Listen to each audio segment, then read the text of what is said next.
In a world ravaged by calamities, humanity relies solely on the powers of spirit beasts to combat the onslaught of disasters. Those who wield this power are known as beast tamers, and each spirit beast possesses a unique evolutionary path. However, Li Xian, having awakened his system, discovers he can perceive the hidden evolutionary potentials of every spirit beast. The once deemed worthless Yu Feng dog transforms into the formidable Storm Emperor. The seemingly powerless Flame Bird, with its concealed evolution, can become the undying divine phoenix. Consequently, chaos ensues across the globe. Chapter 1. The Invincible Spirit Beast Evolution System. Jinghua High School, Class 2 of Year 3. As dusk descends, a few students linger in the classroom after school hours. Smack, useless. Do you really think you can get into the Beast Tamer Academy with that trash spirit beast, the Yu Feng dog? Li Xian, clutching his face, gazes at the sinister young man before him, and his anger flares within. He yearns to retaliate, but the sight of the 5 or 6 lackeys trailing behind his opponent, as well as the menacing presence of the dusty smoke Xuanwu juvenile beast by his side, compels him to endure. Li Xian is not originally from this world. After an extended gaming session of Wangzhe, he awoke in a realm that bears some resemblance to his previous life, yet is fundamentally different. This world is vast, teeming with monstrous beasts and supernatural entities, fraught with peril. Humanity is confined to scattered cities, struggling to survive, while occasionally fending off attacks from these malevolent creatures. Beast tamers serve as the warriors who shield humanity from these bizarre threats. In this world, every individual receives a free spirit beast egg distributed by the state upon entering high school. However, given that it is free, the quality varies widely. Unfortunately for Li Xian, he hatches a spirit beast widely recognized as a failure Yu Feng dog. It can evolve only twice at most, reaching the first tier of the superior class, the Xiaotian dog. Its initial level is merely that of a low-tier first stage, the lowest possible rank. The cold youth who struck him is none other than Wu Tian, a wealthy heir from their class. His spirit beast, the dusty smoke Xuanwu juvenile, was purchased at great expense by his family. With an initial level already at the upper tier of the first stage, Li Xian's spirit beast can only aspire to reach the level where Wu Tian's begins. Filled with resentment, Li Xian casts a glance at Wu Tian, muttering internally, "Bah, isn't it just a mere turtle? Still daring to glare at me." Enraged, Wu Tian seizes Li Xian by the collar, jabbing a finger at his nose disdainfully. "You are destined to be the scum of society, and you dare to harbor feelings for Chunyu. If I see you with her again, I will confront you each time." Li Xian feels a surge of frustration and disbelief. Was it his fault that he was handsome and that the campus beauty approached him? "We're leaving." After delivering his reprimand, Wu Tian strides away, flanked by his entourage. "Bah, such a dog-like creature, daring to compete with young Master Wu for a woman." Indeed, Tianji's dusty, smoke Xuanwu juvenile is a first-tier upper class, destined to be a genius in the Beast Tamer Academy. This waste, if I see him again and he fails to recognize his place, he'll make sure he suffers without even needing Tian Ge to intervene. As Li Xian listens to the taunting remarks from the departing group, he clenches his fists, vowing fiercely, "Wu Tian, one day I shall repay this slap tenfold." Upon returning home, Li Xian focuses his thoughts. A flash of white light appears before him, and a Yu Feng dog with flapping little wings materializes out of thin air. The spirit beast, delighted to see its master, licks its tongue and leaps into Li Xian's embrace, nuzzling against him. Although the Yu Feng dog may not be strong, it is nonetheless his first spirit beast. With a hint of affection, Li Xian gently strokes its fluffy head, sighing, "Alas, even though they all deem you a worthless spirit beast, you are now my sole hope.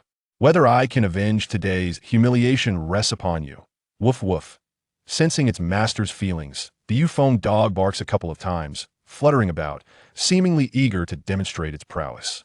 Yet to Li Xian, it appears somewhat comical. With a wry smile, Li Xian retrieves a small, marble-sized white stone from his pocket and feeds it to the Yu Feng dog. This was purchased with most of his orphan welfare funds, a secondary fly-type crystal stone, and it represents his last glimmer of hope. The tier of spirit beasts correlates with the tier of beast tamers. If the Yu Feng dog can advance to the intermediate first tier, he will gain admission to the ordinary Beast Tamer Academy. Only by entering the academy can he rapidly grow stronger and take revenge for today's grievances. Li Xian fixates on the Yu Feng dog, hoping for even the slightest change. However, after a long while, the Yu Feng dog remains unchanged. Disappointment washes over him as he sighs. Am I truly destined to remain at the bottom, enduring humiliation? Just as despair envelopes him, a mechanical female voice resonates from deep within his mind. Ding detection indicates that the host spirit beast has reached an evolution node and meets the activation criteria. The invincible spirit beast evolution system is officially activated. Li Xian's eyes widen in astonishment, abruptly sitting up in bed. What? A system? Is this my golden finger? The voice within his mind responds. Indeed, Master, this is your very own invincible spirit beast evolution system. Perhaps this stroke of fortune arrived too abruptly, leaving Li Xian momentarily dazed. After some time, he regains his composure, his face lighting up with sheer joy. I knew that traversers are the chosen ones. My system has finally activated. System activation complete. Congratulations, host, for receiving a beginner's gift package. As a mechanical system voice fades, a panel appears before Li Xian. Name: Phone Dog. Attribute: Flight. Level: Low tier, first stage. Growth progress: 100. Talent: None. Skills: None. Evolution path: Standard path, focusing on strength and speed. Next stage. Muyin Dog. Maximum evolution to upper tier, first stage. Tian Dog. Hidden path: Enhancing storm control with limitless potential. Next stage. Feng Su Dog. Maximum evolution to royal tier. Storm Emperor. A hidden path. Chapter 2. The evolution of Feng Dog. The second option took Li Xian by surprise. Due to the fact that his first spirit beast was Feng Dog, he had perused nearly all available information regarding it. All records indicated that the next evolutionary form of Feng Dog was the intermediate tier Yun Dog. Beyond that lay the ultimate form, Tian Dog. Despite its formidable name, it was merely an advanced tier of the first level. This clearly corresponded to the first option on the panel, the ordinary route. However, the hidden route piqued Li Xian's interest. In his memory, he had never encountered any documentation regarding this hidden path. Could it be a route that had yet to be discovered? Yet what truly captivated Li Xian was the concluding phrase of the introduction. It could evolve to the royal level. Upon reading this, his breath quickened involuntarily, and his complexion flushed. The prowess of spirit beasts is categorized from 1 to 9 tiers, with each tier further divided into lower, middle, upper, and peak substages. The royal level transcends the pinnacle of the 9th tier. Currently, only a handful of royal spirit beasts are known, each a formidable presence that could protect a nation. The fact that his Feng Dog, which had been deemed a failure by everyone, had the potential to evolve to the royal level? Li Xian felt that if he were to share this revelation, everyone would likely think him mad. Taking a deep breath, he exclaimed, "This system is truly remarkable. Even a failure can transform into a genius." Nodding, Li Xian then shifted his attention to the novice gift pack. Upon opening it, he received the message, "Congratulations, host. You have obtained an unlimited evolution opportunity. This allows your spirit beast to advance directly to the next tier." Astonished, Li Xian felt an overwhelming excitement. Only 5 days remained until the enrollment for the Beastmaster Academy. He had spent all his savings on intermediate flight attribute crystals, leaving no time to gather materials for upgrades. With this newfound benefit, his Feng Dog could evolve today. He initiated the evolution process. In an instant, Feng Dog was enveloped in a radiant white light, and as the glow dissipated, its panel content transformed. Name: Feng Su Dog. Attribute: Wind. Level: Upper first tier. Growth length: 0. Talent: Wind Power. Skill: Wind Blade. Evolution route: Hidden route. Next stage: Feng Su Dog King. Evolution requirements: Growth length: 100. 1 primary battlefield honor medal. 4 intermediate wind attribute spirit crystals. Upper first tier. What a tremendous gain. This evolution method indeed warrants its potential to reach royal status. Moreover, the attribute has changed. The higher the evolutionary limit of a spirit beast, the more formidable its strength at the same level. As a spirit beast with a royal limit, Feng Su Dog is virtually invincible at this stage. Li Xian's heart swelled with excitement. The Feng Dog should now be referred to as Feng Su Dog. After the evolution, its appearance remained unchanged, save for a slight increase in size and the addition of a green diamond gem on its forehead. When Li Xian gently touched it, he felt a refreshing coolness. It likely housed the power of the storm. This must be the source of Feng Su Dog's abilities. Li Xian murmured. Its aura had also grown deeper and more profound than before. To evolve to the royal level and harness the power of the storm. From now on, you shall be known as Feng Huang. Feng Su Dog wagged its tail at Li Xian, barking joyfully, clearly pleased with its new name. Li Xian played with Feng Su Dog for a while before resuming his study of the system. Soon, he discovered a new panel related to himself. Name: Li Xian. Level: Upper first tier. Spirit Power, 1000 1000. Spirit Beast, Fengsu Dog. Reward Points, 0. Since the level of a Beast Master is linked to the maximum level of their Spirit Beast, with Fengsu Dog advancing to the upper first tier, Li Xian's level naturally increased to that tier as well. At this point, Li Xian felt a sense of relief. With Feng Huang, gaining admission to the Beast Master Academy was well within reach. In fact, if Feng Huang were to evolve once more, he could potentially enter the 4 prestigious Beast Master Academies. The Qinglong, Baihu, Zhuke, and Xuanwu Academies are the 4 most formidable institutions in Donghai City. Gaining entry into any of these would almost guarantee a future of prominence. Contemplating this, Li Xian checked the requirements for the next stage of evolution. His mind racing with thoughts. Growth length 100, 1 primary battlefield honor medal for intermediate wind attribute spirit crystals. Growth length corresponds to experience points, which can be increased by consuming crystals or defeating monsters.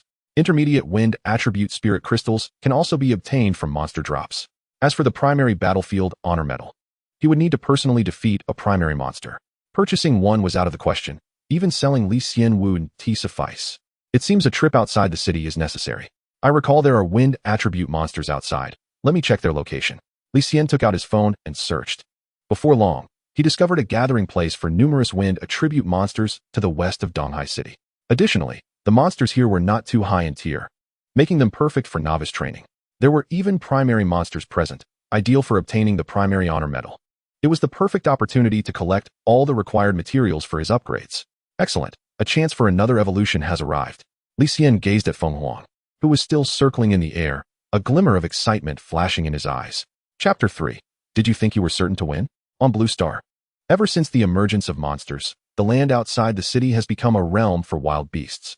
Endless demonic creatures roam the land beyond the city, gathering in numbers. Humanity can only eliminate those monster concentrations that pose significant threats, while lower-tier demon lairs are generally left unchecked. As long as they do not attack the city, they are largely ignored. At this moment, Li Xian had arrived at the entrance of the monster gathering place. Gazing across the vast plain, he could see a faint purple mist emanating from the ground. Occasionally, terrifying and grotesque figures could be spotted lurking within. These were the monsters that roamed this area. Among them was a humanoid wind attribute monster known as Wind Demon Soldier, an intermediate-tier creature slightly weaker than Feng Huang, making it a suitable sparring partner. Ordinary Wind Demon Soldiers have a chance of dropping intermediate wind attribute spirit crystals. At this moment, the system's voice echoed in Li Xian's mind. Task issued. First steps: accumulate 10 Wind Demon Soldier kills.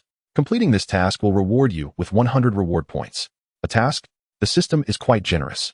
Tasks are excellent, as they signify an opportunity for growth. Through his explorations the previous night, he learned that reward points could not only enhance the growth length of spirit beasts, but also unlock their talents and skills. Typically, ordinary spirit beasts start with a single talent, and skills are generally learned at a single major stage.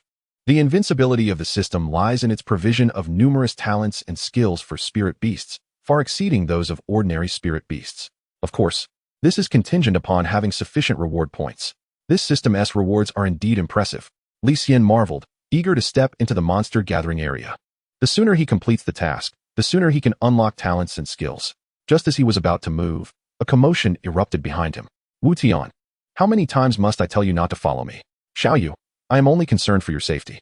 My Chunyan Xuanwu juvenile beast has formidable defense and can surely protect you. I do not need it. Please step aside. Upon hearing the familiar voice behind him, Li Xian furrowed his brow and turned around. There stood 2 students, a boy and a girl, engaged in a heated argument. The boy was none other than Wu Tian, who had slapped him just the day before. The girl, tall and curvaceous, with a high ponytail and a delicate face that displayed a hint of disdain, was none other than the school belle, Chenyu, the very source of Li Xian's troubles yesterday. Upon spotting Li Xian, Chenyu's eyes lit up. With the entrance examination for the Beast Tamer Academy approaching, she had intended to spend the days hunting monsters in the outskirts to enhance her abilities. However, she had unexpectedly run into Wu Tian, who insisted on teaming up with her for monster hunting. Chenyu was fully aware of Wu Tian's ulterior motives and was instinctively disgusted by him, especially given his notorious reputation for toying with the affections of numerous girls. Just as she was about to erupt in anger, Chenyu noticed Li Xian turning to face them. Instantly, she distanced herself from Wu Tian and approached Li Xian, coldly declaring, I have a teammate already, so do not follow me. Afterward, she cast an expectant glance at Li Xian, her cheeks flushing as she admired his handsome profile. Coming from an orphan background and blessed with striking looks, Li Xian had garnered quite a reputation at school, and his rapport with Chun Yu was notably good. Seeing Chun Yu using him as a shield, Li Xian merely shrugged, opting not to expose her ruse. He turned his gaze towards Wu Tian, who, in a bid to pursue his desired goddess, had come alone today. This realization made Li Xian's eyes narrow slightly. It was an opportunity for revenge.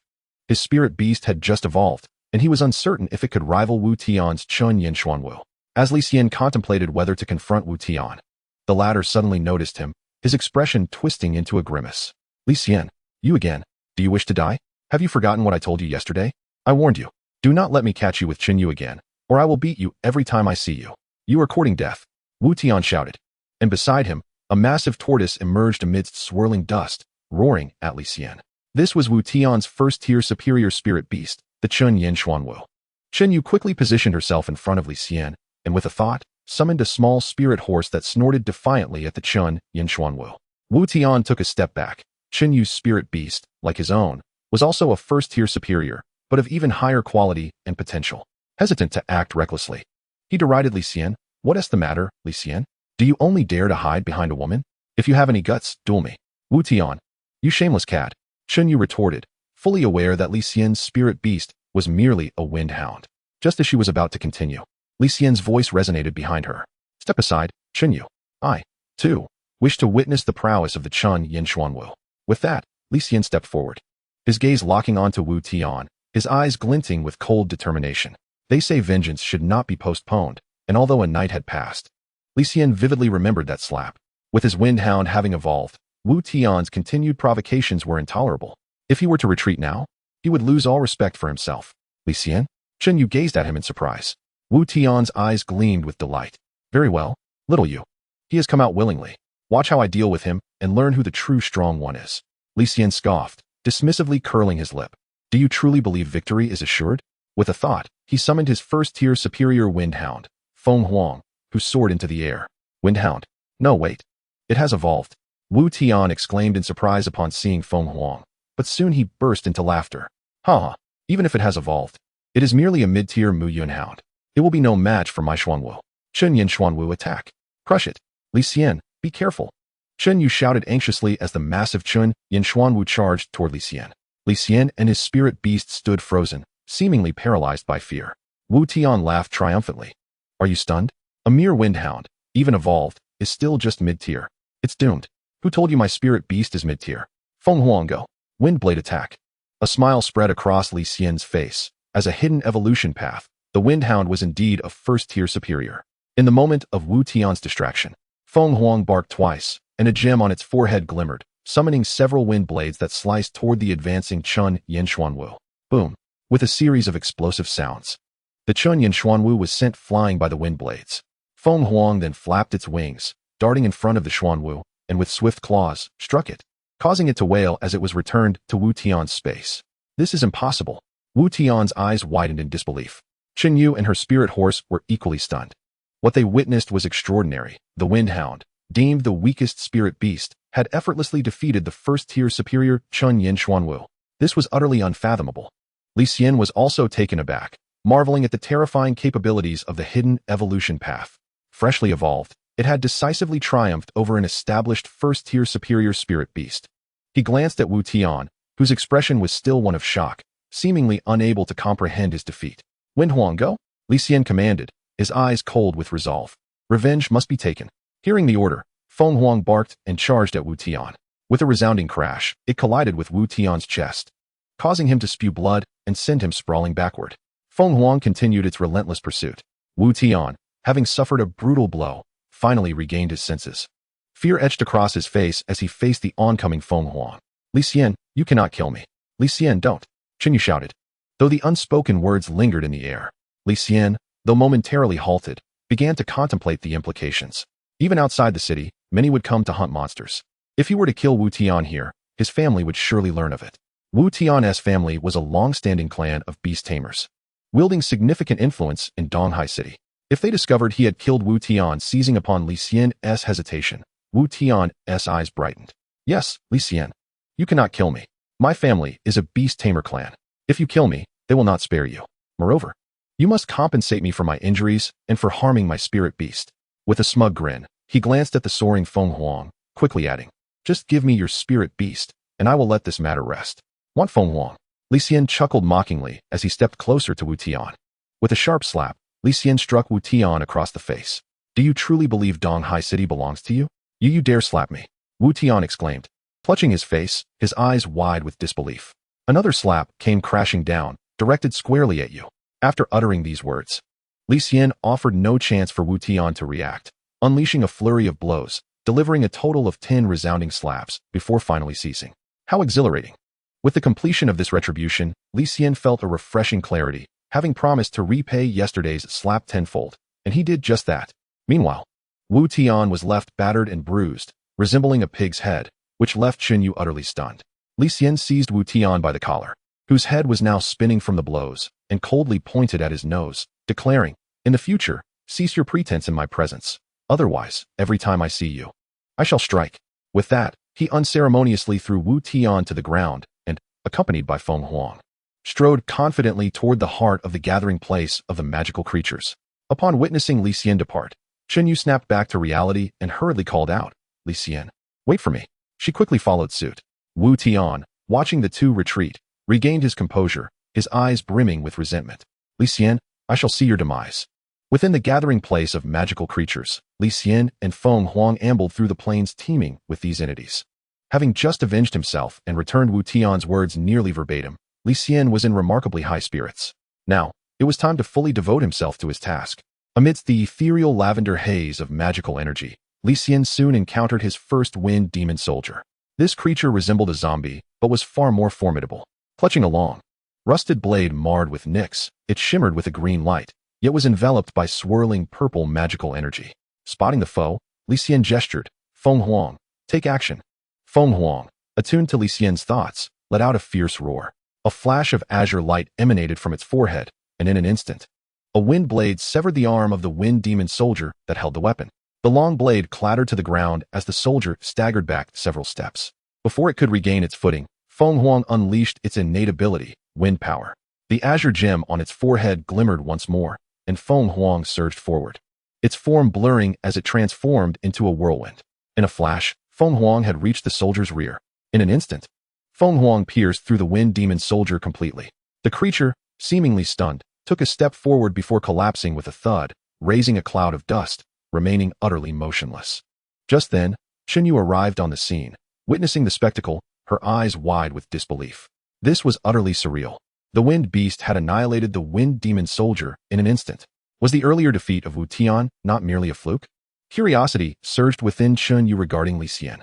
Initially dismissed as a useless wind beast, it had defeated a first-tier superior dusty Xuanwu juvenile beast. She had thought it a mere coincidence, but seeing the wind beast obliterate the wind demon soldier, she realized it was no accident. Li Xian's wind beast was indeed formidable. How had he achieved this? In that moment, Xinyu's curiosity deepened.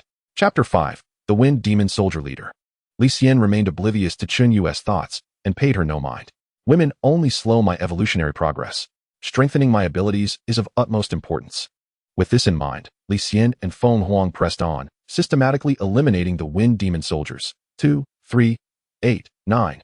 One after another, the wind demon soldiers fell, and Li Xian collected 3 secondary wind speed attribute spirit crystals. Each time he defeated a wind demon soldier, a faint azure glow was absorbed by Feng Huang, replenishing its energy. Thus, Feng Huang remained vibrant and energetic, showing no signs of fatigue. One more kill, and the task would be complete. Li Xian assessed his gains, stretched, and continued deeper into the gathering place of magical creatures. Meanwhile, Xinyu, casually dispatching wind demon soldiers nearby, focused most of her attention on Li Xian. At this moment, she was nearly certain that Li Xian's wind beast had undergone some unusual evolution. Its performance far exceeded that of a normal evolution. Moreover, considering the incredible speed of this wind beast, it had likely mastered a powerful innate ability, wind power, coming from a family of beast tamers. Xinyu had some insight into these matters, which only intensified her astonishment. This was a spirit beast capable of activating its innate abilities. Even some advanced spirit beasts failed to do so. How could Li Xian's once derided wind beast achieve such a feat? Li Xian, oh Li Xian, how many secrets do you harbor? As Xinyu gazed at Li Xian's silhouette, her heart brimmed with doubt. Just as Xinyu was lost in thought, another wind demon soldier fell with a thud. Li Xian's mind echoed with the system's voice. Ding! 10 wind demon soldiers slain. Initiation, Task completed. Reward points, 100. Li Xian opened the system panel and discovered new information had appeared in Feng Huang's innate abilities and skills section. Innate ability, unlock required. Copperhead. Iron Bones. Grants the spirit beast enhanced hardness, significantly increasing defense. Requires 50 reward points to unlock. Wind Whisper spell. Instantly restores injuries. Cooldown period, 24 hours. Requires 50 reward points to unlock. The skills section mirrored this. Skill, unlock required. Wind Blade combo. An advanced skill of the basic, Wind Blade, further enhancing its power. Requires 50 reward points to unlock. Storm Rage Slash. A close-range attack utilizing the claws of the wind beast, significantly amplifying the power compared to ordinary wind blades.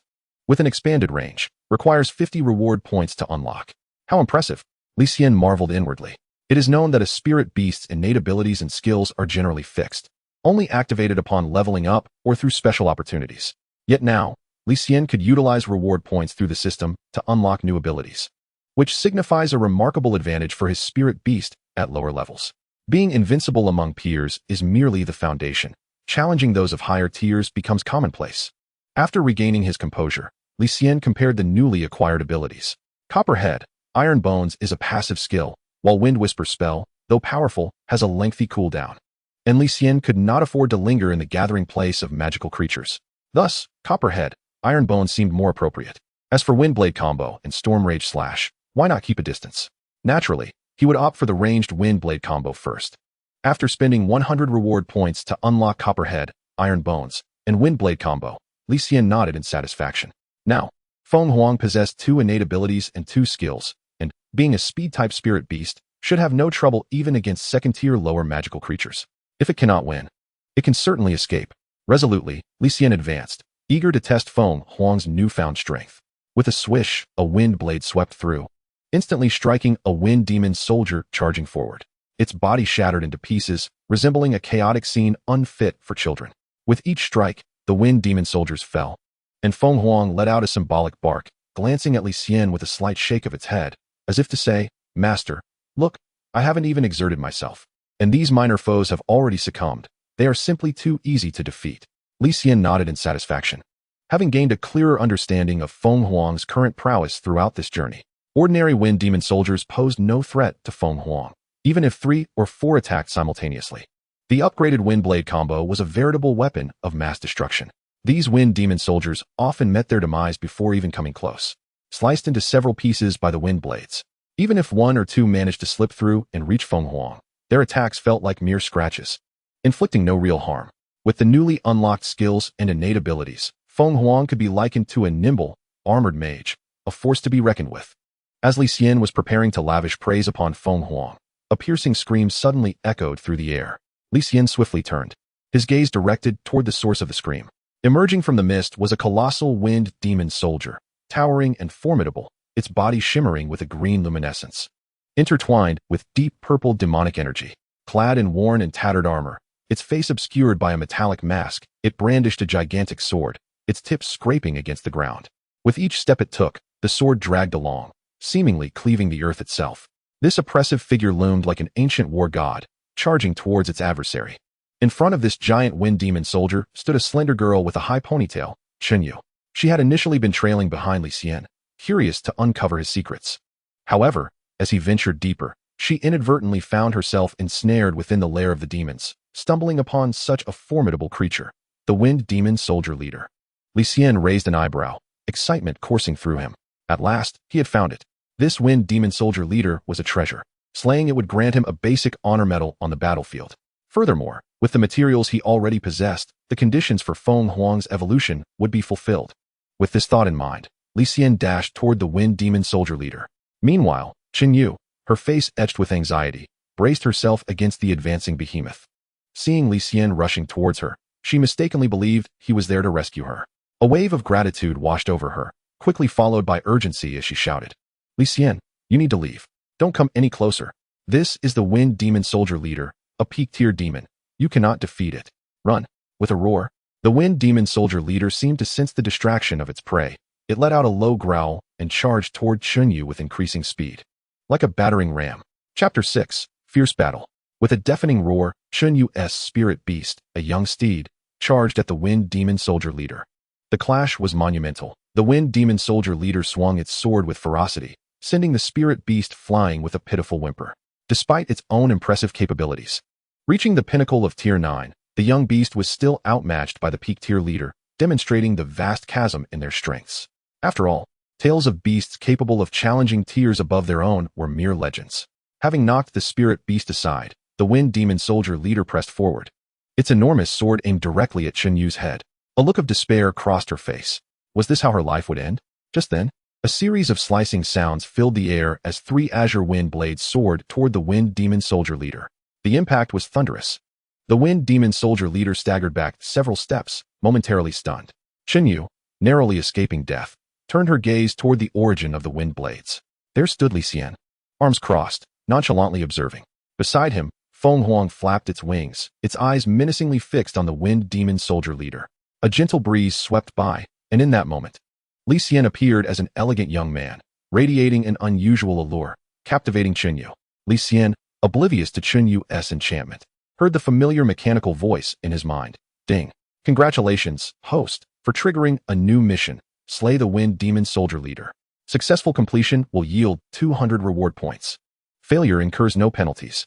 Li Xian's eyes sparkled with excitement. 200 points? I'm in. With this resolve, he charged forth alongside Feng Huang toward the Wind Demon Soldier leader, now perceiving it not as a terrifying foe, but as a veritable fountain of reward points. Stay behind me, and do not stray. He called out to Qinyu as he commanded Feng Huang to summon a wind blade to strike at the Wind Demon Soldier leader.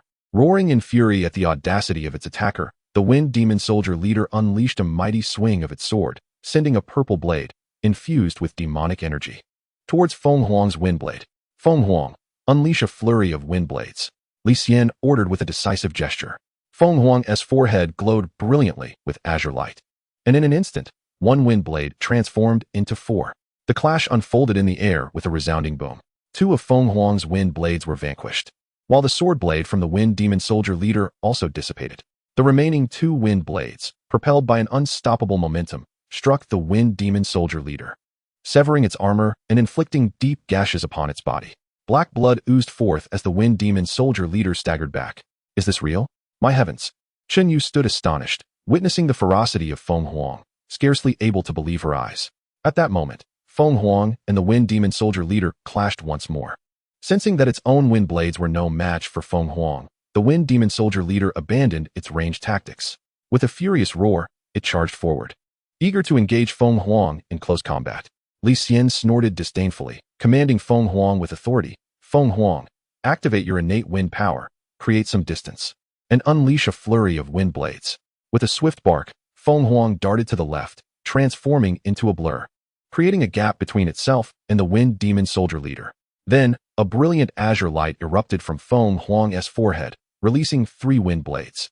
Although fewer in number, they emanated a far more formidable aura than before. The Wind Demon Soldier leader responded with lightning speed, slashing out 2 swords to disperse 2 of the incoming wind blades. The last one, however, struck home, landing a hit on its torso. The series of setbacks seemed to enrage the Wind Demon Soldier leader. With a powerful stomp, the ground shook, and it leaped high into the air, sword in hand, charging at Feng Huang with the force of a mountain, intent on delivering a decisive blow. Faced with the onslaught of the Wind Demon Soldier leader, Feng Huang's pupils constricted, yet it did not falter. With powerful legs, it stood upright like a human, raising its claws above its head. A resounding clash echoed as the claws met the colossal sword, ringing out as if at the brink of breaking. Cracks formed where the 2 collided, and with a lighter sound, the massive sword shattered into 2 pieces. In contrast, Feng Huang sustained only minor scuffs on its claws. Its defenses vastly enhanced by the Copperhead, Iron Bones upgrade. In that singular exchange, the victor was unequivocally clear.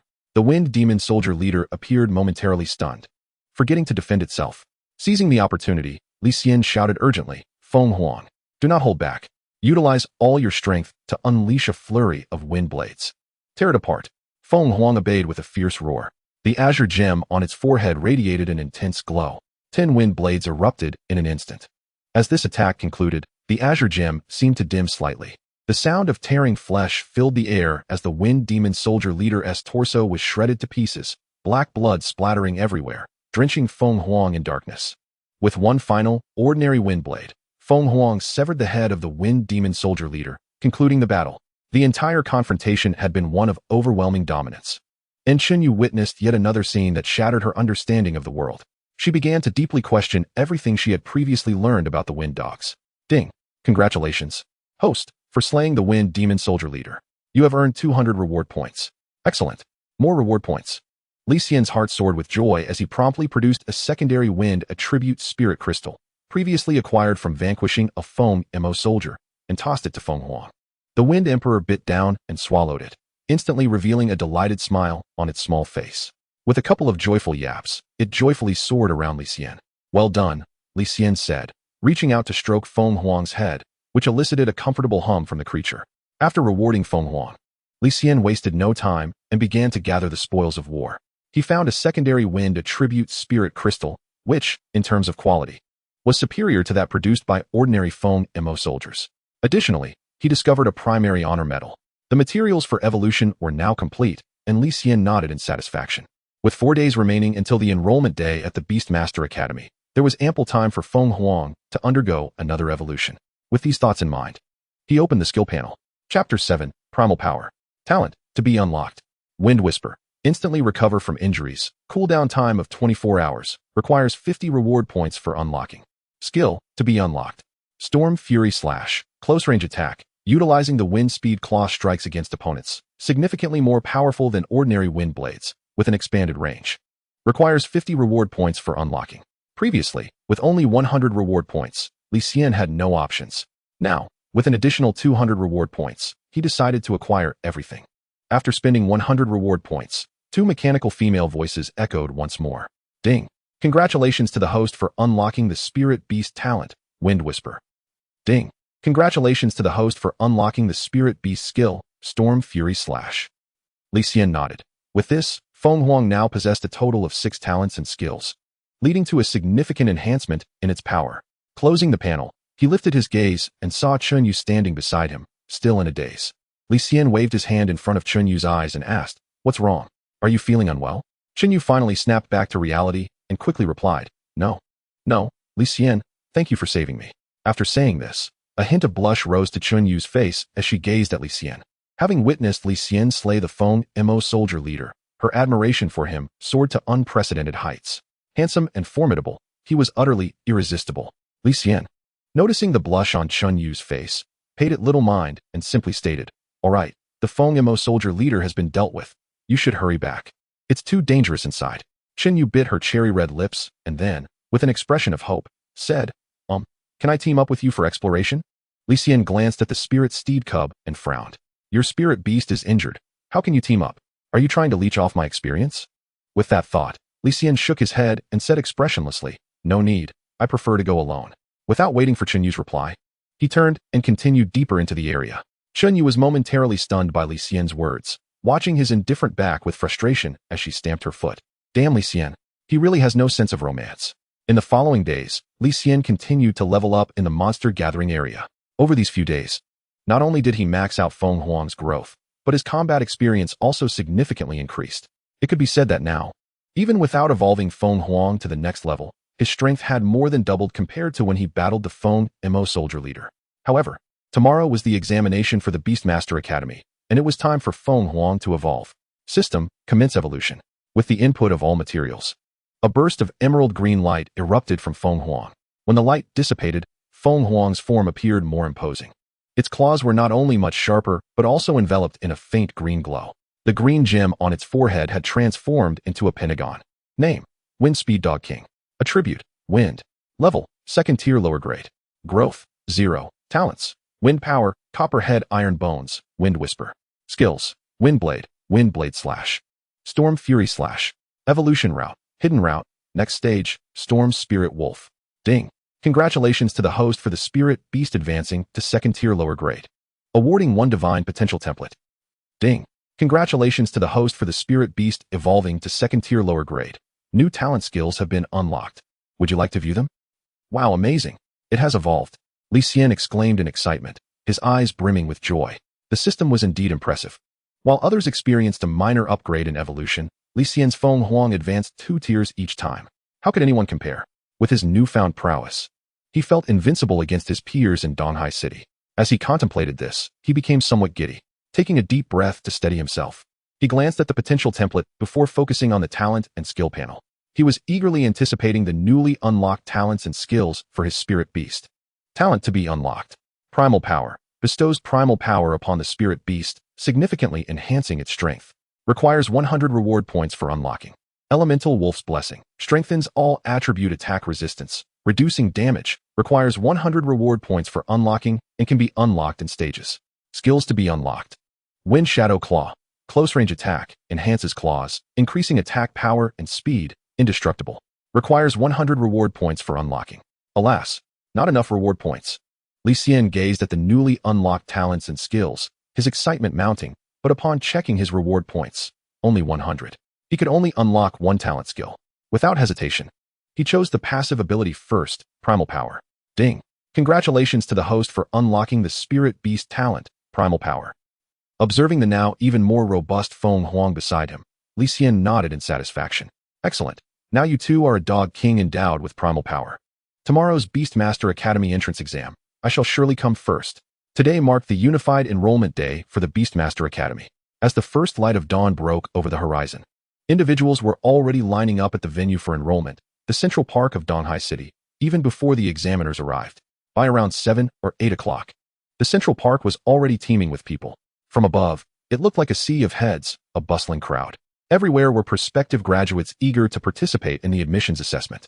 The atmosphere was rife with noise, punctuated by the triumphant roars of the successful and the sighs of the defeated. There were also murmurs of concern from testers regarding their companions and discussions about the outstanding results of others. Today was the day that would determine their fates. They would either become beastmasters, breaking free from an ordinary life to enjoy the respect of thousands, or they would remain mere commoners, graduating from ordinary schools. Those with sharp minds might choose entrepreneurship, living a glorious life, while the average person would only be a regular worker, leading a life at the very bottom. As Li Xian observed the various expressions of his peers around him, he felt a wave of emotion. Had he not activated the system, he too would have been an ordinary person, destined to be bullied and never rise above mediocrity. But now, he was no longer the naive individual of the past. With his current strength at second-tier lower grade, he looked down upon ordinary academies. His goal was to join the 4 prestigious academies. With these thoughts swirling in his mind, Li Xian steadied himself and walked into the park. Chapter 8. A Tale of Joy and Sorrow. Inside the park, each Beastmaster Academy had set up their booths. And to enroll in a particular academy, one only needed to approach and sign up. Skirting past the long lines for the ordinary academies, Li Xian headed straight for the locations of the 4 prestigious academies. At this moment, the booths for Qinglong, Baihu, Zhuke, and Xuanwu had relatively few people waiting in line. This is quite normal. At the college recruitment fair following the college entrance examination in the previous life, ordinary universities were bustling with activity, while Tsinghua and Peking universities appeared rather desolate. The admissions officers were even seen dozing off at their booths. After all, given the innate abilities of the majority, it was unlikely that they could gain admission to such prestigious institutions, leading to a natural disinterest in wasting time there. Skipping past the vibrant and youthful Zhuke Academy, teeming with beautiful young women, Li Xian made his way directly to the booth of Qinglong Academy. Just after taking a couple of steps, a melodious voice rang out from behind him. Turning around, he spotted a tall girl clad in a fitted sports outfit with a high ponytail. It was Chunyu. Which academy are you planning to apply to? After being dissuaded by Li Xian from venturing into a monster-infested area a few days prior, Chunyu had returned home to prepare earnestly for the exams. However, recalling Li Xian's blunt demeanor that day ignited a simmering anger within her. Knowing today was the recruitment day for the Beastmaster Academy, she anticipated that Li Xian, given his abilities, would undoubtedly visit the 4 major academies, so she had come to wait for him. If Li Xian were aware of Chunyu's thoughts, he would surely approve. What is wrong with being straightforward?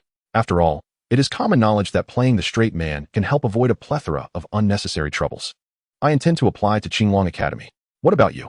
Aren't you going to Zhuke Academy?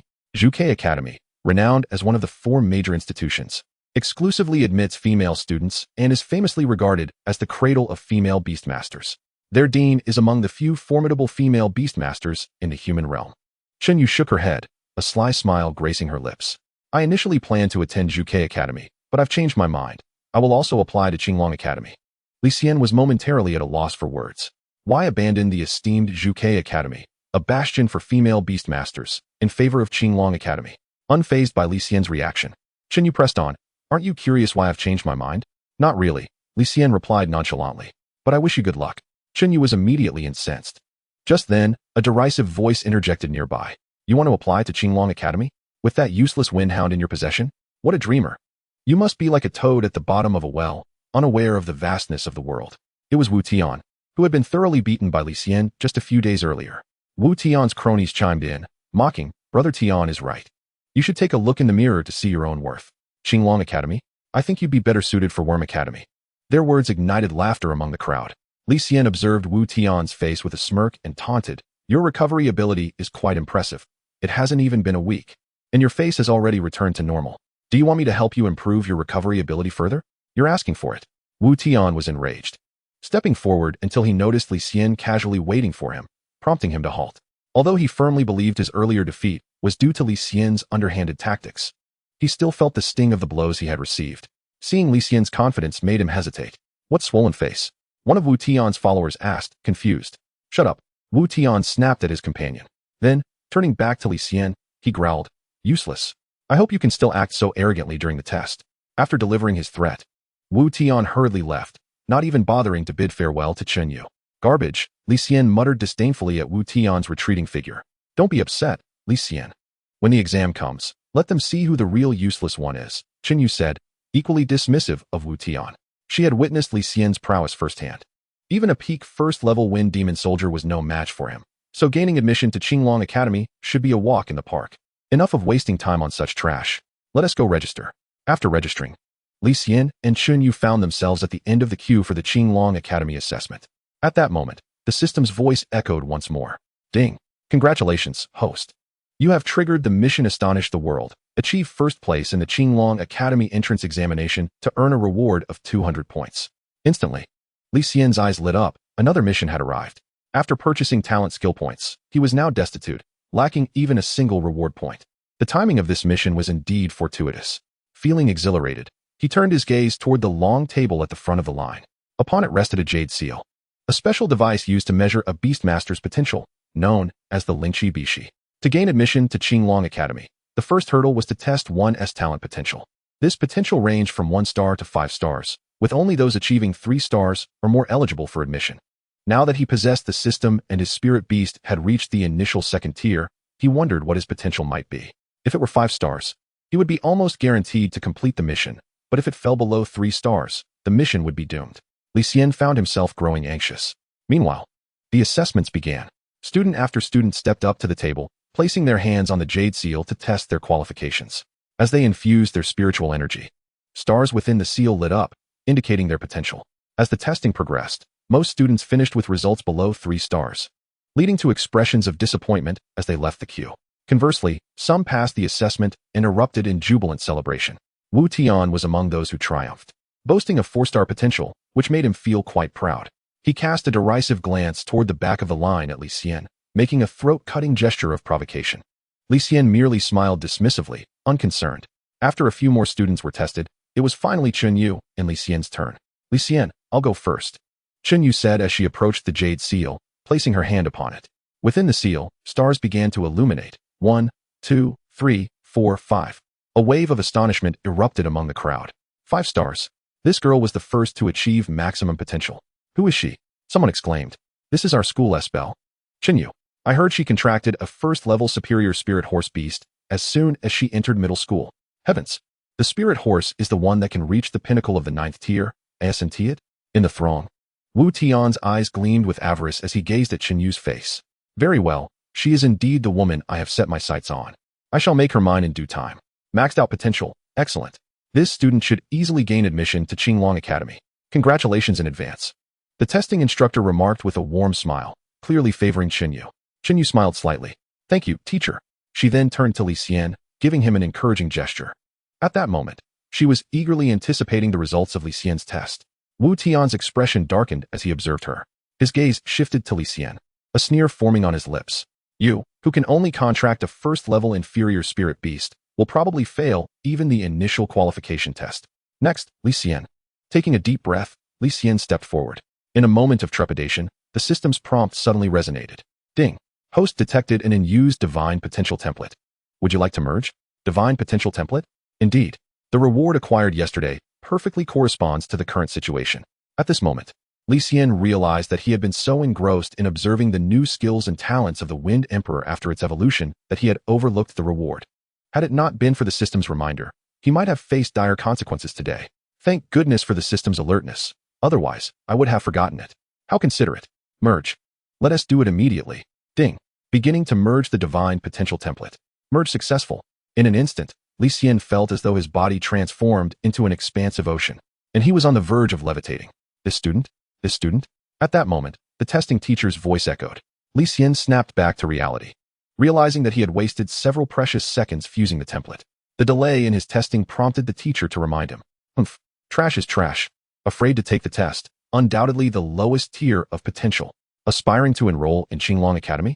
Wu Tian observed Li Xian's demeanor and assumed he was intimidated, quickly launching into ridicule. Silence. Chen Yu retorted, her expression revealing a hint of concern as she turned to Li Xian. A faint smile curled at the corners of Li Xian's lips as he disdainfully glanced at Wu Tian, then nodded at Chen Yu before placing his hand on the jade seal. Come on, let me witness the true power of divine potential. Soon. The interior of the jade seal shimmered with twinkling stars. 1 star, 2 stars, 3 stars, 4 stars. 4 stars. Another 4-star potential. Not yet finished. The starlight continued to illuminate. As the stars lit up, the surrounding students began to murmur. Wu Tian's expression darkened instantly. Damn it. How could this waste possess 4-star potential? I am the one with 4-star aptitude. A subtle smile graced Li Xian's face. This was merely the beginning of the spectacle. He infused his spiritual power once more into the jade seal. Finally, with Li Xian's infusion, the last star within the jade seal ignited. A wave of astonished gasps erupted. 5 stars. Another full potential. My heavens. 2 full potentials. Many gasped in astonishment. The testing teacher was elated. 5-star talents are extraordinarily rare in previous years. Securing even 1 5-star talent was cause for celebration. This year, 2 emerged at once. Such luck is simply extraordinary. Historically, the 4 academies have had comparable strength. With the addition of Li Xian and Chen Yu, Qinglong Academy would ascend to the pinnacle of the 4 Beastmaster Academies. 5 stars. This is impossible. Wu Tian was utterly stunned, fists clenched tightly, scarcely believing his eyes. Chen Yu, on the other hand, beamed with joy. I knew it. Brother Li Xian would definitely succeed. Just then, another wave of astonishment rippled through the crowd. Wait, something is amiss with the jade seal. Why is it still glowing? There are no more stars. The crowd turned to look, and indeed, the jade seal, previously full of stars, grew increasingly radiant. The testing teacher was also taken aback. As the one responsible for admissions at Qinglong Academy, his knowledge far surpassed that of ordinary students. 5 stars are not the pinnacle of potential. Beyond 5 stars, there exists even greater potential. However, 5-star potential is a rarity, let alone something higher. It has been many years since Donghai City has produced such potential. Since I have overseen the testing, I have never encountered potential exceeding 5 stars. Could it be that I am about to witness the birth of a miracle? The testing teacher murmured, his astonished expression now laced with anticipation. Under the gazes of eager and astonished onlookers, the brilliance of the jade seal intensified. In the end, it became so luminous that it was blinding. Suddenly, a crisp cracking sound echoed. A fine crack appeared on the surface of the jade seal, which rapidly expanded. A second later, the jade seal shattered into countless fragments, scattering in all directions. Instantly, the scene was engulfed in a profound silence. For nearly 10 seconds, the surrounding students erupted in chaos. What did I just witness? The testing jade seal actually exploded? What is happening? Wasn't it said that the highest potential is only 5 stars? What kind of talent is this? Incredible. I am in awe. To obliterate the testing jade seal, this examinee's talent must be extraordinarily monstrous. Above 5 stars, it must be beyond 5 stars. No, he must be admitted to the academy immediately. Otherwise, once the other 3 academies learn of this, even Zhuke Academy might be compelled to revise their admission policy to recruit him. The testing teacher, now fully alert, looked at Li Xian with fervor. Meanwhile, Wu Tian's face was etched with terror and disbelief. Impossible? He is merely a waste, a lowly orphan. How could he possess such formidable talent? Why am I not endowed with such talent? I refuse to accept this. Li Xian must not be allowed to remain. He must die. He must perish. Thoughts of malice flickered across Wu Tian's face as he cast a venomous glance at Li Xian. Chapter 10, Practical Test. Sensing the malevolent gaze, Li Xian turned his head and met Wu Tian's eyes, filled with resentment. With a cold snort, he chose to ignore him. Were you envious? Jealous? Or did you harbor other thoughts? It would be best if you do not provoke me. Otherwise, this time, it will not merely be a matter of slapping faces. Contemplating this, a sharp glimmer passed through Li Xian's eyes. Hooray! Fantastic! Li Xian, you are amazing. Yu rushed over, congratulating him. Thank you. Li Xian smiled and nodded at Yu, feeling elated after the preliminary test. The system had truly delivered, providing a potential template that even shattered the testing jade seal. Simply remarkable. The testing teacher also lavished Li Xian with praise before leading him to the next round of testing. Within the second assessment venue of Qinglong Academy, two men clad in the academy's mentor robes stood observing the dozens of students entering, satisfaction evident on their faces. I am Zhang Taishan, a mentor at Qinglong Academy, and this is Mentor Li Xian. The more robust of the two stepped forward to introduce himself, also briefly introducing the somewhat shorter, scruffy-bearded individual beside him.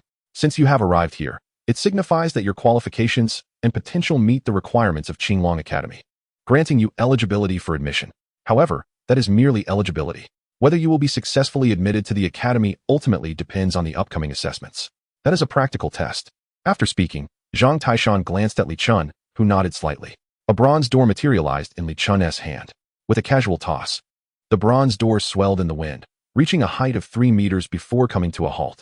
Gradually, the bronze door creaked open, and from behind it, roars echoed, as if a legendary ferocious beast were lurking. Many participating students' expressions shifted at this sight. The difficulty of the practical assessment appeared to be quite substantial. Bang! Bang! A series of heavy footsteps approached, and a massive magical creature emerged from behind the bronze door.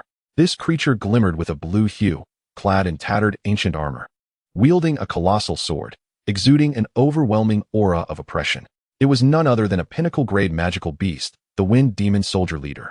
Zhang Taishan scanned the crowd with a steady gaze, declaring, "This is the magical beast you will face in your practical test, a pinnacle-level Wind Demon Soldier Leader. As long as everyone can endure for 3 minutes under the command of the Fengma Bing leader, they will pass the assessment. The longer one persists, the better the results will be. The higher the score, the better the class 1 enters upon joining the academy, which also means greater privileges and more cultivation resources. The top scorer will receive special rewards from the academy." At this moment, Zhang Taishan's gaze inadvertently fell upon Li Xian.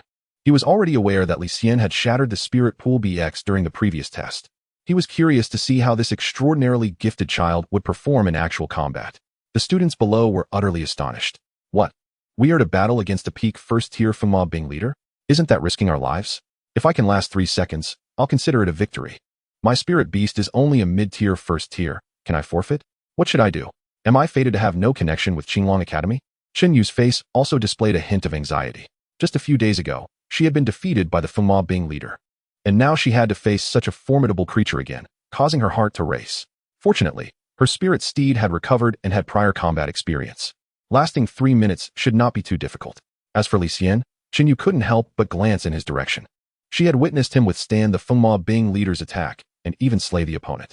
This assessment would be exceedingly effortless for him.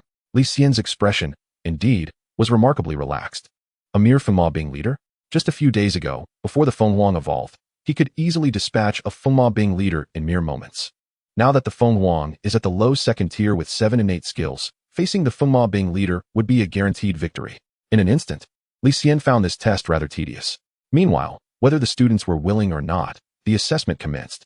Following the ranking from the first round, from 3 stars to 5 stars, students took turns stepping forward for their trials. The first student summoned a mid-tier first tier and nervously stood before the Fengma Bing leader. At the start of the test, they relied on its speed to maneuver behind the Fengma Bing leader, ready to launch a sneak attack. However, the Fengma Bing leader swept its giant sword backward, and with a loud crash, that was immediately bloodied. With a mournful cry, it returned to its summoner's spirit beast space. Just as the Fengma Bing leader intended to deliver a finishing blow to the student, Li Xian waved his hand, creating a barrier in front of it. The Fengma Bing leader could advance no further. Zhang Ming, assessment failed. Instantly, the student named Zhang Ming turned pale. In the ensuing assessments, there was little suspense. Among the 3-star potential students, aside from a few with upper-tier first-tier spirit beasts who managed to last a bit longer, the rest were virtually wiped out. When it was the turn of the 4-star potential students, half of them successfully passed the assessment, including Wu Tian, whose spirit beast was an upper-tier first tier. Thanks to its high defense, it barely managed to endure for 3 minutes. As he stepped off the field, he was cautious not to engage in any outrageous antics. Instead, he cast a smug glance at Li Xian. Li Xian, however, remained unfazed, even yawning. The spectacle of the test was quite disheartening. It was tedious to watch so many struggle against such a minor foe. Ironically, he was the top scorer in the potential test, and was the last to be called upon, leaving him waiting idly. Wu Tian was the final participant of the 4-star potential test, followed by Chunyu, who possessed 5-star potential, standing before the Fengma Bing leader. A resolute expression crossed Chunyu's face as she quietly declared, "This time, I will not falter as I did last time. Come forth, spirit steed." With a flash of light, the form of the spirit steed appeared on the field, appearing slightly larger than a few days prior. The moment the spirit steed emerged, it saw the Fengma Bing leader ahead, snorted loudly, and excitedly pawed at the ground. Begin. Chapter 11. The atmosphere became palpably tense. With Zhang Taishan's command, the spirit steed charged toward the Fengma Bing leader like an arrow. Upon witnessing this audacious act from the horse-like creature, the Fengma Bing leader roared, swinging its massive sword downward. Just then, the spirit steed swiftly turned, evading the lethal strike, and, without waiting for the Fengma Bing leader to react, delivered a powerful kick against it, causing its enormous form to stagger back a few paces. For the first time since the test began, the Fengma Bing leader had been forced back. Li Xian stroked his chin, murmuring, "Not bad." It seems Chunyu learned quickly from her previous encounter with the Fengma Bing leader, realizing that speed is key against it. However, the attack power is lacking. While passing the assessment is assured, defeating the Fengma Bing leader will be challenging. With a shake of his head, Li Xian turned away, returning to his state of calm. Meanwhile, Chunyu's spirit steed continued to engage the Fengma Bing leader in a back-and-forth battle, though it was fraught with peril. The two instructors exchanged smiles, pleased with the display. It was evident that this child from the Beast Tamer family, the Qin family, exhibited a nimble combat style. Zhang Taishan nodded in approval. Utilizing strengths while avoiding weaknesses, passing the test was not an issue, but defeating the Fengma Bing leader was an impossibility. Instructor Li Xian expressed his admiration, yet ultimately arrived at the same conclusion as Li Xian. Zhang Taishan nodded, glancing at Li Xian. "I wonder if this child, whose potential surpasses Chunyu's, will surprise us." Li Xian looked toward Li Xian, his face reflecting a sense of anticipation. At this moment, Chunyu's battle was nearing its conclusion. After a full 10 minutes of fierce combat with the Fengma Bing leader, she was ultimately overpowered by the level difference. Seeing her spirit steed retreating, Chunyu reluctantly recalled it, ending the battle. Nevertheless, she emerged as the current top scorer in the assessment. Next, it was Li Xian's turn. The next participant, Li Xian. As the instructor's voice rang out, all eyes turned to Li Xian. Everyone was eager to see if this extraordinarily talented genius would also excel in practical combat. Li Xian casually stood before the Fengma Bing leader and summoned his spirit beast, Fengwang. With a gentle wave of his hand, Li Xian called forth his Fengwang. Although the Fengwang had evolved, its appearance bore a close resemblance to that of a Yufeng dog. The azure light on its claws, Li Xian had discovered, could only be activated during combat. While there were subtle differences between Li Xian's Fengwang and an ordinary Yufeng dog, instinctively, everyone assumed that what he summoned was merely a slightly mutated Yufeng dog. Mutated spirit beasts were not particularly rare, most exhibiting variations in different directions. Among the documented variations of Yufeng dogs, none were particularly formidable, and many were even deemed weaker than the original evolutionary path of the Yufeng dog. Thus, it was only natural for them to think that the Fengwang must be a weak spirit beast. This spirit beast looks like a Yufeng dog, but it's also different.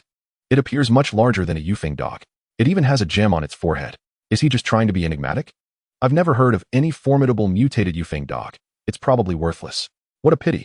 The crowd buzzed with speculation, their faces revealing a mix of disappointment and sympathy for Li Xian, except for Wu Tian, who cast a mocking glance at him.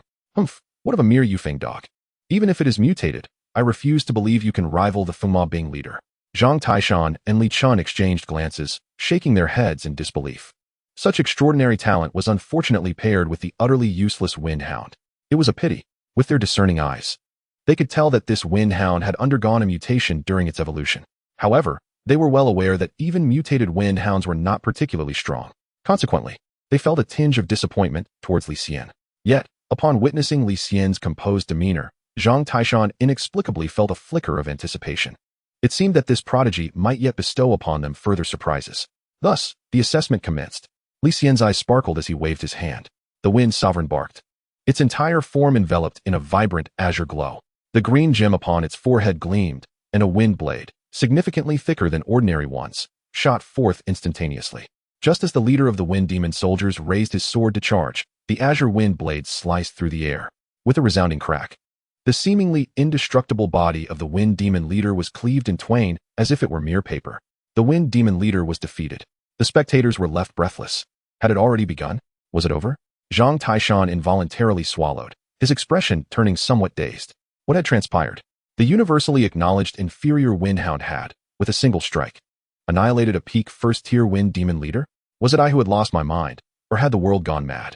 The silence in the arena stretched longer than when Li Xian had previously burst the spirit pool's emerald. Even the two mentors stood aghast. Their lack of response stemmed from the sheer upheaval of their worldview caused by the unfolding events. A worthless spirit beast, the Wind Hound, had vanquished a peak first-tier wind demon leader in an instant. This was utterly absurd. Observing the stunned crowd, Li Xian furrowed his brow and addressed Zhang Taishan. Mentor, does this mean I have passed the assessment? Only then did Zhang Taishan snap back to reality, a flush creeping across his face as he cleared his throat and proclaimed, "Yes, of course, you have passed.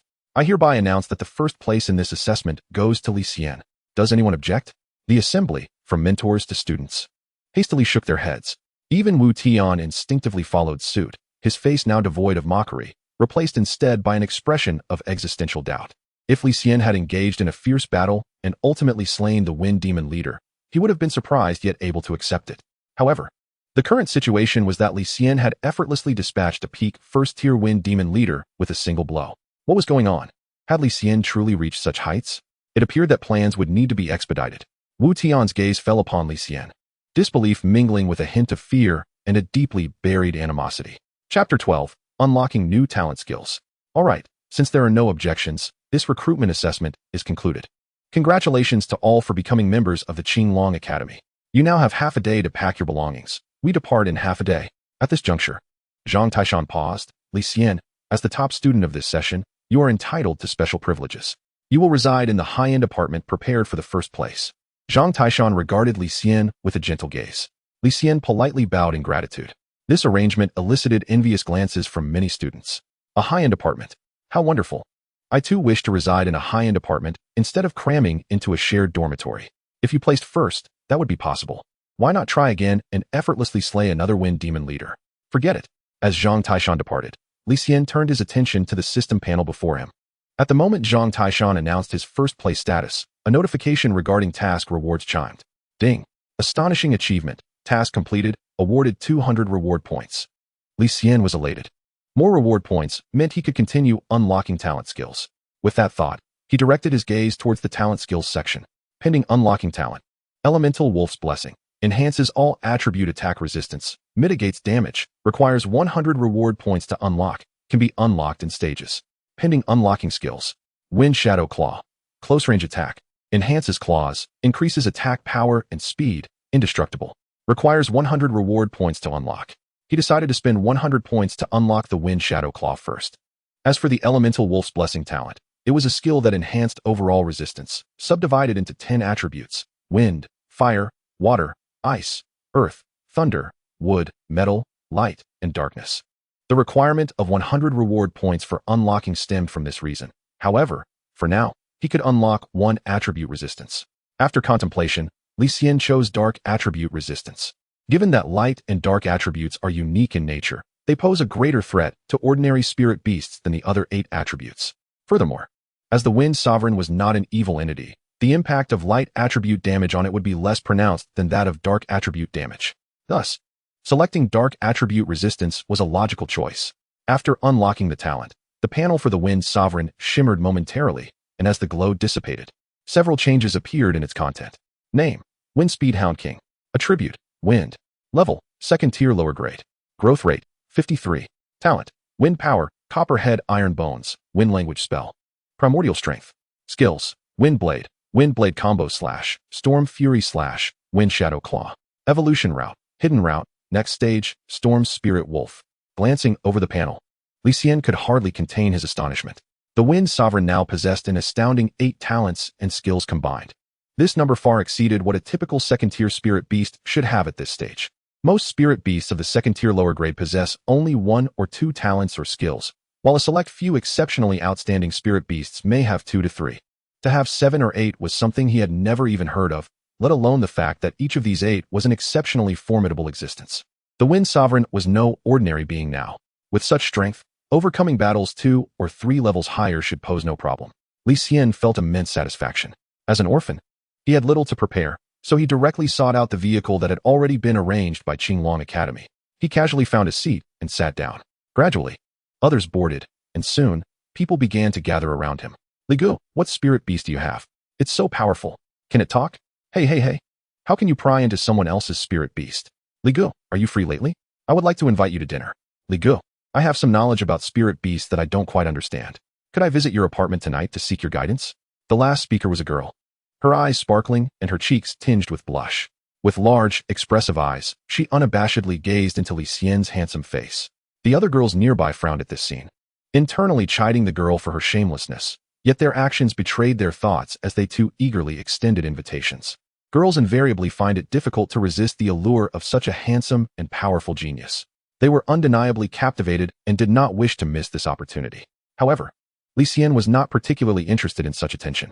He politely deflected their advances while scanning the outskirts of the crowd, hoping to spot the person he was searching for. When his gaze fell upon Chunyu, he smiled and nodded in greeting. Subsequently, his expression turned somewhat cold as he fixed his gaze on Wu Tian.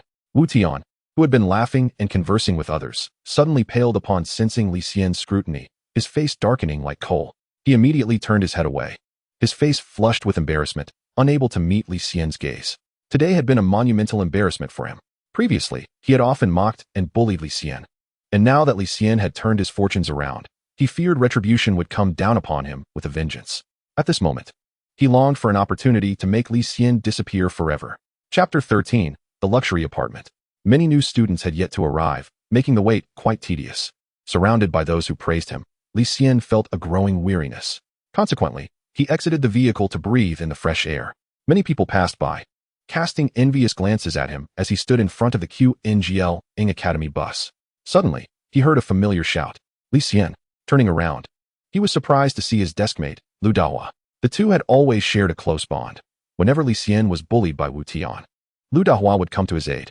Although he had now acquired a system and entered QNGL Academy, he would never forget the feelings he held for his friend. Li Xian made his way through the crowd to Lu Dahua's side. Observing Lu Dahua's excitement, Li Xian deduced that he must have passed the entrance examination for the Beast Tamer Academy. You passed the exam? Lu Dahua nodded vigorously. That's right. With that, he puffed out his chest, his face radiating joy. Confirming that his good friend had succeeded filled Li Xian with genuine happiness. However, the thought of parting ways with a friend he had fought alongside for several years cast a shadow over his mood. Lu Dahua, sensing Li Xian's distress and fearing that discussing the matter in public might upset him further, quietly asked, "How did it go?" With the intention of teasing his friend, Li Xian feigned a gloomy expression and remained silent. Lu Dahua thought to himself, "Oh no, I need to comfort him. I hope he doesn't take this too hard." He then patted Li Xian on the shoulder and encouraged him. "It's all right. Life isn't solely about becoming a beast tamer. There are countless paths to success." Upon hearing this, Li Xian could no longer contain himself and burst into laughter. "All right, I won't tease you any longer. I passed." "You did? You got into QNGL Academy?" Li Xian nodded with a smile. He clapped Lu Dahua on the shoulder, a hint of pride in his voice as he declared, "Not only did I get in, but I also ranked first." Lu Dahua was already shocked to hear that Li Xian had been accepted, but when he learned that Li Xian had achieved first place, he felt his head spin. Taking a deep breath to steady himself, Lu Dahua struggled to contain his astonishment. He had no doubt that Li Xian was telling the truth. There was no reason for him to lie, nor could Li Xian fabricate such a tale. Right fist lightly tapping Li Xian's chest, he exclaimed with a grin, "You little rascal, you've been hiding your light under a bushel. When we get back from break, you'd better treat us." Li Xian nodded, laughing. Despite Lu Dahua's happiness for his friend's success, he could not fathom how Li Xian had achieved it. However, he understood that everyone harbors secrets they prefer to keep hidden, so he refrained from probing further. "Hey, the whole school thought Chen Yu would be the most talented student this year. Who would have thought it would be you who emerged as the dark horse? If the school finds out, there will be many dropped jaws." Lu Dahua remarked with a chuckle. The two continued to chat for a while before bidding farewell at the park's exit. By this time, the new students were ready, and the bus set off for QNGL Academy. The enrollment process was straightforward, albeit crowded. After a considerable duration, Li Xian finally completed the necessary tasks. He then followed the staff from the Academy's logistics department to select a luxury apartment. The luxury apartments were situated in a separate complex, distinct from the dormitories where the other students resided. The interior was both comfortable and opulent, a far cry from the cramped living conditions Li Xian was accustomed to. Furthermore, as the top student, he was naturally assigned to a special class. Students in this class received a monthly living stipend from the academy, amounting to 3,000 yuan. Previously, He had only received a government subsidy of 1,000 yuan for orphans each month. The academy certainly had the resources. A monthly stipend of 3,000 yuan was no small sum. It was no wonder so many people were eager to gain admission to Qingjiang Academy, Li Xian mused. Of course, only those in the special class could receive such an amount, and the subsequent classes would see their monthly stipends diminish. Nevertheless, even the lowest tier received 1,200 yuan per month, sufficient to elicit envy from many. Upon returning to his luxury apartment, Li Xian tidied up both inside and out. Once all was in order, he collapsed onto the soft sofa in the living room, letting out a sigh of relief, feeling utterly content. After a brief rest, he began to contemplate the next steps in his journey. Now that I am at the second tier, it is time to find a new spirit beast. For every tier a beast tamer ascends, they can command an additional spirit beast companion. Having reached the second tier, Li Xian could now control 2 spirit beasts in battle. He lightly tapped his temples, pondering what kind of spirit beast to choose. Li Xian fell into deep thought. His invincible system's greatest advantage was its ability to reveal the hidden evolutionary paths of spirit beasts, allowing for the cultivation of powerful companions. Therefore, if he were to select a spirit beast, it must be one with a strong hidden evolutionary path. However, the system would not provide any hints regarding which type to select.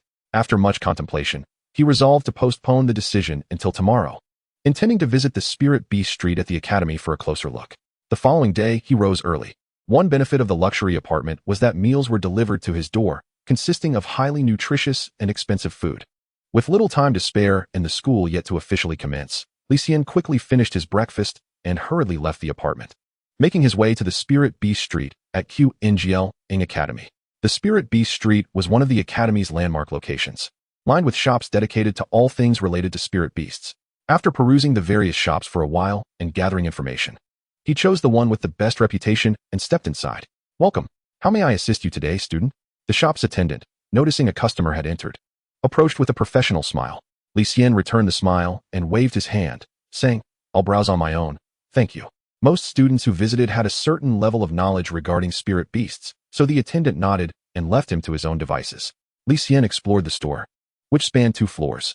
The first floor offered first and second tier spirit beasts, while higher tier spirit beasts were located on the second floor. One by one, spirit beast sealing orbs lay quietly upon the counters, each accompanied by a detailed introduction card. It was imperative that the spirit beasts contracted by beast tamers match their tier. Even if one was at the second tier, they could only bind second-tier spirit beasts until they advanced to the third tier. Thus, Li Xian focused primarily on the second-tier spirit beasts. Originally, he was concerned about not being able to view the evolution path of the spirit beast without binding it. However, he now felt reassured. As long as he picked up a sealing orb, the system would automatically display the information of the spirit beast contained within. Chapter 14. Too Fast. Name, Liu Chong. Attribute, Ordinary. Level, second tier, lower grade. Growth length, 0. Talent, Swift Steps. Skill, Footblade. Evolution path, Ordinary route. Focuses on enhancing light attribute. The next stage is Lingguang Liu Chong. It can evolve to a maximum of 4th tier, high grade. Hidden route, converts light attribute into lightning attribute. The next stage is Fei Lei Liu Chong. It can evolve to a maximum of 5th tier, high grade. The hidden route was rather ordinary. He decided to take another look. Li Xian merely glanced at the sealing orb containing the Liu Chong and set it aside. The Liu Chong was quite common among second-tier spirit beasts. Li Xian was aware that its evolutionary form was Lingguang Liu Chong. Thus, the route converting light attribute into lightning was notably captivating to him. Yet, the potential of evolving to 5th tier seemed somewhat lacking. His Feng Huang had the potential to evolve into a royal grade, and pairing it with a 5th-tier spirit beast felt somewhat incongruous. Shaking his head, Li Xian immediately turned his attention to the next sealing orb. Li Xian was not insistent on encountering a spirit beast with the potential to evolve into a royal grade. That was unrealistic, and he did not wish to be overly greedy. Nevertheless, it was essential to possess the potential to evolve to 7th or 8th tier. Li Xian's gaze swept over sealing orb after sealing orb. Each spirit beast's information manifested in his mind. He discovered that not all spirit beasts possessed hidden evolution paths. In fact, only a minority did. After scanning around, he found only 5 or 6 spirit beasts with hidden evolution routes. Among them, the one with the highest potential could only evolve to 6th tier, middle grade, adhering to a principle of better to have none than to have a poor choice. Li Xian sighed. If it truly came to that, he would simply explore more shops. As he pondered, Li Xian approached the last batch of sealing orbs in the corner. Fortune favored the diligent. Upon inspection, he was astounded. His eyes widened, filled with shock. Name, Huiyanyao. Attribute, fire. Level, second tier, middle grade. Growth length, 2135. Talent, low-level fire element resistance, flame body. Skill, stare, fireball technique. Evolution path, support route, an evolutionary method that enhances support capabilities. The next stage is Zhihuanyao, with a maximum evolution to 4th tier, lower grade. Hidden route, an evolutionary method that strengthens attack capabilities. The next stage is Hualianyao, with a maximum evolution to royal grade, immortal vermilion bird. Another royal grade.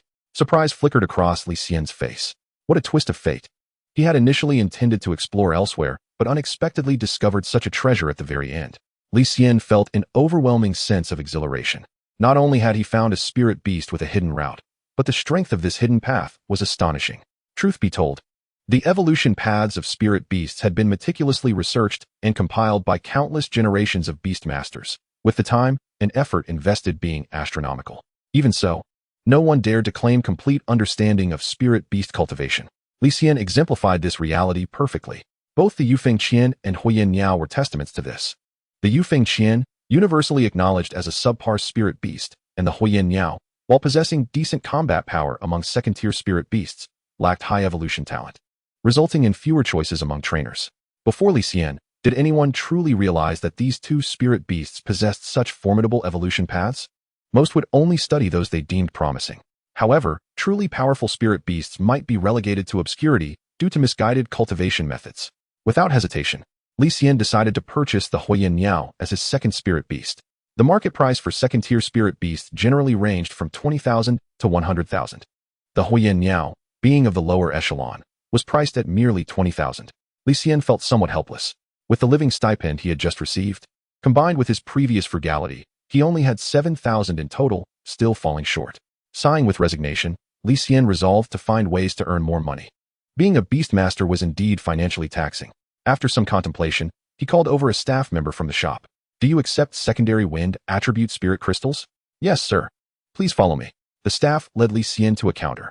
The utility of elemental spirit crystals was vast, with over 90% of spirit beast evolutions requiring them, as they also served as fodder for high-tier spirit beasts. Thus, shops dealing in spirit beasts typically engaged in the acquisition of elemental spirit crystals. Li Xian produced a bag he had prepared, handing it over to the counter. This bag was filled with secondary wind attribute spirit crystals, all spoils from his recent battles in a monster gathering area, totaling over 50 pieces. He retained a few for the Feng Huang's evolution materials, selling the rest. The person at the counter counted them, totaling 42 pieces. Each spirit crystal was priced at 800. As these shops collaborated with Qinglong Academy and dared not deceive its students, the consequences of being discovered would be dire. After deducting the cost of the Huiyanyao, Li Xian was left with 13,600. With this, he had a modest sum saved up. Li Xian felt a sense of joy. Being a beastmaster incurs many expenses, yet earning is also relatively easy. In just a few days, I've made this much. Ordinary office workers might not earn 10,000 in a month. Looking at the bank notification of funds received, he was filled with reflections. This was merely as a second-tier beastmaster. For those high-tier beastmasters, earning 100,000 a day was quite normal. However, with higher earnings come greater expenditures. My current savings are still insufficient. Future expenses will only increase. To pursue higher realms, I must find ways to earn more. For now, I should return home and bind the Huiyanyao. Clutching the sealing orb, Li Xian strode confidently out of the shop, ready to return to his upscale apartment to bind the Huiyanyao. Just a short distance away, he unexpectedly encountered an old acquaintance. Li Xian? What a coincidence. You're here too, Chen Yu exclaimed, her eyes sparkling with delight as they met. She intended to engage Li Xian in conversation to foster a closer relationship. Suddenly, she noticed the sealing orb clutched in his hand. Her gaze fixated on it, momentarily stunned, before her face blossomed with astonishment. In such a short time, had Li Xian already reached the second tier? This was simply too fast. Was he truly human? Chen Yu felt her worldview was on the verge of collapse. Chapter 15, Huiyanyao. What a coincidence. Li Xian nodded at Chen Yu in greeting, waving the hand holding the sealing orb a few times. I heard this shop was quite good, so I came to buy something. Are you about to acquire a second spirit beast? Chen Yu asked uncertainly. Li Xian calmly nodded. There was no need to hide it, as it would eventually be known. He simply would not boast about it.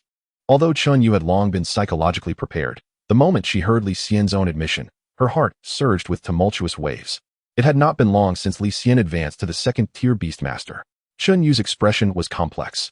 hailing from a family of beast masters. Her understanding of their craft surpassed that of ordinary individuals. She recognized that her own talent was quite commendable, compounded by ample resources for cultivation. Yet, despite these advantages, she remained at the first tier, with a significant gap to bridge before ascending to the second tier. The uncertainty of when she might achieve this only served to highlight her comparative shortcomings against Li Xian.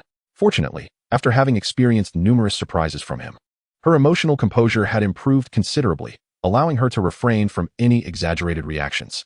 After calming herself, Yu swiftly changed the subject. By the way, have you decided which club you want to join after school starts? Clubs? Li Xian paused momentarily. He was aware of the tradition of forming clubs at the Beastmaster Academy, which fostered interaction and progress among students with similar elemental beasts.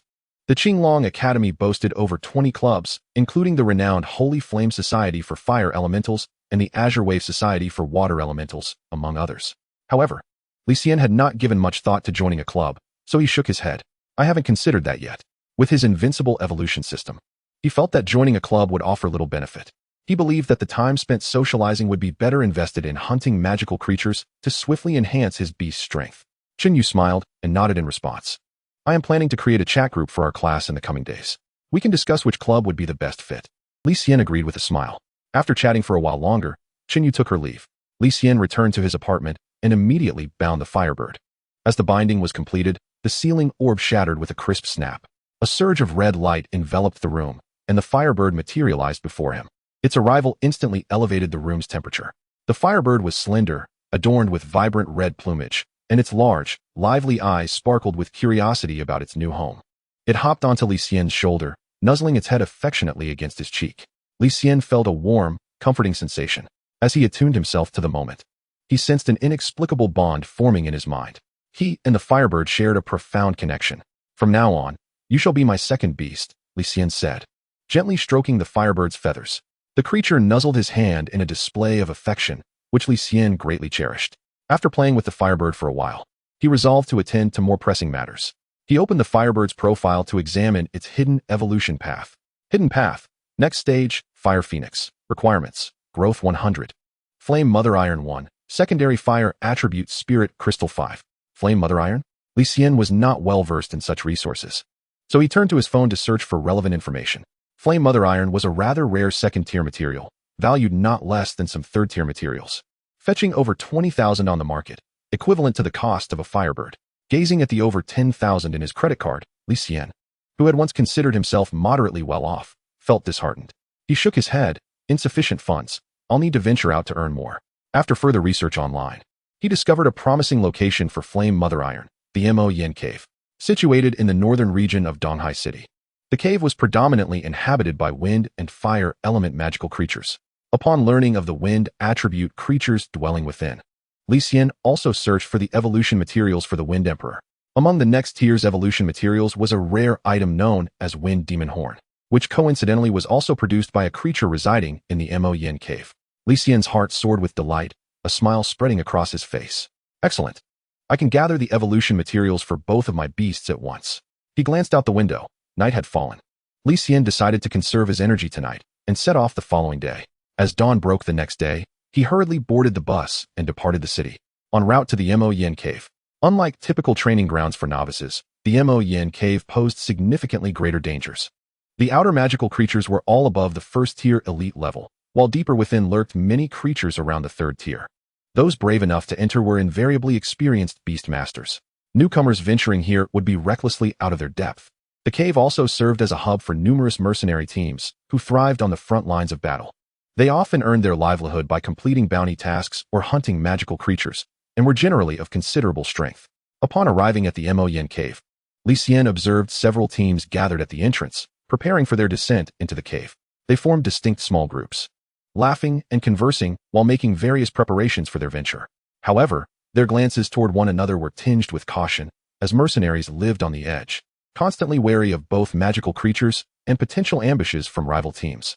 After all, the resources gathered during missions were typically of high value, often enticing others to entertain nefarious thoughts. In addition, numerous solitary beast masters, like Li Xian, mingled among the crowd, creating a lively atmosphere. Li Xian briefly surveyed the scene before withdrawing his gaze. He preferred to remain uninvolved. At that moment, A young man from a nearby mercenary team happened to glance up and spotted Li Xian, who was about to enter the cave. Li Xian? He exclaimed in surprise. What is he doing here? Chapter 16, Halt. What is it, Xiao Tian? A burly man noticed Wu Tian's expression and inquired. I see someone I know, Wu Tian replied. His focus fixed on Li Xian's retreating figure, his teeth clenched in agitation. The burly man, Xu Yong, was astute enough to discern the tension in Wu Tian's demeanor, recognizing that while they were acquainted, their relationship was far from cordial. A classmate? Humph, as if he deserves that title. Just a poor kid with a bit of luck. Wu Tian scoffed disdainfully. Did he offend you? Should we teach him a lesson? Xu Yong offered, eager to maintain a good rapport with Wu Tian, whose family had lucrative connections.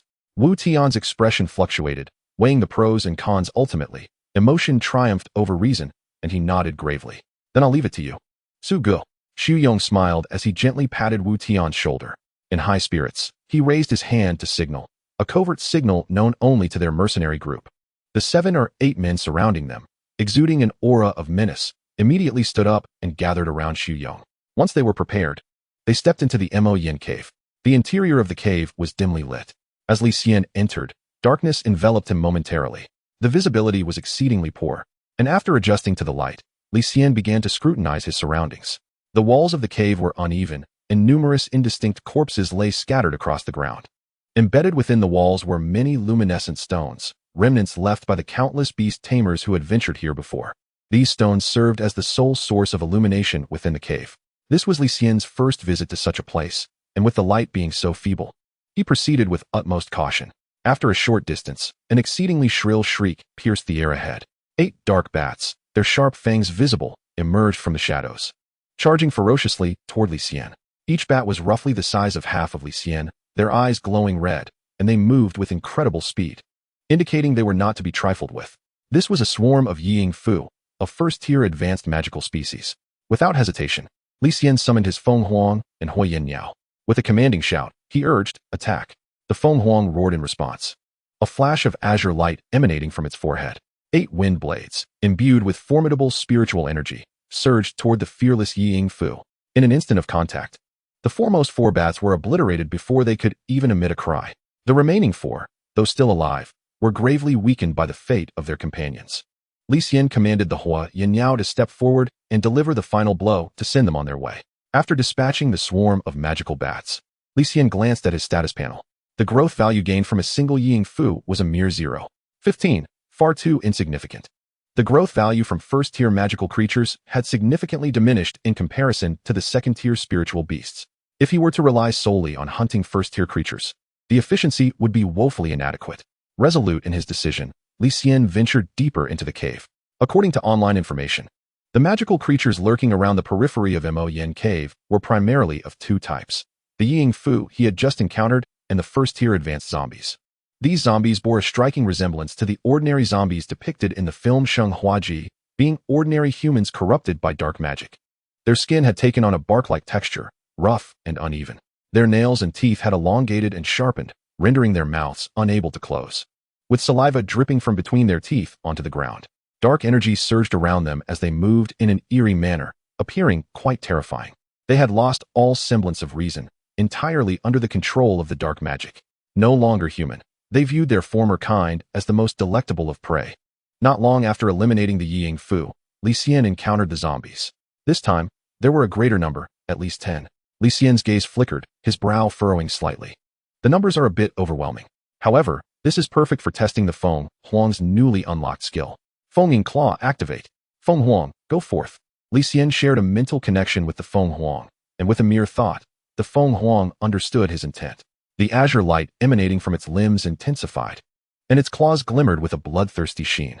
In an instant, the Feng Huang transformed into a whirlwind, crashing into the horde of zombies.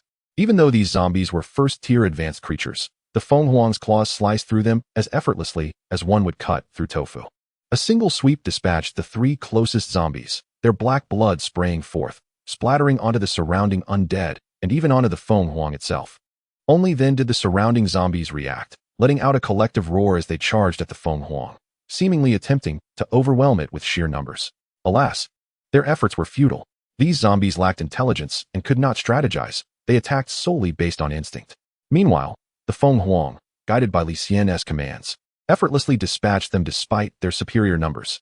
Under Li Xian's direction, the Feng Huang began its slaughter, relying solely on the enhancement of the Feng Ying claw and its speed. In a straightforward melee, each strike claimed at least one zombie life. Before long, 3 more zombies fell to the Feng Huang's claws. The Huoyan Yao, eager to showcase its prowess, flitted anxiously beside Li Xian, emitting a series of chirps. Li Xian chuckled and shook his head, saying, "Patience, your moment to shine will come." With that, the Huoyan Yao settled down. The battle had turned decidedly in their favor, and Li Xian chose not to intervene further, allowing the Feng Huang to continue its rampage.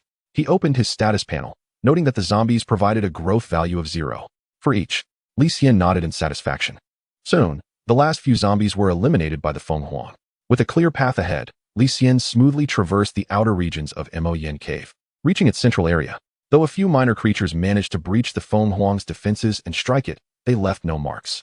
The Huoyan now had expressed a desire to join in the fray several times, but Li Xian had restrained it, prioritizing its safety and focusing on maximizing the Feng Huang's growth value. With luck, he hoped to elevate its growth to 100 within the next couple of days. He still needed to acquire Yen Mutai and Feng Mo Jiao. Yen Mutai was a type of or found deep within Mo Yin Cave, while Feng Mo Jiao came from a second-tier boss-level creature known as the Feng Mo Lang. The latter would be easier to locate, as the cave was teeming with magical creatures, and finding the Feng Mo Lang's lair would lead him to the boss. However, the exact location of the Yen Mutai remained a mystery. As Li Xian approached a corner, a shadow darted forth, seemingly about to collide with the Feng Huang. Mistaking it for an enemy, the Feng Huang raised its claws, only to be met with a girl's piercing scream. Upon recognizing the figure, Li Xian quickly commanded the Feng Huang, "Stand down." The Feng Huang's claws halted just beside the girl's face, reflecting the fear glimmering in her eyes. Chapter 17. I will handle this. The girl, named Li Xian, widened her eyes in shock, staring intensely at the glimmering claws. Her heart raced, and terror filled her gaze. Overwhelmed by anxiety, beads of cold sweat began to trickle down her forehead. It was only after the Feng Huang's claws moved away that she regained her senses. "Why you?" Her chest heaved with agitation, her right hand pointing shakily at Li Xian, struggling to articulate a coherent sentence. Suddenly, a cacophony of roars erupted from the other side of the corner, accompanied by the sound of chaotic footsteps. The noise grew louder, indicating that numerous magical creatures were approaching. Upon hearing the commotion, Li Xian narrowed his eyes, while Li Xian appeared to snap back to reality. Without a moment's hesitation, she urgently urged Li Xian, "We must leave. There are many magical creatures behind us." Li Xian raised an eyebrow. Just as he was about to inquire, before Li Xian could speak, Li Xian seized his hand and rushed outside. Li Xian couldn't help but smile wryly. What could possibly be going on with this girl? Why was she dragging someone away the moment they met? Nevertheless, he still managed to ask, "What is happening? What kind of monster is pursuing you?" "The Feng Mo Lang, a horde of them, at least 15 or 20. She exclaimed. "My spirit beasts are holding them off behind us. We must seize this opportunity to flee." Li Xian's delicate face had turned pale, likely due to the shock of her first encounter with such peril. She had initially believed that with her 2 formidable grass attribute spirit beasts, she would be invincible within the Mo Yin Cave and that nothing could go awry. Yet, scarcely had she entered before she encountered a pack of Feng Mo Lang. Now, she regretted her earlier overconfidence. In hindsight, she should have approached this place with more caution, but she had been reckless, and the thought of it stirred a tumult of emotions within her. Li Xian, however, did not share the same tumultuous feelings. He glanced back. 2 grass attribute spirit beasts emerged awkwardly from around the corner, both fighting and retreating. One was covered in thorns and spikes, exuding an incredibly fierce aura, while the other resembled a frog, adorned with a budding flower on its back. These 2 spirit beasts were the thorn dragon and the wonderful grass frog. Li Xian recognized their species at a glance. They must belong to that girl. The thorn dragon was a superior second-tier spirit beast, while the wonderful grass frog was a mid-tier one. Both were renowned among second-tier grass attribute spirit beasts for their exceptional prowess. Li Xian found it perplexing. Logically, this should not be the case.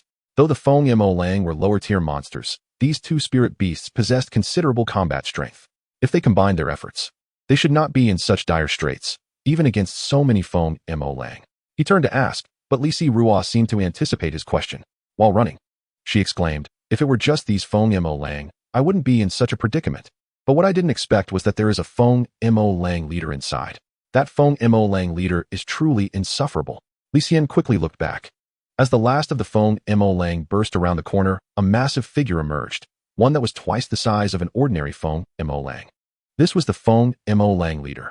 Its blood-red eyes glinted with a savage cruelty, and its black fur was wreathed in purple demonic energy, emanating a terrifying aura. Yet, what captured Li Xian's attention most was the single horn protruding from its forehead. What a stroke of luck.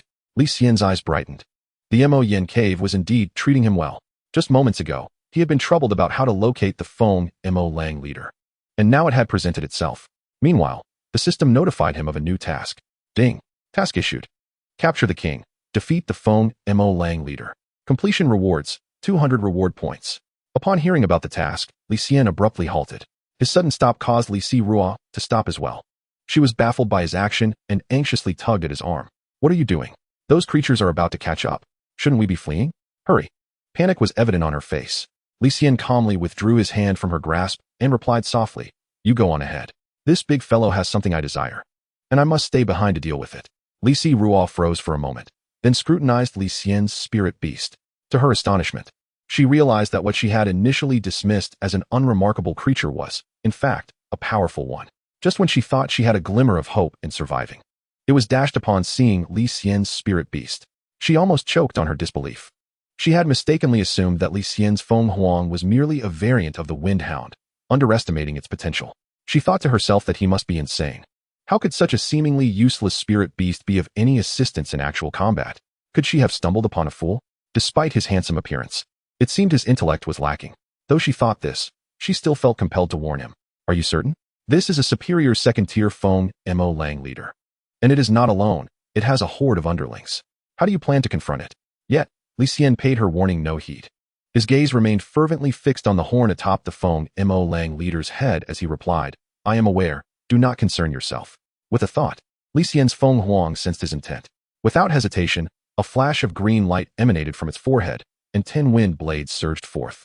Subsequently, the Wind Power talent activated, followed by the Wind Shadow Claw talent. The Feng Huang transformed into a tempest and plunged into the midst of the Feng Mo Lang horde. Watching the Feng Huang charge forward, Li Ruo was left speechless. This individual, with his prominent brow and large eyes, appeared anything but foolish, yet his actions seemed reckless. Was he courting death? Could a mere variant of a Wind Hound contend with the Feng Mo Lang leader?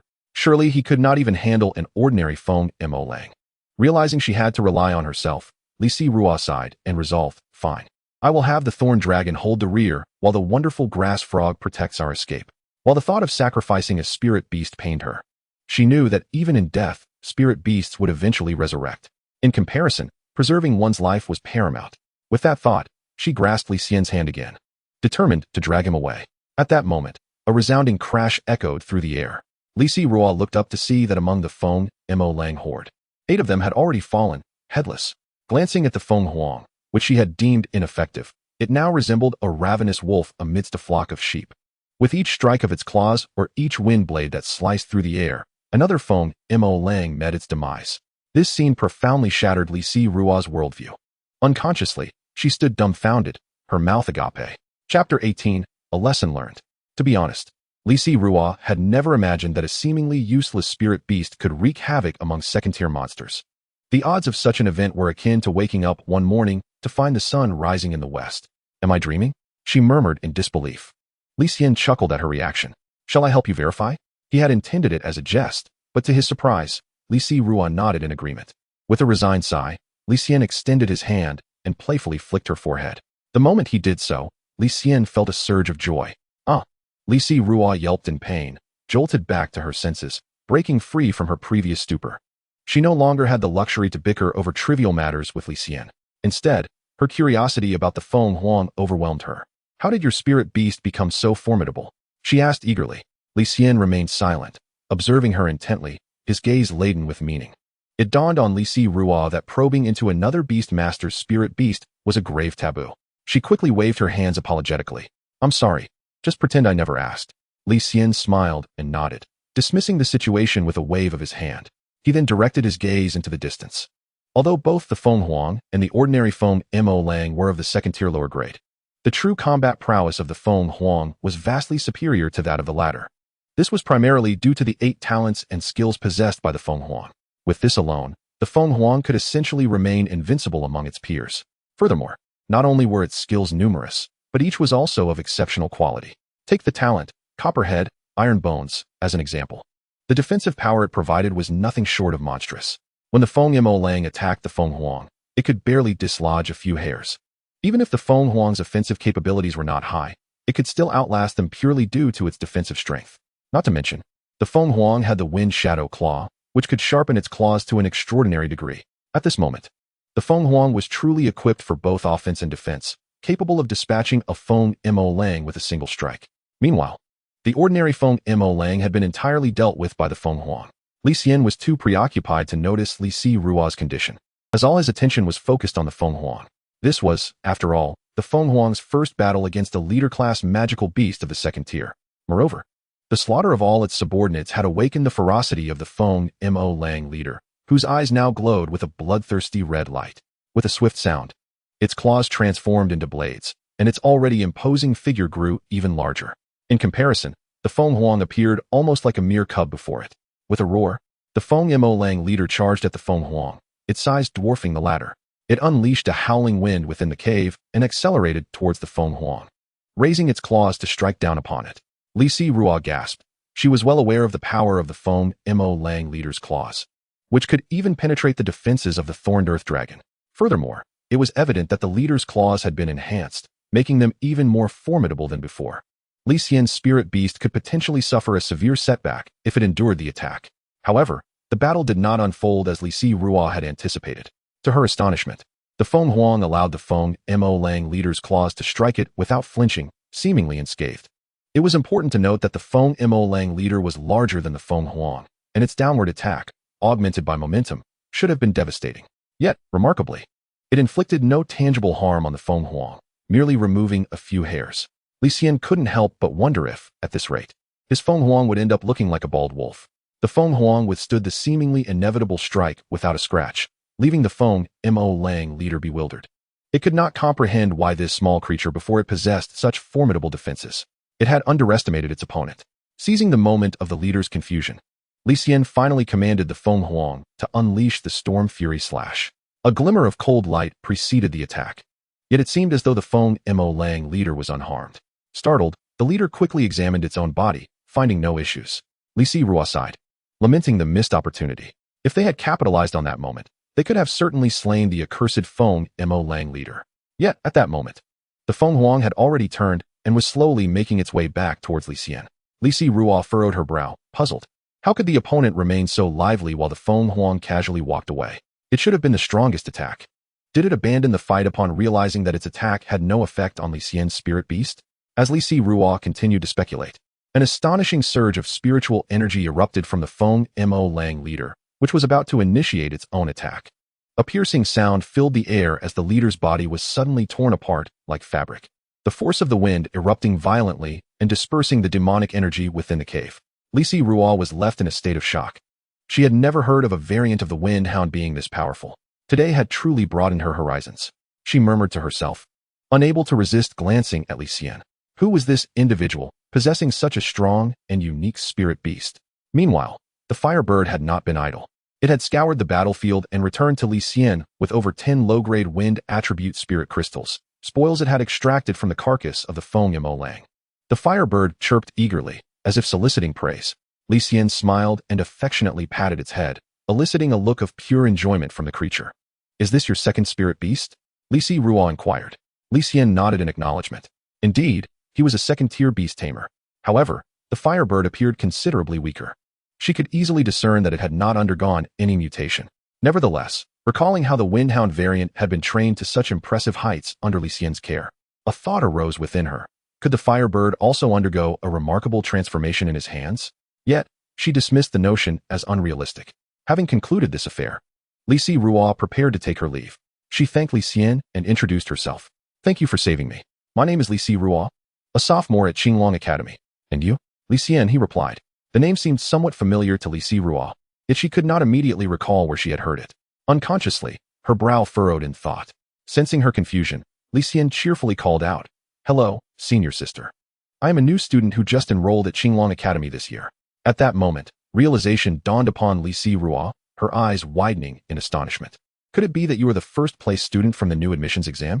Chapter 19. The gathering Li Xian was aware that among this year's new students was a remarkable prodigy with unparalleled potential.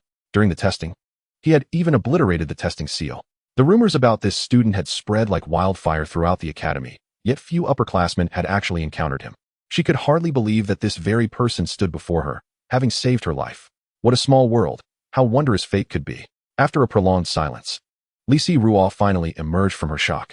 Meanwhile, Li Xian had already approached the corpse of the Feng Mo Lang leader, forcefully prying the Feng Mo horn from its head. With the horn in hand, a smile of joy spread across Li Xian's face. The materials for Feng Huang's evolution were now complete, with only the growth length remaining. The Feng Mo Lang leader had provided a length increase of 20. Adding to that the ordinary Feng Mo Langs he had just defeated, the Feng Huang's growth length had reached 60. What a tremendous haul. If he could acquire 2 more leader-class second-tier magical beasts, the Feng Huang's growth length would nearly be maxed out. Of course, Li Xian knew such leader-class beasts were not easily encountered. Simultaneously, the voice of the system echoed in his mind. Task: capture the king before the thief, completed. Earning 200 reward points. Li Xian glanced at his status panel. The only remaining talents and skills yet to be unlocked were the 10 sub-items within Elemental Wolf's Blessing. After some contemplation, he decided to spend 100 reward points to unlock the Earth Spirit Wolf's Blessing, enhancing his resistance to Earth attribute damage. As it was the greatest weakness of his Wind attribute Spirit Beast, the urgency for other elemental resistances was less pressing, so he opted to save the remaining evolution points for future needs. Thus, Li Xian turned the panel back to his own section. Name: Li Xian. Level: second tier intermediate. Spiritual power: 1500. Spirit Beasts: Wind Speed Dog King, Flame Bird. Reward points: 149. At this moment, Li Xian recalled that the abilities of a beast master are not solely reliant on spirit beasts, but also encompass spiritual techniques. As a second-tier beast master, how could he possibly lack knowledge of spiritual techniques, particularly defensive spiritual techniques, which are essential for any beast master? In the heat of battle, spirit beasts cannot constantly shield their masters to ensure their own safety and maximize their capability to vanquish monsters. Beast masters typically learn 1 or 2 defensive spiritual techniques to safeguard themselves during confrontations. Is the Fengma horn a material for your spirit beast's evolution? Li Xian's voice pulled Li Xian from his contemplation. Her curious gaze flitted between the Feng Huang and the Fengma horn in Li Xian's hands. He nodded in affirmation. This further confirmed to Li Xian that the Feng Huang was no ordinary spirit beast. Common wind dogs, or their variants, do not require Fengma horns for evolution. This undoubtedly represented a new spirit beast, akin to the wind dog, yet previously undiscovered. The next step was to locate Yinmu Iron. However, as he traversed the path, he found no signs of Yinmu Iron. After much thought, Li Xian surmised that since Li Xian had arrived here earlier, she might know the whereabouts of Yinmu Iron. Hence, he casually inquired, "Senior sister, do you know where Yinmu Iron is located?" In truth, Li Xian merely asked out of curiosity, not expecting her to possess the information. Yet, to his surprise, Li Xian nodded. "Yinmu Iron? I know where it is. It's at the place I just ran from. I was pursued by a pack of Fengma wolves precisely because I sought the Yinmu Iron." Upon hearing this, Li Xian's spirits soared, and he hastily asked, "Senior sister, could you guide me there?" Li Xian nodded. "I can, but there is a swarm of phantoms over there, numbering around 20 or 30. Li Xian waved his hand dismissively. "No worries, senior sister." Li Xian was not concerned either. Her intent in mentioning the phantoms was not to dissuade Li Xian, but to inform him of the potential dangers near Yinmu Iron, allowing him to prepare accordingly rather than being caught off guard. Phantoms are merely second-tier low-level monsters. Given the prowess demonstrated by Li Xian's Feng Huang, dispatching 20 or 30 phantoms would be a trivial task. With no time to waste, the duo set off immediately. Li Xian led the way as they followed the current upstream, retracing the Fengma wolf's path. Along the way, they encountered several scattered monsters, all of which served as nourishment for the Feng Huang's growth. Before long, they reached their destination. It was an exceedingly spacious cavern, strewn with eerie white bones. Even before entering the cave, Li Xian felt an ominous chill that seemed to penetrate his very soul. This place had undoubtedly claimed numerous lives. Li Xian did not see the phantoms that Li Xian had mentioned. It seemed they had vacated the area. Li Xian let out a sigh of relief, recognizing that fewer battles were preferable. However, Li Xian's focus was solely on searching for Yinmu Iron. Understanding this, Li Xian smiled and pointed to a specific area. "There. Right over there." Following her gesture, Li Xian indeed spotted a piece of red metal faintly glowing with a crimson light. He hurried over, comparing it to the information he had stored in his mind regarding Yinmu Iron. After a moment of examination, he was overjoyed. This was Yinmu Iron. Li Xian promptly instructed the Feng Huang to excavate the Yinmu iron. In no time, the Feng Huang completed the task, bringing the extracted Yinmu iron to Li Xian. Gazing at the Yinmu iron in his hands, Li Xian beamed with satisfaction. At last, he had gathered all the necessary materials. With this, he had achieved the primary objective of his visit to the Mo Yin cave. He possessed all the essential evolution materials, and the remaining 2 types of secondary elemental crystals posed no problems. He already had the wind attribute. The fire attribute could be acquired by defeating minor monsters or purchased directly, which was also a viable choice. As long as both of his spirit beasts reached a growth level of 100, he could evolve at any time, elevating his strength to new heights. After some contemplation, Li Xian decided it was time to depart and take a moment to rest. Thus, he asked, "I will be leaving first. What about you, senior sister?" Just as Li Xian was about to respond, she was interrupted by the sudden cacophony of hurried footsteps. Li Xian and Li Xian turned toward the source of the sound, only to see 7 or 8 burly men emerging from another exit of the cave. Leading them was none other than Wu Tian and Xu Yong. Upon their meeting, both parties momentarily froze. Wu Tian, Li Xian was taken aback. Wu Tian's eyes lit up with a sinister smile. "Li Xian, today is your unlucky day." Chapter 20, Leave it to me. Just as they were about to abandon their pursuit, they encountered Li Xian. Wu Tian sneered, "It seems that fate is smiling upon me." His gaze fixated on Li Xian. Burning with fury, Wu Tian harbored deep resentment towards this lowly commoner, who had been born into a less fortunate background. How could a mere impoverished boy overshadow him? Why should his talent surpass Wu Tian's? The malicious grin on Wu Tian's face did not escape Li Xian's notice, causing him to furrow his brow slightly. Li Xian sensed the strange tension in the air and the malevolence emanating from Wu Tian, casting a wary glance at him and his companions. "Who are you?" No one answered her. Wu Tian's focus remained on Li Xian, while Xu Yong and the other mercenaries fixated on the Yinmu iron in Li Xian's grasp. This second-tier material held considerable value. For their mercenary group, it represented a substantial fortune. Their greed was evident in their unabashed expressions. With their numbers, if they could eliminate these 2 individuals and seize the Yinmu iron, they could easily disguise the scene as an attack by monsters, ensuring no one would suspect their involvement. With this thought in mind, Xu Yong's resolve to commit robbery and murder solidified. He grinned maliciously. "Kid, hand over the Yinmu iron you have." As he spoke, he and his mercenary companions closed in on Li Xian and Li Xian, their eyes filled with ill intentions. Li Xian, incensed, glared at Xu Yong. "This is robbery. Are you not afraid that I will report you to the Mercenary Guild?" The Mercenary Guild is an affiliate of the Beastmaster Association, responsible for managing mercenary groups and their members, enforcing penalties against any beast masters who violate guild regulations. It holds significant authority among mercenaries. They ignored her words, fully intent on murder and theft, showing no concern for her potential report. Surviving this encounter was their primary concern. Furthermore, no one could prove that the Yinmu iron belonged to Li Xian and Li Xian. If the matter escalated into a debate, it would likely be swept under the rug. The mercenaries exchanged disdainful chuckles, their eyes brazenly surveying Li Xian. This infuriated her even further. In contrast, Li Xian remained remarkably composed. Faced with the hostile gazes of Xu Yong and Wu Tian, he merely frowned slightly, showing no other signs of distress. His eyes narrowed, glimmering with an inscrutable light. Wu Tian and Xu Yong felt an inexplicable sense of unease in response to Li Xian's demeanor, as if something ominous was about to transpire. Wu Tian's right eyelid twitched violently. It is important to note that they currently hold the advantage in numbers. However, it appears that danger may be looming over them. Nevertheless, the 2 individuals quickly regained their composure. What was there to fear, given their numerical superiority? Although Li Xian ranked first among the new students at Qinglong Academy this year, he was merely a newcomer. In comparison to seasoned mercenaries who had long danced on the edge of danger, his strength was still lacking. The girl beside him, who possessed an alluring figure and fair complexion, exhibited considerable prowess. Her 2 grass attribute spirit beasts were at the 2nd tier, which might pose some complications. Yet, regardless of the circumstances, Xu Yong was resolute in believing their victory was assured. With this thought, he convinced himself, a smile spreading across his face, his eyes gleaming with ferocity. "What shall we do about Li Xian?" Li Xian inquired, drawing closer to him, attempting to maintain her composure. It was evident that these individuals were part of a mercenary group, all of whom were essentially 2nd-tier beastmasters, summoning around 10 spirit beasts in total. Among them was a particularly intimidating figure who demanded the Yin Mu Tai from Li Xian, possessing a 3rd-tier lower spirit beast.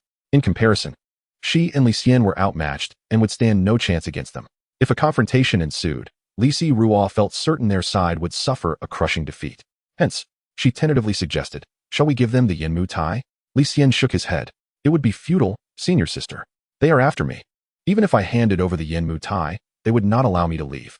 Moreover, they would undoubtedly fear our report to the mercenary guild and would go to great lengths to eliminate us. After a brief pause, Li Xian spoke calmly. Do not worry. Senior sister, leave it to me. Li Rual was somewhat perplexed. Leave it to you? How can you be so confident in such a dire situation? Does Li Xian have some hidden card?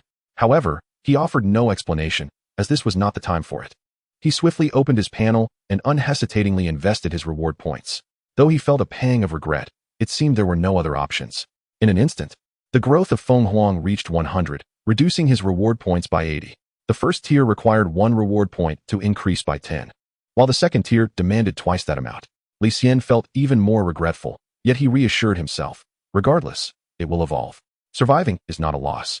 Without hesitation, he decisively chose evolution. On the Spirit Beast panel, Feng Huang's information changed once more. Name, Storm Spirit Wolf. Attribute, Wind. Level, 2nd tier peak. Growth, 0. Talents, Wind Power.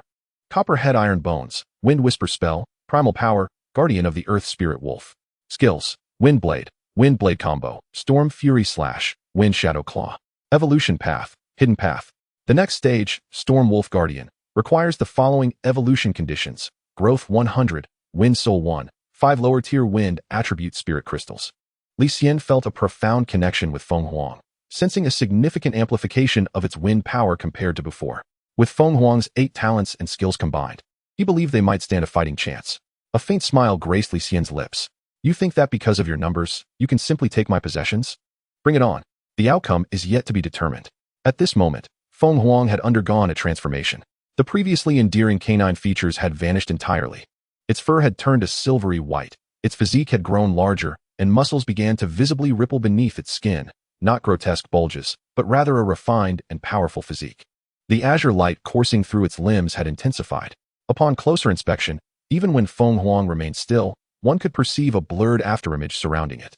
The aura of spirit energy emanating from Feng Huang had considerably increased, creating a whirlwind of energy that radiated outward. Feng Huang bared its fangs, its body coiling like a bow, seemingly poised to strike. Wu Tian, witnessing this scene, swallowed hard, beads of cold sweat forming on his forehead. It had truly evolved? All present were taken aback by this spectacle, with Li Rual unable to stifle an exclamation. However, Xu Yong quickly suppressed his surprise, snorting disdainfully. So what if it has evolved? It won't make a difference. Upon hearing Xu Yong's words, Wu Tian regained his focus, pondering, indeed. What does it matter if it has evolved? We outnumber them. Today, I shall ensure their defeat. Thus, Wu Tian impatiently urged Xu Yong, Su Go, let us cease this idle chatter and engage them directly. He was eager to see Li Xian battered and bruised, begging for mercy at his feet. The thought of such a scene exhilarated Wu Tian, a sinister grin creeping across his face. Xu Yong had no objections. Like Li Xian, even if he surrendered the Yin Mu Tai, Xu Yong had no intention of letting them off. With a mischievous grin, Xu Yong waved his hand, issuing commands. First, take down those 2 spirit beasts. Make sure they don't escape. Su Yong's subordinates had been prepared for this moment, merely awaiting his command. Suddenly, a dozen spirit beasts roared in unison, charging towards Li Xian and Li Rual, kicking up a cloud of dust. This unfolding scene caused Li Rual to instinctively clench her fists, a fine sheen of sweat forming on her pristine forehead. Her 2 spirit beasts, the thorned earth dragon and the marvelous herb frog, instinctively positioned themselves in front of Li Rual, their expressions serious as they prepared to defend their master from the impending onslaught. Yet, Li Xian remained unfazed. Feng Huang's claws elongated and sharpened, the azure light swirling around its limbs taking on the form of tangible flames. Wind Power and Wind Shadow Claw were unleashed simultaneously. As Feng Huang's level continued to rise, the potency of its talents and skills also amplified. Previously, Wind Power only provided a 15% increase in speed. Now it had surged to 25%. Wind Shadow Claw experienced a similar enhancement. Its attack boost had escalated from 10 to a staggering 20%.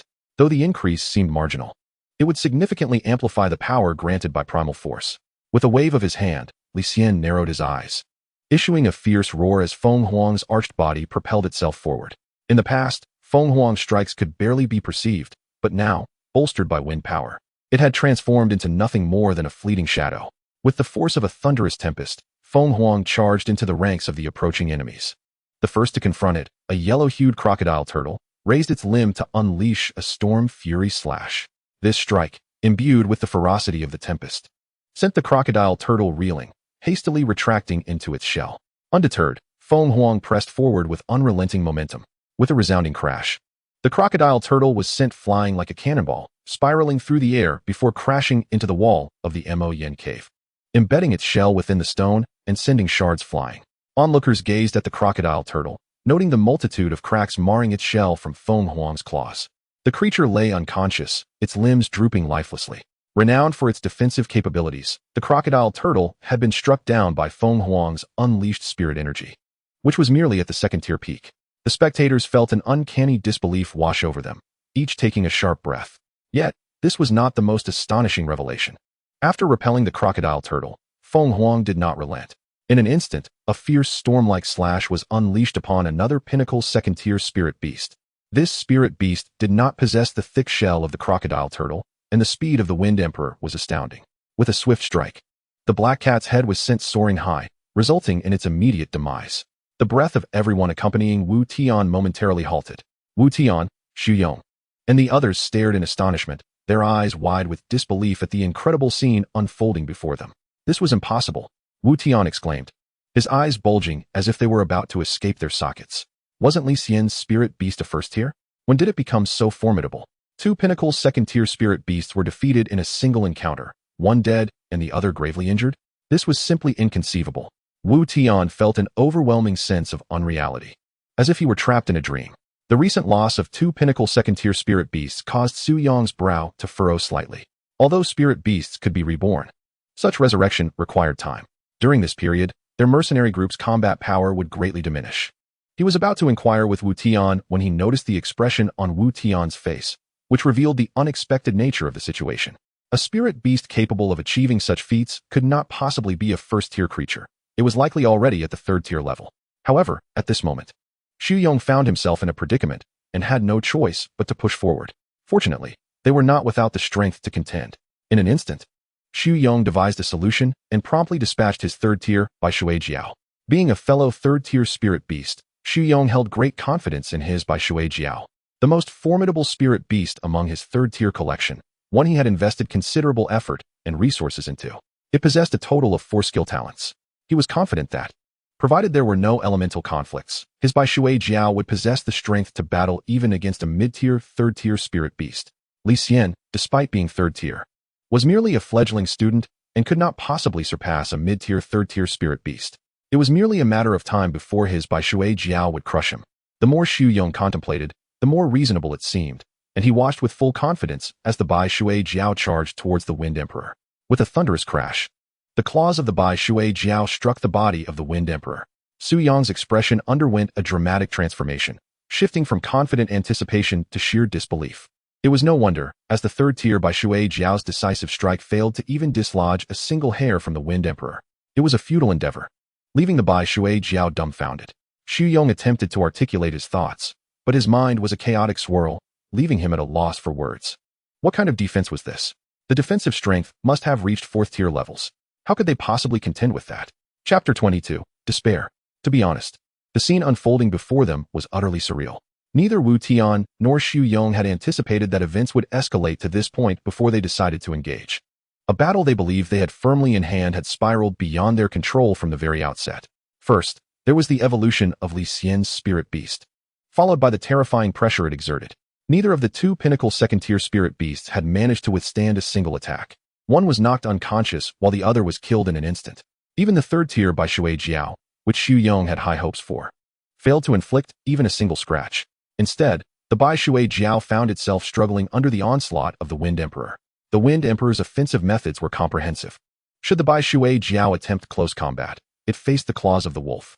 If it tried to engage from a distance, before it could stabilize its position, the green gem on the Wind Emperor's forehead began to shimmer, unleashing a barrage of wind blades propelled by a fierce gale. These strikes interrupted the Bai Shui Jiao's preparations for a ranged attack. Li Ruo, observing from the sidelines, was left speechless. Not long ago, she had witnessed the Wind Emperor slay the second-tier superior Wind Demon Wolf leader and found it astounding. Yet, shortly thereafter, she witnessed the Wind Emperor dispatch a pinnacle second-tier spirit beast, effortlessly suppressing a third-tier creature without any chance of retaliation. It seemed even more effortless than the encounter with the Wind Demon Wolf Leader. This was simply unbelievable. Initially, she thought the changes in Li Xian's spirit beast were merely the result of some secret technique, but it now appeared that the spirit beast had evolved. However, the magnitude of this power increase was astonishing. Li Ruo silently marveled, casting a furtive glance at Li Xian. She found herself increasingly perplexed by him. In stark contrast, the expressions of Wu Tian and Xu Yong darkened. Both wore pale faces and were drenched in sweat. The spirit beasts they had once taken pride in were being overwhelmed. Having lost their advantage, their former arrogance vanished, replaced by profound panic. Especially as the Wind Emperor continued to suppress the Bai Shui Jiao, while simultaneously unleashing a barrage of wind blades upon the other spirit beasts. The number of spirit beasts falling to the Wind Emperor's might grew, intensifying the terror etched on their faces. At this moment, Wu Tian was in a daze.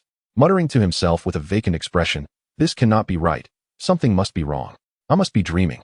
How could Li Xian, a lowly commoner without wealth or status, possess such an exceptional spirit beast?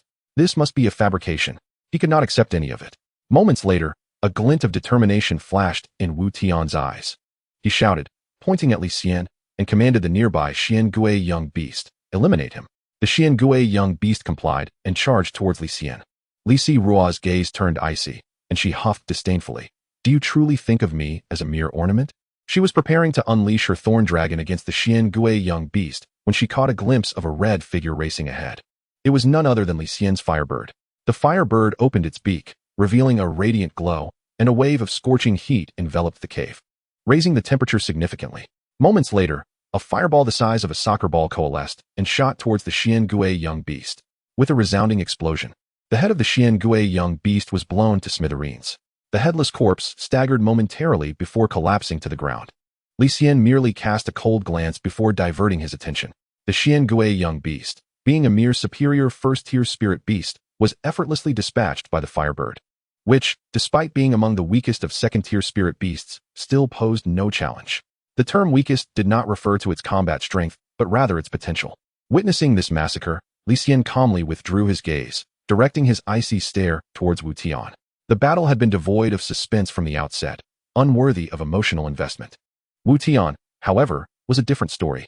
Witnessing his soul spirit beast obliterated in an instant, Wu Tian's complexion turned ashen. He then caught sight of Li Xian's frigid gaze.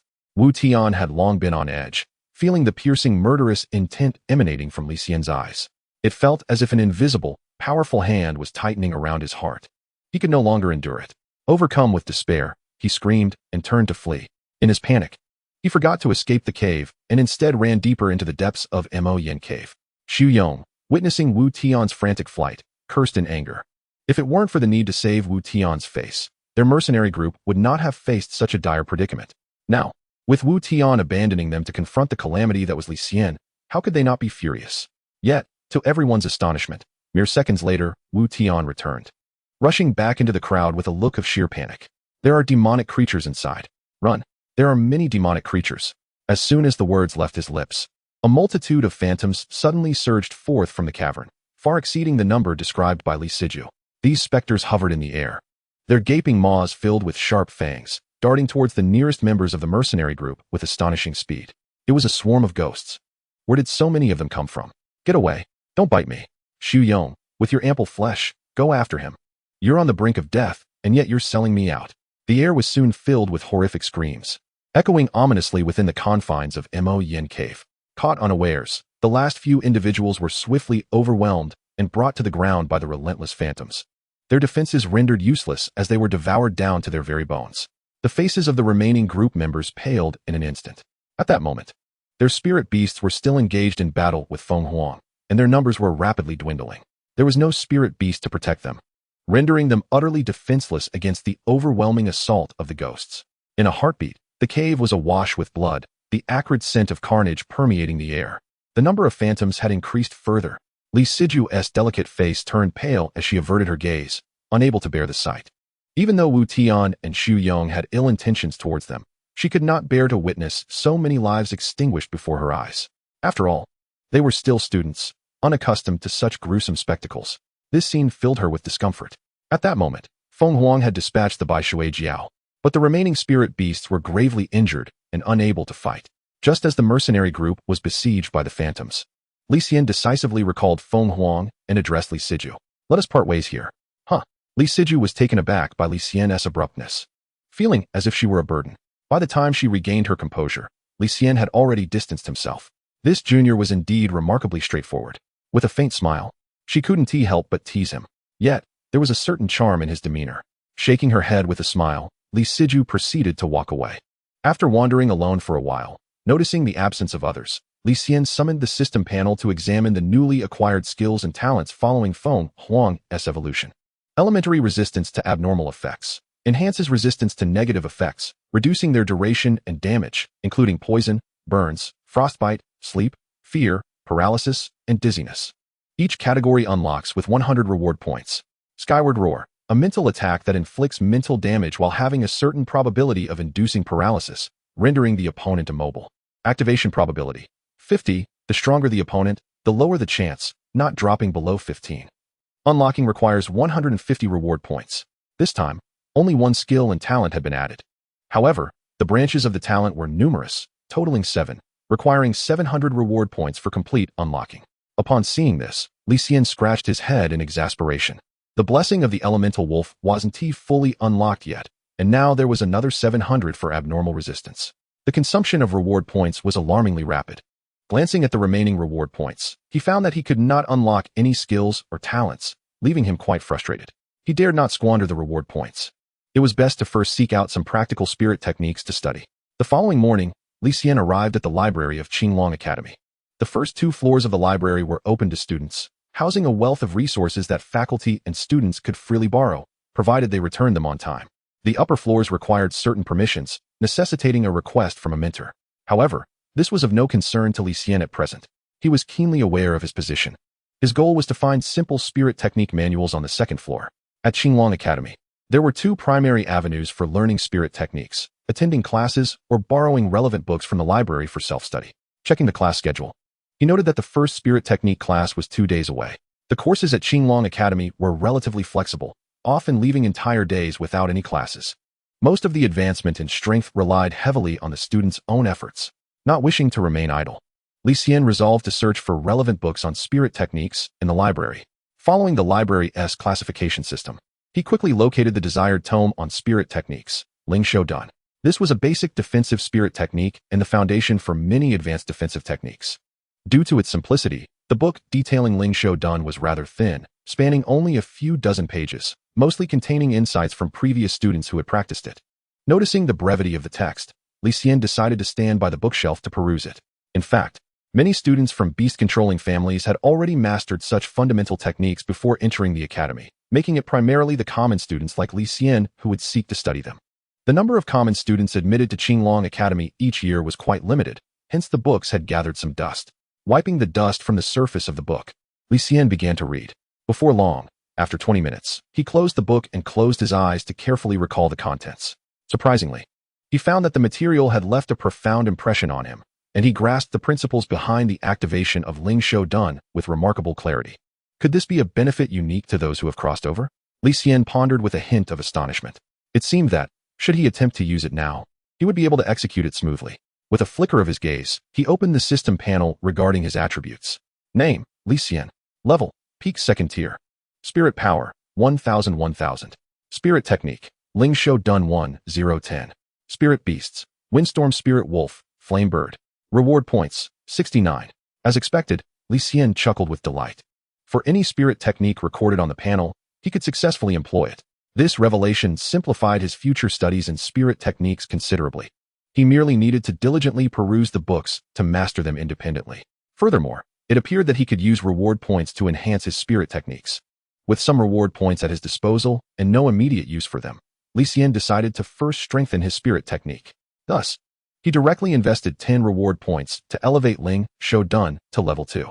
Ling Shou Dan 030. He subsequently allocated another 30 reward points to upgrade it to level 3. Ling Shou Dan 050.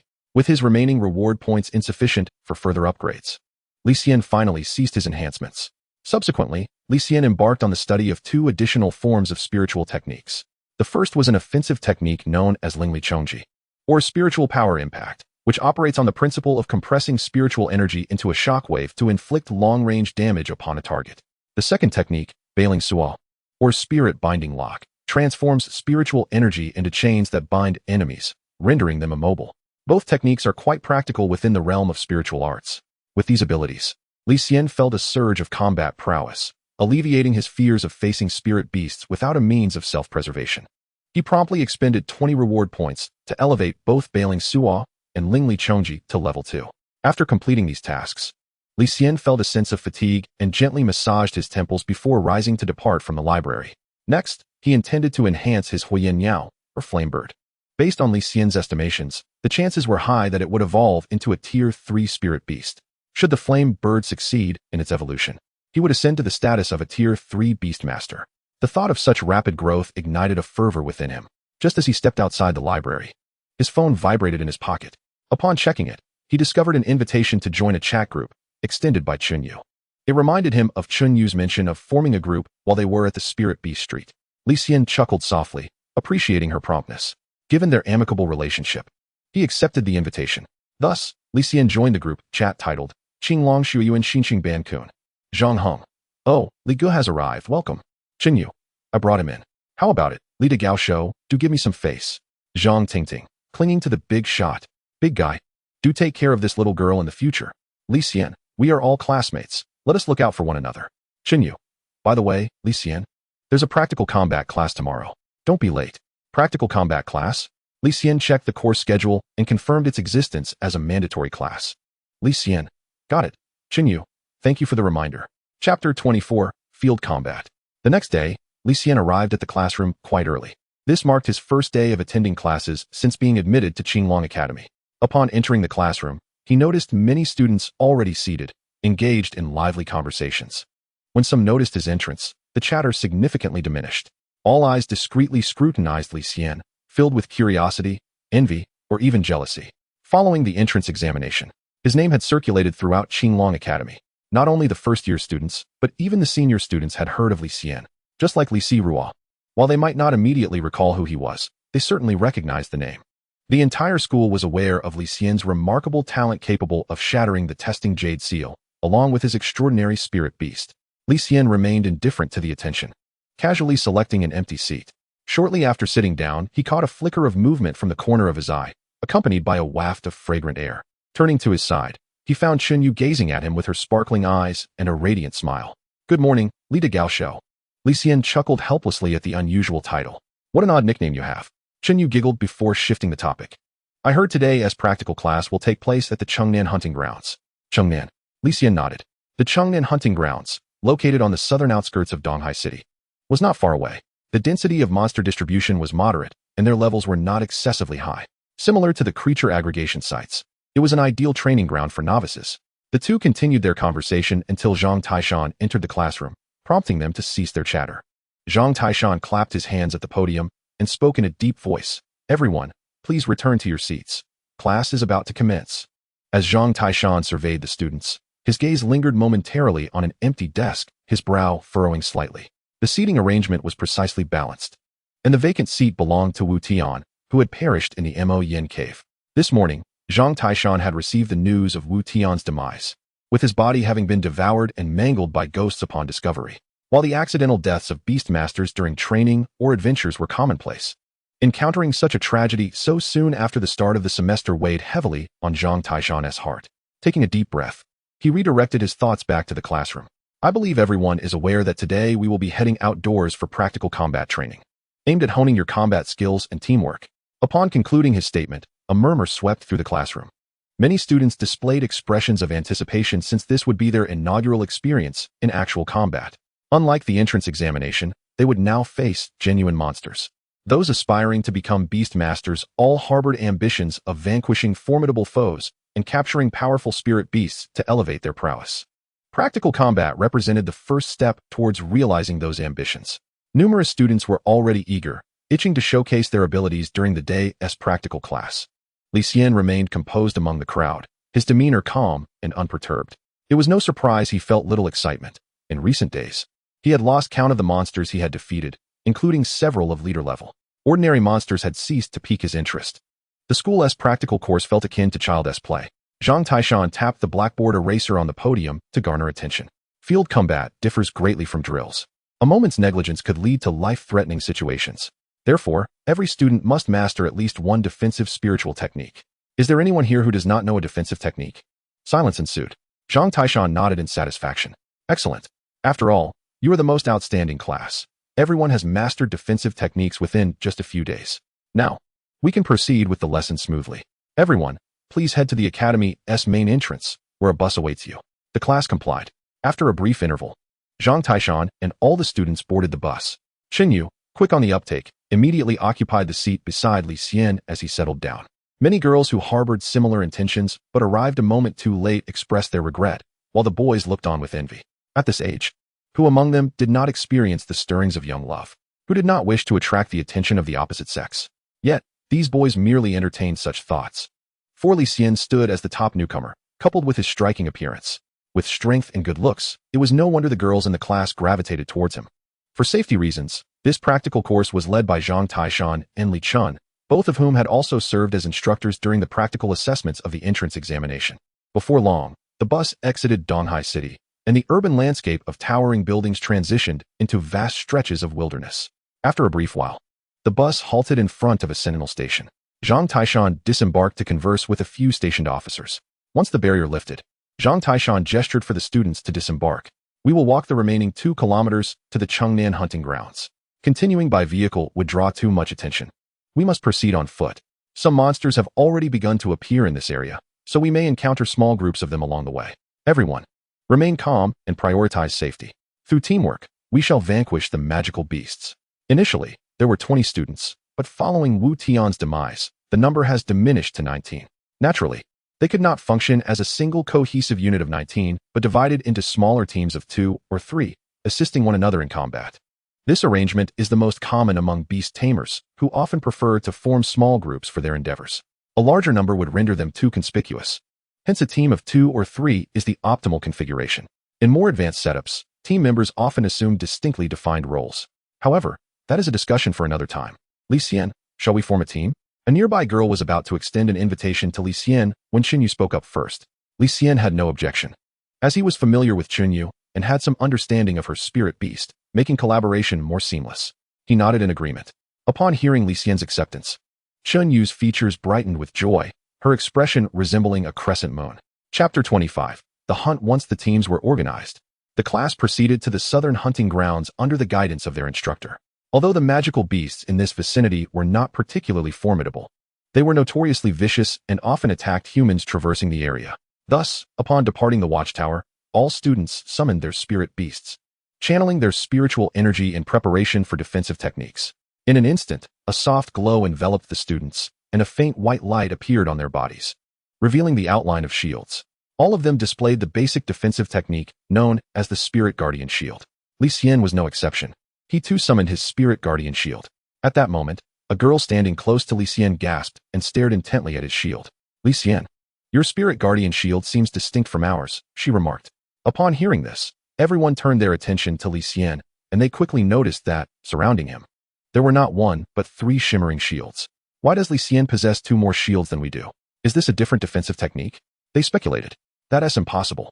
This is the Spirit Guardian Shield, and no other defensive techniques can provide a 360-degree all-around defense. What could be the reason for this? The crowd buzzed with curiosity. Zhang Taishan and Li Xian approached to ascertain the situation. After grasping the context, they addressed the group, clarifying the confusion. The strength of the Spirit Guardian Shield increases with one's cultivation, indicated by the number of shields. The more shields, the greater the defensive strength.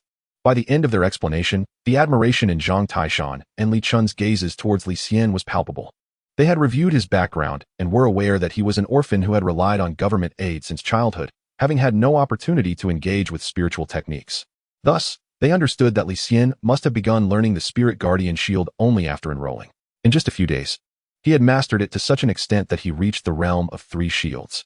Truly, he was a prodigy capable of shattering the testing jade seal. His talent was astonishing. After Zhang Taishan's elucidation, the admiration in the eyes of the others was evident. Xinyu's eyes sparkled with intrigue. They could not help but admire him. Many among them hailed from beast tamer families and had begun training the Spirit Guardian Shield upon acquiring their first spirit beast. Yet, none had reached Li Xian's 3-shield realm, with only Xinyu attaining 2 shields, which paled in comparison. However, Xinyu felt no envy. Instead, she was pleased by Li Xian's exceptional abilities. Suddenly, Qinyu seemed to realize something. Her lovely face flushed slightly as she stole a glance at Li Xian. Noticing that he was oblivious to her reaction, she sighed in relief, thinking how embarrassing it would have been had he noticed. Li Xian was engrossed in his newfound understanding, realizing that the number of shields correlates with the level of the technique. His spirit guardian shield was at level 3, hence the manifestation of 3 shields. With their questions resolved, Zhang Taishan clapped his hands to regain everyone's attention and announced, "All right, let us continue on our journey." The group resumed their march. Caught between the excitement of anticipation and the anxiety of their first real combat encounter, when they soon faced their first wave of magical beasts. A horde of patterned magical corpses appeared. These creatures, resembling zombies with their brown skin adorned with fist-sized patterns, possessed strength hovering around the intermediate first stage. This group consisted of over 20 beasts, surging forth like a torrent towards the class. The students' expressions turned serious as they prepared their spirit beasts for battle. In contrast, Li Xian felt little enthusiasm. Having faced numerous battles in the magical beast gathering grounds and the magma cavern, these small creatures seemed trivial to him. The disparity in level between these 20-odd creatures and his 2 spirit beasts was vast. Even if he were to eliminate them all, it would likely only yield a mere 0. One increase in his growth, hardly motivating. Yet, motivation can sometimes arise unexpectedly. Just as Li Xian was about to observe the spectacle, a mission notification echoed in his mind. Beep. Mission issued. Killer of magical beasts. Eliminate 1,000 magical beasts in the southern hunting grounds to earn 200 reward points. Li Xian was taken aback. Just as he contemplated slacking off, the system assigned him a task? How playful of it. Though he grumbled, he chose to accept the mission. After all, who would turn down a reward? Thus, Li Xian hastily commanded, Feng Huang, eliminate this group of patterned magical corpses. Feng Huang, who had been idly observing, perked up at the command, instantly shifting into battle mode. With a burst of speed, he transformed into a streak of azure light. The students barely caught a glimpse of the flash before Feng Huang was already at the forefront of the horde of magical corpses. Activating his innate power, Feng Huang barreled into the beasts like a high-speed train. The first 2 magical corpses were sent flying backward at a speed greater than that at which they had approached. With the sound of bones cracking echoing through the air, before they even hit the ground, they lay still. As they tumbled, they collided with the beasts behind, disrupting the advance of the horde. Meanwhile, Feng Huang pressed on, undeterred by the chaos, akin to a wolf charging through a herd of magical corpses. Before they could recover, Feng Huang's claws unfurled, unleashing the storm fury slash, obliterating the magical corpses beneath his talons. In mere moments, the entire group of over 20 patterned magical corpses was vanquished. Standing atop the mound of corpses, Feng Huang stood tall, his form gleaming like jade, unmarred by a single injury. Witnessing this spectacle, the onlookers were rendered speechless. Enveloped in silence, their mouths gaped in astonishment, and had it not been for their skin, their jaws might have dropped to the ground. Chapter 26. Remain calm. Although everyone present had witnessed the formidable power of Li Xian's spiritual beast during the entrance examination, when Feng Huang effortlessly dealt with the summoned spiritual beasts as if they were mere vegetables, those creatures were merely first-tier, low-level beasts. However, the patterned demon corpses were distinctly different, possessing a rank superior to those beasts. Their combat capabilities were not comparable to the first-tier low-level beasts. Nevertheless, Feng Huang annihilated over 20 patterned demon corpses with an overwhelming force, far surpassing their expectations. After a prolonged silence, the sound of someone swallowing broke the stillness. It was as if the world had pressed the play button, and astonishment erupted among the crowd. This was astonishing.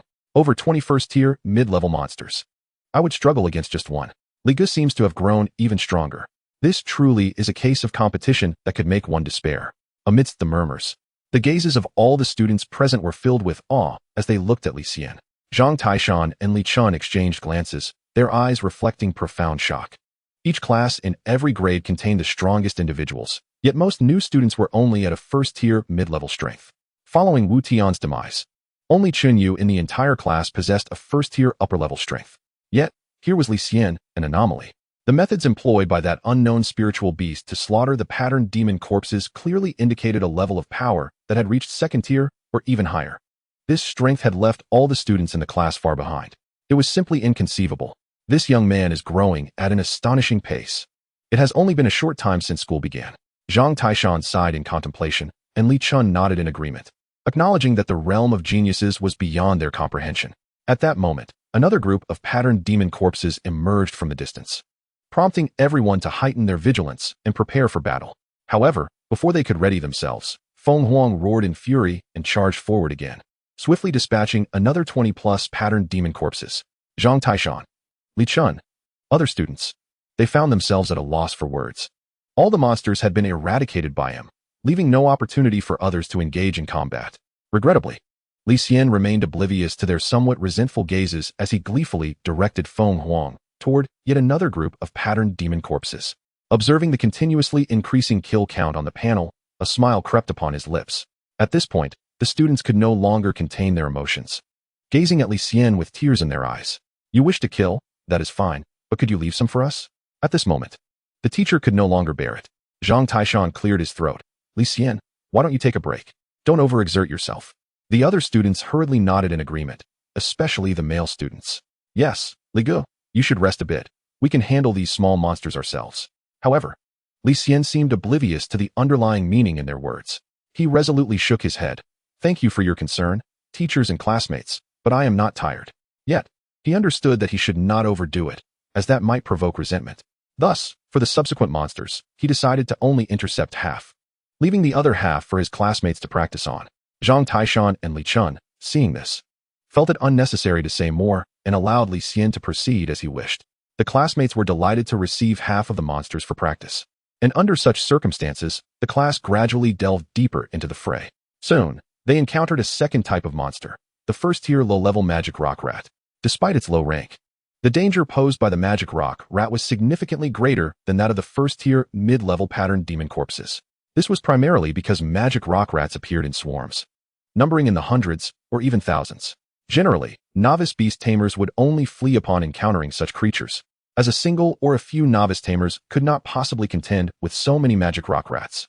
When faced with them, one could only hope to run swiftly. Fortunately for Li Xian and his group, this swarm consisted of only a few hundred. At that moment, the magic rock rats surged forth like a black torrent. Everyone seemed to catch sight of the sharp fangs within the mouths of the magic rock rats. The class, encountering such a scene for the first time, erupted into a flurry of panic. Zhang Taishan's voice rang out just in time. Do not panic. Stay calm. Students proficient in offensive spiritual techniques and those with ranged capabilities initiate the attack first. The rest of you prepare yourselves. With a teacher present, the students felt a tad more at ease. 8 or 9 students who met the criteria launched their attacks, unleashing a barrage of ranged skills upon the oncoming horde. The first 10 or so magic rock rats were swiftly felled. Among them, Chen Yu's spiritual impact was particularly striking. The invisible spiritual energy was compressed into a spiraling shockwave, roaring forth with a violent gust of wind, exploding among the rat swarm. The furious spiritual energy instantly claimed the lives of 4 or 5 magic rock rats. What an impressive display of power. Chen Yu felt a surge of pride upon hearing the praise. Simultaneously, Li Xian made his move, also using spiritual impact. His spiraling shockwave was far more solid than Chen Yu's and exhibited significantly greater power. As it passed, the air itself appeared to warp slightly. Then, with astonished gazes from everyone, the shockwave erupted within the rat swarm. A blinding flash was followed by a deafening explosion, obliterating over 10 magic rock rats before they could even emit a cry. The student who had just marveled at Chen Yu's overwhelming spiritual impact was momentarily dazed. Others were equally astonished. How is Li Gu so formidable at everything? Is this the gap between me and a genius? For a moment, the students on the battlefield forgot that they were still amidst the onslaught of the rat tide. Zhang Taishan urgently admonished, focus your attention, repel the rat tide. Only then did they hurriedly rein in their astonishment, although some still occasionally glanced at Li Xian. The 2 mentors, though shocked, did not react as exaggeratedly as the students. Nevertheless, they were puzzled. Chen Yu hailed from a family of beast tamers, and it was common for him to have learned various simple spiritual techniques early on. However, seeing the same phenomenon in Li Xian was truly perplexing. If he had merely learned a single spiritual shield, that would be one thing. But to have mastered 2 distinct techniques in such a short span of time, both with considerable proficiency, how could that not astonish them? The 2 mentors exchanged glances. Li Xian's talent is simply monstrous. Chapter 27, Rat Tide. As everyone remained immersed in astonishment, Li Xian was already preparing for his second spiritual impact. He took a moment to glance at his panel. Each use of spiritual impact had cost him 30 points of spiritual energy. The consumption was rather excessive. Fortunately, he currently possessed 1,000 points of spiritual energy, which was still sufficient for use. In truth, Li Xian was unaware that his exceptional talent granted him a higher reserve of spiritual energy than others. Typically, a second-tier beast tamer would possess around 500 points, while he boasted a remarkable 1,000. In contrast, an average first-tier beast tamer would possess a mere 100 points. Based on his current rate of consumption, he could barely unleash 3 more spiritual impacts before depleting his reserves. Moreover, the spiritual shield and spiritual impact differed in their consumption patterns. The former was not a one-time expenditure like the latter. The fundamental release of the Li Xian shield requires a consumption of 20 points of spiritual energy. However, one can continue to infuse additional spiritual energy into it. The more energy injected subsequently, the greater the protective strength becomes. In theory, as long as there is sufficient spiritual energy, the protective strength of the Li Xian shield will continually increase, rendering it unbreakable. At this moment, Li Xian unleashed a second wave of spiritual energy impact. The impact surged into the swarm of Mo-Yen rats, producing a tremendous roar, and once again, several more Mo-Yen rats were obliterated. With an ample supply of spiritual energy, Li Xian did not hesitate and continued to unleash his attacks. By the time the rat tide approached and chaos ensued among the spiritual beasts, Li Xian had executed 6 spiritual energy impacts, eliminating nearly 100 Mo-Yen rats. By his efforts alone, he had accounted for almost a quarter of the total extermination. The surrounding students were left in awe. The 2 mentors and Chenyu, being more seasoned, were less surprised as they had encountered similar scenes before. Nevertheless, witnessing such prowess from Li Xian did leave them somewhat astonished, for they understood the immense consumption of spiritual energy this technique required. An ordinary first-tier beast master could typically unleash only 3 times at most. Given Li Xian's displayed capabilities, it was evident he had surpassed the first tier. There remained a possibility that he had consumed rare resources to enhance his spiritual energy, but that seemed implausible. After all, such treasures were rarely found on the market. Having grown up an orphan, living on government assistance, how could he afford such resources? This incredibility only deepened their disbelief. A newcomer, not yet 20, had apparently reached the level of second tier or even higher. How could anyone accept that? If word got out, many would dismiss it as sheer fantasy. Zhang Taishan and Li Xian exchanged uncertain glances, while Chenyu, in stark contrast, gazed at Li Xian with bright eyes. The more she interacted with him, the more she sensed his strength and excellence, tinged with an air of mystery. Unbeknownst to her, she was already deeply captivated by him. The fierce battle between the spiritual beasts and the Mo-Yen rats soon drew everyone's focus back. The dwindling numbers of Mo-Yen rats were much easier to handle. The spiritual beasts firmly blocked the rats' attacks. Occasionally, a few stragglers broke through the defensive line formed by the beasts. Yet, under the dual protection of the Li Xian shield and the spiritual energy impact, these stragglers were swiftly eliminated, posing no threat to the students. The seesaw battle lasted approximately 20 minutes. With the rat casualties exceeding half, the balance of victory began to tip in favor of the students. Just as everyone believed victory was merely a matter of time and began to relax, an unexpected turn of events occurred. A vast new swarm of Mo-Yen rats suddenly appeared in the distance, rushing towards them at an alarming speed. The numbers were overwhelming, roughly estimated. There were at least 1,000. The expressions of the crowd changed drastically, with some timid female students letting out shrieks. Zhang Taishan and Li Xian furrowed their brows. If such a massive horde of Mo-Yen rats reached the students, the consequences would be dire. No matter how strong they were, they could not guarantee the safety of everyone. The 2 mentors quickly made a decision. They summoned their spiritual beasts to intercept the approaching horde at their point of convergence. As seasoned mentors of Qinglong Academy, their strength was formidable, allowing them to easily obstruct the rat swarm. Just as they breathed a sigh of relief, another wave of Mo-Yen rats surged in from the distance. This new group was even larger, densely packed to the point of being indistinguishable. It was not merely thousands. The sight alone was terrifying, sending chills down spines. Even Zhang Taishan and Li Xian, usually composed, could not help but change their expressions. The students, on the other hand, were pale with fear. This was disastrous. A rat tide. What was happening? Good heavens. Run. Panic spread wildly among the crowd, with some less composed students frantically searching for an escape route. Li Xian shouted urgently, "Calm down. I command everyone to fight while retreating to the hill over there. That place is called Jiangjuntai, easy to defend and hard to attack." As he spoke, Li Xian pointed to a hill approximately 500 meters away. The hill had a slight depression at the front, resembling an inverted hook from a distance. If they retreated there, they would only need to fend off the frontal assault of the rat tide, providing a natural defensive position. This was a desperate measure. In the plains, racing against the rat swarm would be tantamount to seeking death. Moreover, there were not enough flying spiritual beasts to carry everyone away. Thus, The mentors concluded that their best option was to find a defensible location and await rescue. By now, the rat tide had arrived. The mentor's spiritual beasts launched a full-scale attack, forming the first line of defense. Their strength far surpassed that of the rat swarm, allowing them to easily dispatch 20 or 30 rats with a single strike. However, even the strongest cannot withstand a pack of wolves. The relentless Yin rats continued to surge forth, inevitably leaving some stragglers behind. These stragglers would require the students to deal with them.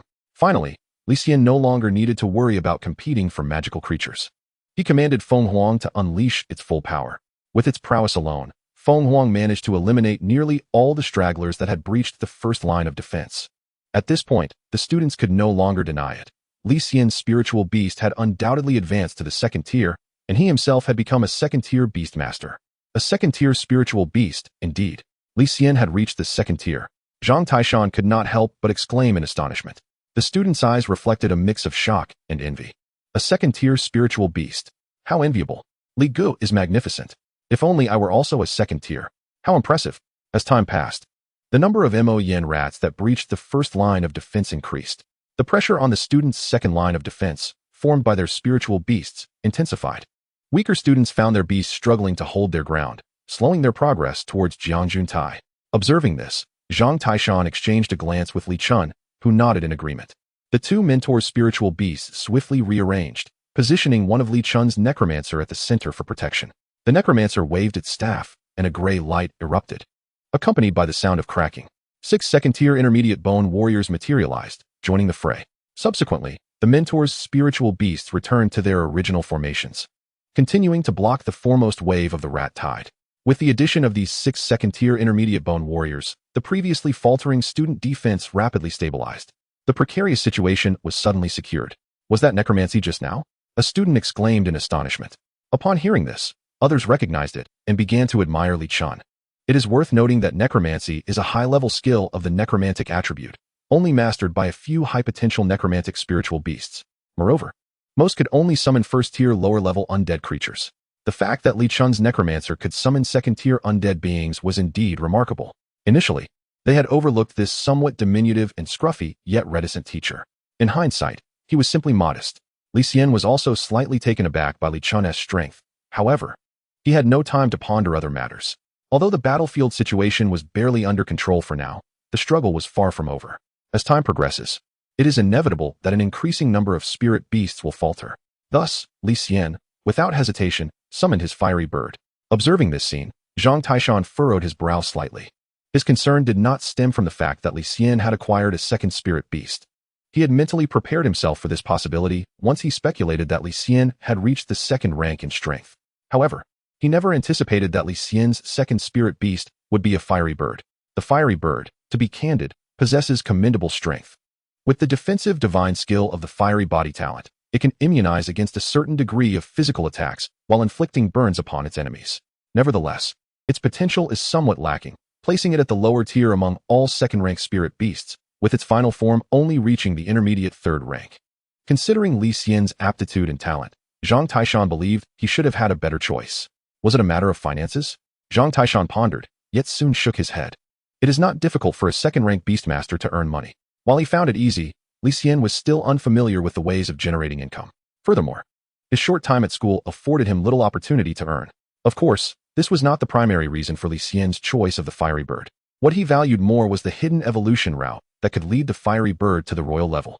During Zhang Taishan's moment of confusion, the fiery bird was already wreaking havoc among the first line of magical rock mice. With its intermediate second-rank strength, it dispatched the magical rock mice with ease. The fiery bird continuously unleashed fireballs onto the battlefield, each impact igniting a violent wave of flames among the rodent horde. As it consumed dozens of magical rock mice, the flames that spread around also clung to several nearby foes. Each fireball could average damage around 30 creatures, simultaneously, as the fiery bird soared in the skies. The magical rock mice, lacking ranged attack capabilities, could only fume with frustration. A few enraged magical rock mice attempted to leap into the air to assault the fiery bird, but could not reach high enough to even brush against a single feather. Those that leaped became unfortunate targets for the Wind Emperor's wind blades upon their descent. Some were even disdainfully glanced at by the fiery bird, which rewarded them with a fireball, resulting in not only their misfortune but also that of their fellow magical rock mice, who lost their lives as well. In an instant, the untouchable fiery bird commanded absolute air superiority, recklessly unleashing fireballs as if it were in an uninhabited realm, its performance seemingly outshining that of the Wind Emperor. Within a brief moment, no fewer than 100 magical rock mice perished beneath its fiery onslaught. Li Xian took a moment to glance at the system panel, noting that the fiery bird's growth had reached 24. However, most of this progress had been achieved during battles in the magical flame cave. Although the current number of mice was considerable, their experience yield was minimal. Even after slaying over 100 magical rock mice, he had only gained around 0.1 growth. Hence, Li Xian was not seeking to enhance growth through these magical rock mice, as it was not an efficient method. His true objective was to complete the task at hand. As time continued to pass, the number of spirit beasts falling to the Wind Emperor and the fiery bird increased, leaving Li Xian somewhat desensitized. Finally, the system chimed with a melodious notification. Ding. Task, Monster Slayer, completed. Reward, 200 reward points. At this, Li Xian exhaled a sigh of relief, his face breaking into a satisfied smile. However, just as he smiled, a new task prompt appeared. Ding. New task issued. Monster Slayer 2, slay 10,000 monsters. Completion will yield 500 reward points. Li Xian was momentarily taken aback. Monster Slayer was one thing, but now there was a second iteration? The title seemed rather lackluster. Surely this was an advanced task. After the 1,000 slaying, there follows the 10,000 slaying. Regardless, having a task is a positive development. With these evolution points, he could fully enhance the fiery bird's growth. Fire Phoenix, here I come. Without hesitation, Li Xian decisively invested 150 reward points to elevate the fiery bird's growth to 100. At this point, the evolution requirements for the fiery bird had been satisfied. The Yin Mother Iron had been collected from the magical flame cave, and the secondary fire attribute spirit crystal was prepared as soon as Li Xian exited the cave. Without any hesitation, he selected to evolve. While engaged in battle, the fiery bird was about to unleash another fireball when its form suddenly halted, its body convulsing violently. The fiery bird transformed into a radiant fireball, shining like the sun. In the next moment, a surge of intense, scorching flames erupted, radiating outward from the fiery bird's center, causing the surrounding temperature to rise dramatically. Dozens of magical rock mice in the vicinity were instantly vaporized, leaving no trace behind, reduced to mere particles of dust. Once the fiery tempest subsided, a sun with a diameter of 1 meter hovered in the desolate wilderness. Its eyes contained flames, yet evoked a chilling sensation upon sight. Accompanied by a burst of red light, the sun gradually morphed into a large bird. This magnificent creature appeared to be entirely composed of flames, its surrounding space distorted by the overwhelming heat it emitted. Zhang Taishan and Li Chun simultaneously widened their eyes, displaying expressions of disbelief. The Fire Phoenix. Chapter 29. Is this the Fire Phoenix? Is this truly the Fire Phoenix? Zhang Taishan and Li Chun stared in astonishment at the enormous fireball that had just revealed its true form, their eyes filled with shock. The Fire Phoenix is an exceedingly rare spirit beast. Although it only possesses third-rank status, both its combat prowess and potential place it at the pinnacle of third-rank spirit beasts. It is even said that its potential upper limit can reach the royal level. Regrettably, the pre-evolution form of the Fire Phoenix is rather enigmatic, with many beastmasters failing to cultivate it through various means. Furthermore, while the Fire Phoenix and the fiery bird differ by only one character, no one expected a spirit beast of such low potential to exhibit such a transformation. Consequently, many believed that the Fire Phoenix might merely be the initial form. Yet now, before their very eyes, the fiery bird had directly evolved into the Fire Phoenix. Prior to this moment, they were unaware that the fiery bird possessed such an evolution pathway, particularly one as mystifying as the Fire Phoenix. The two mentors exchanged glances, both recognizing the astonishment reflected in each other's eyes. They understood that this was undoubtedly a monumental discovery. If this were to be disseminated, it would surely create a sensation throughout the entire Beastmaster community. After all, this represented an entirely new evolutionary route. It is likely that many spirit beasts previously deemed low in potential will undergo renewed research to explore the possibility of cultivating new evolutionary paths. Moreover, it seemed that Li Xian's spirit beast also evolved from the Yufeng dog. They were uncertain if Li Xian was aware of these two evolutionary methods or if he stumbled upon them by mere chance. It is not uncommon for spirit beasts to evolve suddenly during combat, even transforming into entirely different forms. Many evolutionary pathways have been deduced through such serendipitous events. However, if it were indeed the first scenario, how did Li Xian acquire this knowledge? The more Zhang Taishan and Li Chun contemplated, the greater their confusion became. These two seasoned beastmasters felt increasingly mystified by Li Xian. In an instant, a veil of mystery enveloped Li Xian's image in their minds. If the mentors were experiencing such profound emotional fluctuations, the students were undoubtedly even more bewildered. Did Li Ji's spirit beast evolve? Wasn't the next stage of the fiery bird the auxiliary form of the Jihua bird? Why did it seem somewhat different? Is this an undiscovered new species? It certainly looks impressive. At this moment, Chen Yu decisively declared, "Stop guessing. This is a Huoyan.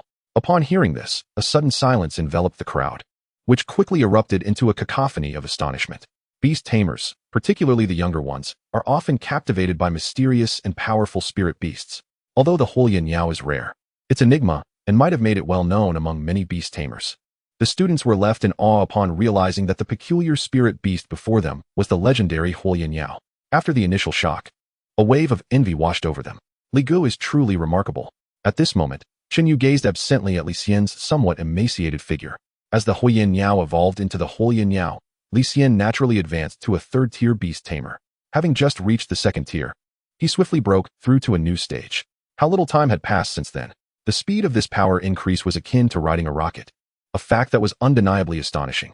In contrast, he, perceived as a prodigy by others, was still preparing for his own advancement to the second tier. He felt like an ordinary person. Li Xian was truly the exemplary child of another family. In that moment, Chen Yu's heart was filled with mixed emotions. Li Xian paid no heed to the reactions of his classmates or mentors. His thoughts were entirely consumed by the newly evolved Huoyan. Name, Huoyan attribute, fire, level, intermediate tier 3, growth length 0, talent, medium fire element resistance, flame body skills, firelight penetration, fury flame breath. Self-destruct, evolution path, explosive route, next stage, Jinwu spirit. Requirements, growth length 100, Jinwu stone 1, 10 lower tier fire attribute spirit crystals. The talents remained at 2, but the fire element resistance had advanced from basic to medium. The skills had undergone significant transformation. The previous 2 skills had vanished, replaced by 3 new ones. Firelight penetration compresses fire elements to a high degree, forming a fiery projectile that causes a devastating explosion and flames upon striking the target. Fury flame breath emits a 90-degree fan-shaped flame, inflicting fire attribute damage to all targets within its range while burning them. Self-destruct, an attack initiated at the cost of life, resulting in a high-intensity explosion that is utterly destructive. Li Xian's lips curled into a slight smile. He recognized the formidable nature of these 3 skills. Particularly, self-destruct, albeit at the cost of life, could potentially serve as his strongest trump card if utilized wisely. However, he did not allow himself to feel overly elated, for he knew he had yet to examine the skills and talents pending unlocking. Based on Li Xian's understanding of the system, the skills and talents awaiting unlocking would surely not be trivial or worthless. Thus, he turned his gaze towards the talents yet to be unlocked. Pending unlocked talents, Li Chongzhuang transforms the body into a sun for rapid impact, inflicting burn damage upon the target. Unlocking requires 100 reward points. Lihua Xiao Xianji strikes a designated target within a linear distance of 40 meters, causing fire damage without any additional effects. Unlocking requires 100 reward points. After some contemplation, Li Xian chose not to immediately expend his reward points to unlock the Huoyan talents and skills. Firstly, reward points could only be acquired through completing tasks, making them exceedingly precious. Secondly, the skills gained through the successful evolution of the Huoyan appeared quite powerful. He wished to test them first and, if possible, conserve his reward points for future needs. With a thought, the Huoyan in the air roared and unleashed a stream of flames.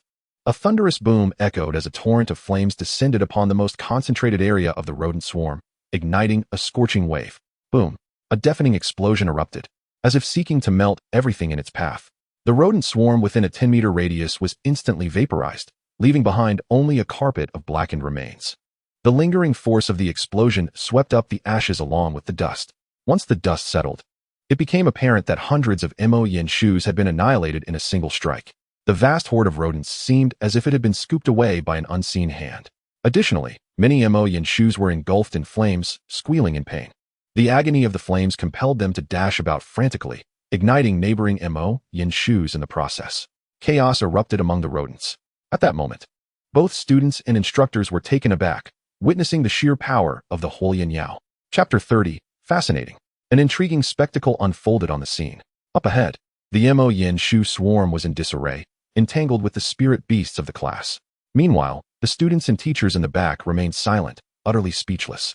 After quite some time, they gradually regained their senses. Observing the noticeably thinned rodent swarm, they exclaimed, "This is incredible. Is this truly the Li Xian? Did so many Yin shoes just vanish in an instant? The legendary spirit beast lives up to its reputation. A chorus of astonishment arose, and the gazes of all students towards Li Xian were filled with envy. When they looked at the Li Xian, however, their expressions were filled with awe. Many also found themselves contemplating how wonderful it would be to possess one of their own. After all, which beast tamer wouldn't desire a powerful spirit beast? Zhang Taishan and Li Chun shared similar sentiments, astonished by the display before them.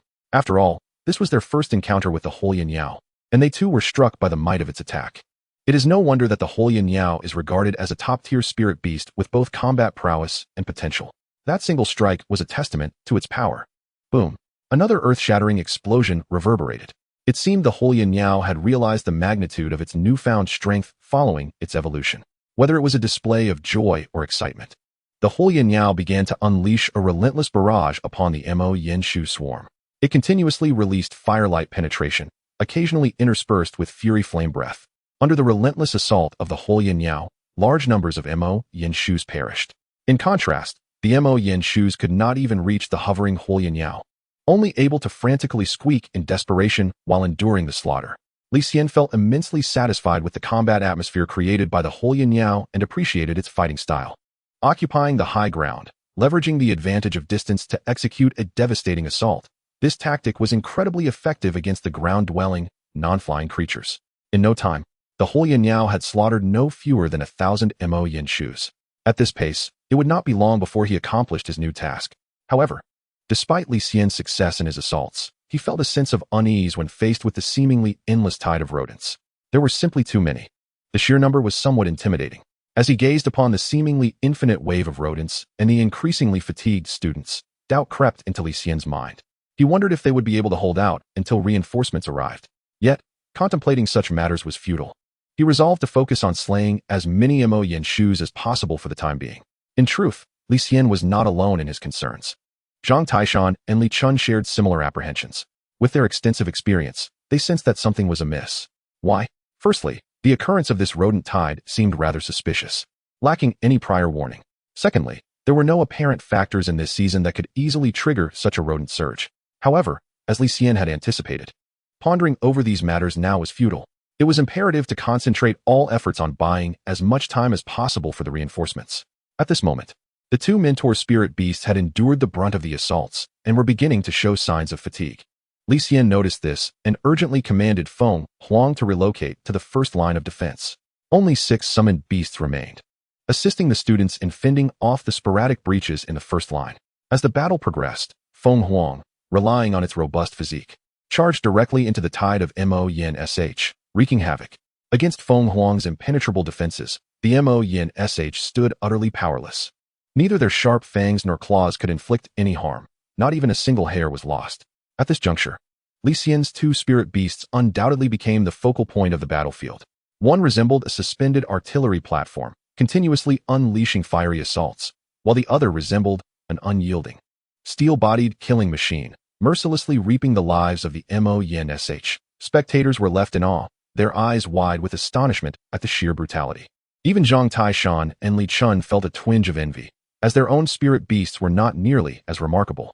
While their beasts might possess a higher tier than Feng Huang and Li Xian, they lacked the ability to fly and the extraordinary defensive capabilities of Feng Huang. In the face of the overwhelming tide of Yin sh, their spirit beasts ultimately could not compare. One hovered effortlessly, while the other was impervious to harm, instilling a sense of invulnerability. Time trickled by. Just as Li Xian was nearing the completion of his slaughter task, the tide of Yin sh began to stir once more. The ground trembled slightly, and a cloud of dust billowed in the distance. The crowd was taken aback, hastily gazing towards the source of the disturbance. Suddenly, numerous muscular figures emerged from afar. Yin sh much larger than those currently in the tide, each robust and fierce, resembling small calves.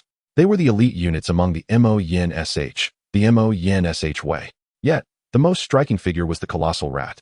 Its fur glossy and radiant, surrounded by these Yin sh way. This was the Yin sh Wang, the commander of the tide. Upon its appearance, Zhang Taishan and Li Chun's expressions darkened. The emergence of the Yin sh Wang signified that the subsequent assaults would be even more formidable. Their current defenses were already strained. Should the numbers of the tide increase further, it would become utterly unbearable. There was a genuine concern that some students might lose their lives here. As anticipated, upon the Mo Yin Sh Wang's arrival, the morale of the tide faltered momentarily. But soon their eyes turned crimson, and with a frenzied scream, they charged towards the crowd. The pressure on the first line of defense escalated instantaneously. This was troubling. Even mentors like Zhang Taishan and Li Xian could not suppress their astonishment. Old Li, we must devise a strategy to eliminate this Mo Yin Sh Wang, or our spirit beasts may not hold out much longer. If the first line collapses, the safety of the students will be compromised. I understand. But who possesses the means to slay this Mo Yin Sh Wang? Besides the countless Mo Yin Sh, it is also well guarded by the Mo Yin Sh Wei. And you know as well as I do that the Mo Yin Sh Wang is quite cunning. At the slightest hint of danger, it will flee. Li Xian gazed at the innumerable Mo Yin Sh ahead, not continuing his discourse. Yet, he knew his old comrade understood his implication. Zhang Taishan, too, grasped the situation. After a moment of contemplation, he sighed in resignation. He genuinely felt powerless. At this juncture, Li Xian's voice resonated beside the two mentors. Teachers, will the tide recede if we eliminate the Mo Yin Sh Wang? Zhang Taishan and Li Xian turned simultaneously, surprised to find Li Xian had approached them unnoticed. It appeared he had overheard their earlier conversation. Although Zhang Taishan was puzzled by Li Xian's inquiry, he did not harbor much faith in his capabilities. Believing that despite Li Xian's superior strength compared to his peers, he lacked practical experience. Nonetheless, he replied, that should be the case. Just as he was about to inquire whether Li Xian had any strategies in mind, Li Xian had already turned away. In the next moment, astonishment filled the eyes of all present. They could scarcely recall how many times Li Xian had exceeded their expectations. Chapter 31, Awaiting Resurrection. At this moment, the Hualai Niao, suspended in midair, transformed once more into a blazing fireball. Like a shooting star, it hurtled towards the heavily guarded Mo Yin Sh Wang. Upon witnessing this, the two mentors comprehended Li Xian's intentions. A wry smile crept across their faces. Although Hualai Niao was formidable, it was merely a Tier 3 spirit beast. Their own beasts, despite being more powerful, could not guarantee the defeat of the Mo Yin Sh Wang, let alone a Tier 3 spirit beast. This was not to say that the Mo Yin Sh Wang was exceptionally powerful. Rather, its evasive abilities were unparalleled at the slightest disturbance. It would take flight. Thus, the greatest challenge lay in vanquishing it before it could escape. Zhang Taishan's thoughts turned to hoping for a miracle from Li Xian's Hualai Niao. Otherwise, they would have no choice but to attempt a breakout. They had held their ground for a considerable time, yet reinforcements remained elusive. Continuing to hold would only lead to certain demise. In the event of a breakout, they would still be pursued by the tide, but encountering other mercenary groups or adventurers could provide a glimmer of hope. Soon, Zhang Taishan resolved to act. He exchanged a knowing glance with Li Xian. Their years of collaboration fostered a deep understanding. Li Xian recognized Zhang Taishan's intent and nodded in agreement. Suddenly, a sharp squeak echoed from afar, emanating from the Mo Yin Sh Wang. An old saying goes, as timid as a mouse, and this was not without reason. As Zhang Taishan had predicted, the Mo Yin Sh Wang was indeed exceedingly fearful. Upon sighting the Hualai Niao hurtling towards it, it turned on its heels and fled without hesitation, simultaneously commanding its guards to attack the Hualai Niao, buying itself precious time to escape.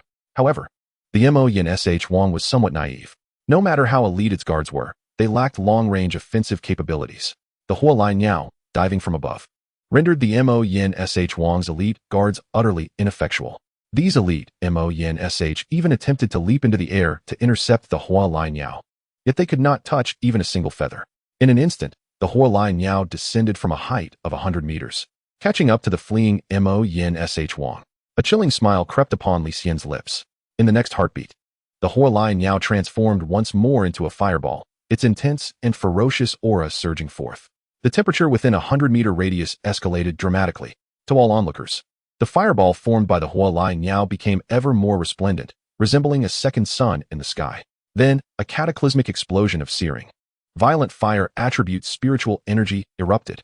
A tremendous wave of spiritual power, mingled with raging flames, surged forth, engulfing everything in its vicinity in the blink of an eye. The Mo Yin Sh Wang, attempting to escape, soon silenced its frantic squeaks. Within a 100-meter radius, all Mo Yin Sh were swallowed by the flames. Their cries stifled before they could escape, reduced to mere ashes. The flames soared high, almost painting the sky crimson, akin to an apocalyptic scene. After a prolonged period, as the heat dissipated, the lingering dust settled. Before the eyes of the crowd lay an immense chasm. The Mo Yin Shu, which should have been present in this area, had long since vanished. Within the pit, not even a single remnant of a corpse could be found. All that remained was a scorched expanse of earth. The students stood before this vast pit, their expressions vacant, as if caught in a dream, their minds reeling from the upheaval that had just transpired. The Mouse King had been slain, and with the loss of its leader, the horde of mice scattered in panic, their frantic squeaks echoing all around. Only then did they awaken from their stupor, their faces etched with shock. What kind of skill was this? The damage inflicted was staggering. Wasn't the Mouse King supposed to be difficult to kill? It fell in a single strike. Surely, this could not be a dream. All eyes turned to Li Xian. Disbelief reflected in their gazes, despite having witnessed his formidable prowess on numerous occasions before. However, the ease with which he had dispatched the general amidst the chaos was truly astonishing. His strength had evidently surpassed that expected of a mere novice. While they struggled to contend with even a single elite Mo Yenshu of the first rank, Li Xian had effortlessly obliterated countless Mo Yenshu and elite Mo Yenshu with a single blow. The disparity was nothing short of vast. Had Li Xian not been present, relying solely on their own strength, even if they had managed to escape, the cost would have been considerable, perhaps even the lives of their companions. Zhang Taishan and Li Chun were equally engulfed in profound shock. They had never heard of a flamingo possessing such formidable skills. From their perspective, the power exhibited could easily be assessed at the 5th or 6th rank. It was utterly unfathomable. Could this be a newly discovered skill? Li Chun gazed thoughtfully at the chasm. Zhang Taishan soon noticed something amiss. Li Xian's flamingo was nowhere to be seen. Li Chun recognized this as well. The two seasoned individuals quickly grasped the situation. It turned out to be a self-destructive skill. No wonder. It must be so. Such abilities, which extract a toll on the user's life, can unleash power that transcends their current level. This was not particularly rare. Nonetheless, even so, the power of the flamingo's self-detonation ranked among the strongest of all self-destructive skills. Li Chun's face was filled with awe. Once again, Li Xian had astonished them. Yet simultaneously, he became even more enigmatic in their eyes. Each time they believed they had witnessed the full extent of Li Xian's abilities. He would continue to unveil new miracles. Not yet 20, he had already achieved the rank of 3rd-tier Beast Master, accompanied by 2 mysterious and exceptionally powerful spirit beasts. Li Xian was undeniably the most outstanding student Zhang Taishan and Li Chun had encountered since they began teaching, without exception. They both understood that Qinglong Academy had truly struck gold this time. Barring unforeseen circumstances, Li Xian was destined to become a rising star in the realm of Beast Masters. In fact, he might very well become one of the elite few at the pinnacle of the profession. Li Xian, however, remained oblivious to the thoughts of his 2 mentors. His mind was focused on the panel of his flamingo. Spirit Beast Flamingo has perished. Resurrection cooldown, 231, 5059. As he observed the resurrection timer, a pang of regret washed over him. Over 9 days? That was far too long. The higher the level of the spirit beast, the longer the resurrection time required. This was merely a mid-level 3rd-tier beast. If he were to wait until the 8th or 9th tier, the resurrection period might very well be measured in months. No wonder beast masters were so reluctant to allow their spirit beasts to perish easily. Li Xian muttered to himself and directed his gaze toward the rear. There. He discovered a prompt that indicated he could use reward points to shorten the cooldown time. He attempted to invest 1 reward point. The cooldown time was reduced to 230-5022. 1 reward point decreased the cooldown by 1 hour. Chapter 32, The Ruins. Li Xian refrained from investing additional reward points to expedite the resurrection of the flamingo, as the immediate crisis had passed, and he deemed it unnecessary to squander his precious points. With the Mo Yenshu King eliminated, the vast horde of Mo Yenshu had lost their fighting spirit and began to flee in all directions. Feng Huang did not miss this golden opportunity and continued the pursuit. Before the horde dispersed entirely, Li Xian finally received notification of his task completion. Monster Slayer 2, task completed, earning 500 reward points. Upon system assessment, the host's cumulative reward points have exceeded 1,000 points, unlocking the Forced Evolution feature. Forced Evolution? What new function was this? Li Xian felt a twinge of curiosity and promptly opened the feature explanation for a closer look.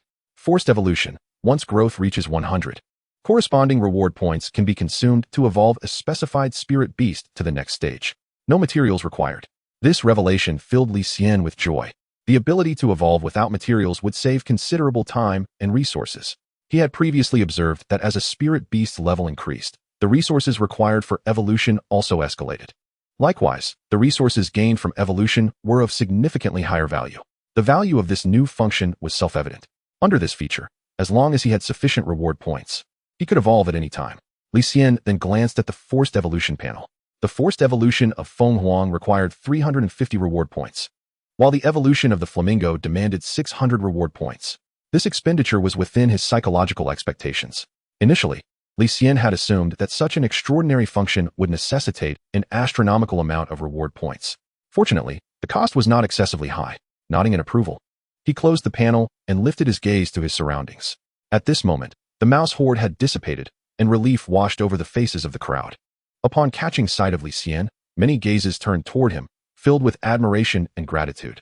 Following this incident, Li Xian's image had grown immensely in the hearts of all the students in the class. This respect and reverence were earned through his formidable strength. Numerous female students even cast fiery looks in Li Xian's direction. Some, possessing pleasing appearances and figures, deliberately adopted alluring poses. Just then, a figure approached Li Xian, surveying the surrounding girls with an unfriendly glare, exuding an air of possessiveness. This figure was none other than Chunyu.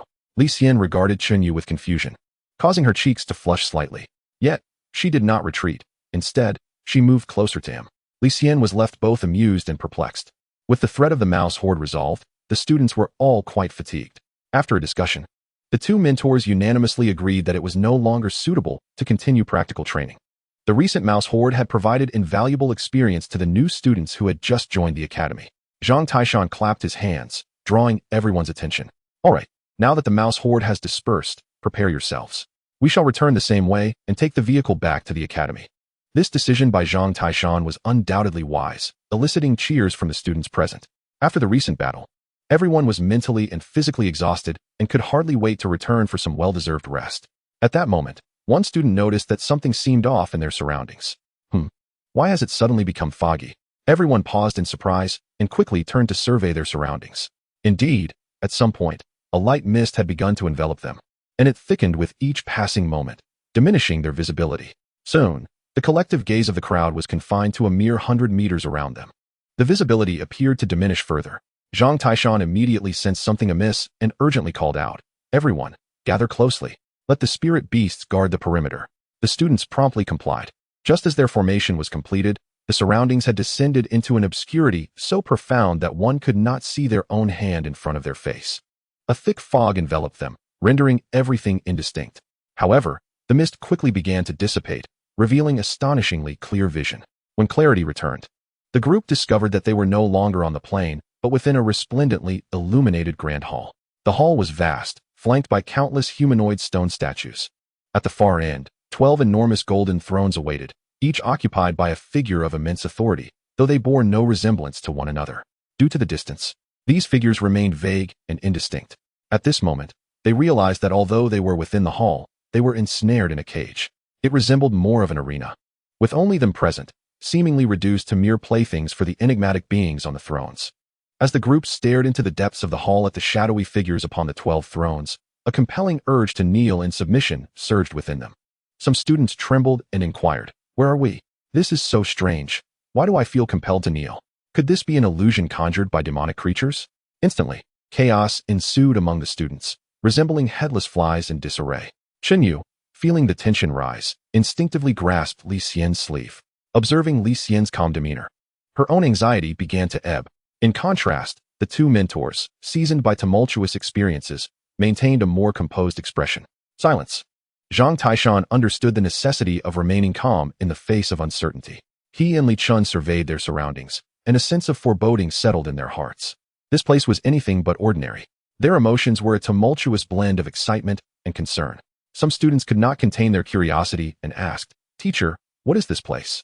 They recognized that their mentors were likely familiar with it. After a moment of contemplation, Zhang Taishan spoke, his expression complex. "This is the ruins of the gods, a remnant from the early days of the great cataclysm." Upon hearing this, all the students fell silent. Yet, shortly thereafter, a cacophony erupted, more fervent than before. "Ruins. This is a place where both peril and opportunity coexist." In that instant, they were at a loss as to whether they should feel elated or despondent. Chapter 33. The Trial of the Gods. The era of the Great Cataclysm refers to the time over 300 years ago when demonic creatures suddenly descended and wreaked havoc upon humanity. These ruins emerged during that period. The reasons behind their appearance remain elusive. However, one thing is certain. Within these ruins lie treasures of immeasurable value. Those who navigate the ruins can claim the rewards they contain. What those rewards entail remains a mystery. Furthermore, the ruins are exceedingly rare, their locations unpredictable and undocumented. Accounts of their existence are primarily found in legends or ancient texts. Only a minuscule number of individuals have fortuitously stumbled upon these ruins. Moreover, those who successfully navigate them often do not boast of their exploits. Thus, many regard them as mere folklore. Yet, as the entire class found themselves within the ruins, they could hardly fathom that the fortunate ones entering this sanctum were indeed themselves. Is this the fabled ruins? This place appears resplendent. Why does it feel as though we are trapped in a circle? The game of the gods? Such a name exudes grandeur. Could it be that through the ruins, one might attain the power of the divine? Teacher, what is so special about these ruins? Everyone present, including Li Xian, turned their gaze toward the two mentors, Zhang Taishan and Li Xian. Zhang Taishan pondered the accounts he had read regarding the game of the gods, then spoke solemnly. It is said that those who enter the game of the gods must accept the challenge of the divine pets within this very circle.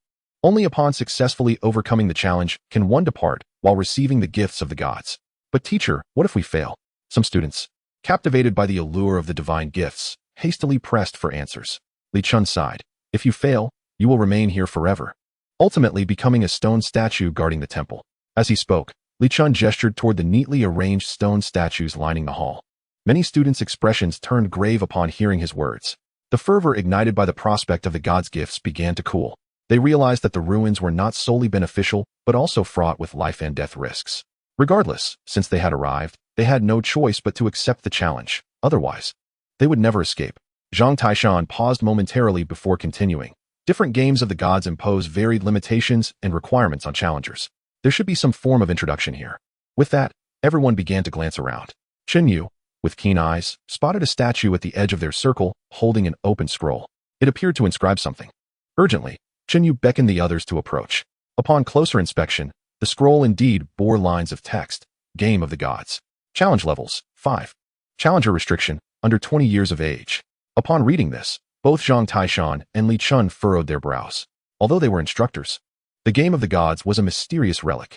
They too were intrigued by the treasures that lay beyond the trials. However, the age restriction effectively barred them from participating.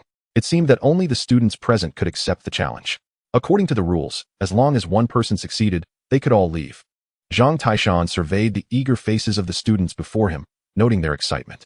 He inquired, "Who among you will take on the challenge?" Upon his question, numerous hands shot up eagerly. After all, this was a relic. Should one succeed in the challenge, not only would they be rewarded handsomely, but it also presented an excellent opportunity to shine. This held undeniable appeal for many of the boys. However, seeing so many hands raised, Zhang Taishan shook his head, dousing the enthusiasm of these fledgling beast tamers with a cold dose of reality. Do not blame me for the warning.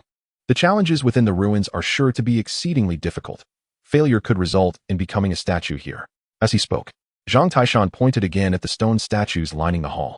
The sight of such a multitude of statues dampened the spirits of those who had been fired up by the allure of divine gifts. They came to realize that there is no such thing as a free lunch. While the rewards were enticing, one must also consider the price of failure. They reflected on their previous encounters, struggling even against a single elite Yin mouse. Could they truly overcome the trials within the ruins? Upon reflection, many eager students found themselves ensnared in a predicament of indecision. On one hand, they yearned for the treasures, yet on the other, they harbored a deep-seated fear of failing the challenge and becoming statues, eternally trapped in this realm. As the question of capability arose, all eyes in the room turned towards Li Xian. His expression remained impassive, not due to an unshakable confidence in victory, but rather because he was captivated by the newly released task from the system. Ding. Task issued. God's Game Challenger. Complete all levels of the God's Game. For each level passed, corresponding reward points will be granted. This task differed from the previous ones, as others required completion to receive rewards, while this one allowed for interim settlements. Upon regaining his senses, Li Xian noticed the collective gaze of the crowd upon him, and he understood their unspoken message. After a moment of contemplation, he chose not to decline, aware that false modesty might jeopardize the lives of his classmates. I have never been here before, and I am uncertain of the difficulty, but I will do my best. If I fail, please do not blame me. The crowd hastily shook their heads, insisting it would not be so. If Li Xian could not succeed, they felt certain that none of them would either, leading to their collective doom in this place. Zhang Taishan, with a serious demeanor, placed a reassuring hand on Li Xian's shoulder, earnestly entrusting him with the responsibility. We are counting on you.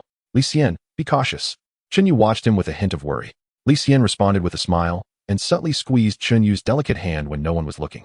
Yu's cheeks flushed slightly as she glanced at him, but did not resist. Li Xian smiled and released her hand, turning to Zhang Taishan.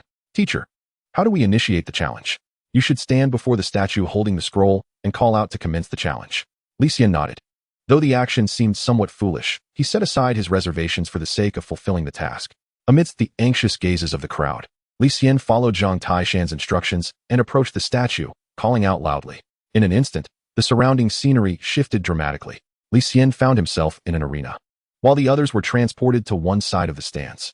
On the opposite side, 12 deities sat upon thrones. Simultaneously, a cold yet authoritative voice reverberated through the arena. Mortals, welcome to the trial of the gods. You will challenge your destinies in the arena of the gods. Perhaps you seek the gods' rewards, or perhaps you crave immense power, or perhaps you merely wish to survive. Thus, brave challengers, give it your all. Let us witness this grand moment of defiance against fate. As the commanding voice faded, a massive iron door before Li Xian slowly creaked open. A hulking, monstrous figure resembling a hill emerged, its skin dark and its body adorned with terrifying muscles, exuding a formidable presence. Yet, the most alarming aspect was its 6 arms, enabling it to counterattacks from all angles. The 6-armed beast, a mid-tier second-grade creature, was instantly recognized by Li Xian. Meanwhile, the audience erupted into a frenzy of astonishment. To begin with, a second-grade mid-tier monster sent chills through the students, their faces reflecting their shock.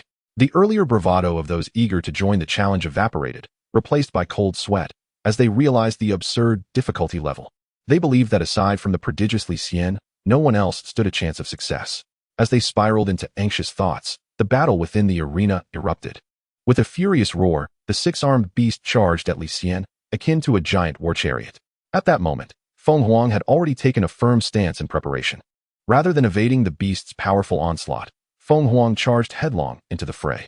The spectators gasped at the sight, fully aware of the 6-armed beast's characteristics. Conventionally, despite its strength, the beast lacked speed. A direct confrontation would yield little advantage. The safest strategy would be to utilize the agility of the spiritual beast to engage in guerrilla warfare. The 6-armed creature, heavy and sluggish, could not strike its opponent without exhausting itself. However, as Feng Huang and the 6-armed beast collided, it was akin to a meteor crashing into Earth, accompanied by a thunderous sound that reverberated through the arena. The shockwave rippled outward. Though Feng Huang had undergone evolution, its size was still dwarfed by the 6-armed beast. The latter's muscular build was intimidating, and most believed that Feng Huang would be at a disadvantage. Yet, to everyone's astonishment, in this seemingly uneven clash, Feng Huang appeared to gain the upper hand. The 6-armed beast stumbled from the impact, and without hesitation, Feng Huang lunged forward, its claws flashing. Before the beast could regain its footing, its head was severed, blood splattering everywhere. Its lifeless body collapsed onto the arena, twitching briefly before falling still. The grotesque head rolled to Li Xian's feet, which he promptly kicked aside in disgust. A swift kill. The audience, comprising students and mentors alike, fell into a profound silence, rendered speechless by the spectacle. They had anticipated that the 6-armed beast would not pose a challenge for Feng Huang, but they never imagined the match would conclude so swiftly. The notion of an instantaneous defeat was simply unfathomable. Li Xian's spiritual beast had triumphed in the very domain where the 6-armed beast excelled, strength. Had they not witnessed it with their own eyes, they would have found it hard to believe. Brother Li always accomplishes the incredible. Indeed, it is astonishing. This is the first time I've seen a canine spiritual beast contend with a 6-armed beast in terms of strength. Could it be that Brother Li's spiritual beast has awakened a power affinity? The discussions among the students and the 2 accompanying teachers burgeoned, their astonishment echoing throughout the arena.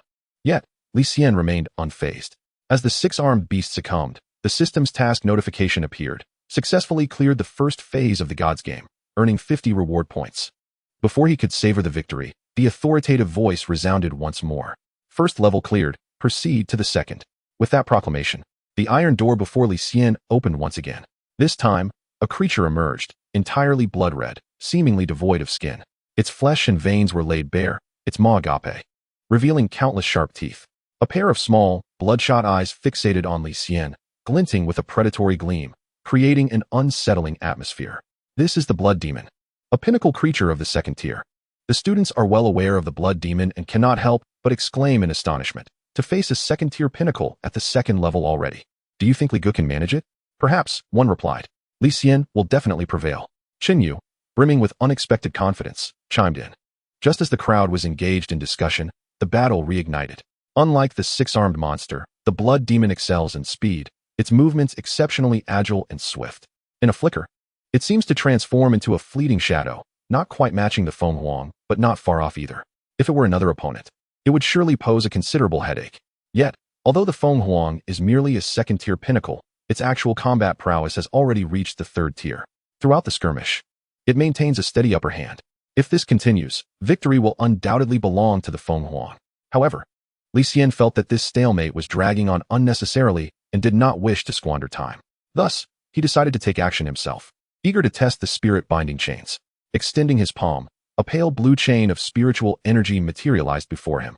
Li Xian anticipated the blood demon's next move, pointed with his right hand, and the chain shot forth like a serpent, swiftly ensnaring the blood demon and immobilizing it. Taken aback by the sudden binding, the blood demon hesitated for a moment. Yet, that moment was sufficient to conclude the battle. The Feng Huang activated its wind power talent, and, in an instant, was at the blood demon's side, unleashing the wind shadow claw.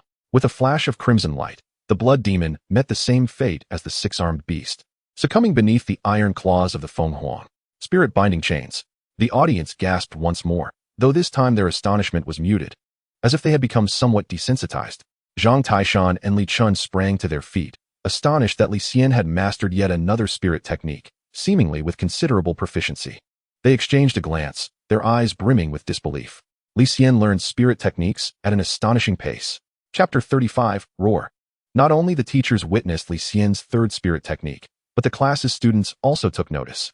They couldn't help but marvel in silence. Most of them had only mastered the spirit shield, a defensive spirit technique. Even those like Chun Yu, hailing from a family of beast tamers, had only acquired two techniques, one of which was learned only recently. In contrast, Li Xian had mastered three techniques, each at a commendable level, leaving them far behind. At this moment, any thought of surpassing Li Xian seemed utterly futile. The comparison was disheartening. Suddenly, Zhang Taishan remarked to Li Chun, "Did you notice Li Xian's spirit beast?" Li Chun nodded. Understanding Zhang Taishan's implication, the spirit beast appeared to possess only the second-tier pinnacle level in terms of aura. Yet, its actual combat capability was at least at the lower third tier, possibly even reaching the mid-third tier. Li Chun felt a surge of emotion. Both of Li Xian's spirit beasts were extraordinary. One was a rare fire phoenix, while the other was a mysterious spirit beast with combat power exceeding its own. The achievements of an ordinary boy like Li Xian were indeed perplexing. It could, however, serve as an inspiring tale to ignite the passion for cultivation among the students. Second level of the Divine Games completed, you have earned 100 reward points. With the arrival of 100 reward points, Li Xian felt a surge of joy. Regardless of the ultimate rewards from the Divine Games, it was clear that this expedition into the ruins had yielded substantial gains in terms of reward points. Subsequently, the door before Li Xian opened for the third time. This time, the creature that emerged was notably different. Its appearance resembled that of a human girl, quite charming. Clad in a white robe, her black eyes emanated an aura of coldness and malevolence. This was a Lich sorceress, a creature of lower third-tier strength. Upon recognizing the monster's appearance, Zhang Taishan and Li Chun gasped in unison. A Lich sorceress. This is troublesome. What is the matter, teachers? Some students, unfamiliar with the Lich sorceress's formidable nature, inquired of Zhang Taishan and Li Chun. Before they could respond, Chun Yu grimly explained. Li Xian's spirit beasts evidently follow a path of physical and elemental attacks, but such a strategy is precisely countered by the Lich sorceress. Upon hearing this, the class's students began to grasp the gravity of the situation, their gazes toward Li Xian filled with concern. What will happen? Will he lose? If he is defeated, we will be trapped here. What should we do? I don't want to become a statue. I haven't even experienced love yet. Panic and dread began to spread among the crowd. Zhang Taishan and Li Chun sighed, feeling powerless in the face of the situation. Although Li Chun possessed a spirit beast adept in mental attacks, Li Xian could not call for external assistance in the arena. At that moment, the only one maintaining a calm demeanor seemed to be Li Xian himself. A phantom talent, how troublesome, he mused, observing the somewhat ethereal Lich sorceress. The phantom talent is typically awakened only by soul-type creatures and pure elemental spirit beasts. Creatures endowed with this talent can completely evade any physical or elemental attacks. Only mental attacks can inflict harm upon them. Considering the Feng Huang's current offensive capabilities, it indeed seemed at a disadvantage. Mental attack, Li Xian's gaze flickered. Swiftly reaching a decision, he summoned his interface and directed his attention to the Feng Huang skills to be unlocked section. Howling Gale, a mental attack that inflicts mental damage while having a certain chance to paralyze the target, rendering them immobile. Activation chance, 50, the stronger the opponent. The lower the activation chance, with a minimum of 15. Unlocking requires 150 reward points. This skill was newly acquired after the Feng Huang evolved into a storm spirit wolf, and it was precisely a mental attack. Without a moment's hesitation, Li Xian expended 150 reward points to unlock the Howling Gale skill. Just then, the Lich sorceress had reached the center of the arena and unleashed a piercing shriek directed at the Feng Huang.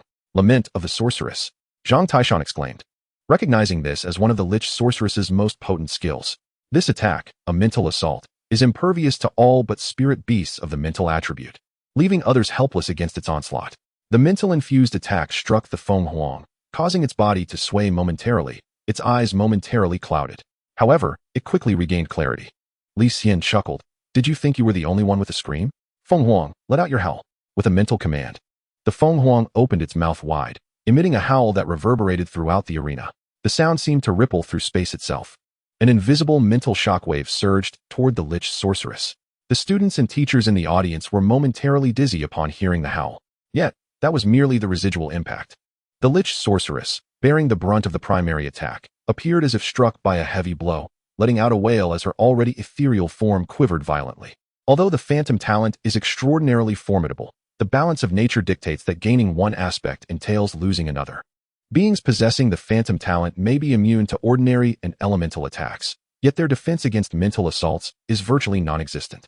Had it been any other spirit beast, the Howling Gale might not have been as devastating. However, before the Lich sorceress, a mere roar from the Wind Emperor inflicted grave injuries upon her. Li Xian, unyielding in his pursuit of justice, commanded the Wind Emperor, continue to roar. Seizing the momentum, the Wind Emperor unleashed another deafening and terrifying roar. At that moment, the Lich sorceress could no longer withstand the assault. Accompanied by a mournful wail, she was utterly annihilated. As she vanished, the Wind Emperor ceased his howling, and tranquility returned to the arena. The spectators could hardly fathom that Li Xian's spirit beast possessed the ability for mental assault. This eerie silence lingered for some time, the image of the Lich sorceress's demise vividly etched in their minds. The 12 deities seated across the viewing platform, their faces obscured, seemed to nod in acknowledgement of Li Xian's prowess. Chapter 36, Advancement. Was it truly over so swiftly? Wasn't he the Lich sorceress supposed to be formidable? The minds of all present were in a state of confusion. They could not grasp what had transpired. Just a moment earlier, they had been anxious about whether Li Xian could defeat the Lich sorceress. In the next heartbeat, his spirit beast's two roars had vanquished her without her even having a chance to retaliate. Immediately, a wave of jubilation erupted among the students. Is this a mental attack skill? Someone gasped in astonishment. Unbelievable. Some students exclaimed in disbelief. It seemed undeniable. Otherwise, how could the Lich sorceress have been defeated? Yet, Li Xian's spirit beast was not of the mental attribute. Who could have known? Li Xian's strength was undeniable. An idol. Among the students, Li Xian's stature rose yet another level. This was truly invincible, a spirit beast possessing both physical and mental attributes. Zhang Taishan and Li Chun regarded Li Xian with astonishment, unable to comprehend how his spirit beast could wield such a mental attack skill. How many talents and skills did this spirit beast possess? And how had Li Xian cultivated it? The two were left perplexed. In the arena, Li Xian withdrew his gaze from the task prompt. Passing the third stage awarded him 150 points, precisely compensating for the cost of unlocking Chong Xiaohao. He raised his gaze towards the great iron gate before him, pondering the nature of the fourth adversary he was to face. Before long, the iron gate swung open once more, revealing his fourth opponent. This foe was evidently far more imposing than the previous three. Clad in jet-black armor and wielding a crescent blade, this creature had a helmet that obscured its features. Appearing devoid of facial features, and even a head, a pair of forearm guards emanated a dense, purple demonic aura. This was a Tier 3 superior creature, the Crescent Moon Warrior. As the Crescent Moon Warrior made its entrance, gasps of astonishment filled the viewing platform, as students and mentors alike were taken aback. A Tier 3 superior creature. Could Li Xian contend with such a formidable opponent? I doubt it. Close your ravenous mouth. The audience, who had just moments ago been elated by the Lich sorceress's death, found their emotions once again wavering between fear and doubt. Although the two mentors displayed less overt emotional turmoil, they felt a pang of regret. If only Li Xian's flamingo were still with him, Li Chun sighed, expressing his disappointment. Both being Tier 3 spirit beasts, the flamingo's offensive power surpassed that of the Crescent Moon Warrior by a considerable margin. Li Xian possessed 2 spirit beasts if they joined forces. Defeating the Crescent Moon Warrior would not be insurmountable. However, at present, while Li Xian's spirit beast boasted numerous talents and skills, it was still merely a Tier 2 beast. How could it possibly prevail? Zhang Taishan nodded in agreement, his expression tinged with melancholy. No wonder so few managed to pass through the ruins. Such daunting challenges exist. The first 2 stages were understandable, but from the Lich Sorceress onward, it was simply overwhelming. Let us not even discuss those under 20, even counting those who are 20. It amounts to merely 2 years since most have acquired their first spirit beast. In such circumstances, how many could reach Tier 3? It has been several centuries since the Great Cataclysm. The number of geniuses achieving such heights is minuscule. Achieving Tier 2 within this time frame is already a mark of genius. Though Li Xian is Tier 3, his current spirit beast cannot participate in battle, making his overall standing akin to that of a Tier 2. In fact, he is short 1 spirit beast. Thus, it seems impossible for him to pass this 4th stage. This cannot be blamed on Li Xian. It is not a matter of his strength, but rather the overwhelming nature of his opponent. This divine game shows no regard for humanity. Alas, such is fate. Zhang Taishan lamented. After all, experiencing even 1 ruin is not a life wasted. Many a genius yearns to enter a ruin yet cannot. Li Xian smiled wryly, acknowledging the truth. Indeed, no one would have expected that a mere field exercise would lead to such an extraordinary series of events. First, the onslaught of the demon rock rodents, and then entering the divine game ruins. It is a pity for such a promising talent as Li Xian. I had hoped to cultivate him well. I envisioned him making a stunning debut in the Academy S League, but plans have truly gone awry. Zhang Taishan sighed once more. Li Xian remained silent, and the two fell into a contemplative quietude. Nearby, Chen Yu clenched his fists tightly, his nails digging into his flesh from the pressure. His heart was heavy with concern as he gazed at Li Xian in the arena, filled with deep regret. Yet, upon seeing Li Xian maintain a calm demeanor, Chen Yu felt a flicker of hope. Perhaps there was still a chance for a turnaround. It seemed as though, for Li Xian, this was not an impasse. In truth, it was indeed so. In the past, Li Xian would have struggled against a Tier 3 superior adversary, but now the situation had changed. He held a trump card, the ability to forcibly evolve.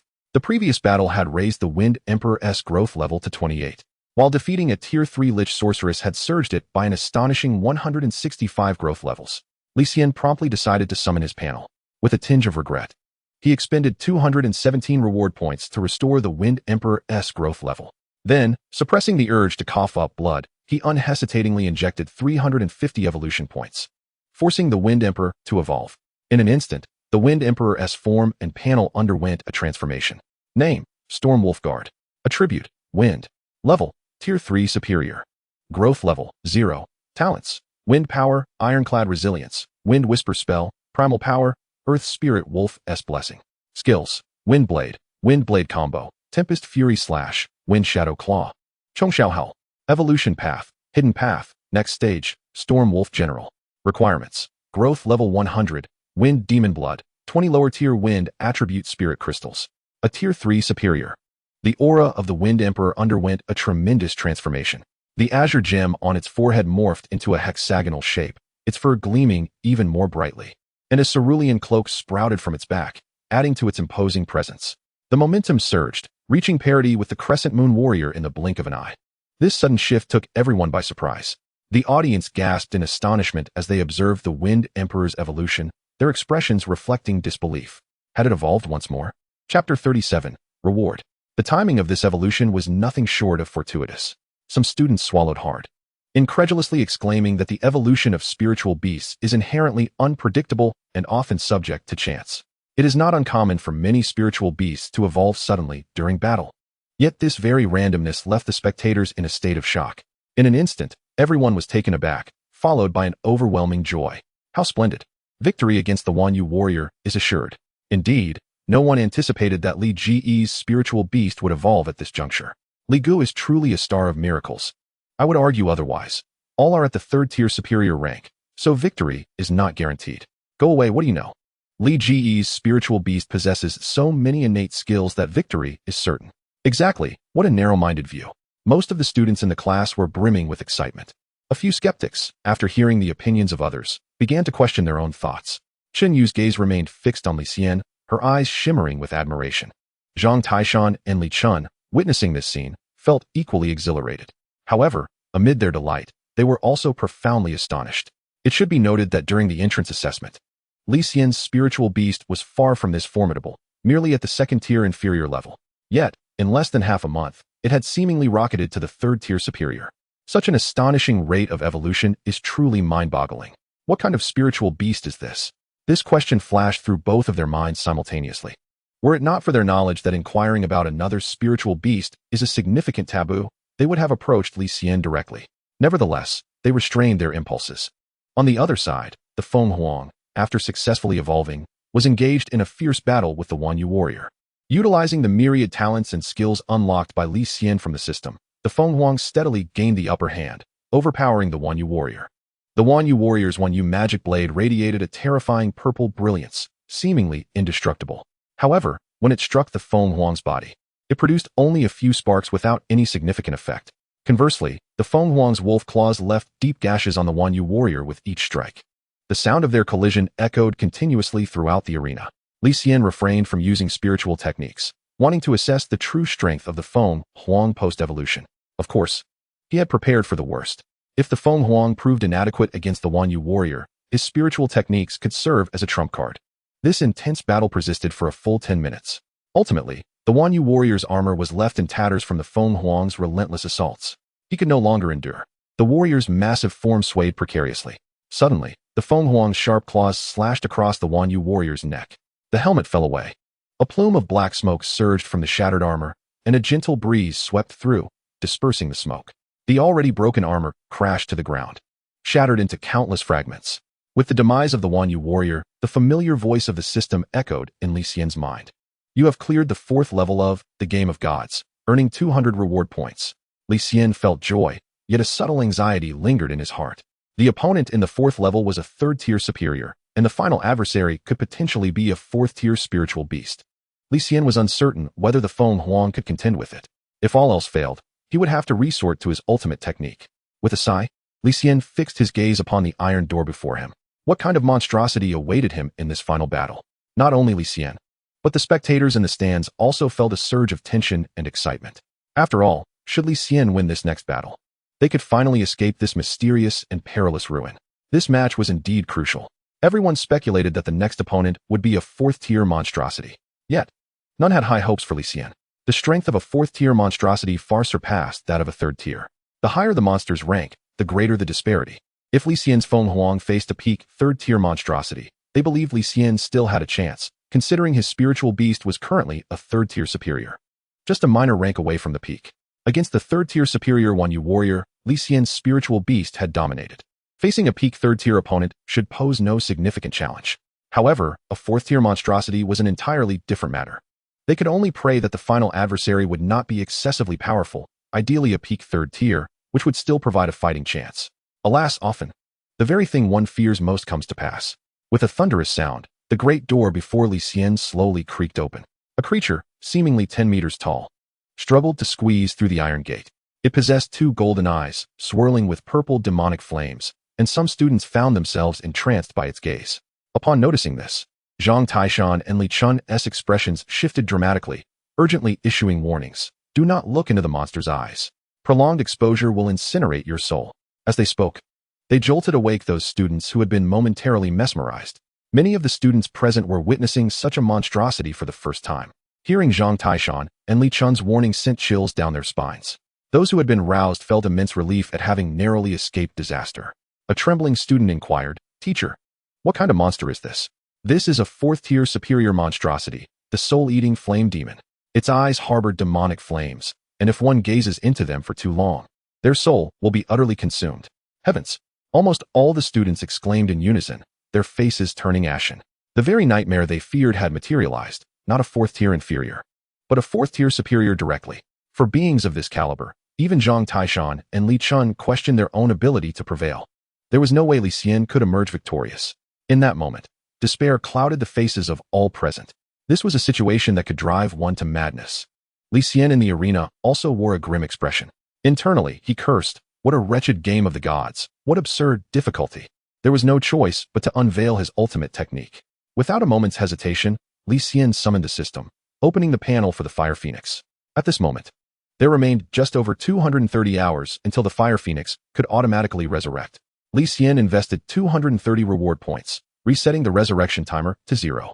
He felt a pang of regret, as these reward points were intended for unlocking talents and skills for his two spiritual beasts after escaping. Who could have anticipated that the final adversary would be so formidable? He hoped the rewards for this last encounter would be substantial. With a sigh, Li Xian watched as the Fire Phoenix was reborn from the flames, transforming into a fireball that surged towards the soul-eating flame demon like a cannonball. The Feng Huang swiftly approached Li Xian, lifting him onto its back before making a hasty retreat. In that instant, the golden eyes of the soul-eating flame demon narrowed in alarm. It sensed a lethal danger from the Fire Phoenix, which was a whole tier below it. With a fearsome roar, the soul-eating flame demon attempted to retreat back into the iron door. However, its massive body made this difficult, and in its panic, it could not squeeze back in despite its frantic efforts. The next moment, the fireball formed from the Fire Phoenix collided with the soul-eating flame demon, erupting into a towering pillar of flame accompanied by a deafening explosion. The entire arena was engulfed in a sea of fire. Once again, the Fire Phoenix unleashed the terrifying skill that had once left everyone aghast: self-detonation. Chapter 38, The Nirvana Pearl. Fortunately, the flames generated by the Fire Phoenix's self-detonation only engulfed the arena. The crowd in the stands merely sensed a wave of searing heat. Otherwise, those with vacant expressions, gazing at the spectators in the arena, might have been in peril. From the very onset of the final match, they instinctively excluded the Humiliation from consideration, for it had self-destructed in the previous battle against the Shwing. A spirit beast must recuperate for a period following its demise before it can be reborn. This duration varies, but generally speaking, the higher the level of the spirit beast, the longer the required time. With only a mere 2 hours having passed since the Humiliation's last self-detonation, no one expected it to resurrect so swiftly. Furthermore, upon its reappearance, it unhesitatingly utilized its self-destruction ability once more. How could this not astonish the onlookers? Currently, the entire arena was engulfed in flames. The rising inferno generated an oppressive heat that seemingly blurred the air above. The audience could faintly discern a massive figure lying motionless within the sea of fire. That silhouette was none other than the Shwing. Several students could not suppress their throats' involuntary swallowing. They had witnessed the terrifying power of the Humiliation's self-detonation, which had instantaneously vaporized thousands of MYNSH.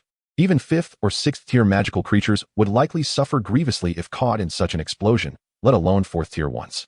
Even the Shwing, being a high-level 4th tier creature, could not withstand it. Moreover, at the moment of the Humiliation's self-destruction, the Shwing was trapped at the Iron Gate, caught in a desperate situation. Perhaps driven by the imminent threat of death, it lost its rationality, abandoning its attempt to squeeze through the gate and instead confronting the Humiliation's explosion head-on, fully bracing for the catastrophic damage. The outcome in such a central position was all too predictable. As the flames gradually subsided, the Shwing, charred to the semblance of charcoal, slowly came into view, devoid of any signs of life, utterly lifeless. The eyes of all students and teachers remained fixed on the Shwing until they confirmed that it was indeed devoid of any vitality. At which point a collective sigh of relief echoed throughout the arena. Joyful smiles emerged on their faces as elation swept through the crowd. Success! We have survived. No need to become statues. How wonderful. Long live LG. LG is truly remarkable. I thought we were doomed. I was right, wasn't I? You still thought LG was in trouble. I love you, L11N. CHNY, initially filled with joy, found her smile stiffening at the last remark. She turned to glare at the exuberant girl, who, startled by CHNY's expression, stuck out her tongue and fell silent. The faces of ZHNT, ISHN, and LCHN also reflected unrestrained joy. This truly was a turn of events. L11N's last-ditch effort was unexpectedly impressive. Throughout this practical exercise, L11N had delivered numerous surprises and shocks, causing the students' emotions to fluctuate like a roller coaster, exhausting them. Fortunately, they managed to navigate through the challenges unscathed, and now, they could leave this ruin intact.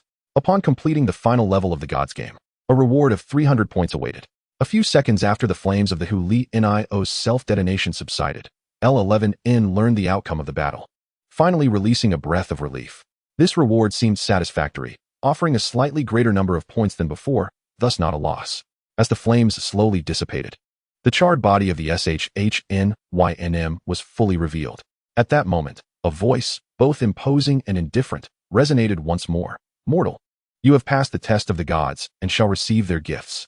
Upon uttering these words, L11N observed the 12 figures seated upon their thrones simultaneously rise and nod in acknowledgement, seemingly pleased with his performance. The central figure then tapped their staff against the ground, and instantly, 2 egg-sized orbs materialized before L11N. Without hesitation, he grasped the 2 orbs in his hand. Is this the reward? The orbs felt slightly cool to the touch. L11N focused his gaze, recognizing one as a sealing orb. However, he could not discern the nature of the other. As he pondered this, the scenery before the crowd suddenly transformed, becoming hazy. L11N understood that they were about to depart. Sure enough, in the next instant, the surroundings shifted dramatically, revealing a desolate expanse of wilderness, littered with the carcasses of countless MYNSH. The group surveyed their surroundings, overwhelmed with joy. This was indeed the location they had previously occupied. How wonderful! We are finally out. How splendid! Speaking of which, how did we even enter this ruin? It must have been related to that mist. Whatever the case, I certainly do not wish to return. Yes, the monsters that appeared were so formidable that I was constantly worried for my life. Thank goodness for LG. This statement resonated with many. Had it not been for L11N's presence, they would likely have lost their lives in the ruin. Reflecting on this, the crowd began searching for L11N to express their gratitude, only to find him engaged in conversation with his mentors, ZHN and LCHN. Teachers, may I inquire what this is? L11N asked, presenting the orb of uncertain origin to ZHN and LCHN. LCHN scrutinized it for a moment, contemplating deeply before uncertainly responding. This should be a Nirvana orb. Nirvana orb? Teacher, what is the efficacy of this Nirvana orb? The Nirvana orb is truly remarkable. It can enhance a spirit beast's potential by a significant tier, potentially up to the royal level. It is a priceless treasure, rarely found on the market. As she spoke, LCHN's tone betrayed an unmistakable envy. L11N was taken aback upon hearing this, followed by overwhelming joy. He had not anticipated that this seemingly inconsequential orb would possess such extraordinary powers. Despite the challenges faced during this expedition, the rewards were indeed worthwhile. Subsequently, ZHN added a cautionary note. This Nirvana orb is exceedingly precious. It would be wise to use it promptly, lest it attract the covetous eyes of unscrupulous individuals. Though he too yearned for the orb, he chose to adhere to principles. After all, this was a reward that L11N had fought valiantly to obtain. Furthermore, had it not been for L11N, they would have long since turned to stone within the ruins. To covet L11N's prize would be utterly base. L11N bowed to both mentors in gratitude, resolving to use the orb as soon as possible. Chapter 39, Unlocking Talents. ZHN pondered for a moment and then advised the students not to disclose their experiences within the ruins. His intent was to prevent news of L11N's acquisition of treasures from reaching those with ulterior motives, thereby avoiding unnecessary trouble. When the teacher spoke, all students readily agreed in his presence, but whether anyone would speak of it later remained uncertain. ZHN could only do his best. With matters settled, the group hastened to return to DNGHI City. Along the way, they encountered a team of beast tamers that had come to provide assistance. The 2 mentors remained to handle the aftermath, while the students took a bus back to the school. Upon returning to his apartment, Li Xian opened the interface of Feng Huang to examine the newly unlocked talents and skills. Pending unlocked talents. By Lien Gang, an advanced talent known as Copperhead. Iron Bones, which grants the spirit beast significantly enhanced defensive capabilities. Requires 200 reward points to unlock. Pending unlock skills. Xing, an attack skill that includes a life-draining effect, slightly absorbing the target's vitality upon hitting, replenishing one's own consumption or healing injuries. Requires 200 reward points to unlock. These are indeed practical skills and talents. Li Xian's eyes brightened, and he couldn't help but exclaim. Both skills and talents, whether by Lien Gang or Xing, greatly augment Feng Huang's sustainability and survivability in prolonged battles, which brought Li Xian immense joy, particularly with by Lien Gang. Merely possessing the talent of Copperhead. Iron Bones significantly enhances Feng Huang's combat prowess. With its formidable defensive strength, it has defeated numerous monsters beyond its level. How much greater an enhancement could the advanced talent by Lien Gang provide? How formidable could it become? Without hesitation, Li Xian spent 200 reward points to unlock the by Lien Gang talent. After a moment of contemplation, he thought that Xing was also quite beneficial. His reward points were still sufficient. Thus, he decided to unlock Xing as well. Consequently, Feng Huang's talents reached an astonishing total of 11, comprising 5 talents and 6 skills, far surpassing the standards achievable by spirit beasts of the same tier. Although Feng Huang was currently only at the 3rd tier, with its present combat strength, It should not fear confronting lower-tier monsters of the 4th tier. A satisfied smile spread across Li Xian's face at this thought. If this growth trajectory continues, it would not be a dream for Feng Huang to face opponents 1 or 2 tiers higher in the future. The mere thought of such a scenario filled him with excitement. With a few deep breaths, he managed to suppress his inner exhilaration. Li Xian then turned his attention to the panel of his flamingo. Reflecting on his flamingo, a wry smile appeared on Li Xian's face. His flamingo had indeed endured a rather unfortunate fate. Within just a day, it had experienced evolution, self-detonation, resurrection, and another self-detonation. This peculiar sequence of events was undeniably arduous. Currently, the flamingo remained in a state of resurrection cooldown, with over 220 hours remaining before revival. During this period, it would be wise to enhance Feng Huang's growth and simultaneously gather the primary evolution materials for both it and the flamingo. Feng Huang's primary evolution material was Wind Demon Blood, while the flamingo required Golden Crowstone. According to Li Xian's current knowledge, he had not encountered either of these materials. Thus, he decided to search online. From the information Li Xian found, both materials were exceedingly rare 4th-tier resources. However, they were not deemed particularly precious. Their scarcity in the market stemmed from the infrequent utilization by spirit beasts. Li Xian mused that if these materials were indeed rare, acquiring them through monetary means might take an eternity. It appeared he would have to hunt monsters himself. He lamented his laborious fate. Soon, Li Xian formulated a plan and glanced down at the rewards he obtained from the God's Game, the Sealing Pearl and the Nirvana Pearl. The Sealing Pearl he acquired from the God's Game bore a stark contrast to the one he previously purchased from the shop. This Sealing Pearl was translucent, exuding a luster akin to that of uncut jade. Li Xian's gaze shifted to the Sealing Pearl, and the system's introduction of the spirit beast within instantly surfaced in his mind. Name: Four-tailed Spirit Fox. Attribute: Yokai. Level: Peak of Tier 3.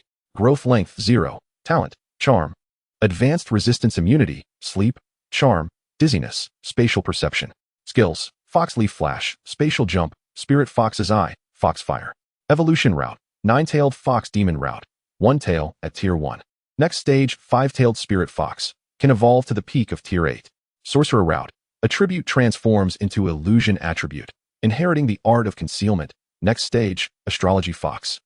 Can evolve to the peak of Tier 9. The hidden route of Illusion Attribute? Li Xian was taken aback.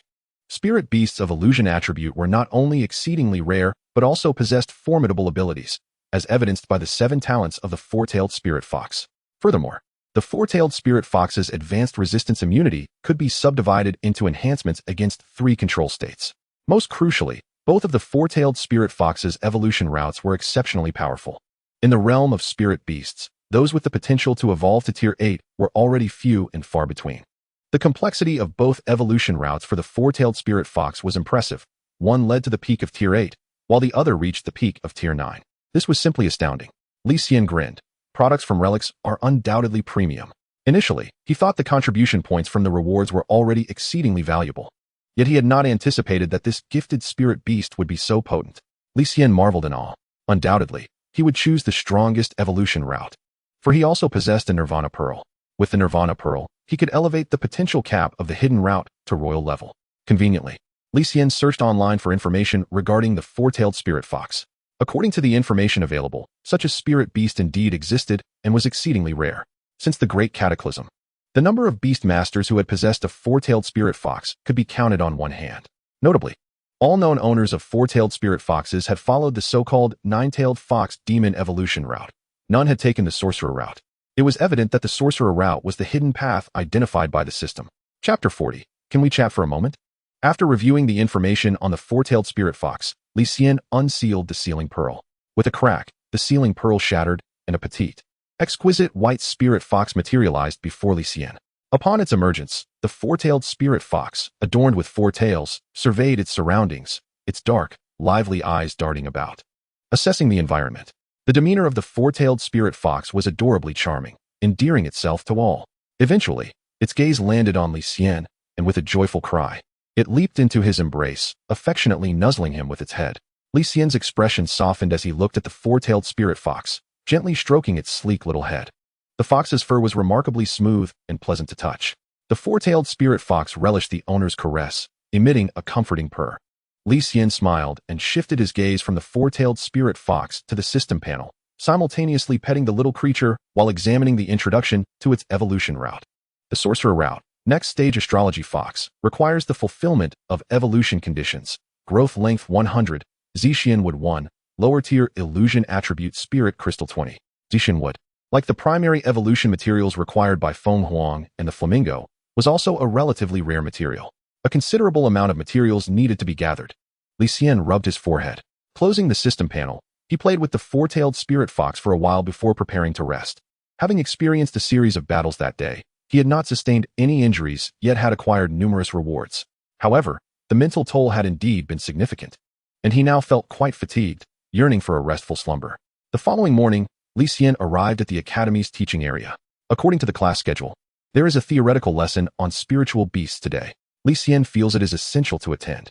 Despite his high level, which he has achieved through the system, he recognizes that his grasp of the theoretical knowledge regarding spiritual beasts and magical creatures is still insufficient. For a beast master, mere strength is inadequate. A certain level of knowledge is also required. At the very least, one must know how to deal with most adversaries encountered. Li Xian does not allow his superiority over most classmates to breed arrogance. Upon entering the classroom, he notices that several students are already seated. These students greet him warmly as he walks in, their gazes towards him filled with admiration. Li Xian smiles politely in response. Though he feels his face has begun to stiffen from the effort, he finds an empty seat and sits down, while Chunyu naturally takes a seat beside him. Li Xian feels a smile rising within him, yet he refrains from speaking. After sitting down, Chunyu cheerfully remarks, "Everyone is quite grateful to you." Li Xian shakes his head with a smile, saying, "I did it for myself. I do not wish to become a stone statue."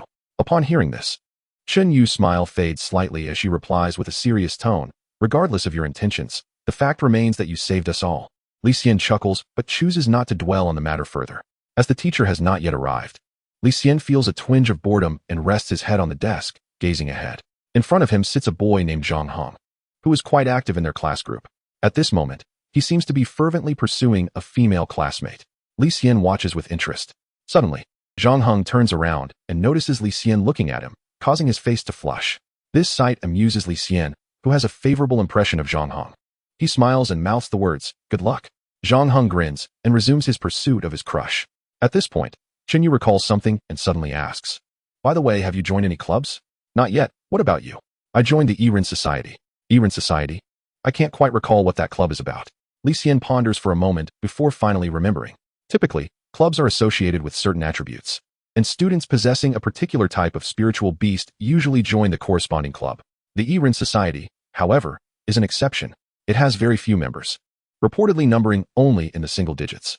Nevertheless, the members are exceptional, being beautiful girls from various grades, all possessing outstanding talents.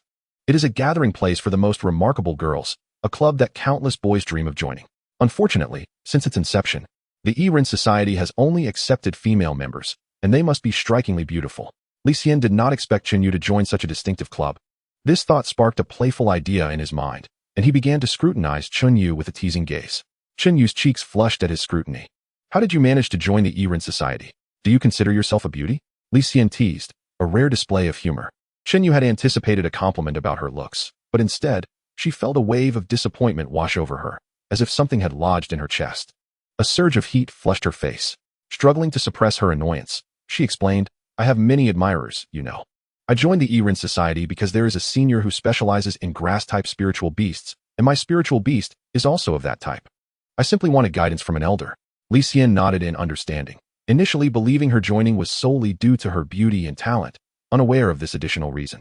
Chunyu then asked, somewhat irritably, "What club do you plan to join?" "Me? Forget it, it's too much trouble." He did not wish to waste time on trivial social interactions. In his view, utilizing that time to enhance his spiritual beast growth and gather evolution materials was far more rewarding. Besides, with his diverse spiritual beasts, both the wind attribute Feng Huang and the fire attribute Hua Lin Yao, along with the current demon attribute that would eventually transition to the illusion attribute of the Si Wei Yao Hu, he was uncertain which club he would even join. Chunyu, upon hearing this, decided not to pursue the topic further. After class, Li Xian bid farewell to Chunyu and declined several invitations from classmates to join them for a meal, heading towards his apartment instead. However, he was soon intercepted by two upperclassmen. One was tall and slender, while the other was short and stocky, creating a rather amusing contrast. The tall girl, wearing a friendly smile, addressed him, "Li Xian, may I have a moment of your time? What do you need from me?" "We are from the Hurricane Society and would like to invite you to join our club." All our members possess wind-type spiritual beasts, and exchanging knowledge would greatly benefit your strength. Their intentions were clear. They believed that nearly all students would join clubs, and as the top student among the newcomers, many larger societies sought to recruit Li Xian. They thought Li Xian's peculiar spiritual beast might indeed be wind attribute, thus giving them an advantage. After waiting several days for him to attend class, today they finally had their chance. However, they did not anticipate that Li Xian had no intention of joining any club. With his system, he found no necessity in interacting with other students. Therefore, Li Xian straightforwardly declined. I'm sorry, but I do not plan to join any club. Despite the upperclassmen's eloquent persuasion and flowery speech, they could not convince Li Xian to join the Hurricane Society. Ultimately, he firmly yet politely rejected their advances, leaving them no choice but to abandon their invitation attempts. They had been courteous enough, and if he continued to press, it would reflect poorly on their conduct. Watching the two members of the Hurricane Society depart, Li Xian exhaled deeply, feeling relieved. Just as he intended to leave, he heard the sound of an argument nearby. Among the voices, one was particularly familiar to him. Turning to look, he discovered two groups engaged in a heated dispute. One group consisted of tall, burly boys, over a dozen in total, exuding an imposing presence. The other group was smaller, comprising only 3 beautiful girls, one of whom he recognized as Li Xian, whom he had met in the Yen cave. No wonder the voice sounded familiar. He hadn't realized how loud this senior could be. Li Xian thought to himself. He had no intention of intervening, as the matter did not concern him, and he had merely met Li Xian once. Yet, curiosity piqued. He stood aside to observe the unfolding drama. Luo Xiang, you cannot be unreasonable. We have already applied to the student guidance office to use this location as our club's recruitment point. With just a few of you from the Iran Society. How dare you occupy such a prime spot? Luo Xiang dismissively shook his head. What does having more people matter? I see your Shanyu Society is merely loafing around. The capabilities of a few of us girls surpass those of each individual among you.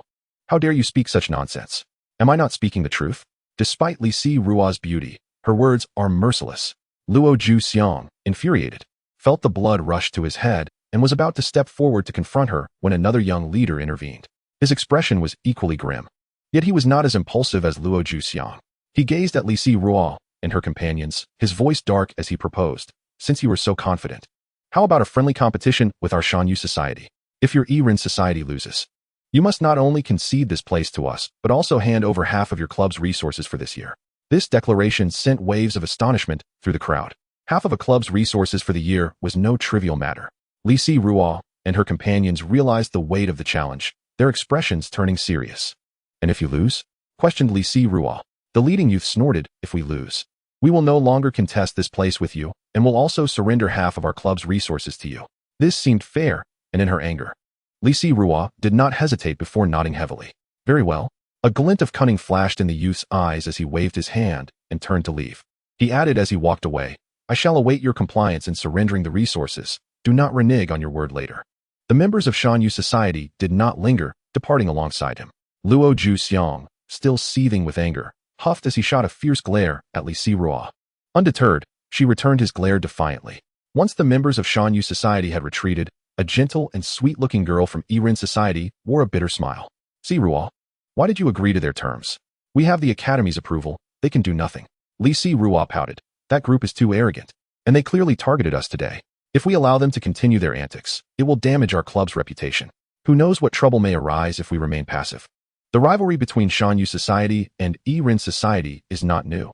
They have always coveted the resources we receive annually, seeking opportunities to snatch them away. After all, club resources are crucial for a club's development and the enhancement of the strength of its beast tamers. Hence, all major clubs value these resources greatly, often clashing over their allocation. Iran Society's resources rank among the best in the Academy, yet we are the fewest in number, naturally inciting envy and jealousy from many, especially Shanyu Society. Another girl, an icy beauty with a cold demeanor, could not help but cover her forehead with a sigh. For a club competition, we need at least 5 members. Currently, aside from you and me, plus you Air and Juju, we only have 4. Where shall we find the last member? This girl was notably rational, pinpointing the crux of the issue. Li Xian then realized the dilemma, smiling sheepishly. Why don't we recruit a new member? The icy beauty sighed again. Shanyu Society is no pushover. Their strength is not inferior to ours. We cannot simply choose anyone. They must possess considerable strength. After a pause, she continued, we can forget about second and third year students. Those who wanted to join clubs have already chosen their paths. In the first year. Aside from Yu, there are a few promising candidates, but we cannot be certain they would want to join us. Moreover, even if they did, their current strength would hardly secure a victory. After hearing this, Li Xian fell silent, contemplating the gravity of the situation. Could it truly be impossible? Panic began to rise within her. As the successor appointed by the former club president, if she caused their defeat in the upcoming competition, it would be a grave disservice to the trust placed in her by her senior. At that moment of despair, Li Xian inadvertently turned her head and spotted a familiar figure, Li Xian, who was also leaving after noticing the retreat of Shanyu society. Seeing Li Xian, the initially flustered Li Xian's eyes sparkled with inspiration. I have a plan. What plan? Li Xian smiled mischievously. I have thought of a most suitable candidate for recruitment. Who? The icy beauty raised an eyebrow, skeptical. It is him. Li Xian pointed towards the departing Li Xian. The two followed her gesture and were momentarily taken aback. The icy beauty frowned slightly. Isn't he a boy? How could he possibly fit? Li Xian chuckled knowingly, patting the icy beauty's shoulder. You who says boys cannot join? In special circumstances, we can make exceptions. Chapter 42, Second Grade Beast Tamer. Yu, the icy beauty, and Zhu, the gentle girl, exchanged bemused glances. Since the establishment of Erin society, it had only accepted female members, a tradition unbroken. While the reasons behind this were unclear, such long-standing customs should not be easily altered. Although Li Xian was the president, with the previous president nearing graduation and thus leaving the club, there were only 4 members in Erin society. Shinyu had just joined, and most matters were decided by the 3 of them. Seeing her companion's reluctance, Li Xian hurriedly encouraged, You Zhu, do not underestimate Li Xian. He was the top scorer in the first-year entrance exams and is a second-grade beast tamer. Second grade? Yu and Zhu exchanged doubtful glances, struggling to believe it. Historically, while there were instances of first-year students advancing to second grade, it typically occurred in the latter half of the second semester. They recalled that the fastest record for promotion was achieved just before the end of the first semester. Yet, it had been less than a month since the semester began, and Li Xian had already reached second grade, which was indeed astonishing. Both girls had heard of Li Xian and were aware of his performance during the entrance tests, but they also recognized that much of what was circulated was often embellished. Thus, while his exceptional talent might be true, the rumors of him having destroyed the Academy's potential testing jade seal seemed far-fetched. However, it now appeared that these tales might hold some truth. With this realization, the two began to waver. Li Xian, noticing their hesitation, seized the moment to press on. We have no other options. We cannot let Shanyu society best us. Are you willing to lose half of our club's resources? If Senior Kuran finds out, she would surely be furious. The thought of the temperamental Senior Kuran made both Yu and Zhu shiver, recalling unpleasant memories. Yu sighed in resignation, her stance now shifting. She shot Li Xian a glare before turning to Zhu. What do you think, Zhu? Zhu pondered for a moment before nodding. I believe it could work, but only if he is willing to join our society. Let us not forget, Li Xian is the top newcomer, and many would desire him for their clubs. Li Xian pondered for a moment, disregarding everything else, and hurriedly pursued the direction in which Li Xian had departed. Li Xian. Upon hearing someone call his name from behind, Li Xian swiftly turned around to face the newcomer. Li Xian quickly approached him, grasping his arm with an air of vulnerability. Junior, I find myself in a predicament. Could you lend me a hand? What kind of help? Li Xian was momentarily taken aback. Thus, Li Xian recounted the entire situation in detail, continuing to gaze at him with a pitiful expression. This is the situation. Could you possibly join our Erin society? Li Xian felt a sense of helplessness as he realized the nature of her request. With a resigned shrug, he communicated his inability to assist. I'm sorry, Senior. I don't intend to join any clubs. After expressing his refusal, he attempted to turn away, deeming the matter too troublesome and wishing to avoid entanglements. Before he could leave, however, Li Xian caught hold of him once more. Don't be in such a hurry to go. Is there no room for negotiation? Li Xian gently extricated his arm from her grasp and politely responded, I apologize, Senior. I need to gather materials required for the evolution of my spirit beasts. I'm afraid I must decline for now. We can discuss it when I return. With that, he made another attempt to depart. Unbeknownst to him, Li Xian was unwilling to let go of this opportunity. She seized him again. What materials are you looking for? Perhaps I can assist. Li Xian considered this. After all, she was a senior, and she likely knew more people than he did. It was possible she might help him find what he needed. Thus, he tentatively inquired, Do you know where I might procure Feng, Mo Shui, Jin Wu Shi, and Xian Mu, Senior? Li Xian was momentarily taken aback, unsure about those 3 materials. Recognizing the situation, Li Xian took his leave. At that moment, Yu and Zhu arrived and chimed in. I happen to have a Jin Wu Shi, and someone in my family possesses Feng Mo Shui. Acquiring it shouldn't be too difficult. Li Xian's eyes brightened at Yu Er's words. This was fortuitous. He had encountered 2 of the materials he sought. Eagerly, he asked, "May I inquire your name, senior? Would you be willing to sell me these 2 materials? I promise to offer a fair price." Yu Er and Zhu Zhu exchanged surprised glances. The 3 materials were quite rare, typically not utilized by ordinary spirit beasts. While it was one thing to request one, to ask for all 3 was indeed unexpected. Nevertheless, Yu Er replied, "Li Xian, I am Yu Er, the vice president of the Yiren Society. How about this? You join our society and represent us in the upcoming competition against the Shan Yu Society. In exchange, I will help you procure Jin Wu Shi and Feng Mo Shui, and I will also look into the whereabouts of Xian Mo. Does that sound fair?" With the proposal laid before him, Li Xian felt no need to be overly coy. After all, he was merely expected to represent the society, without any obligation to secure a victory. Pretending to contemplate for a few moments, he nodded in agreement. The prospect of acquiring both Jin Wu Shi and Feng Mo Shui was quite pleasing, as it would save him considerable time and effort. Moreover, he suddenly perceived that being amidst 3 charming and talented seniors in the society might not be so bad after all. Just then, a melodious voice interrupted his thoughts. It was Chunyu, who rushed over, breathless, and exclaimed, "I'm so sorry, senior. I'm late. Li Xian, what are you doing here?" As she spoke, she noticed Li Xian's presence and recalled that they were classmates, thus likely acquainted. Li Rua cleared her throat and recounted the situation in full. After finishing, she cast a somewhat guilty glance at Chunyu. Although Chunyu had recently joined the society, she was still a member of Yiren. Li Rua worried that bringing in new members without prior notice might be unwelcomed. She contemplated how to comfort Chunyu if she appeared displeased. However, Chunyu's reaction was unexpectedly positive. "Li Xian has joined our Yiren society. That is wonderful. Now we are all members of the same club." Chapter 43, Doubts About Life. Yu Er observed Chunyu's excited smile, and then glanced at Li Xian, who also wore a smile. She pursed her lips slightly, but chose to remain silent. Nevertheless, her keen intuition suggested that something was amiss.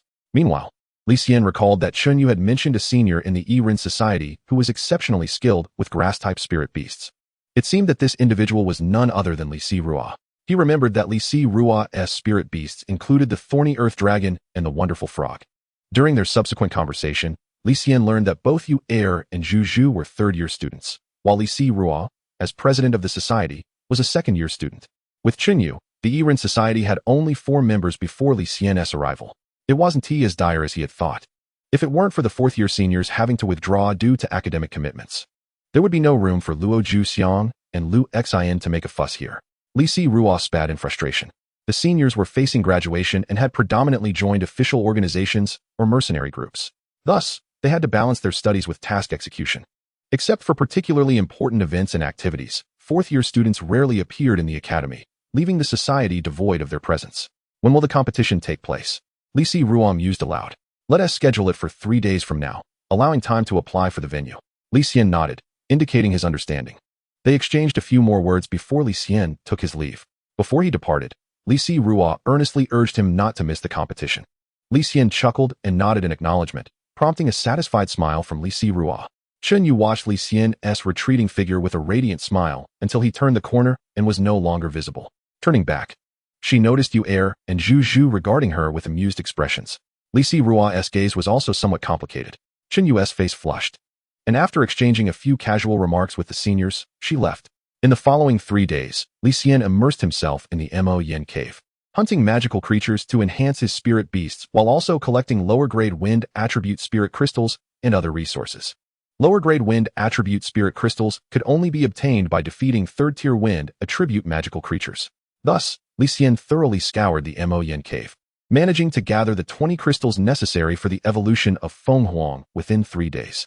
Upon returning from outside the city, Li Xian visited the Spirit Beast Street, exchanging his surplus materials for those he required. Without delay, he made his way to the student square at Qinglong Academy.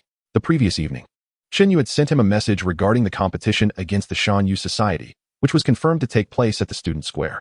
When Li Xian arrived, the student square was already buzzing with excitement. The spacious seating area was filled to capacity, with a throng of spectators engaged in lively conversation, eagerly speculating on which side would emerge victorious that day. Some even idly set odds on the outcome. Li Xian beheld Li Rua and her companions. Li Rua waved her hand at Li Xian, prompting him to join the Yiren Shi. Chen Yu, visibly agitated, addressed Li Xian with indignation. Those rascals from Shan Yushi have spread the news about the club competition. It is evident to anyone with eyes that Shan Yushi intends to capitalize on their numerical and strength advantages to defeat Shi in this highly anticipated contest, thereby severely undermining our reputation. Such behavior is truly despicable. However, with Li Xian here, their dreams are destined to remain unfulfilled. Upon hearing this, Li Xian felt a surge of anger and was about to launch into another tirade against Shan Yushi's shameless conduct when a piercing voice interrupted from behind. "Oh, everyone is here?" The members of Shi turned to see Li Xian, the president of Shan Yushi, and vice president Luo Zhuxiang, accompanied by a group of individuals approaching.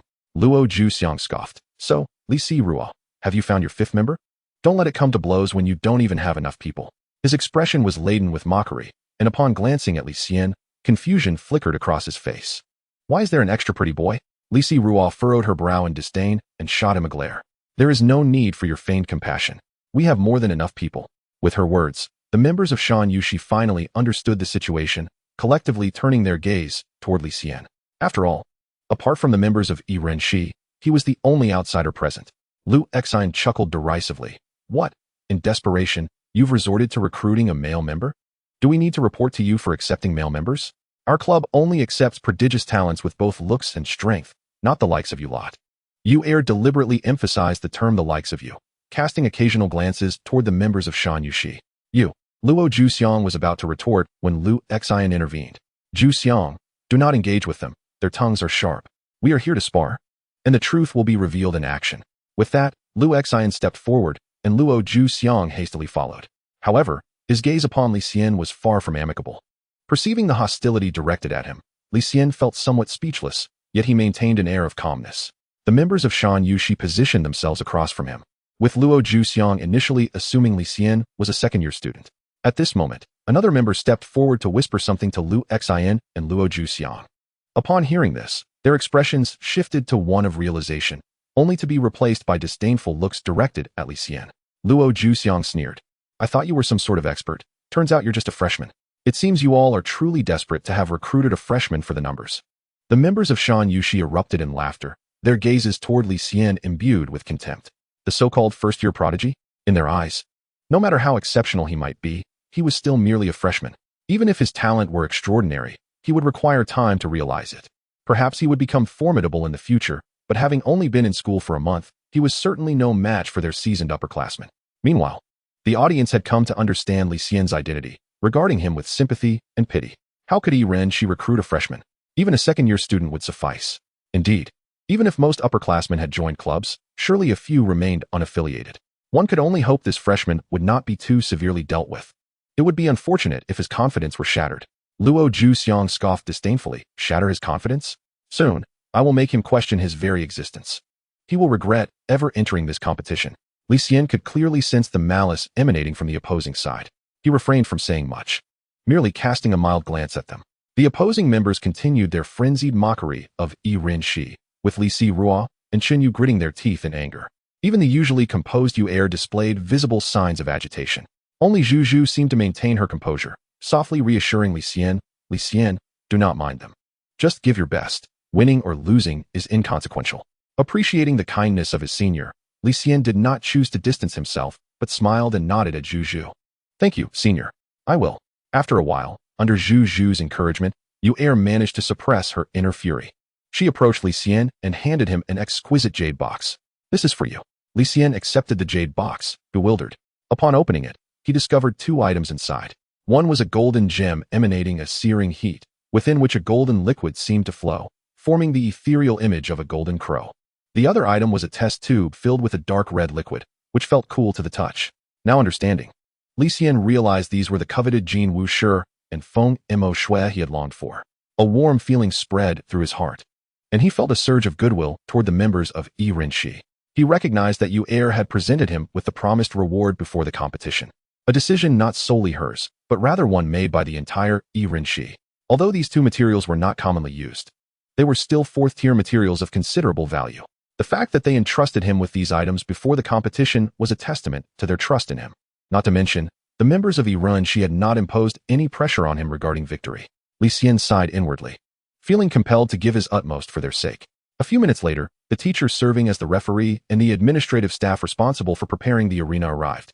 The competition was set to commence, with Yi Renshi and Shan Shi clearly delineated on either side.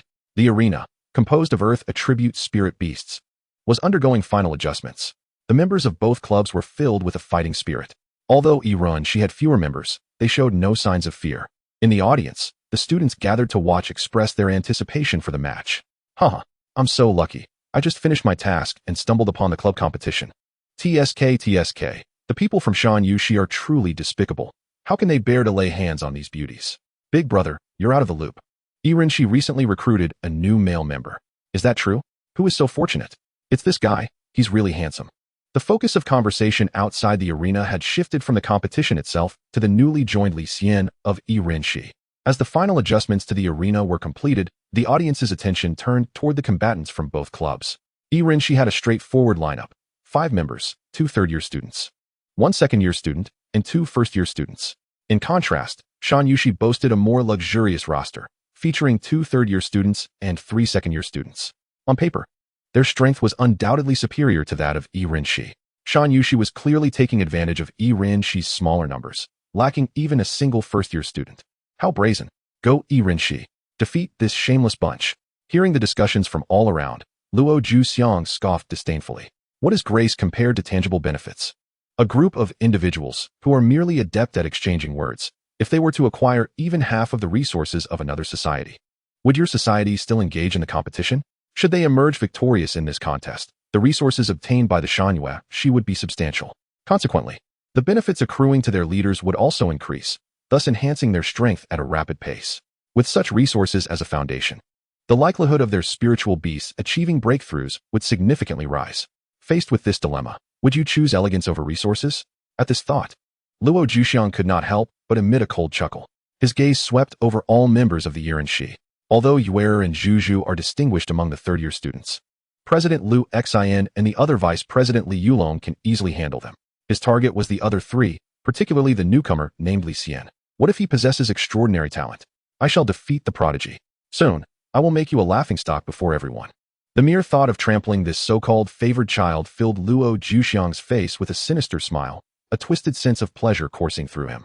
Amidst the crowd's keen observation, the referee mentor took the stage, speaking slowly. The competition between Shan Yueshi and Yi Renshi now commences. The format is a single elimination tournament. The defeated shall leave the stage while the victors defend their position. If all members of one side are eliminated, the other shall be deemed the winner.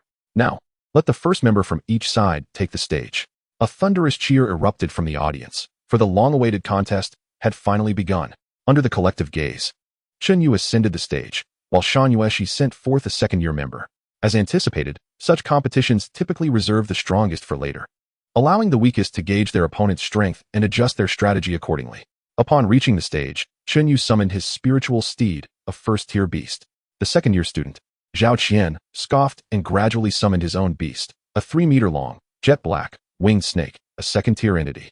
Being chosen to compete by Shan Yueshi indicated that Zhao Qian's strength was not to be underestimated. He was a second-tier beastmaster. Yet he chose to summon only one beast, clearly underestimating Chen Yu. Witnessing this scene, Chen Yu clenched his teeth, commanding his steed to attack without hesitation. The outcome was inevitable. Within 2 minutes, the spiritual steed lay battered and bruised. Chen Yu, filled with regret and tears in his eyes, descended the stage. Apologizing to his senior, "I'm sorry, I lost." Zhuzhu, feeling a pang of sympathy, comforted him. "It's all right, you did your best." She then turned to Li Xian. "Li Xian, I entrust this to you." Li Xian, preferring action over words, nodded silently and strode confidently onto the stage. As the second beast is summoned, the audience buzzed with whispers upon seeing Li Xian take the stage. "I truly wish to see what this freshman can do. This junior is quite handsome. He is my type. Go, junior." "Humph, what good is being handsome? He will still be thoroughly defeated," a male student remarked with jealousy. "Humph, being the top freshman must mean he possesses formidable skills. Perhaps he can even defeat Zhao Qian. Let us be realistic. An ordinary student wouldn't stand a chance against a second-year expert like Zhao Qian." This sentiment resonated with the majority of spectators. While talent is crucial in cultivation, it must be nurtured over time. The extensive gap in cultivation experience cannot be bridged merely by innate ability, especially in the early stages. Moreover, although Zhao Qian's talent may not match Li Xian's, he is still a competent second-year student. To most onlookers, It was clear that Li Xian would be no match for Zhao Qian, and his chances of victory were exceedingly slim. Beneath the stage, Luo Zhuxiang frowned as he observed Li Xian stepping onto the platform. Had I known this kid would be the second to take the stage, I would have been the first to compete. Now, Zhao Qian has the opportunity to teach Li Xian a lesson. What a pity. On the stage, Zhao Qian summoned his winged snake, showing no intent to call forth a second beast. His gaze fixated on Li Xian, radiating disdain. I truly do not understand what Iren she was thinking by bringing you here. They might as well have selected anyone from the second-year class. At least that would have made for a more dignified defeat. Li Xian, unfazed, shrugged. You will see shortly. He then inquired. Aren't you going to summon your second spiritual beast? Zhao Qian scoffed. For a novice like you, one winged snake suffices. Is that so? Li Xian, choosing not to engage further, directly summoned Feng Huang. To surprise Zhao Qian, he intentionally suppressed Feng Huang's aura to a first-tier level.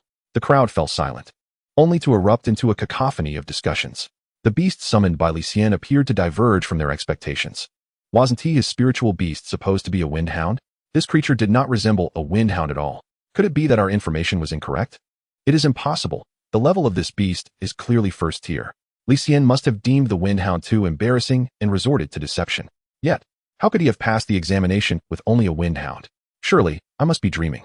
On the Irenshi side, Xinyu could not contain his laughter at this scene, whispering to the frowning Yuer and Zhuzhu. Seniors, Li Xian is up to something. His beast is likely of third-tier caliber.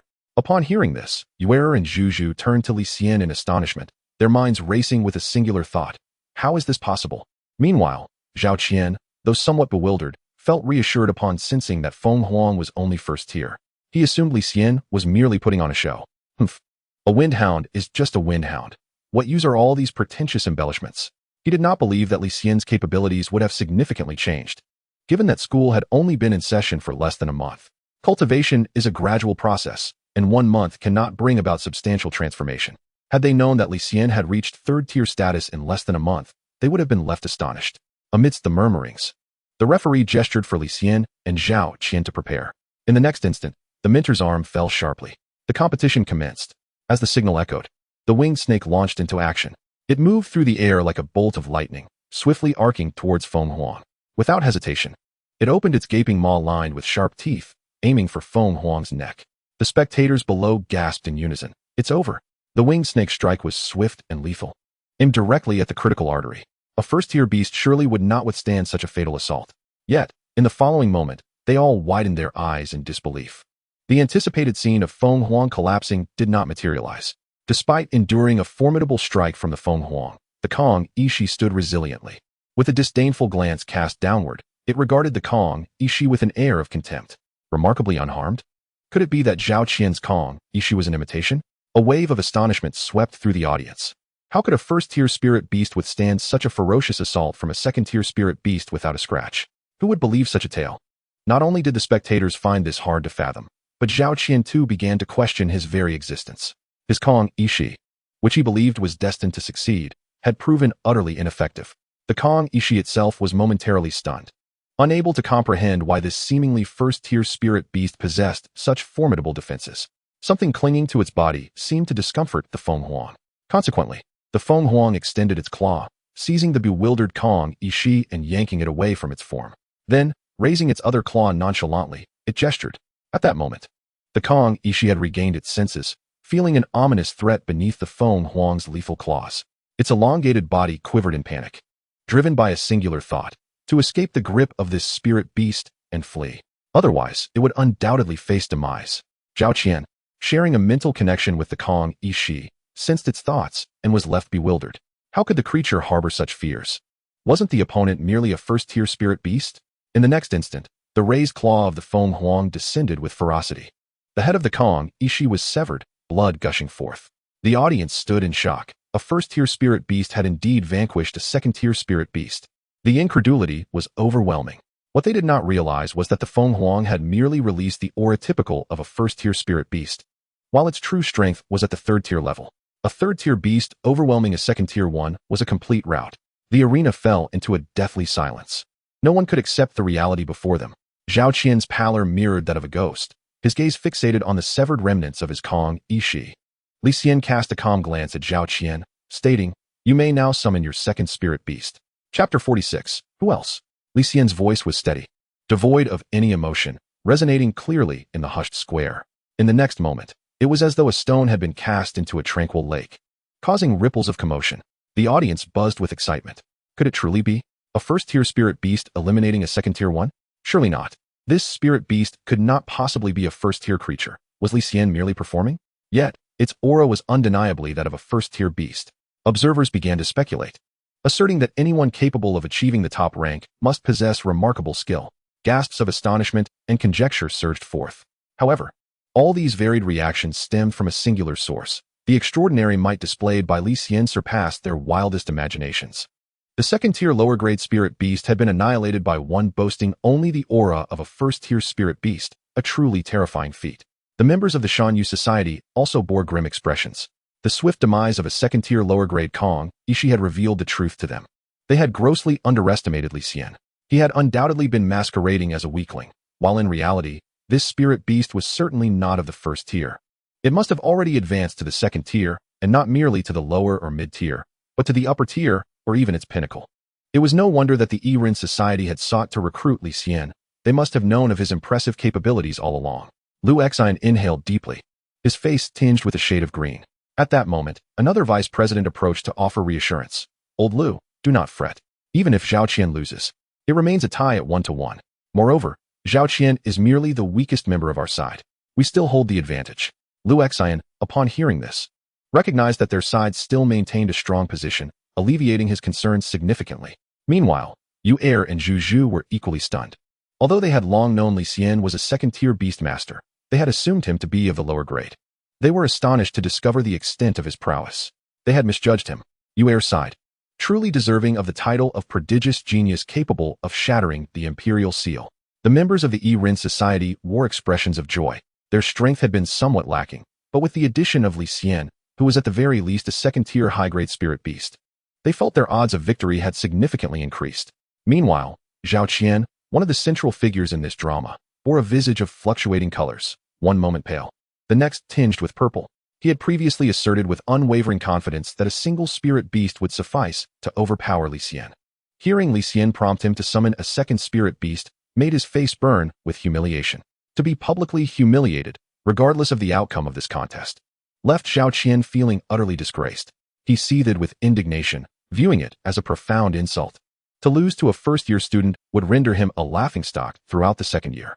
Although he held this view at present, his perspective would shift dramatically once the club competition concluded, for he would find it impossible to reclaim any semblance of dignity.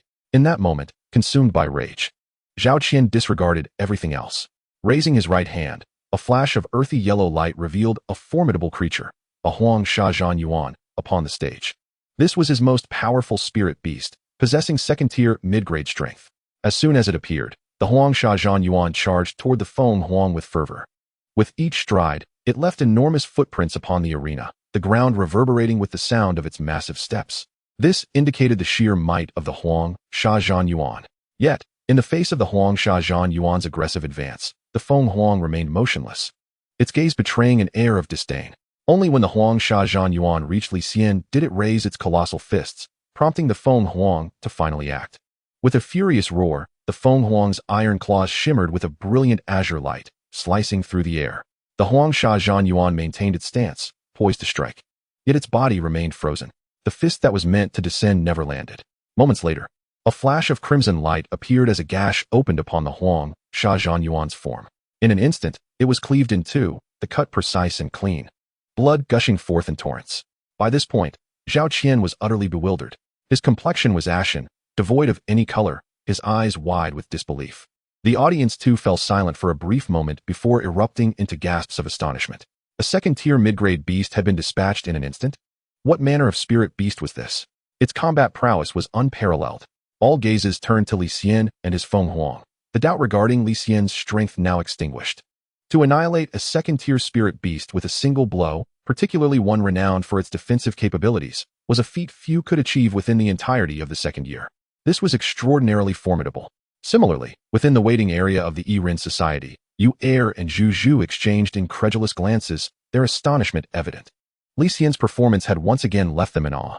In contrast, Chen Yu and Li Si Rual were less surprised, particularly Chen Yu, who had witnessed the true strength of the Feng Huang in the divine game. knew that even third-tier magical beasts were no match for it. Second-tier spirit beasts were truly insufficient to contend. Amidst the mixed reactions of shock and admiration surrounding him, Li Xian remained composed, his demeanor unperturbed. His gaze swept past Zhao Qian and settled upon the waiting area of the Shan Yu Society. Li Xian spoke slowly, next. Even though Li Xian stood alone, his voice seemed to overshadow the cacophony of chatter from the audience.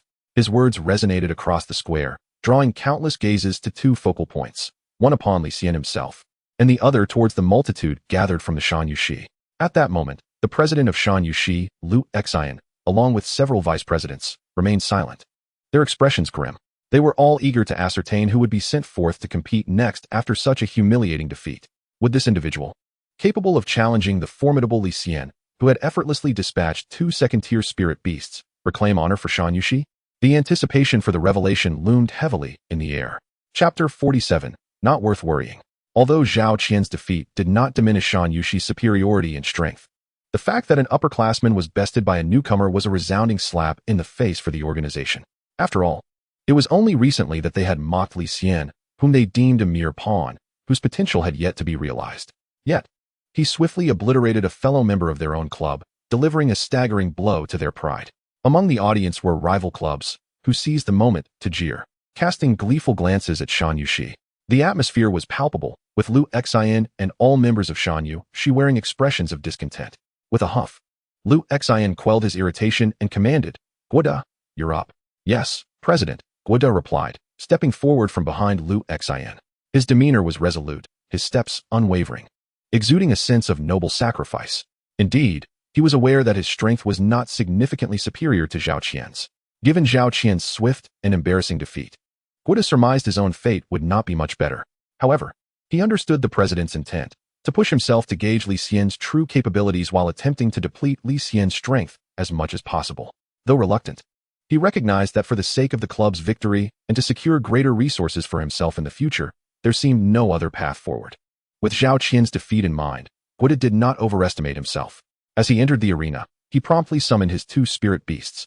Like Zhao Qian, Guoda commanded two earth element spirit beasts, a second-tier intermediate Xian Gui and a second-tier intermediate Yen Shili. As the match commenced, the two spirit beasts swiftly separated, flanking Li Xian's Feng Huang from either side. Feng Huang, unfazed, displayed an air of indifference, not due to a lack of reaction, but rather because he dismissed their coordinated assault entirely. It was common knowledge that although Feng Huang was not particularly large, he concealed tremendous power within. Before long, Xian Gui and Yen Shili approached Feng Huang. Xian Gui curled into a ball, spinning rapidly and kicking up a cloud of dust, while Yen Shili's massive tail swung with tremendous force, both attacking Feng Huang from above and below. Upon impact, a dull thud echoed, causing some fur to be dislodged from Feng Huang, yet no substantial harm was inflicted. It was utterly despairing, with Feng Huang's third-tier upper-level strength. Even if his defenses had not evolved into something formidable, neither Xian Gui nor Yen Shili could breach his defenses.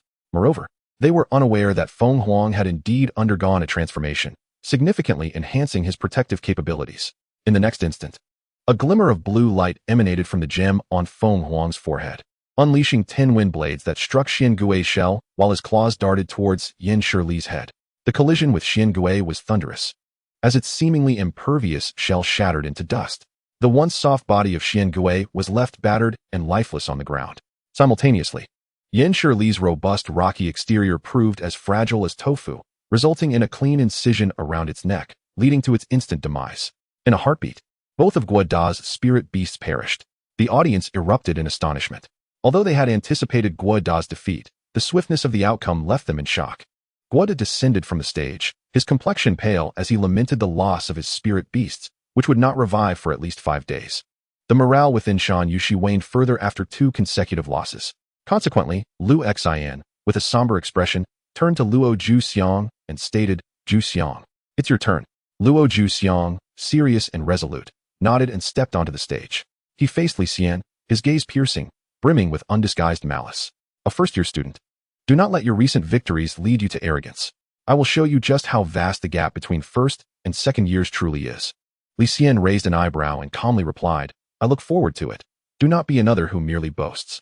Luo Zhuxiang's fury ignited at Li Xian's words and demeanor. "Enjoy your moment of pride now. Soon, I will have you doubting your very existence." The atmosphere on the stage grew tense, while the audience buzzed with excitement. Since the commencement of the club competition, each match had yielded unexpected results. Luo Juxiang, notorious among second-year students, was a figure of considerable renown, and the spectators were eager to see if Li Xian could once again triumph over such a formidable opponent. Meanwhile, within the Yiren Shi, Yu Er and Zhu Zhu exchanged worried glances.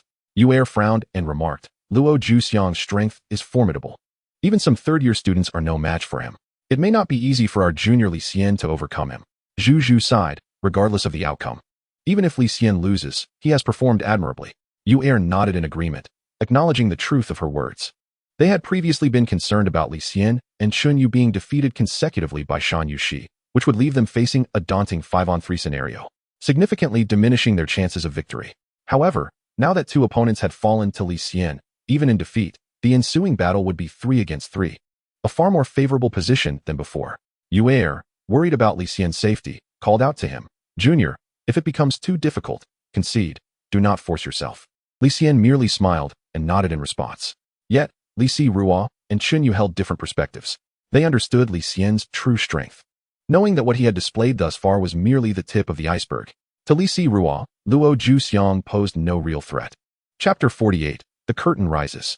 Under the watchful eyes of the crowd, the third match swiftly commenced with the sound of the referee's command. Luo Juxiang swiftly summoned his 2 spirit beasts. As the vice president of the Shangyue Society, the prowess of his spirit beasts was naturally formidable, both reaching the pinnacle of the second tier. One was a sandstorm mage, and the other, a rock giant. Luo Juxiang's strength elicited a wave of cheers from the audience. 2 pinnacle second-tier spirit beasts. Indeed, he was the vice president of the second-year class. His strength surpassed that of Zhao Qian and Guo De by a significant margin. Luo Juxiang was ranked among the top 10 in the second-year academy. Such strength commanded respect. Li Xian's prospects appeared grim. Based on Li Xian's earlier display of strength, they speculated that Feng Huang possessed only about the same level of power, at most, as a pinnacle second-tier beast. While they felt confident in dealing with a single second-tier pinnacle foe, facing 2 simultaneously posed a formidable challenge. On the side of the Yiren Society, apart from Chun Yu, all members observed Li Xian with anxious expressions. Li Siruo could not help but clench her fists, her palms slick with anxious sweat. Her impression of Li Xian was still rooted in their time in the Demon Flame Cave, when he was merely a second-tier beastmaster. Naturally, she worried whether Li Xian's Feng Huang could withstand the assault of Luo Juxiang's 2 pinnacle second-tier spirit beasts. However, she harbored her own doubts. Wasn't Li Xian a second-tier beastmaster? Why had he not summoned his second spirit beast? Li Xian maintained a demeanor of calm indifference, his expression unchanged, as if the 2 pinnacle second-tier spirit beasts he was about to confront were merely common pets. This expression irked Luo Juxiang further. How could he, a top 10 second-year student, be looked down upon in such a manner? He vowed to teach Li Xian an unforgettable lesson soon. Luo Juxiang's anger flared as he coldly remarked, You are a second-tier beastmaster, right? I advise you to summon your second spirit beast quickly, otherwise, you will face a humiliating defeat. Li Xian smiled slightly. You wish to see my second spirit beast? First, defeat this one. Just moments prior, similar words had been uttered by Shangyue Society member Zhao Qian. Now, they were echoed back to Luo Juxiang almost verbatim, the sarcasm unmistakable. Luo Juxiang was momentarily at a loss for words, his face darkening as he gritted his teeth. Fine. Since you were so confident, don't blame me for overwhelming you with numbers if you lose. Isn't it a bit excessive to call 2 spirit beasts overwhelming? Li Xian queried, bemused. Luo Juxiang wore a cold smile, opting not to elaborate further. Instead, he demonstrated what it meant to overwhelm with numbers. The sandstorm mage gently swayed the rock staff in his hand, and amidst the rising winds, 6 lower-tier clay warriors emerged from the ground. Gasps erupted from the audience at this display of summoning magic. This was indeed an example of overwhelming numbers, 1 against 8. How could they possibly compete? Yes, 2 pinnacle second-tier spirit beasts and 6 lower-tier summon creatures. Li Xian was doomed. Yet, Li Xian's expression remained remarkably tranquil.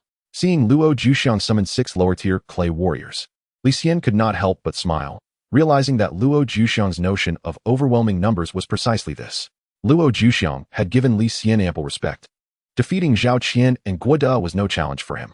However, achieving a swift victory would be far more difficult. Even if those 2 had underestimated Li Xian, their defeat attested to Li Xian's formidable abilities. Thus, before ascending the stage, Luo Juxiang had resolved to leverage his Sandstorm Mage's summoning skills to establish numerical superiority, employing a strategy of attrition to secure victory. He He believed that with two pinnacle second-tier spirit beasts leading the charge, success was assured. Yet, confronted with the 1-against-8 scenario, Li Xian's expression showed no sign of disturbance. Luo Zhuxiang, incensed, declared, "Keep pretending."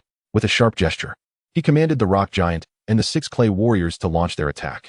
The sandstorm mage conjured a swirling sandstorm, directing it toward Feng Huang. Li Xian gently patted Feng Huang's head and whispered, "Feng Huang, it's your turn. Eliminate them." With a fierce howl, Feng Huang emanated a brilliant azure light, activating its wind power prowess. In an instant, Feng Huang transformed into a streak of blue light, dashing into the ranks of Luo Zhuxiang's spirit beasts. Before they could react, Feng Huang's sharp claws had already claimed the lives of 2 clay warriors. The apparition of Feng Huang was fleeting. Almost immediately, it became a blur, vanishing from the arena. Luo Zhuxiang was momentarily stunned. Not only was he taken aback, but the entire audience was also left in shock. Did you see the path taken by Li Xian's spirit beast? No, did you? Its speed is astonishing. The audience erupted into a chorus of astonished gasps. The sudden turn of events caught Luo Zhuxiang's spirit beasts off guard. Seizing the opportunity, Feng Huang approached the sandstorm mage. As the adage goes, to capture the enemy, one must first capture the leader. If the sandstorm mage were to perish, the summoned clay warriors would vanish. With a furious strike, Feng Huang unleashed its claws, and the sandstorm mage wailed as it was torn to shreds. Without pausing, Feng Huang turned its attention to the rock giant. Once the sandstorm mage was dispatched, all summoned clay warriors instantly dissipated. The rock giant, hearing the cries behind it, swiftly turned around, only to see Feng Huang charging towards it.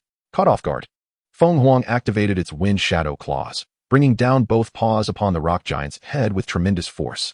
With a resounding crash, the rock giant's head shattered, and it collapsed to the ground, pulverizing a significant portion of the arena.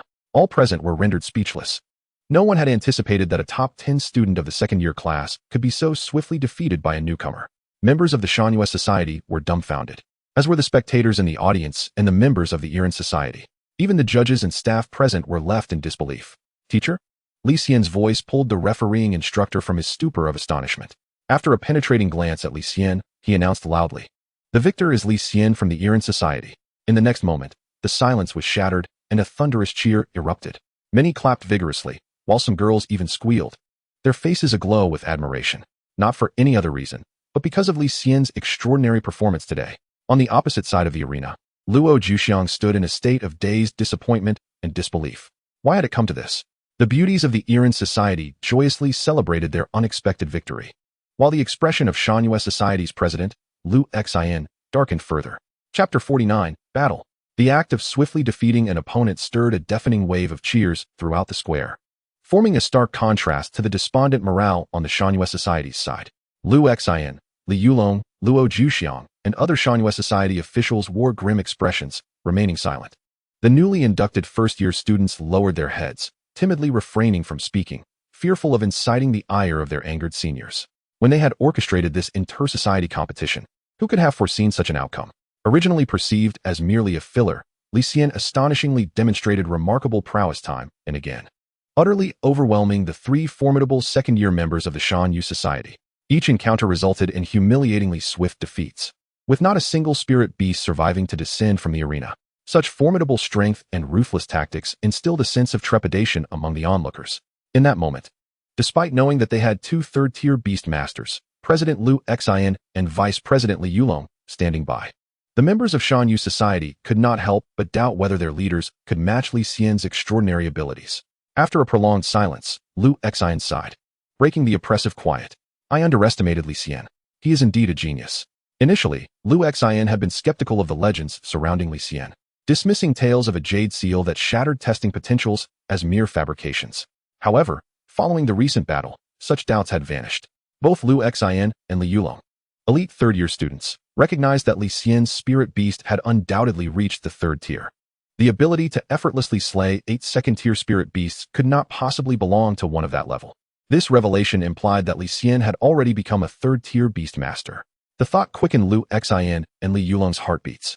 A 3rd-tier beast master under 20 years of age had never before graced the annals of Qinglong Academy.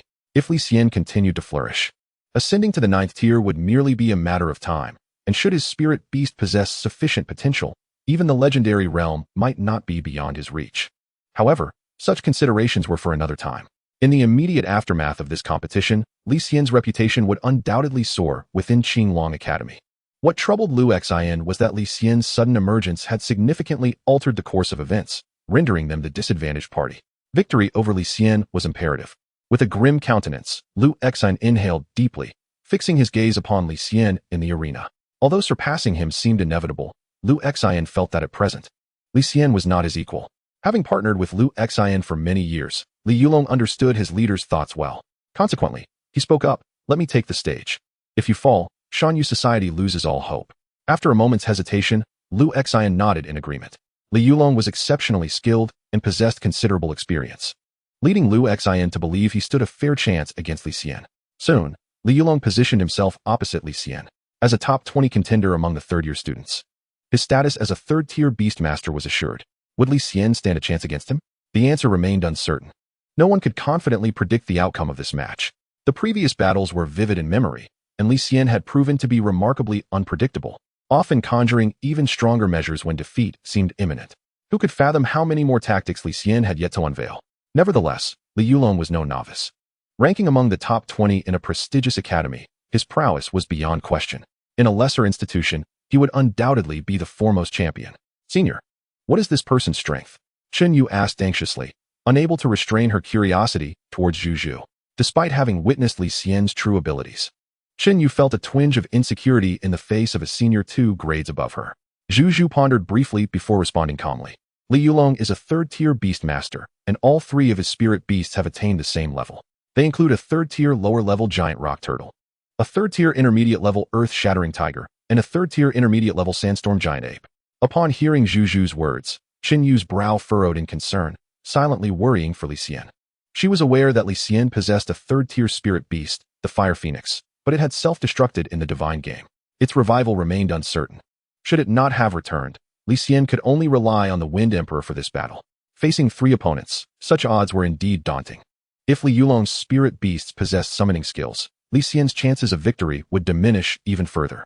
Although Li Xian had already reached the 3rd tier, Chen Yu subconsciously doubted the possibility of him acquiring another spirit beast. Even with her knowledge of Li Xian's true capabilities, Chen Yu felt apprehensive. It was no surprise that others would share in this sentiment. At that moment, Li Rua's gaze remained fixed on Li Xian, her beautiful eyes brimming with concern. Soon, the 4th match commenced amidst the eager anticipation of the crowd. Without hesitation, Li Yulong summoned all 3 of his spirit beasts. Facing the still unknown capabilities of Li Xian, he dared not hold back. This time, he would exert every effort to bring Li Xian down. "No matter what, you shall not triumph over Shanyu society again." With a fierce determination, Li Yulong faced his 3 majestic spirit beasts, who resonated with his fervor, each letting out powerful roars of battle intent. They charged boldly towards Li Xian, swiftly covering dozens of meters to confront the Wind Emperor. As they prepared to attack, they were met with a thunderous roar. The sound wave, imbued with formidable ferocity, surged forth, reaching the heavens. This was none other than the Chongshao roar. The powerful resonance of the Chongshao roar struck with overwhelming intimidation. Li Yulong's 3 spirit beasts abruptly halted, their bodies trembling violently, their eyes glazing over in a daze, evidently suffering a significant mental impact. What was even more terrifying was that the stun effect triggered fully. In an instant, Li Yulong's 3 spirit beasts stood motionless, akin to specimens. Seizing this prime opportunity, the Wind Emperor surged forth, activating the Wind Shadow Claw state, and in a heartbeat, it was before the giant rock turtle. With a devastating single-target attack skill, Storm Fury Slash, it cleaved the giant rock turtle in 2. Without pause, it darted to the side of the sandstorm giant ape, delivering another Wind Shadow Claw-augmented Storm Fury Slash. In an instant, blood spattered as the sandstorm giant ape fell lifelessly, unable to utter a single cry. Regrettably, the sandstorm giant ape possessed a formidable petrification control skill, yet it never had the chance to unleash it before the Wind Emperor struck. Meanwhile, the earth-shattering tiger had just begun to recover from its daze and regain its ability to act. However, it now found itself alone on the battlefield. Overwhelmed by the surreal situation, the earth-shattering tiger's eyes widened in disbelief, unsure of what had transpired during its unconsciousness. It felt utterly lost. Once again, silence enveloped the arena.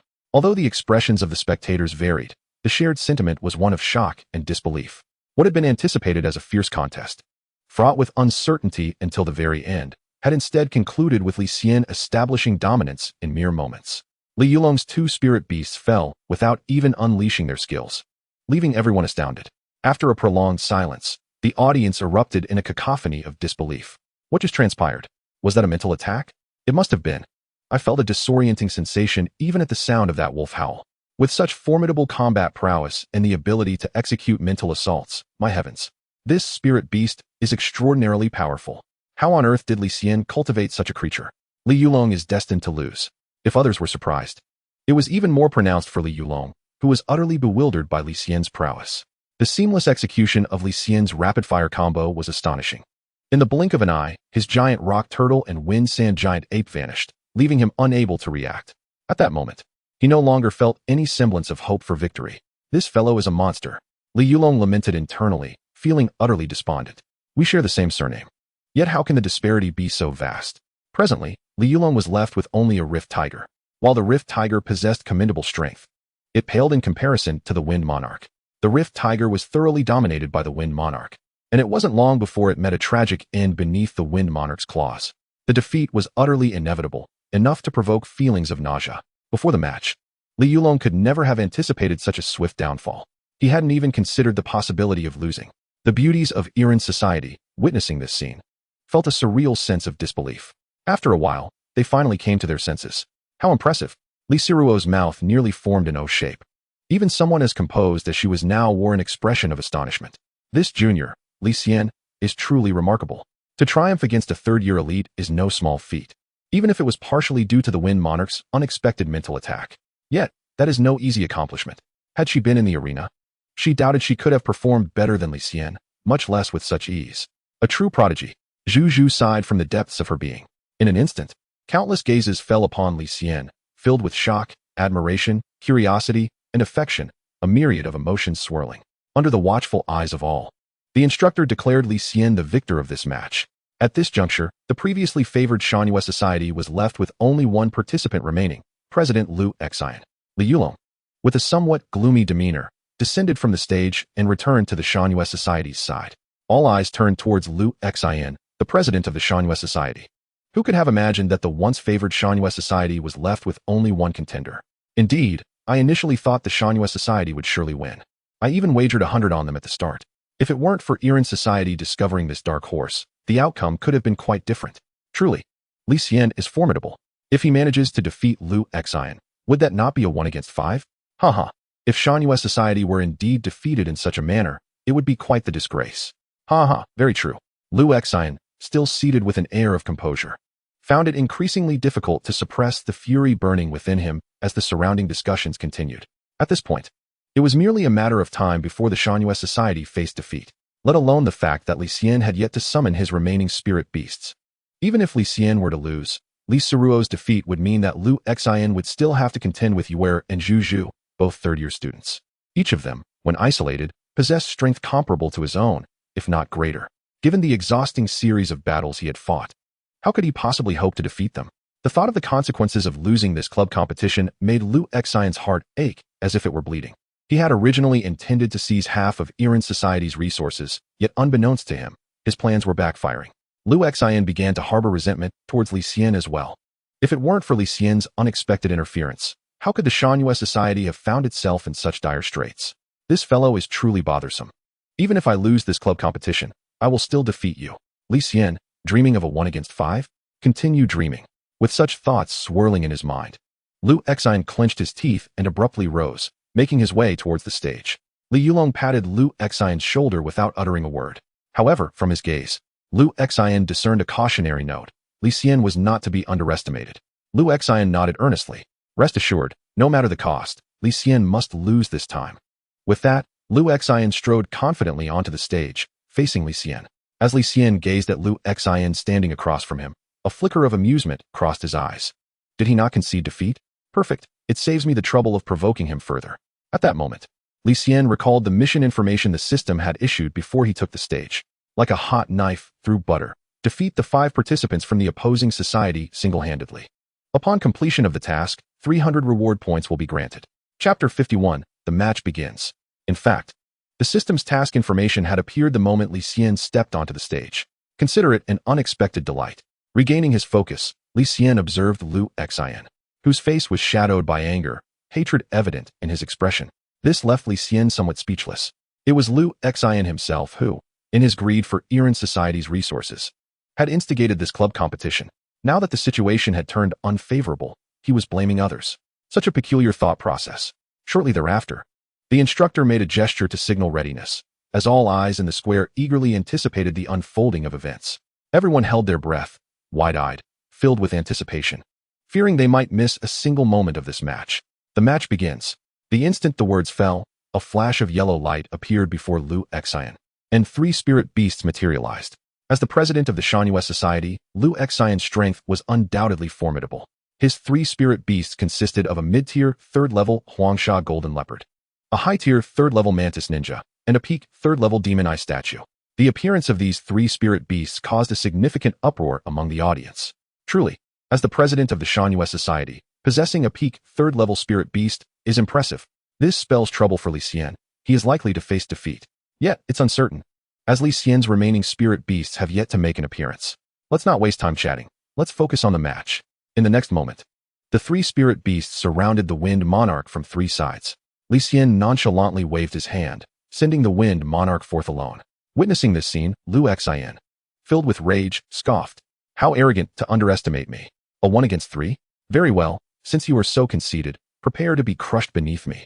Demon Eye Statue. Petrifying gaze. As the Demon Eye Statue charged forward, its humanoid form suddenly halted, a crimson light igniting in its eyes as it fixed its gaze upon the Wind Monarch. Unfortunately, the Wind Monarch had anticipated this and closed its eyes the instant the Demon Eye Statue's eyes turned red. Maintaining its speed, it merely altered its trajectory. Originally, the Wind Monarch's target was the Huangsha golden leopard in the center, as it had the lowest cultivation level. One must always choose the easiest target first.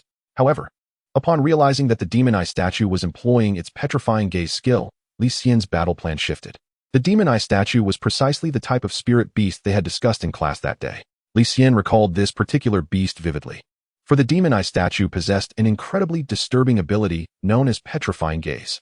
The Eye of Petrification boasts formidable capabilities, as it can transform any opponent who gazes directly at it into a statue upon activation. Those who are petrified lose their vitality.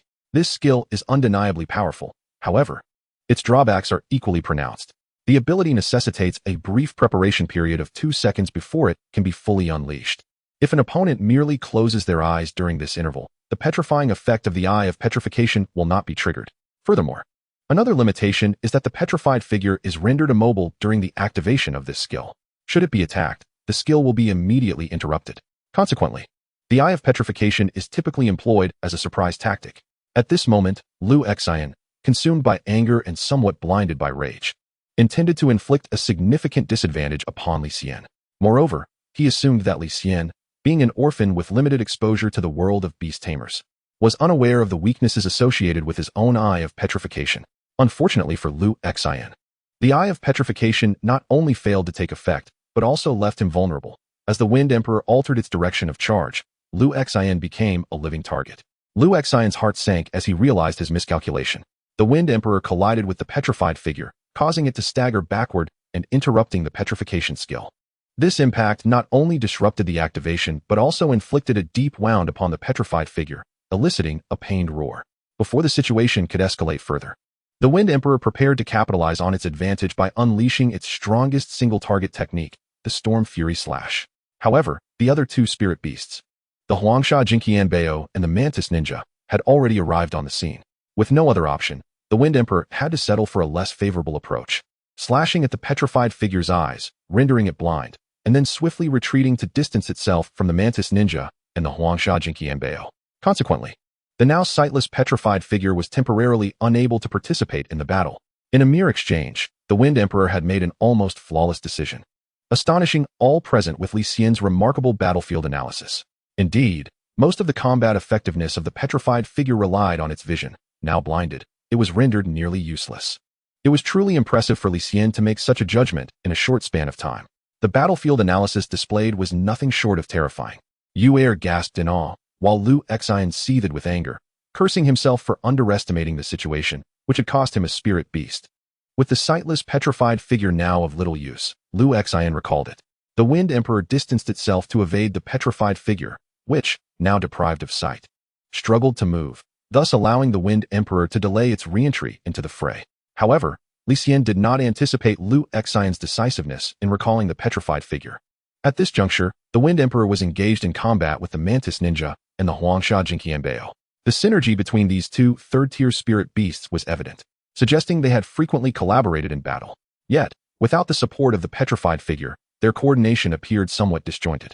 The Huangsha Jinqianbao was responsible for direct assaults, while the Mantis Ninja executed covert harassments, occasionally ambushing the Wind Emperor.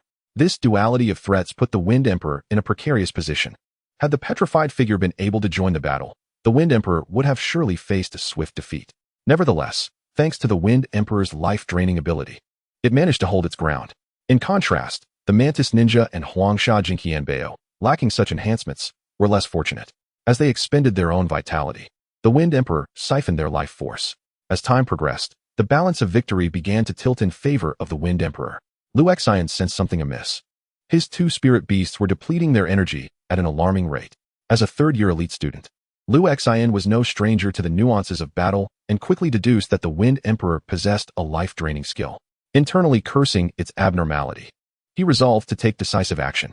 Suddenly, the Mantis Ninja disengaged from battle and charged toward Li Xian, while the Huangsha Jinqianbao did its utmost to entangle the Wind Emperor, momentarily preventing its escape. This despicable act drew ire from the audience, with many rising in indignation against Lu Xian. Although not explicitly stated, it was an unspoken rule among the academies that one should not directly attack the Beast Tamer.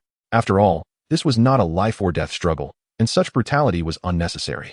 No one could have anticipated that Lu Xian would dare to act so brazenly in front of everyone, risking the wrath of the crowd by targeting Li Xian directly. Such shamelessness. The Shangyue society was truly comprised of scoundrels. This kind of person is a disgrace, willing to resort to any means for victory. Teacher, please stop him. Li Xian is in trouble. What a waste of such extraordinary talent. In an instant, cries of condemnation against Lu Xian and concern for Li Xian echoed through the crowd. Although surprised, Li Xian remained calm. Just as the Mantis Ninja was about to reach him, a radiant light illuminated the area beside him. Following this, a fox's cry echoed, and 3 blue flames appeared, blocking the Mantis Ninja's path. With a resounding boom, the Mantis Ninja collided with the 3 flames, resulting in a tremendous explosion that sent dust and debris flying. As the dust settled, the Mantis Ninja emerged with numerous injuries, its body shrouded in smoke and visibly shaken, indicating significant damage. The crowd turned their gazes towards Li Xian, where a petite and charming little white fox stood before him, its 4 fluffy tails swaying gently. It was none other than the Sihue Yahuxi. A wave of realization swept through the audience. Li Xian's second spirit beast, the Sihue Yahuxi. Another chorus of exclamations erupted. Yu Er and Zhu Zhu gazed in astonishment at the diminutive fox on the arena, their eyes shimmering with incredulity. The Sihue Yahuxi was well known, being an exceedingly rare spirit beast. Not only was it scarce among third-tier spirit beasts, but it could also evolve all the way to the pinnacle of the 8th tier. Its appearances were exceedingly few and far between. No one had anticipated that Li Xian's second spirit beast would be the Sihue Yahuxi. Yu Er felt a mix of surprise and envy. After all, the allure of such a fluffy and adorable creature held immense appeal for women. Chen Yu and Li Si Rua had previously encountered Li Xian's second spirit beast, the flamingo, and thus understood that the Sihue Yahuxi was likely Li Xian's third spirit beast. Nevertheless, they too were astonished that he could possess such a rare spirit beast. Having experienced the game of the gods alongside Li Xian, Chen Yu quickly deduced that the Sihue Yahuxi was most likely a prize obtained from that game. Given its rarity, not many present could recognize it at first glance. However, many of the female students were captivated by the Sihue Yahuxi's adorable appearance, erupting in enthusiastic squeals and their eyes sparkling with delight. In stark contrast, Lu Xian wore a grim expression. The Sihue Yahuxi that now stood before him was at least a third-tier upper-level spirit beast, possibly even at the peak of the 3rd tier. With its presence, the Mantis Ninja had no chance of even touching Li Xian's hair. The only method Lu Xian had conceived to achieve victory was thus rendered futile. Momentarily, Lu Xian felt a wave of despondency. Suddenly, the sound of flames roaring jolted Lu Xian awake. Raising his gaze, he discovered that the 4-tailed Yao Hu was enveloped in a circle of blue fox fire, numbering around a dozen. The petite 4-tailed Yao Hu then emitted a melodious cry. The surrounding fox fire surged forth with astonishing speed towards the Mantis Ninja. This was indeed the skill of fox fire. However, the potency of this fox fire was significantly greater than before. Previously, the Mantis Ninja had already tasted the ferocity of 3 fox fires, which had left it severely injured. Now, with a dozen of them hurtling towards him, it seemed certain that he would be obliterated. Panic-stricken, the mantis ninja attempted to flee. Yet, upon raising its head, it locked eyes with the four-tailed Yaohu's spirited gaze. In that instant, the mantis ninja was engulfed in a sense of disorientation. The spirit fox's gaze. Although this disorientation lasted but a fleeting moment. By the time the mantis ninja regained clarity, the fox fire had already reached him. With no means of evasion, the mantis ninja could only endure, as its figure was engulfed in the blue fox flames. Boom! A series of explosions erupted, raising a vast cloud of dust and smoke where the mantis ninja had been. The surrounding area was left with a massive crater from the explosive force. When the final explosion subsided and the smoke cleared, the mantis ninja had been reduced to a charred corpse. Meanwhile, without the mantis ninja's assistance, the Huangsha Jinxian leopard was no match for the Feng Huang. Swiftly succumbing beneath its claws, the bloodied Huangsha Jinxian leopard lay motionless, having lost all vitality. Consumed by rage, Li Xian summoned his magic eye statue once more. However, the magic eye statue, now deprived of its eyes, was akin to a martial artist who had crippled themselves, even without the four-tailed Yaohu's aid. Feng Huang easily dispatched it. Thus, all three of Li Xian's spirit beasts had perished. Li Xian seemed to be blinded by fury. Charging towards Li Xian with a furious shout, Li Xian merely cast him a cold glance. In an instant, Feng Huang appeared before Li Xian with lightning speed. Its golden wolf eyes fixated on him, emitting a low, growling sound of rage. Terrified by Feng Huang's demeanor, Li Xian turned and fled. With a roar, Feng Huang unleashed a colossal wave of force, propelling Li Xian into the sky, only for him to crash back down to the ground outside the arena like a heavy sack. Li Xian's bones shattered upon impact, and his anguished cries echoed across the square. The excruciating pain from his broken bones caused Li Xian to clutch his abdomen. His face contorted in agony as he writhed on the ground. Observing this scene, the referee remained silent, for Li Xian had initiated the attack against Li Xian. The onlooking students paid little heed, deeming Li Xian's plight a fitting consequence for his actions. In the end, the victor was Li Xian. In this competition, the Iran society emerged triumphant. As the referee announced the results, the audience erupted into thunderous cheers. Remarkably, Li Xian had indeed defeated 5 opponents single-handedly. The Iran society had struck gold. Without Li Xian, they would have faced defeat. Indeed, a first-year Tier 3 Beast Tamer is truly formidable. Here I am. A third year still stuck at Tier 2. How embarrassing. You truly are lacking, haha. The Iran society was filled with jubilation. The members embraced one another, their faces alight with uncontainable joy and excitement.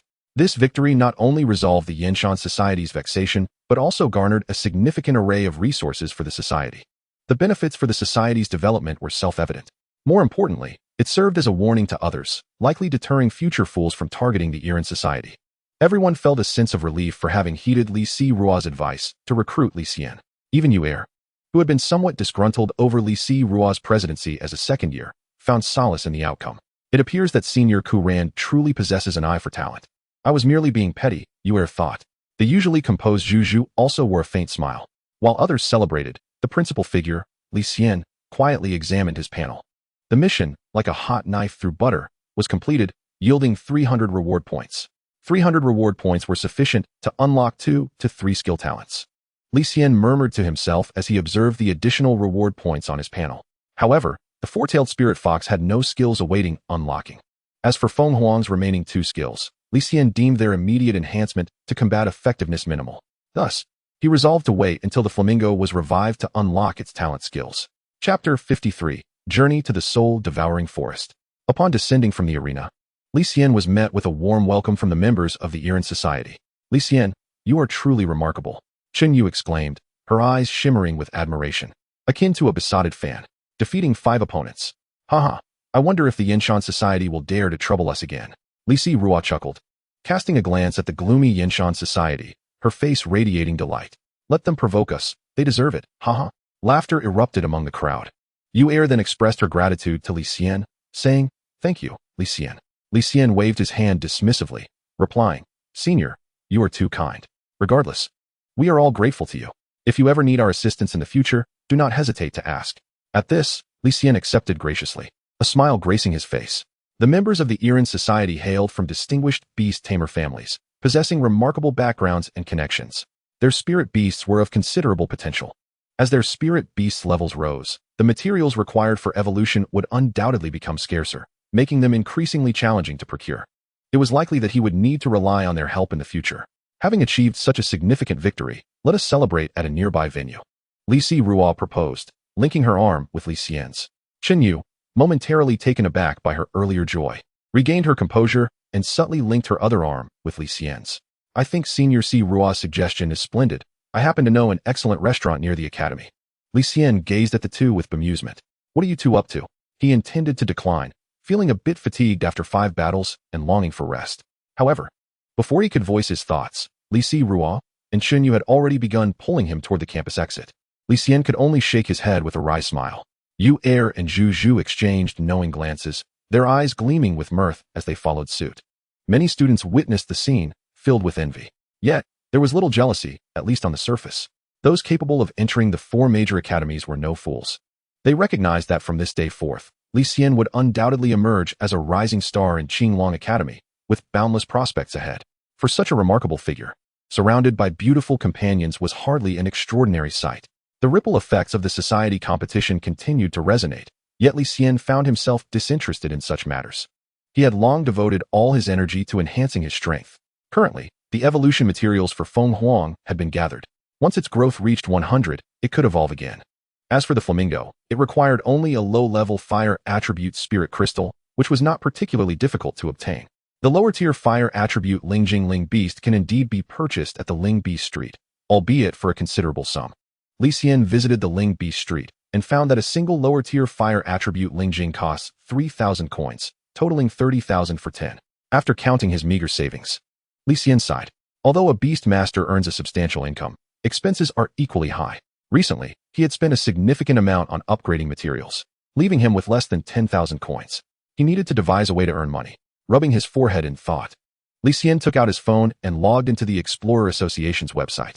After becoming a beast master, he was eligible to register as an explorer, allowing him to post and accept tasks within the association. Completing tasks and receiving rewards has become one of the primary sources of income for beast masters. However, thus far, Li Xian had yet to accept any bounty tasks from the Explorer Association, as he had been preoccupied with searching for evolution materials. The registration process for explorers is not cumbersome, and soon Li Xian completed his registration, officially becoming an explorer. Explorers are classified into 5 levels, indicated by corresponding jade tokens: Baiyu, white jade; Feitsue, emerald; Honglan, sky blue; Zilu, purple; and Qijin, crimson gold. It is rumored that there exists an even higher level, the Wujin, black gold. Explorers, but few reach this tier. Newbie explorers naturally begin with the Baiyu level. After thoroughly reviewing the rules of the Explorer Association, Li Xian proceeded to the bounty task section to select tasks. Baiyu explorers are typically limited to Baiyu level tasks, but with a certain security deposit. They may also take on tasks of the next tier, the Feitsue level. Thus, Li Xian focused on these 2 levels of tasks.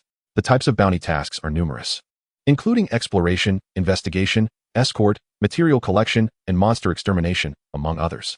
The first few types are time-consuming, so Li Xian preferred to choose monster extermination tasks. This choice would not only enhance his Ling Beast combat experience, but also promote its growth, which was advantageous in every regard. After some deliberation, Li Xian selected a promising task: travel to the Shurhun Forest and eliminate the monster known as the Evil Thought Devourer. Task level: Feitsue. Reward: 50,000 coins. Time limit: 5 days. Note: the Evil Thought Devourer is a peak tier 3 evil attribute monster. Explorers should exercise caution. The Shurhun Forest lies approximately 10 to 20 kilometers north of Donghai City, and Li Xian had also checked that it is one of the locations where Zixianmu can be found. Undertaking the task there would allow him to earn money while also gathering evolution materials, a truly advantageous endeavor. Gazing at the task panel and the image of the Evil Thought Devourer, Li Xian's eyes flickered with intrigue. An evil attribute monster? I have yet to encounter one, but I shall meet you soon enough. Chapter 54, Eliminated. Evil attribute monsters are a particularly unique existence. They are a variant of the demon attribute Ling beasts, which can be chosen as companions by beast masters, yet they are still classified as monsters. This is because such monsters, once selected as companions, gradually corrupt their beast masters, leading them to become increasingly violent, dark, and twisted in nature, ultimately resulting in a psychologically depraved and malevolent being. This is precisely why the term evil precedes their attribute. While the drawbacks are evident, the advantages are equally pronounced. Evil attribute monsters possess rapid growth and swift enhancement of power. Thus, A Beastmaster with an evil attribute monster can elevate their strength far beyond that of a typical Beastmaster. This explains why many Beastmasters, despite knowing that evil attribute Ling beasts are akin to a slow-acting poison, still wish to possess one. Human nature is inherently greedy, and few can maintain absolute composure when faced with temptation. If one remains unmoved, it merely indicates that the stakes are insufficient. A peak tier 3 monster? It should not pose much difficulty. Li Xian glanced at the reward amount. A generous 50,000 coins would suffice to purchase 10 lower-tier fire attribute Ling Jing with some leftover. Without a second thought, Li Xian accepted the task. He then tucked away his phone, casually prepared himself, and exited his apartment, heading towards the outskirts of the city. Days later, on a crisp morning, a rugged vehicle halted at the entrance of a forest 10 kilometers north of Donghai City. Li Xian scanned his payment code and disembarked. The driver, an ordinary individual, was apprehensive about the potential dangers of the monsters lurking within the forest and departed hastily after collecting his fare. Li Xian turned and plunged into the Shurhan forest.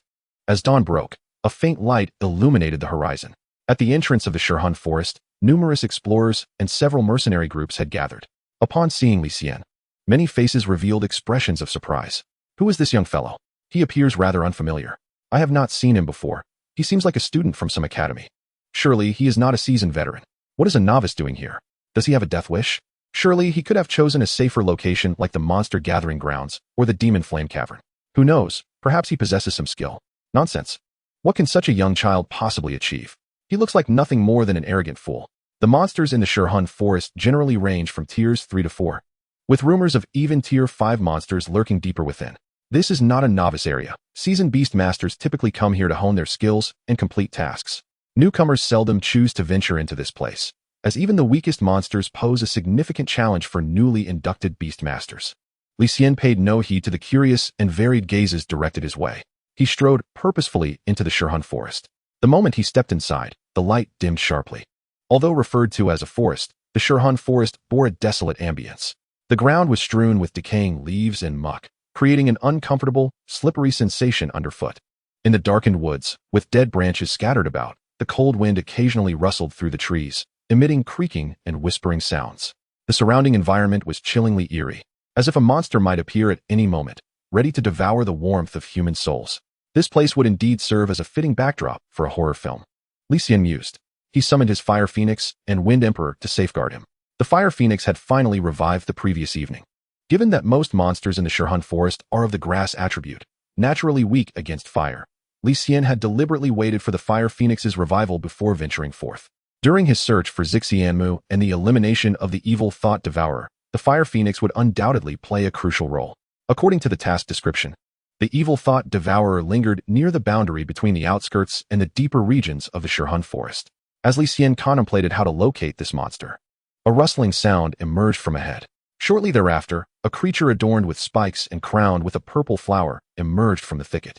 Its bark-like skin and large head, with 2 green eyes, fixated intently on Li Xian. It was none other than the Xian flower demon, the most common low-tier magical creature found in the Forest of Soul Devourers. It is classified as a tier 3 superior entity. Notably, the Xian wood that Li Xian seeks is produced by the Xian flower demoness leader, the Xian flower king, a creature of formidable tier 4 strength. Fire Phoenix. Eliminate it, Li Xian commanded, pointing casually at the Xian flower demon. The Fire Phoenix responded immediately with a clarion call, swiftly diving towards the Xian flower demon. Before it could reach its target, a fireball struck the Xian flower demon. Perhaps the power of the Fire Phoenix's fireball was indeed impressive. Or perhaps the fire element's dominance over the plant element was more severe than anticipated. The explosion of the fireball obliterated a significant portion of the Xian flower demon's body. Flames spreading from the point of impact. The Xian flower demon, in pain, frantically attempted to extinguish the flames with its remaining hand, but to no avail. Its arm too began to show signs of combustion. In the next moment, a torrent of flames surged forth once more. The fire breath of fury. This battle unfolded far more favorably than Li Xian had envisioned. Even though the Xian flower demon was a notch higher in tier than the Fire Phoenix, it was utterly defenseless against the onslaught. This was partly due to the Fire Phoenix's combat prowess far exceeding that of an average tier 3 entity. Additionally, the fire attribute's overwhelming advantage over the wood attribute was evident, showcasing the terrifying strength of a Dozong expert. Moments later, the Xian flower demon lay in a heap of charcoal. Li Xian glanced at the panel, noting that the Fire Phoenix's growth had increased by 15. Indeed, Defeating foes of higher tiers yielded bountiful rewards. Not long after Li Xian had departed, a group of mercenaries arrived at the scene. Upon seeing the corpse of the Xian flower demon on the ground, one mercenary exclaimed in surprise, "Someone has just passed through here." Another, surveying the surroundings, remarked, "The signs of battle are minimal, indicating that this Xian flower demon was dispatched swiftly. That individual must possess considerable strength. Could it have been that young man we saw earlier? It's possible. Aside from us, he is the only one who ventured this way. No wonder he dared to come here. He truly has some skills. A young Tier 3 beast master with an immense future ahead." The group continued to converse jovially as they proceeded. Gradually, their laughter faded, for the path they traversed was strewn with the charred remains of over 30 Xian flower demons. With one location alone harboring 5, the corpses were still warm, suggesting the slayer had not been gone long. Silence enveloped the scene as the mercenaries exchanged glances. After a long pause, the leader of the mercenary group spoke with a bitter tone. "Did anyone hear the sounds of battle just now?" All shook their heads. Their eyes filled with astonishment. The absence of noise indicated that regardless of the number of Xian flower demons, they had been eradicated in a remarkably brief period. Such strength was beyond comprehension. If it had been their mercenary group facing so many Xian flower demons, it would have required substantial effort to subdue them, and they could never achieve such efficiency. It appeared they had truly encountered a master. The leader sighed. Who would have thought that such a young individual could surpass the combined might of their entire mercenary group? Chapter 55, Let Us Retreat. Li Xian was hurrying along, unaware that behind him, a mercenary group was marveling at his formidable prowess. As he continued to eliminate creatures while advancing, he soon reached the buffer zone bordering the outskirts and depths of the forest of soul devourers. It seemed the evil thought devourer prowled nearby. After a moment of contemplation, Li Xian summoned his four-tailed fox. Upon appearing, the four-tailed fox chirped and leaped onto Li Xian's shoulder, affectionately nuzzling his cheek. "Good. Help me search for any magical creatures with evil attributes nearby." The four-tailed fox nodded obediently, leaping from Li Xian's shoulder and swiftly vanishing into the underbrush. Watching it disappear from view, Li Xian remained calm, patiently awaiting its return. Why did Li Xian assign the search task to the four-tailed fox? In terms of speed, his Wind Emperor was the fastest among his 3 spirit beasts. The four-tailed fox was merely decent in speed. However, compared to the Wind Emperor, the four-tailed fox was more suited for search tasks due to its special ability, spatial perception. Spatial perception. This ability allows the user to perceive the presence of surrounding life forms in detail with a maximum range of 500 meters. The closer the distance, the more effective the perception. Undoubtedly, this talent is immensely valuable for exploration and vigilance, making it ideal for locating the evil thought devourer. Additionally, the Wind Emperor had been cultivated from the first tier under Li Xian's care. In terms of familiarity and strength, the Wind Emperor was irreplaceable. With the Wind Emperor by his side, Li Xian felt relatively secure. 10 minutes later, the four-tailed fox returned, emitting a few joyful cries filled with pride. "Did you find anything?"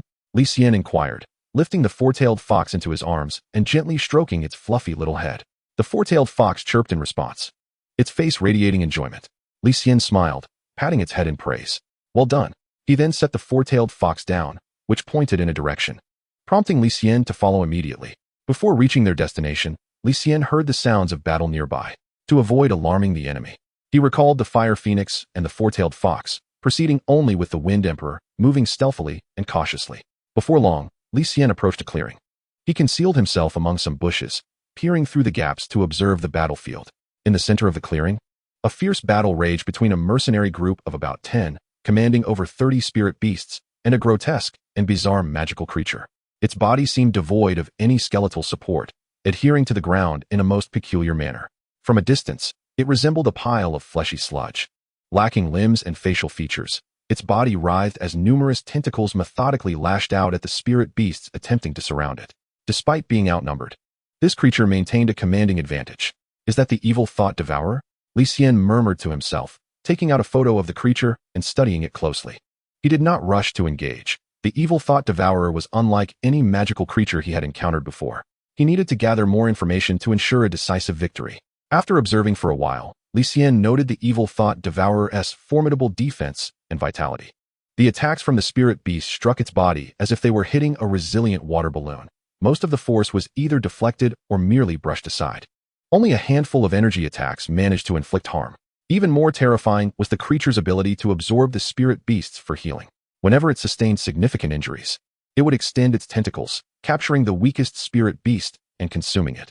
In no time, the absorbed spirit beast would be transformed into nourishment for its recovery. Its vitality was as tenacious as an unkillable cockroach. No wonder it commanded a bounty of 50,000. Its combat prowess nearly rivaled that of a Tier 4 lower-level magical creature. Li Xian clicked his tongue, contemplating strategies to deal with the evil thought devourer. He decided not to remain hidden any longer and boldly stepped out from the bushes. The leader of this mercenary group, Fong Saga, was filled with regret. He had long been aware of a malevolent magical creature lurking near the boundary between the depths and outskirts of the forest of soul devourers, one that had claimed many lives. Yet, Fong Saga had chosen to disregard the warnings. On one hand, he believed the likelihood was low. On the other hand, he harbored a sense of luck, thinking that even if it were true, he might not necessarily encounter it. Therefore, when someone proposed delving deeper into the matter, Fong Saga did not refuse. Consequently, he unexpectedly encountered the legendary malevolent creature known as the evil thought devourer. It was then that he realized this malevolent entity was notorious for its tenacious vitality and was indeed a calamity incarnate. Fong Saga's Fenghua Mercenary Corps barely ranked as a second-tier group within the Mercenary Association, with members generally possessing only second-tier capabilities. The strongest among them was none other than Fong Saga himself, a mid-level beastmaster of the third tier. With such limited strength, even if they were numerous, they were hardly equipped to confront a third-tier peak creature whose actual combat prowess reached fourth tier, like the evil thought devourer. As the battle commenced, the Fenghua Mercenary Corps found themselves at a disadvantage. With the passage of time, their spirit beasts suffered increasing casualties, while the evil thought devourer remained as vigorous as ever. In stark contrast, despair began to seep into the eyes of many within the Fenghua Mercenary Corps. Yet, they dared not abandon their spirit beasts and flee alone. Firstly, because the spirit-devouring forest was teeming with monsters, and without the protection of their spirit beasts, they would likely be slain by the Zixinua flower demon before they could escape. What should the captain do? This creature is too powerful. We cannot defeat it. We must retreat quickly. Otherwise, we will all perish here, and fleeing may offer a glimmer of hope. Another spirit beast has fallen.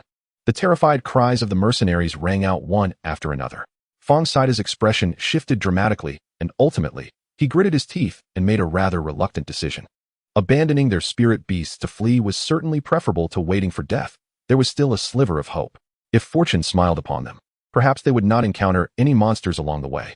Thus, Fong Saga prepared to issue the order to retreat. Just then, out of the corner of his eye, he caught sight of a young face accompanied by a wolf-shaped spirit beast. Chapter 56, The Emergence of Despair. In the midst of despair, someone suddenly appeared. Fong Saga's heart raced with excitement. However, seeing that it was a young person brought a sense of disappointment. A youth of that age was likely still a student at the academy. How could he possibly possess formidable strength? Just as he intended to call for help, Fong Saga felt his hope diminish by half. There was no point in calling for help. This young man appeared so relaxed. He probably did not comprehend the true might of the evil thought devourer. It would be better to hasten their escape together. At that moment, Li Xian spoke up. Do you need assistance? He smiled and gestured toward the evil thought devourer that was currently engaged in battle with the spirit beasts. In a short span of time, 2 more spirit beasts had perished at the hands of the evil thought devourer. Upon hearing this, many members of the Fenghua Mercenary Corps displayed expressions of disbelief. They scrutinized Li Xian from head to toe. Their thoughts mirrored those of Fong Saga. Believing that this youth likely did not recognize the evil thought devourer and was unaware of its ferocity, they doubted he could offer any substantial help. Thus, one mercenary remarked, "Youngster, this is no joking matter. This is the evil thought devourer, an entity with combat power reaching the 4th tier. You must still be a student at the academy. You should flee. Otherwise, once it finishes off those spirit beasts, we will all be doomed." After hearing the mercenary's explanation, they noticed that Li Xian's face revealed no signs of surprise or panic. Some mercenaries could not help but mutter, "Is this person a fool? Does he not understand how formidable a 4th-tier creature is?" They decided to disregard him and hasten their departure. However, Fong Saga waved his hand to indicate patience. As the leader of the mercenary corps, Fong Saga possessed a keen eye for assessing people. The composure displayed by the youth before him was striking. Despite the battlefield being just a short distance away, he remained unperturbed. After hearing the introduction of the evil thought devourer, he exhibited no signs of negative emotion, suggesting he was likely well-informed and truly did not regard the creature as a threat.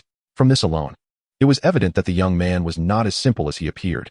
If Li Xian were truly as foolish as the mercenary claimed, how could he have arrived at such a perilous location? Just the Zixinua flower demon along the way could have easily dispatched him. In an instant, Fong Saga arrived at a decision and spoke. "My friend, I implore you, Regardless of the circumstances, having one more person on our side would be an additional strength. Li Xian nodded in response. Have your spirit beast retreat. Hearing this, both Fong Saida and his mercenary members were taken aback. Was he suggesting a one-on-one duel? My friend. Fong Saida hesitated, wanting to dissuade Li Xian. Despite sensing that Li Xian was extraordinary, his age remained a concern. How powerful could a beast master so young truly be? Given the strength of the evil thought devourer, it likely required a fourth-tier beast master to confront it directly. Yet, observing Li Xian's expression, he did not seem to be feigning confidence. Thus, Fong Saida pondered. Could he be a descendant of a prominent family? Many others shared similar thoughts. Nevertheless, Fong Saida still urged, my friend, the evil thought devourer is no ordinary creature. We should join forces. Just as Fong Saida was about to continue persuading, Li Xian raised his hand to interrupt. I am aware of the situation regarding the evil thought devourer. At that moment, Li Xian understood Fong Saida's intention. He then spoke in a deep voice. I have come specifically to confront it. I accepted a mission from the Explorer Association to exterminate it. The mercenaries finally comprehended, though they found it somewhat absurd. A youth so young daring to undertake such a task left them uncertain whether to admire his audacity or criticize his foolishness. Based on their experience, only a fourth-tier beast master or a second-tier mercenary corps would dare to take on such a mission. Could it be that this young man had achieved the level of a fourth-tier beast master at such a tender age? They considered it highly improbable, as they had toiled in the field of beast masters for many years without ever hearing of anyone reaching fourth-tier status at such a young age. If someone had claimed so, they would have thought the speaker mad. Indeed, they were not mistaken. Li Xian was not a fourth-tier beast master, though he was not far from it. Fong Saida intended to reason further, but Li Xian disregarded him, stepping forward to summon his phoenix. To confront the malevolent evil thought devourer, the fire elemental damage from the phoenix would prove more effective. After several generations, Li Xian summoned the phoenix's panel and cast his gaze upon the unactivated talents and skills. Pending talent unlock, Eternal Flame, can absorb surrounding fire elements to enhance oneself and heal wounds, capable of absorbing high heat, flames, and fire elemental attacks. Requires 200 reward points to unlock. Solar Charge, transforms the body into the sun for rapid impact, causing target damage with burn effects. Requires 100 reward points to unlock. Flame Howl Strike, strikes a designated target within a linear distance of 40 meters, causing fire damage with no special effects. Requires 100 reward points to unlock. At this moment, Li Xian had 311 reward points remaining. After pondering for a few seconds, he decided to unlock the Solar Charge and Flame Howl Strike skills first, as their power was notable and would immediately enhance the Phoenix's offensive capabilities. Meanwhile, the members of the Fenghua Mercenary Corps recognized the Phoenix Li Xian had summoned and could not help but widen their eyes in astonishment, exclaiming, "The Phoenix? This is a legendary spirit beast capable of evolving to the royal level. Not only is the potential astonishing, but the combat prowess is also among the best within the same rank. It is no wonder that such youth dares to venture into the Shurhun forest. It turns out that there is such a formidable spirit beast serving as a guardian. Who exactly is this young man? Could he truly be a descendant of a prominent family?" Fong Saida could not help but murmur to himself, just as the crowd was in shock. Li Xian had already summoned his Fire Phoenix to engage the evil thought devourer. The Fire Phoenix let out a clear cry, soaring into the sky. Flames blazed in its eyes.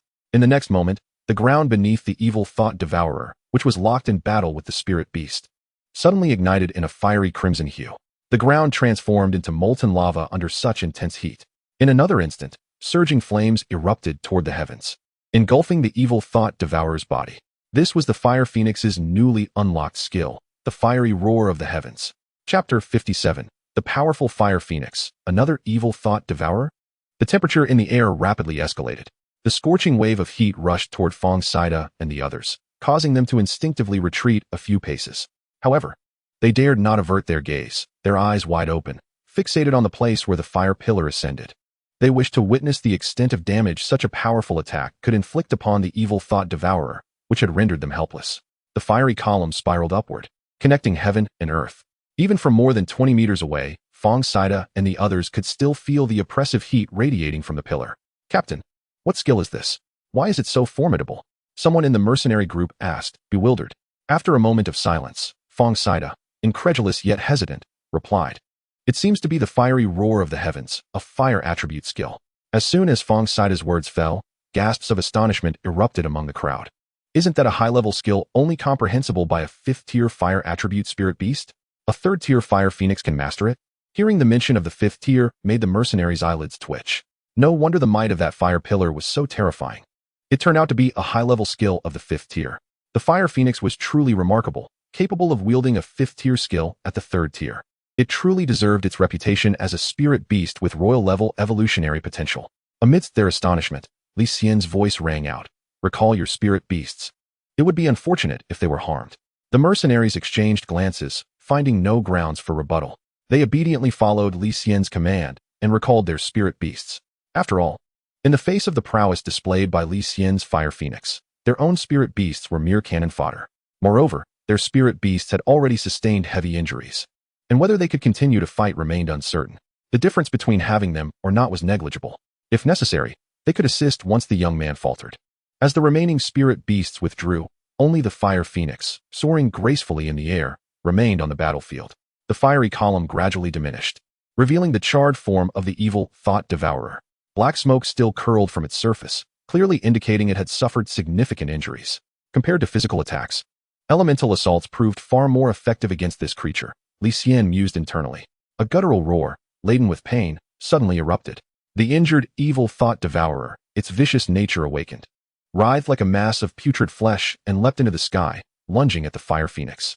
Its grotesque and ferocious appearance sent shivers down the spine. However, Li Xian remained unfazed. The Fire Phoenix, soaring high in the air, held a geographic advantage.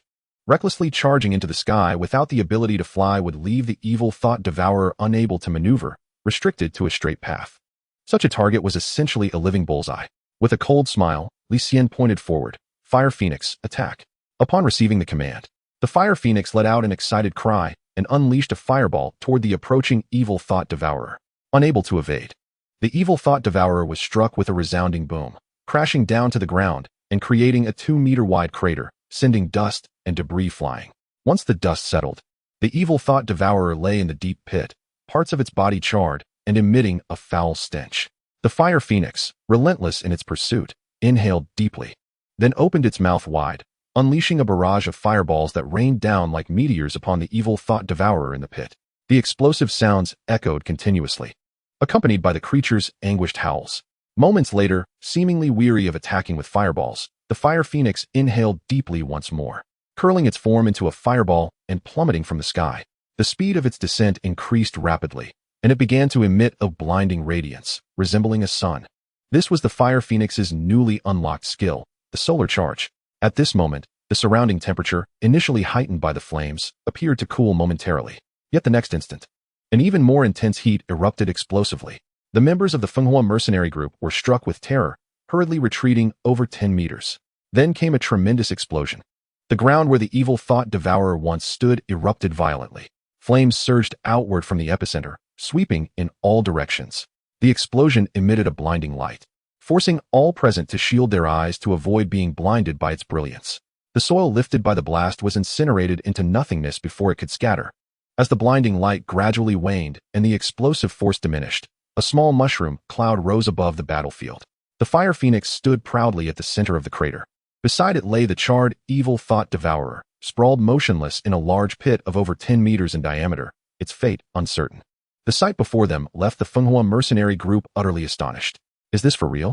The power is simply exaggerated. What skill is this? It seems like the solar charge. Is this another high-level skill only comprehensible by a 5th-tier spirit beast? No way. How can a 3rd-tier spirit beast master so many high-level skills? How has this Fire Phoenix been trained? Exclamations of awe echoed, and everyone reacted intensely to the scene before them. In that moment, as they recalled Li Xian's command to recall their spirit beasts, they felt no lingering doubts or dissatisfaction. Had their spirit beasts remained on the battlefield, they would have been a burden, hindering the Fire Phoenix's attacks. They understood that in battle, avoiding unnecessary encumbrances was paramount. Likewise, their spirit beasts were too weak and would only serve as nourishment for the evil Thought Devourer to recover. This young man is terrifying. What is his origin? Could he truly be a descendant of a prominent family? The same questions and speculations resurfaced in everyone's minds. Although they were all older than Li Xian, their gazes toward him were now imbued with a hint of reverence. In the realm of beast tamers, strength reigns supreme, irrespective of age. At this moment, Li Xian stood as a formidable force in comparison to them. Observing the once mighty evil Thought Devourer now in such a pitiful state, Li Xian felt no surprise. For although the Fire Phoenix was a mere 3rd-tier creature, its true combat strength had already reached the 4th tier. coupled with the elemental advantage. Dispatching it would require little effort. Let us deliver the final blow, Li Xian commanded with a subtle wave of his hand. The fire phoenix let out a cry, poised to unleash its attack. A low, ominous growl emanated from the depths of the forest, interrupting the movements of the flamingos. Everyone paused momentarily, turning their gazes toward the source of the sound. Emerging slowly from the shadows of the forest was a middle-aged man clad in black, his skin pale as if drained of life, accompanied by an even larger manifestation of an evil thought devourer. The members of the Fenghua mercenary corps were struck with a sense of dread. What is happening? Are there two evil thought devourers? Chapter 58. The Emergence of the Fallen. Task of exterminating demons released. The middle-aged man lightly applauded, a cryptic smile gracing his lips. You are truly impressive, having reduced my spirit beast to such a state. It appears I have underestimated the beast tamers who dare enter this region. His voice was gravelly, akin to sandpaper scraping against metal. Upon hearing his words, the faces of the Fenghua mercenary corps turned ashen. A single term surfaced in their minds, prompting several to exclaim in disbelief. You are a fallen. This word carried an unsettling power, instantly silencing the atmosphere. Beads of cold sweat appeared on the foreheads of some mercenaries, their throats involuntarily swallowing hard. The tension in the clearing became stifling. Even Li Xian could not help but raise an eyebrow. In the realm of beast tamers, the term fallen is shrouded in a veil of taboo. It refers to those who capture malevolent creatures as spirit beasts to swiftly gain immense power, ultimately succumbing to corruption and becoming twisted beings known as evil beast tamers. In mainstream society, they are hunted relentlessly, and once discovered, they face collective extermination. All beast tamers yearn to eradicate their existence. These fallen beings, however, refer to themselves as fallen angels, believing their plunge into darkness has granted them strength unattainable by ordinary tamers. It was evident that the middle-aged man before them belonged to this nefarious category. The massive evil thought devourer at his side was a testament to his power, having reached a 4th-tier level, significantly surpassing the previous one. The expressions of the Fenghua mercenary corps were fraught with despair, their eyes reflecting shock and helplessness. A mere 3rd-tier peak evil thought devourer had already pushed them to their limits. Had it not been for Li Xian, they would have met their demise long ago. Faced with another 4th-tier beast, even Li Xian might struggle to prevail. Their spirits plummeted. At this moment, only Li Xian remained composed. It is truly lamentable, the middle-aged man remarked, seemingly unfazed by the mercenaries' distress. I had intended for this evil thought devourer to consume the blood and flesh of spirit beasts and tamers to evolve quickly. Yet, thanks to you, it is left in such a pitiful state. His cold gaze swept across the mercenaries like a sharpened blade, finally resting on Li Xian. Imbued with a hint of ferocity and madness, perfectly embodying the traits of a fallen. This severe injury will require substantial blood and flesh to heal. I am quite troubled. What do you think I should do? As he spoke, veins bulged on his forehead, his expression contorted with rage, infused with a palpable murderous intent. Everyone present, including Li Xian, could almost taste the thick scent of blood in the air. Li Xian frowned slightly, while the others involuntarily stepped back, trembling.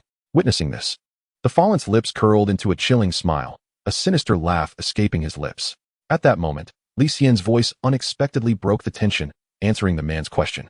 Since you are unsure of how to proceed, allow me to assist you, for I possess a solution. As the crowd turned to him, Li Xian raised his left hand slightly. The flamingo unleashed another fireball, the deafening roar and scorching flames erupting once more, incinerating the already charred evil thought devourer in an instant. When the chaos subsided, the pit was devoid of the evil thought devourer's form, leaving only a small pile of ashes. Li Xian shrugged, casting a calm glance at the fallen. What do you think? You need not be troubled anymore. Such a useless spirit beast is merely a burden, wouldn't you agree? The members of the Fenghua mercenary corps fell silent, astounded by Li Xian's audacity. This young man was utterly oblivious to the perilous nature of society, daring to provoke a fallen. Someone exclaimed, Indeed, we should flee, or we shall truly be slaughtered by the fallen. In an instant, chaos erupted among the Fenghua mercenary corps. The fallen was equally taken aback by Li Xian's unexpected defiance. Moments later, a chilling laugh escaped him. Your methods mirror that of our fallen angels. How about considering joining our ranks? Apologies, but I have no interest in joining a group of sewer-dwelling rats, Li Xian replied nonchalantly, casting a disdainful glance at the fallen. Why would I need to become a fallen when I possess a system? The fallen's expression twisted into a mask of madness. Very well. You dare to challenge me even now. I admire your courage. As a sign of respect, I shall allow you to witness your transformation into the nutrients for the evil thought devourer. I assure you, your death shall not come easily. The fallen's tone was chilling, sending shivers down the spines of Fong Saida, and his companions. Li Xian shrugged indifferently. I am eager to see the extent of the abilities possessed by you sewer rats. The fallen could no longer contain his fury, sensing the overwhelming murderous intent from his master.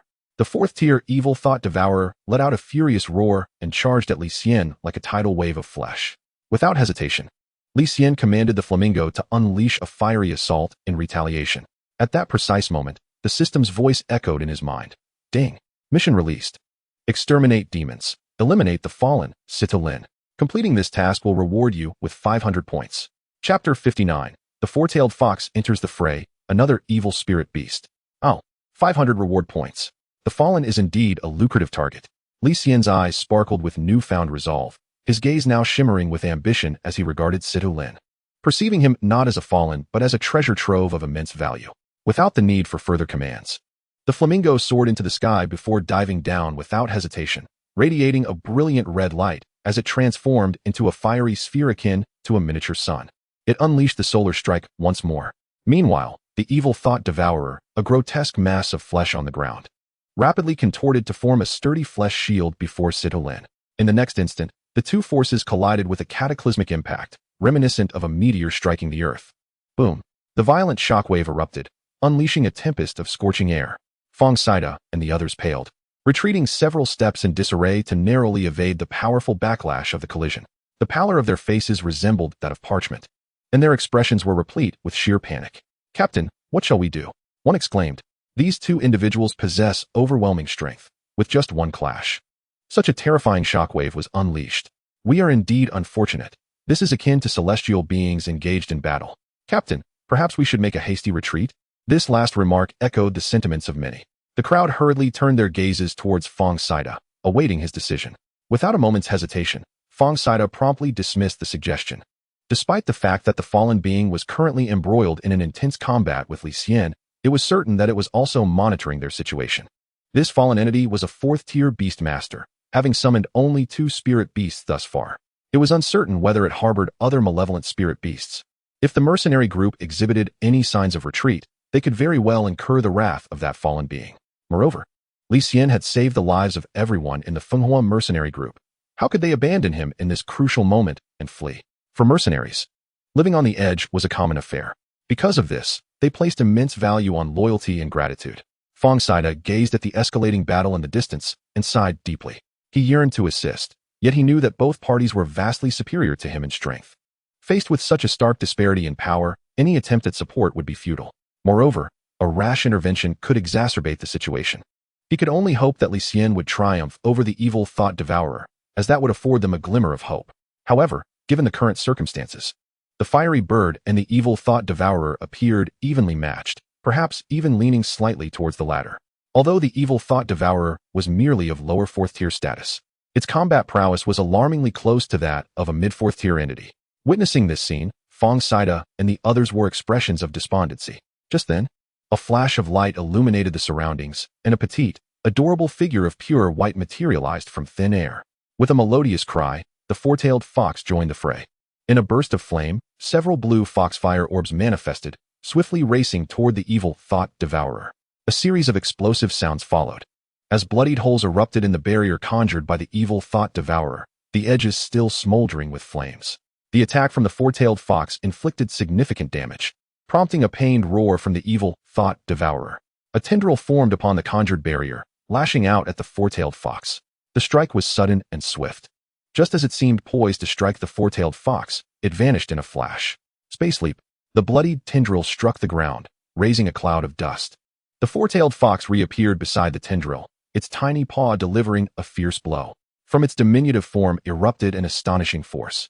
With a horrendous tearing sound, the bloodied tendril was instantly rent asunder. Though the four-tailed fox was also a third-tier spirit beast, it had reached the pinnacle of its tier. Its talents and skills exceeded even those of the fiery bird, naturally endowing it with superior combat strength.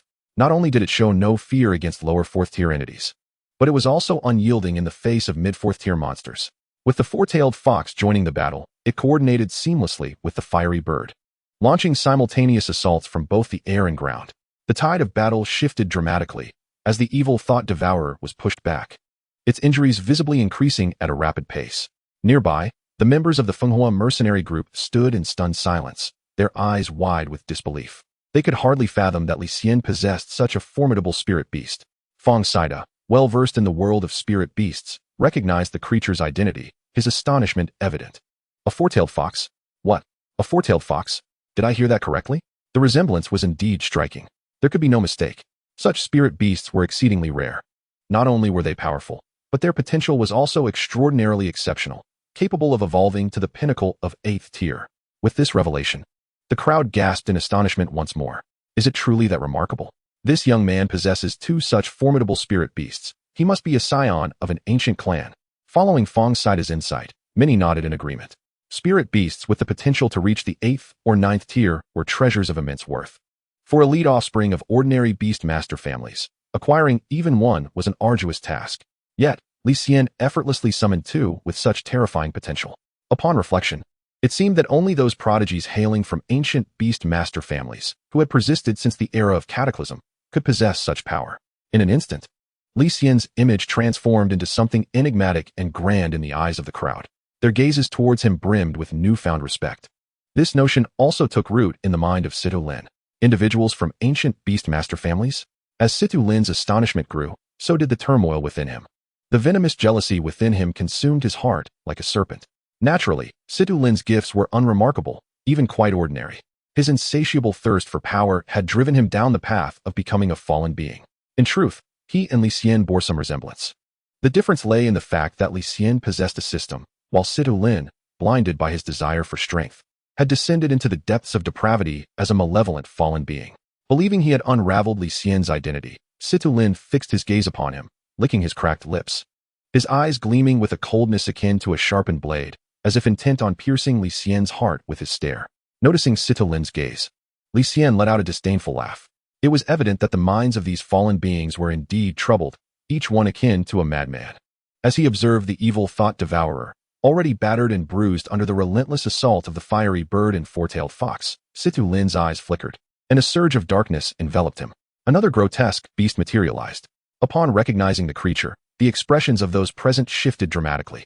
No way. Another spirit beast of evil attributes? As they gasped in disbelief, a formidable figure clad in an iron helmet and mask, exuding dark energy, materialized before Situ Lin. Its torso was adorned with countless eyes, and its arms were composed of interwoven tendrils. The evil-eyed demon. The members of the Fenghua mercenary group cried out in alarm. The evil-eyed demon was indeed a lower 4th-tier malevolent creature. Faced with 2 4th-tier monsters, they believed Li Xian was doomed. Terror naturally seeped into their expressions. They recognized the origins of the creature, and Li Xian did as well. Identifying malevolent monsters was a core component of the curriculum for Beastmaster students. It was merely a lower 4th-tier evil-eyed demon. It was not insurmountable. Although Li Xian felt a twinge of surprise, he quickly composed himself and summoned the system's interface. Presently, the growth levels of Li Xian's 3 spirit beasts stood at the Fiery Bird, 739, the Wind Emperor, 6891, and the Four-Tailed Fox, a mere 154. However, the evolution materials for both the Fiery Bird and Four-Tailed Fox were still incomplete. Conversely, the Wind Emperor possessed the most complete set of evolution materials. Glancing at his accumulated reward points, Li Xian did not hesitate and directly invested them into the growth level of the Wind Emperor. As the Wind Emperor evolved to the 3rd tier, the cost of each growth point increased to 3 reward points. After expending 96 reward points, the growth of Feng Huang surged to 100 instantaneously. Simultaneously, the data panel of Feng Huang underwent a significant transformation. Name, Feng Bao Langjiang. Attribute, Wind. Level, Intermediate 4th rank. Talent, Wind Power, Copperhead Iron Bone, Wind Language Spell, Primal Force, Protection of the Earth Spirit Wolf, Star Absorption. Skills, Wind Blade Combo, Storm Fury Slash. Wind Shadow Claw, Soaring Roar. Evolution Route, Hidden Path, Next Stage, Wind Wolf, War God. Conditions to meet, growth of 100, Gale Spirit Essence, 5 intermediate wind attribute spirit crystals. As with previous evolutions, Feng Huang's level directly ascended by 3 minor realms, breaking through to intermediate 4th rank. With such formidable strength, coupled with its talents and skills, defeating this Yao Yan evil demon should prove to be more than sufficient. A glimmer of joy flickered in Li Xian's eyes. Regaining his composure, he lifted his gaze towards Situ Lin, along with the menacing Yao Yan evil demon by his side, his expression deepening. At this moment, Situ Lin was inexplicably engulfed by a wave of intense unease. However, he swiftly suppressed this feeling. After all, This was merely a somewhat talented third-rank beastmaster. No matter how formidable, it could never overpower my two fourth-rank spirit beasts. A cold smile crept across Situ Lin's heart. He believed it was time to conclude this battle. With a sinister expression, he pointed at Li Xian. Yao Yin Evil Demon, eliminate this fellow. The Yao Yin Evil Demon emitted an unsettling, hoarse roar, its right foot crashing into the ground, producing a thunderous sound as it charged towards Li Xian. As it advanced, its arms suddenly spread wide, countless tendrils swaying with the wind, creating an even more terrifying spectacle. Disgusting. Li Xian spat lightly. Feng Huang, engage. Show it your might. With a howl, Feng Huang ignited azure flames upon its four wolf claws. This was a manifestation caused by the overwhelming concentration of wind attribute spiritual energy. In the next moment, Feng Huang erupted forth, directly meeting the oncoming Yao Yin Evil Demon. This scene took everyone, except Li Xian, by surprise. The previous appearances of the Fire Flamingo and the Four-Tailed Demon Fox had been so dazzling that they had overlooked Feng Huang, who had been by Li Xian's side from the very beginning. They had always assumed that Feng Huang's strength was the weakest, which was why it had not been deployed until now. At this moment, they believed that Li Xian had gone mad, sending even his weakest spirit beast to its demise. In that instant, the members of the Feng Huang Mercenary Corps felt a deep sense of despair. Yet, Situ Lin's face bore a grotesque, twisted smile. How utterly ridiculous.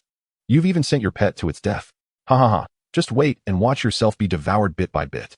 However, in the next instant, an astonishing scene unfolded.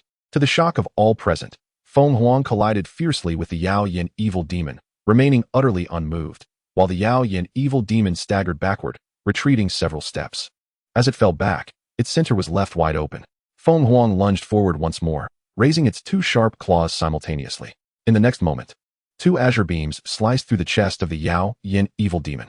Storm Fury Slash. After the attack, the Yao Yin Evil Demon stood there silently, utterly motionless. Feng Huang then turned gracefully, striding back towards Li Xian. What just happened? Is it really over? Someone questioned in confusion. No one dared to respond. Situ Lin was equally bewildered, momentarily at a loss for words. What was happening? Subsequently, the Yao Yin Evil Demon provided them with an answer. Suddenly, 3 jets of black blood burst forth from its still body. In the next moment, the Yao Yin Evil Demon's form shattered into 4 pieces. The cuts were remarkably clean. At that moment, horror gripped the eyes of everyone present. Silence descended, a deathly hush enveloping the arena. Situ Lin's smile froze. His mouth agape, utterly incredulous at the scene before him. Fong Saida and the others wore expressions of disbelief, as though trapped in a dream, unable to regain their senses for a long while. One strike, merely one strike, and a 4th-rank spirit beast had been slain. Now they understood. The reason this young man kept this spirit beast by his side was not because it was the weakest, but rather because it was the strongest. This young man required its protection. One strike, just one strike. How powerful. They had never witnessed such a spirit beast before. What kind of spirit beast was it? At this point, no one doubted Feng Huang's strength any longer. Such a powerful spirit beast they had never seen before. They believed it to be a rare, yet formidable existence. Judging from the strength displayed by this mysterious spirit beast, it undoubtedly reached the 4th-rank level. This meant that the young man before them was not a 3rd-rank beastmaster, but rather a 4th rank. This was simply monstrous. How astonishing. Someone could not help but swallow hard, murmuring under their breath. This sentiment resonated with everyone in the Feng Huang Mercenary Corps. They now regarded Li Xian with eyes akin to those observing a monster, a mixture of disbelief and profound respect. Chapter 61. Task completed, talent skill unlocked. How could this be? Situ Lin gazed in disbelief at his Yao Yin Evil Demon, now in 3 pieces, murmuring in a daze. A dignified 4th-rank spirit beast, among the elite of its kind, had been vanquished in an instant. Even now, Situ Lin found it hard to comprehend. Suddenly, a piercing scream jolted him from his shock. He quickly turned to see the scene of the evil thought devourer engulfed in flames. When the fire dissipated, the massive form of the evil thought devourer had been reduced to nothing but ashes. Now it's just you left. Li Xian's expression remained indifferent as he regarded Situ Lin. This fallen one was at the 4th-rank level. Logically, there should still be another spirit beast in his possession. The fact that he hadn't summoned it from the very beginning indicated that its strength was likely far inferior to that of the 4th-rank evil thought devourer. There was nothing to worry about. Li Xian's speculation was correct. Upon seeing Li Xian's gaze upon him, Situ Lin became greatly alarmed, his body trembling suddenly. Without hesitation, a black flash appeared before Situ Lin. A hellhound emerged onto the battlefield. Another dark attribute demon beast, at the peak of the 3rd rank. The peak third rank strength caused the hearts of the members of the Fenghua mercenary corps to tighten, but they soon relaxed again. Even the fourth rank evil thought devourer had fallen to this young man. What turbulence could a peak third rank hellhound possibly create? Indeed, as soon as the hellhound appeared, it hadn't even assumed a fighting posture before Feng Huang's forehead gem glimmered with azure light, and 10 unadorned wind blades suddenly shot forth. The wind blades struck the hellhound, creating a sonic boom and stirring up waves of air. In a shower of blood, the hellhound was reduced to a pile of mangled remains. Witnessing this scene, despair finally surfaced on Sidu Lin's face. In an instant, the fear of death enveloped him, twisting his features further. Wait. Sidu Lin attempted to utter something, but Feng Huang did not grant him the opportunity to speak. Another wind blade soared forth. The wind blade collided with Sidu Lin's activated Spirit Guardian shield, just 10 centimeters away from him. The explosion shattered the Spirit Guardian shield into a shower of starlight, allowing Sidu Lin to seize the moment to retreat swiftly. Unfortunately, before he could escape far, a barrage of wind blades came hurtling towards him once more. Once again, an explosion reverberated through the air. Sidu Lin let out a terrible scream, filled with resentment, bitterness, despair, and regret, a myriad of emotions reflected in his expression. Moments later, Sidu Lin was torn apart by a blade of wind, collapsing lifelessly to the ground. The surroundings fell silent once more. Feng Sida and the others stared blankly at the motionless Sidu Lin, their expressions somewhat dazed. Even now, they struggled to grasp the reality of the situation. They had never anticipated that such a formidable foe could be dispatched with such ease. Just moments ago, they had been engulfed in despair over the enemy's overwhelming might. Yet, in the blink of an eye, the adversary was decisively dealt with by Li Xian. The series of breathtaking turns left their emotions soaring and plummeting like a roller coaster. Only now could they finally breathe a sigh of relief. If even a fourth-tier fallen could be effortlessly defeated, it was evident that Li Xian's future was boundless. Such a prodigy was beyond the reach of mercenaries who lived on the edge of danger. Li Xian paid little attention to the expressions of those around him and instead turned his focus to the mission prompt. Task: slay the demons. Completed, earning 500 reward points. The influx of reward points rejuvenated Li Xian's nearly depleted reserves. He nodded in satisfaction and then opened the panel for Feng Huang, eager to examine the newly acquired talents and skills following its evolution. Pending unlocking talents. Sixth Sense grants the spirit beast a reaction speed surpassing its own level. It possesses astonishing responsiveness to ambushes and ranged attacks. Requires 100 reward points to unlock. Pending unlocking skills. Wolf Pack Summon. Summons and commands a pack of low-level wolves, with summoned creatures being 2 levels below its own. Requires 150 reward points to unlock. Li Xian chuckled softly. First defense, then strength. And now a talent that enhances reaction speed. It was evident that he aimed to cultivate Feng Huang into an invulnerable entity. If he were to unlock all basic elemental resistances and negative effects, ascending further into intermediate and even advanced levels, he could only imagine the monstrous transformation that awaited Feng Huang. The thought ignited a fervor within him. Without a moment's hesitation, Li Xian unlocked both talents and skills. Consequently, the number of Feng Huang's talents and skills surged to an astonishing 12. If others were to learn that a fourth-tier spirit beast possessed 12 talents and skills, many jaws would surely drop in disbelief. Subsequently, Li Xian expended 200 reward points to unlock the Endless Life talent for the flamingo. Thus, his recently acquired 500 reward points dwindled significantly. After accounting for previous reserves, he was left with 67 reward points. Despite the substantial expenditure, the enhancement to his strength was undeniably remarkable. Closing the panel, Li Xian raised his gaze, intending to summon Feng Huang back to his side. However, his peripheral vision caught a glimmer on the ground. Curious, he approached and crouched down, discovering a small box that had fallen from Sidu Lin. The metallic box was palm-sized and locked. The lock posed no challenge for Li Xian. He handed it to Feng Huang, whose sharp claws effortlessly sliced through the lock. With a crisp snap, the lock was severed in two.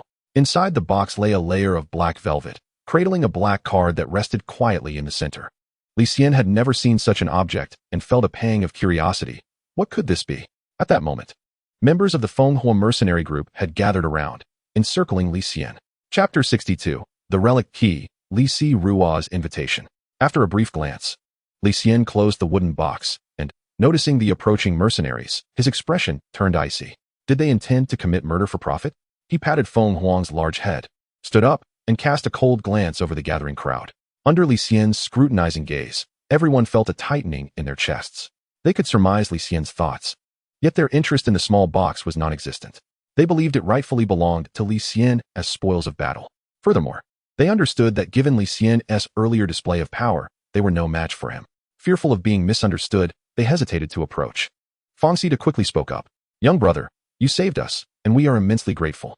We haven't had any significant gains these past few days. The only valuable item we possess is this Xian wood. We offer it to you as a token of our appreciation. You might find it trivial, but it is our heartfelt gesture, and we hope you will accept it. In unison, the members of the mercenary group echoed, Thank you, young brother, for saving our lives. We shall never forget it.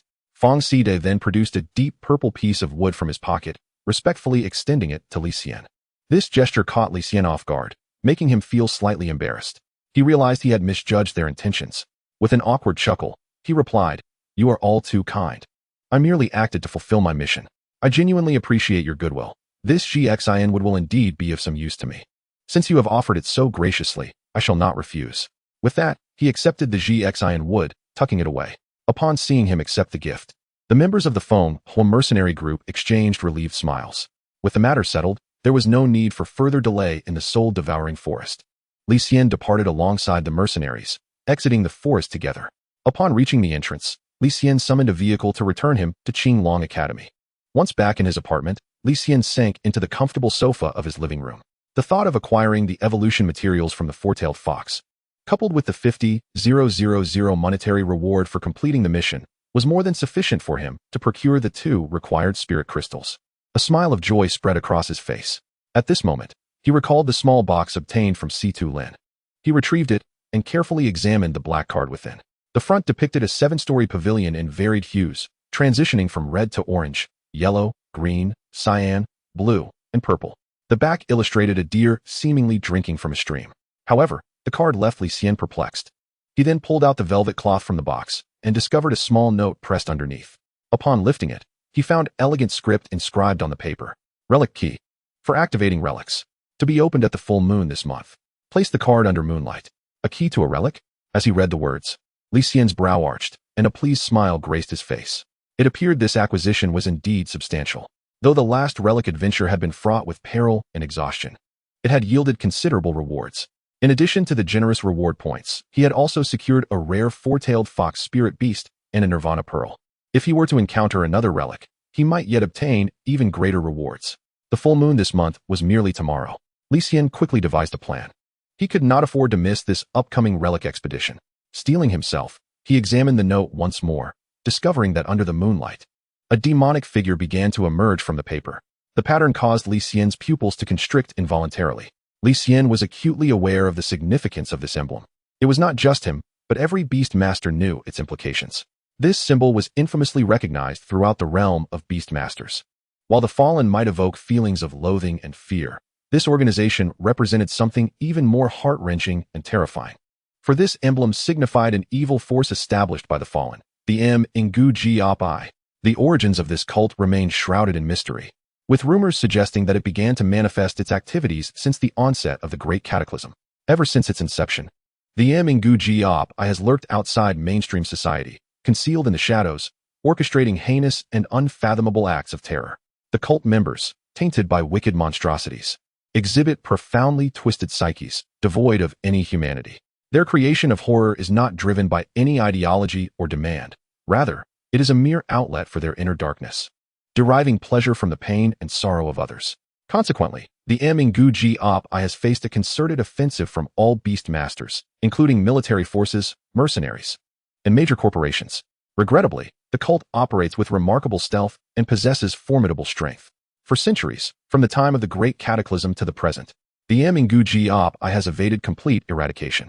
Li Xian never anticipated that the first fallen he had slain was, in fact, a disciple of the Nguji, nor did he realize he had taken the key to the ruins. This was akin to stirring a hornet's nest. Any item associated with the ruins is immensely valuable. Surely, this key holds great significance for the Nguji.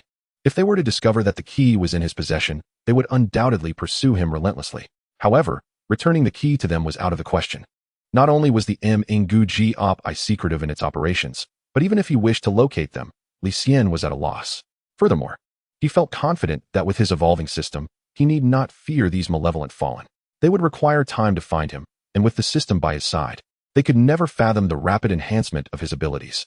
Should he encounter members of the Ngu Jiabai, he might even be presented with additional quests of the exorcising evil variety. After a brief respite to gather his strength, he resolved to explore the ruins the following day. Feeling a pang of hunger, Li Xian prepared to rummage through the refrigerator for ingredients to cook a meal. Suddenly, he sensed a vibration from his phone in his pocket. Upon retrieving it, he discovered that someone had tagged him in the YRNSH members group. This group had recently been established by Li Sru to include him. It comprised solely of the beautiful members of YRNSH and Li Xian, with the remaining participants being alumni who had either graduated or were on the verge of graduation, seldom engaging in conversation. They would occasionally drop by to reminisce and inquire about the changes within the club over the years. Li Sru. Li Xian, are you free to meet? Before he could respond, Chinyu chimed in. Chinyu, I want to join too. You are. What is going on between you two? I sense some gossip brewing. At that moment, Zhu Zhu was seated in a CAF, cradling a cup of coffee, bemused by the messages in the group.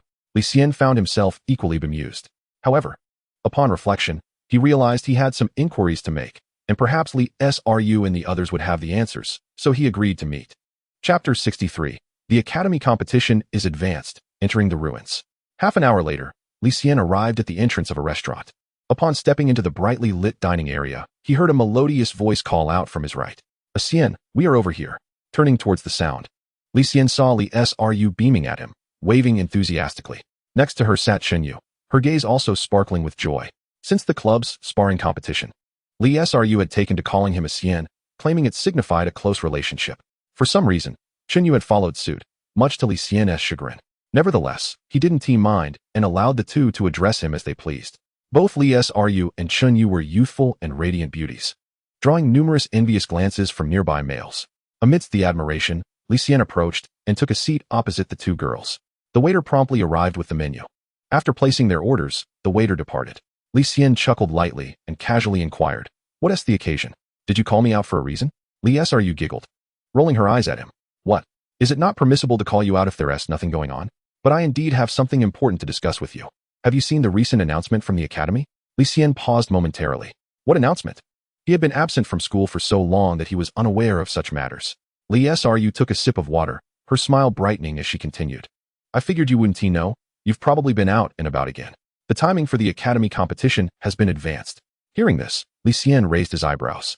He was familiar with the academy competition, a significant event held annually at Qinglong Academy, second only to the Triannual Academy League in Donghai City. However, he recalled that the academy competition typically occurred towards the end of each academic year. With the first semester yet to conclude, it was indeed scheduled much earlier than usual. What could be the reason behind this? Chinyu noticed Li Xian's perplexity and explained. "I heard from my family that the fourth-year students from various academies in Donghai City will be preoccupied with important tasks for a considerable time. Considering their situation, the timing for this year's academy competition was advanced." With this clarification, Li Xian understood completely. "Are you planning to register?" he asked. Although the academy competition did not restrict the grades of participants, allowing all students to register, in reality, most contenders were third and fourth-year students, as they represented the elite of the academy. Comparatively, the strength of first and second-year students was significantly lesser. Even those who managed to participate often found themselves eliminated in the preliminary rounds. The vast majority were reluctant to take the stage merely to serve as a backdrop for others or to be cannon fodder in the first round. Li Sru, understanding Li Xian's implication, smiled and replied, "Of course, we are participating not for the sake of ranking, but to gain some experience." Chinyu nodded in agreement, clearly sharing the same sentiment. "What about you, Xian? Will you participate?" Li Xian pondered briefly before nodding.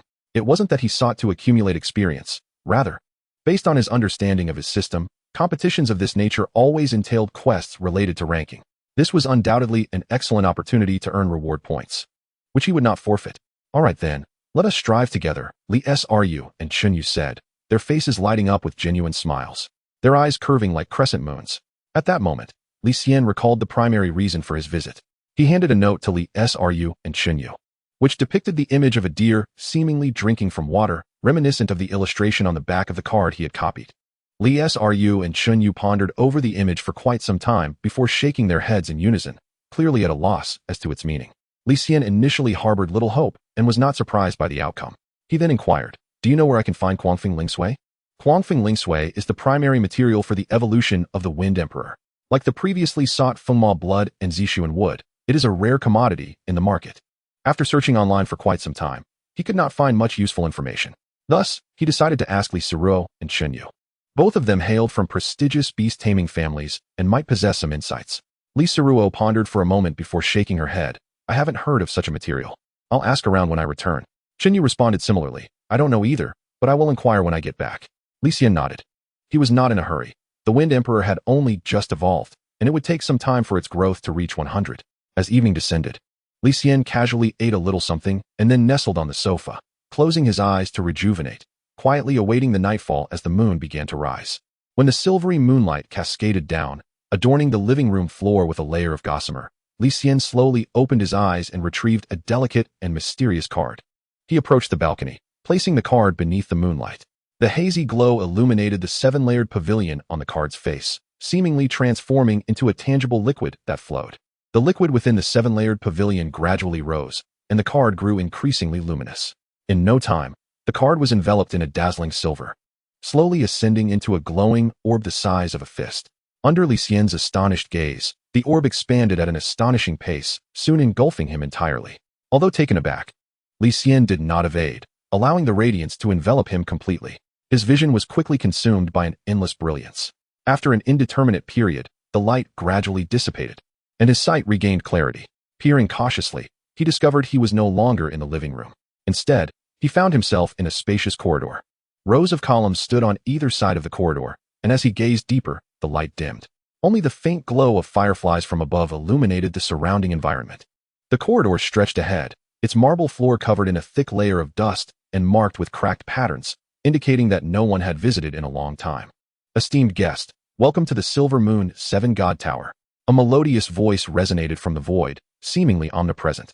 Please proceed through this corridor to the central hall. Chapter 64, Silver Moon Challenger Task Released. Arriving at the hall, Li Xian raised his gaze towards the depths of the corridor. The pitch-black passage was silent and enigmatic, seemingly harboring a terrifying power that rendered one momentarily speechless. Regaining his composure, Li Xian deemed it wise to exercise caution and summoned the Wind Emperor, then strode forward. Regardless, he would first follow the voice's guidance to reach the so-called hall. After some time of understanding, Li Xian had learned a bit about the ruins. Although most ruins were fraught with peril, the dangers typically took the form of various high-difficulty trials or challenges, and he had never heard of any traps.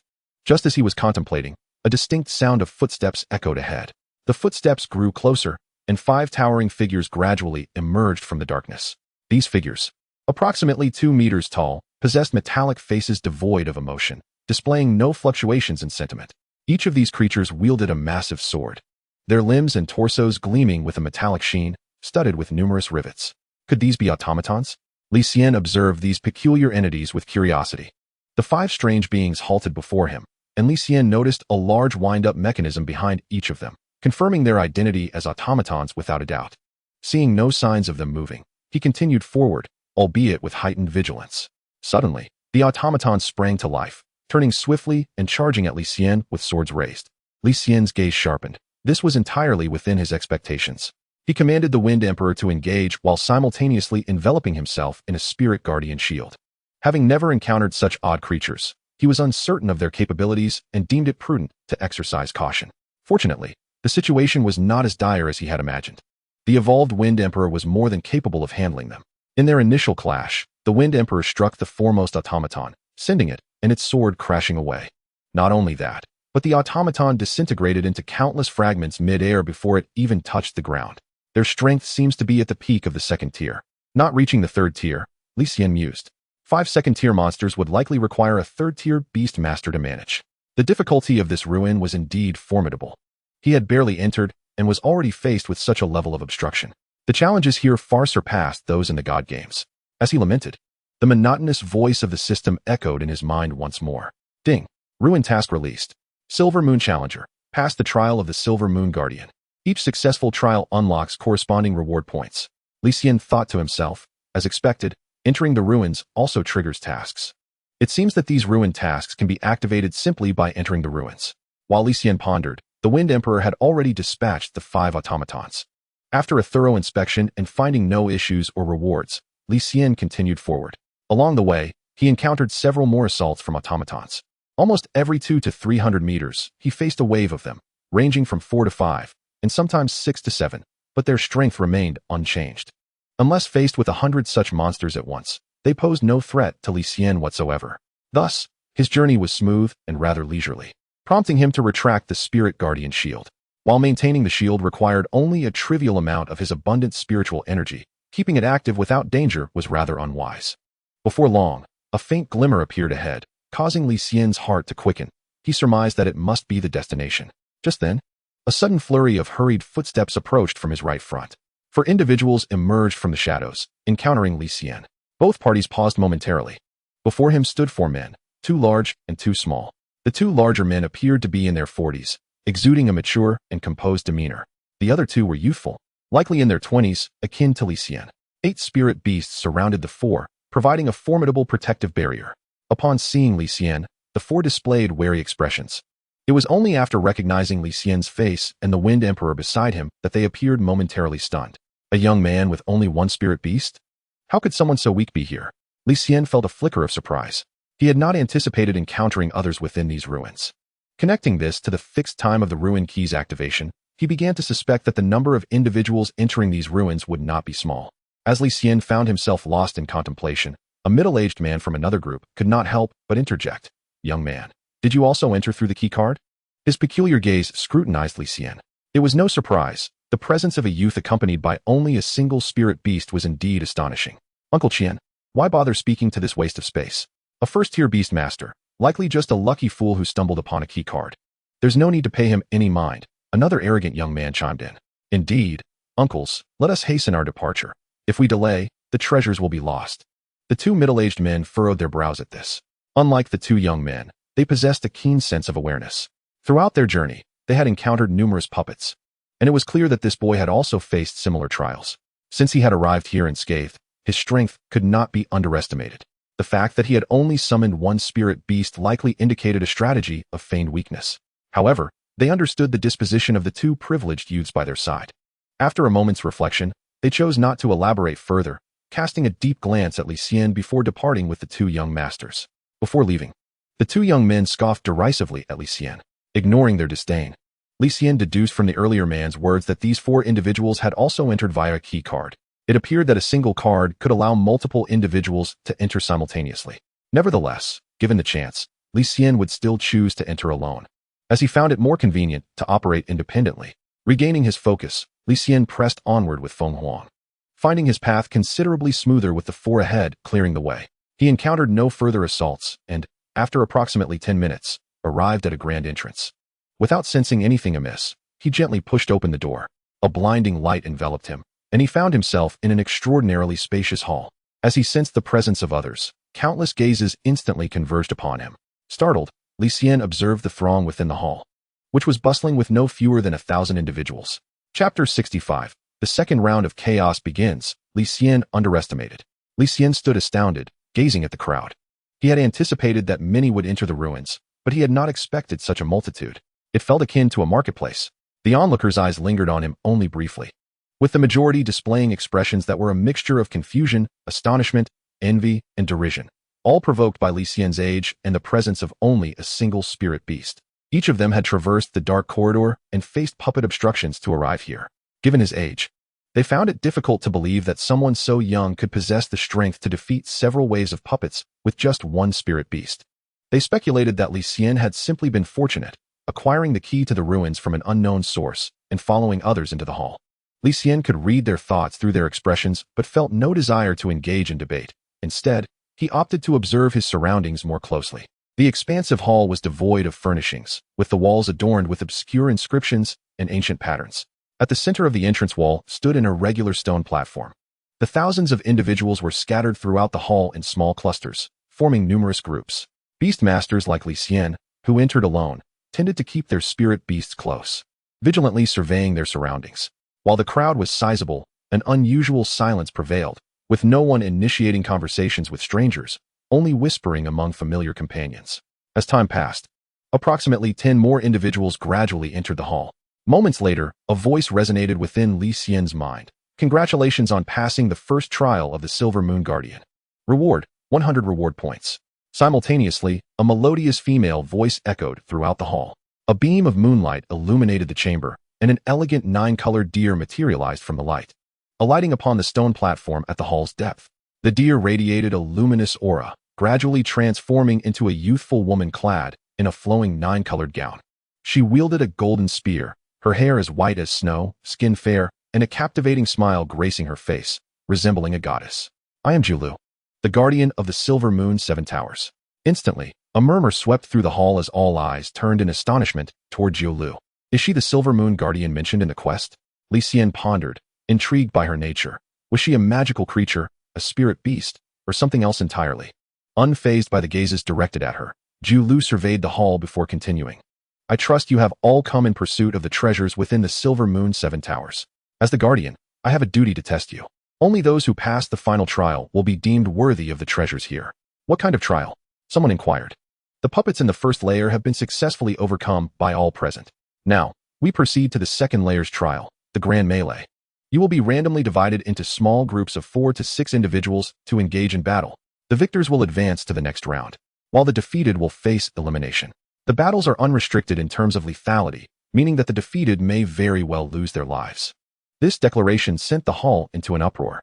Many individuals had arrived in pairs or small groups, and the prospect of being dispersed for the second trial was unexpected. Numerous faces fell, reflecting their discontent. Jiulu remained indifferent to their reactions, not waiting for a response before extending her fair hand. With a flash of light from her palm, Li Xian sensed a shift, and as he regained his bearings, he found himself on a spacious arena. Surrounding him was a vast expanse of white fog. Alongside him on the platform stood 4 others, a burly man with dark skin and a smaller, sharp-featured individual. Among the remaining 2 were Uncle Qian and the young man who had mocked Li Xian earlier. Uncle Qian. Upon realizing he was grouped with Uncle Qian, the young man's face lit up with joy. Uncle Qian's expression, however, faltered as he sighed internally.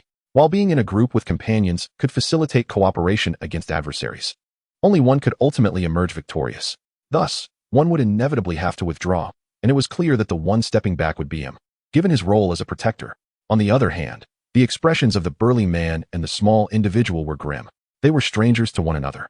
Yet as experienced beast masters, a shared glance conveyed mutual understanding. They instinctively reached a consensus. First, they would join forces to eliminate the other 2, preventing them from leveraging their numerical advantage to take them down one by one. The atmosphere in the arena grew tense and oppressive. Surprisingly, however, the remaining 4 participants completely disregarded Li Xian, directing their focus solely toward each other. The sole reason was Li Xian's youth. He appeared to be under 20. A beast master of such tender years, how formidable could they truly be? Merely possessing a single spirit beast was insufficient to warrant their attention. Thus, it was prudent to first vanquish other troublesome foes before addressing this inexperienced novice. The young man cast a scornful glance at Li Xian, spitting dismissively. Li Xian was not oblivious to the reason for his lack of attention. He was not foolish enough to seek out conflict unnecessarily. Surprised by the fortunate turn of events for someone so young, he smiled subtly. Observing that he was largely unnoticed, he wisely retreated to the sidelines. As the others engaged in their battle, he resolved to conserve his energy, relishing the opportunity to spectate. The 4 combatants swiftly summoned their spirit beasts, plunging into a chaotic clash. Each participant on the stage displayed remarkable prowess. Uncle Qian was a 4th-tier beast master, while the young man was at the 3rd tier. The 2 opponents, a burly man and a smaller individual, were also 3rd tier. Although the duo did not surpass Uncle Qian, they were significantly stronger than the young man. This balance led to an evenly matched confrontation. Over a dozen spirit beasts fought fiercely on the stage, creating a scene of intense conflict. Li Xian regarded the young man, suspecting he hailed from a prominent beast master family, while Uncle Qian appeared to be a guardian accompanying the young man on this relic expedition. Noticing Li Xian's gaze, the young man abruptly turned, smirking disdainfully at him. He gestured with his left hand across his neck, mimicking a throat-cutting motion. Li Xian's eyes narrowed at this gesture, his expression deepening with a hint of murderous intent. As the battle escalated, Uncle Qian's 4th-tier spirit beast swiftly dispatched one of the burly man's 3rd-tier spirit beasts. The tide of battle shifted rapidly, with Uncle Qian and the young man capitalizing on this breakthrough to extend their advantage. The scales of victory began to tilt towards Uncle Qian and the young man. The burly man and the smaller individual, drenched in sweat, began to panic. Despite their valiant efforts, their impending defeat became increasingly evident. Moments later, even their last spirit beast fell victim to the onslaught from Uncle Qian and the young man's beasts. The outcome was now unmistakable. The burly man and the smaller individual wore expressions of bitter resentment. Just as the burly man prepared to speak, the young man's praying mantis ninja suddenly appeared behind him. With a chilling whoosh, its razor-sharp limbs descended with lethal intent. The burly man's countenance changed dramatically as he hastily summoned a spirit shield for protection. Yet, the shield was too feeble, barely delaying the inevitable as the mantis ninja's blades sliced through with ease. In an instant, the burly man was cleaved in two, the stage enveloped in the acrid scent of blood. The sight struck terror into the smaller individual, who let out a panicked shriek, abandoning all pretense. "I concede," he cried. And in that moment, a flash of white light enveloped him, and he vanished. The young man, witnessing this, clicked his tongue in disappointment, lamenting the swift escape of the old fool. "Zhang Xiao, what are you doing?" "They've already lost," Uncle Qian inquired, his expression darkening. "Since they have lost, we should let them go. Why resort to murder?" Zhang Xiao scoffed, dismissing Uncle Qian's concerns. "Uncle Qian, this is not merely a sparring match. We are in a relic, and all present are enemies vying for treasure. Why should we show mercy to our foes? If I do not eliminate him, what if he has a hidden agenda? That would spell disaster for us," he continued. "Moreover, those who enter this relic come from all corners. Once we exit, none will recognize the other. What is there to fear?" Turning his gaze toward Li Xian, he added, "Little brother, do you not agree with my reasoning?" Zhang Xiao's eyes fixated on Li Xian, his expression inscrutable. The mantis ninja flexed its sharp limbs, seemingly poised to dispatch Li Xian. Zhang Xiao believed that witnessing his merciless demeanor would terrify Li Xian into submission. However, the reality was far from his expectations. Li Xian remained composed, his gaze directed at Zhang Xiao laced with a hint of mockery. "You are indeed correct." Zhang Xiao momentarily froze, his expression darkening as he regained his composure. "Keep pretending." Uncle Qian, observing Li Xian's calm demeanor, felt an unsettling premonition. Nevertheless, he did not believe Li Xian stood a chance. With a furrowed brow, he glanced at Zhang Xiao, whose face radiated malice, and sighed. "You should concede." Expecting Li Xian to wisely admit defeat, he was taken aback when Li Xian resolutely shook his head.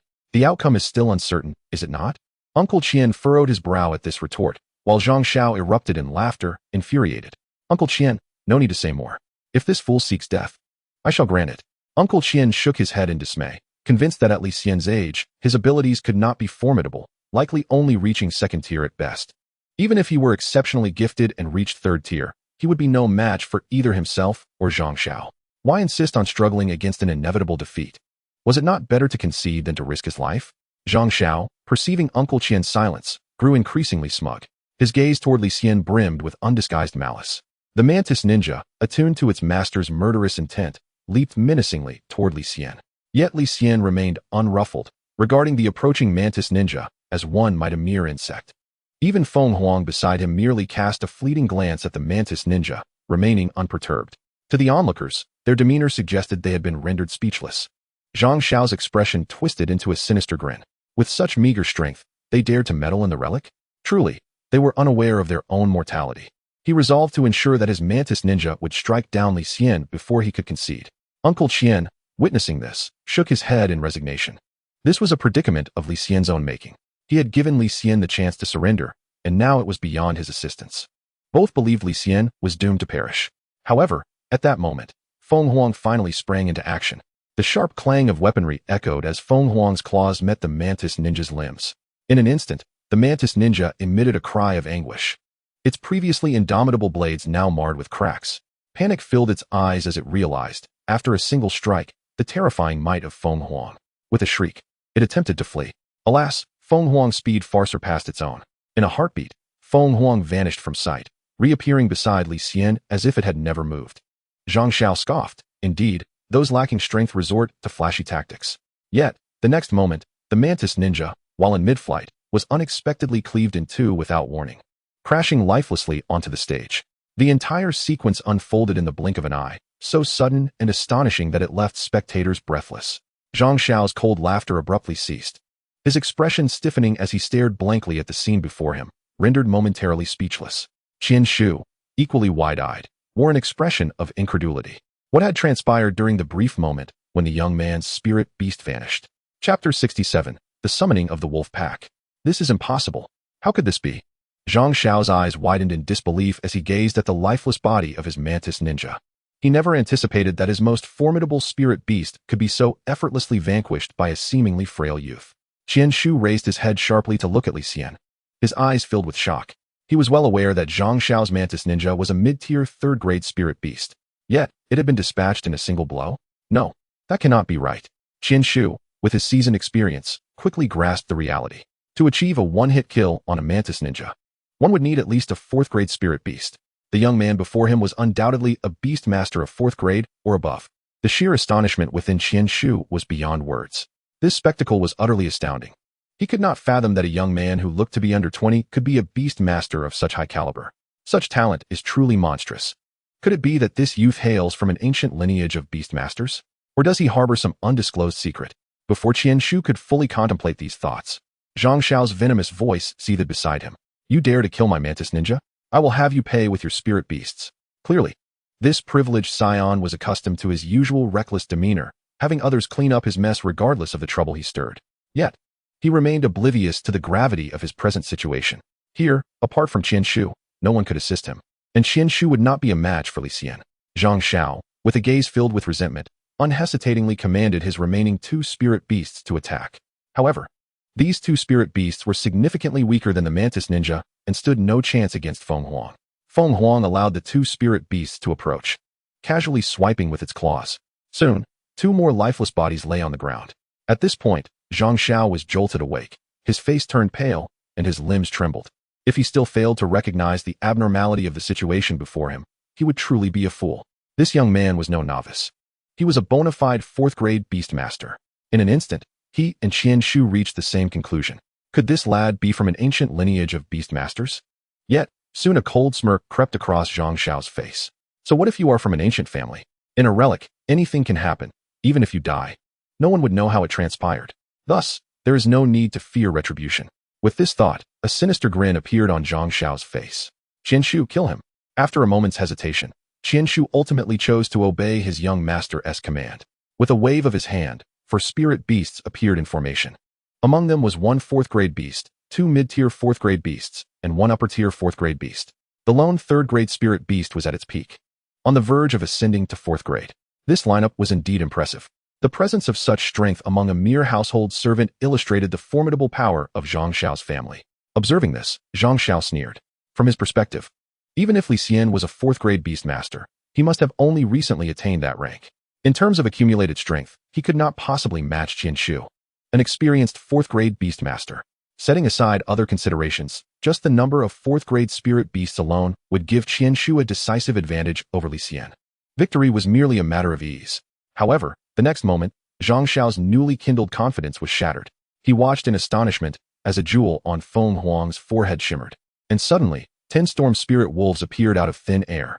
Zhang Xiao stood frozen in place, while Qian Shu was equally stunned. Could it be a summoning skill? This was precisely Feng Huang's newly unlocked ability, Wolfpack Summon. Witnessing the impressive summoning of 10 peak third-grade storm spirit wolves, Li Xian felt a surge of satisfaction. Now, even against the 2 mid-tier 4th-grade spirit beasts, he would possess a fighting chance. The battle was about to erupt, as the spirit beasts from both sides clashed fiercely on the arena, instantly becoming a chaotic melee. Feng Huang faced off against the most formidable 4th-grade upper-tier spirit beast, while the remaining 3 spirit beasts were besieged by 10 storm spirit wolves. At that moment, neither side held a clear advantage, resulting in a stalemate. Despite this, Zhang Xiao's expression bore no hint of concern. Instead, he displayed a smug smile. Though the situation appeared evenly matched, the collective strength of the summoned creatures ultimately paled in comparison to Qian Shu's 3 spirit beasts. While they could manage against 2, against 3, they would inevitably falter. It would only take a moment before they were all vanquished, allowing the 3 spirit beasts to turn back and join the assault on Feng Huang, securing their ultimate victory. However, the unfolding battlefield did not align with their expectations, turning out to be far more surprising. The first unusual occurrence did not arise from the most numerous confrontation, but rather from the clash between Feng Huang and the 4th-grade upper-tier spirit beast, the Flying Stone Statue. The body of the Flying Stone Statue was primarily composed of hard rock, boasting formidable defensive capabilities. Its claws could effortlessly shatter solid rock, and its attack power was equally remarkable. Moreover, it possessed a pair of stone wings, enabling agile flight. Overall, it had no discernible weaknesses, excelling in both offense and defense, ranking among the best of 4th-grade spirit beasts. Logically, the Flying Stone Statue should have had the advantage in battle. However, the reality was starkly different. The defensive and offensive capabilities that the Flying Stone statue relied upon were utterly insignificant before Feng Huang. Claws that could easily crush rock merely plucked a few wolf hairs from Feng Huang's body, inflicting no substantial damage whatsoever. In contrast, even a casual swipe from Feng Huang produced a deafening sonic boom in the air, underscoring its terrifying power. Each strike against the Flying Stone statue felt akin to being struck by a heavy hammer. With every hit, shards of stone flew, leaving behind deep wounds that exposed bone. As Zhang Xiao witnessed this scene, the cold smirk vanished from his face, replaced by profound shock. Qian Shu, standing nearby, wore an expression of grave concern. The spirit beast before him was truly fearsome. In terms of defense, strength, and speed, it excelled in every aspect. It was, quite simply, an invincible presence. To achieve such a level of prowess, one must have awakened numerous extraordinary talents. How had this young man accomplished such a feat? Chapter 68. The Slaying of Zhang Xiao. The third challenge. The more Qian Shu pondered, the more astonished he became. Fortunately, this spirit beast was not without its weaknesses. At least it could not fly. As long as my Flying Stone statue retains aerial superiority, it can at least maintain an undefeated position. Just as Qian Shu finished speaking, a thunderous roar erupted. The roar of the sky. Both Qian Shu and Zhang Xiao were momentarily stunned, their ears ringing with a piercing buzz. When they regained their senses, they observed the Flying Stone statue in midair swaying unsteadily, resembling a drunken man. In the next moment, a sharp sound pierced the air as the Flying Stone statue plummeted from the sky. Witnessing this, Feng Huang leaped high into the air, akin to a meteor chasing the moon, and charged directly towards the statue. In an instant, he arrived before the stone figure. A glint of cold light flashed, and before the statue could regain its senses, it was severed into two pieces. Uncle Qian and young Master Zhang were suddenly struck with horror, their faces pale and drenched in a fine sheen of cold sweat. After slaying the stone statue, Feng Huang did not turn to assist the storm spirit wolves he had summoned. Instead, like an arrow released from its bow, he surged straight toward Zhang and Qian. Despair washed over their faces instantly. Beneath Zhang, a pool of foul liquid began to gather. At this point, the outcome was already evident. With Uncle Qian's strongest stone statue dispatched, how could they hope to prevail? Who could have anticipated that Li Xian, such a young man, possessed such formidable strength? Merely relying on a spirit beast, he had bested both of them. This was simply unfathomable. As Feng Huang approached, Uncle Qian, shaken from his stupor, quickly shouted in desperation, "I concede." Just as he uttered those words, a massive wave of spiritual energy surged forth, striking before Feng Huang could reach him. The force knocked both Qian and Zhang backwards, leaving them pale and crying out as they crashed to the ground, spitting blood. Uncle Qian's cry was choked in his throat. The spiritual shockwave. With a look of disbelief, Uncle Qian turned to see Li Xian retracting his hand with a sneer. It was over. Resignation filled Uncle Qian's heart, despair overwhelming him. In the next moment, Feng Huang drew closer. With bloodthirsty claws, he struck down, cleaving Uncle Qian in two. Just before consciousness slipped into eternal darkness, a single thought crossed Qian's mind. What was this spirit beast of his? How could it be so powerful? Alas, the answer to this query would forever elude him. Young Master Zhang remained in a state of shock throughout, unable to comprehend the situation. Only now, as he regained his senses from the excruciating pain, did he notice Uncle Qian's lifeless body before him. A wave of intense fear surged within him, his body trembling uncontrollably like a phone vibrating. Li Xian's eyes held no trace of pity as he casually waved his hand. Feng Huang approached Zhang, claws raised. In a panic, Zhang hastily activated his spirit shield. However, Feng Huang's assault was too fierce, and with a single strike, the shield shattered. Li Xian shook his head in disapproval. With such meager strength, it was utterly inadequate, incapable of withstanding even a casual swipe from Feng Huang. Contemplating this, Li Xian stepped forward. Zhang's face was as pale as a sheet, devoid of color. His gaze fixated on the deadly claw poised at his neck. Trembling all over, he was at a loss for what to do. Beads of cold sweat trickled down his cheeks. As Li Xian approached slowly, Zhang's expression shifted to one of obsequiousness, the arrogance and disdain vanished. Just as he was about to flatter and plead for mercy, a sudden, sharp pain shot through his neck. Moments later, he felt his world spinning, and soon after, he beheld his headless body collapsing to the ground. Have I died? After a desperate inquiry, Zhang's consciousness plunged into eternal darkness. Li Xian, with a calm demeanor, summoned Feng Huang back to him. The opponent had sought death, and he could not afford to be lenient. Allowing them to concede would be troublesome. He would not leave himself vulnerable in such a manner. Just like Zhang had mentioned, amidst the battles in the ruins, finding the assailant once outside would be exceedingly difficult. There was no cause for concern in this regard. Killing here was far simpler. Li Xian's eyes flickered slightly. The realms of the gods, where one merely faced monstrous entities, were ultimately rare. The vast majority of ruins presented far greater dangers, fraught not only with various unknown trials, but also with the treachery of human hearts. Before long, Li Xian felt a surge of white light enveloping him. Seconds later, the scenery shifted, and he found himself back in the hall. However, this hall appeared somewhat different from the one he had entered previously. It was noticeably smaller, with only the irregular stone platform at its deepest point resembling the earlier chamber. Could this be the second layer? Li Xian murmured to himself, surveying his surroundings. At this moment, many individuals had gathered in the hall, though the number was significantly reduced, down by 7 or 8-fold compared to before. These were all victors from their respective arenas. The elimination rate was astonishingly high. Li Xian couldn't help but marvel silently. Many shared his sentiments, clustering together in small groups, whispering amongst themselves. This method of trial was terrifying, having eliminated so many participants at once. The fewer people remaining, the greater the chance of acquiring treasures, right? You think too simply. It will only get harder from here. We are all tier 4 Beastmasters. What is there to fear? Suddenly, a derisive laugh echoed beside them. Is being tier 4 that impressive? The group conversing turned to see an individual surrounded by 5 spirit beasts, with several others behind him, all accompanied by 5 distinct spirit beasts. The previously animated conversation turned to silence. Li Xian cast a brief glance before averting his gaze. The system had already notified him of his successful passage through the second stage, and the 200 reward points had been credited to his account. Concurrently, Jiu Lu appeared on the stone platform, her melodious voice resonating throughout the hall. Congratulations to all for passing the second stage. The third stage will now commence. Before we begin, you may consider whether to leave this place. Once the third trial begins, there can be no withdrawal, and life and death shall be determined by fate. The Beastmasters who had reached this layer were confident in their abilities, and no one chose to withdraw. Jiu Lu smiled slightly. Then let the third stage, the Ghost Shadow Butterfly Tide, commence. Best of luck to all. Only 100 may remain. With that, a flash of multicolored light appeared, and Jiu Lu vanished once more. In the next instant, the sound of flapping wings filled the hall. Li Xian looked up to find an innumerable swarm of ghost shadow butterflies suddenly materializing above.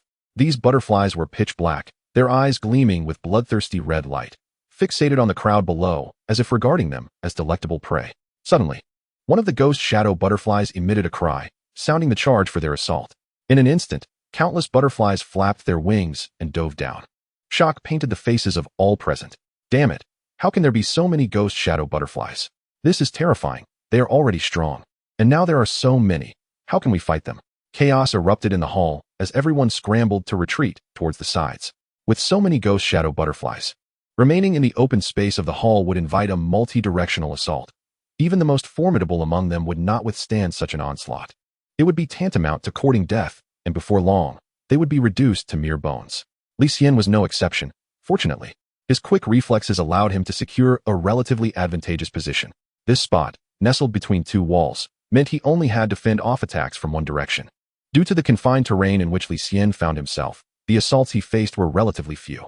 Given the prowess of Feng Huang, he appeared quite at ease, eliciting envy from onlookers.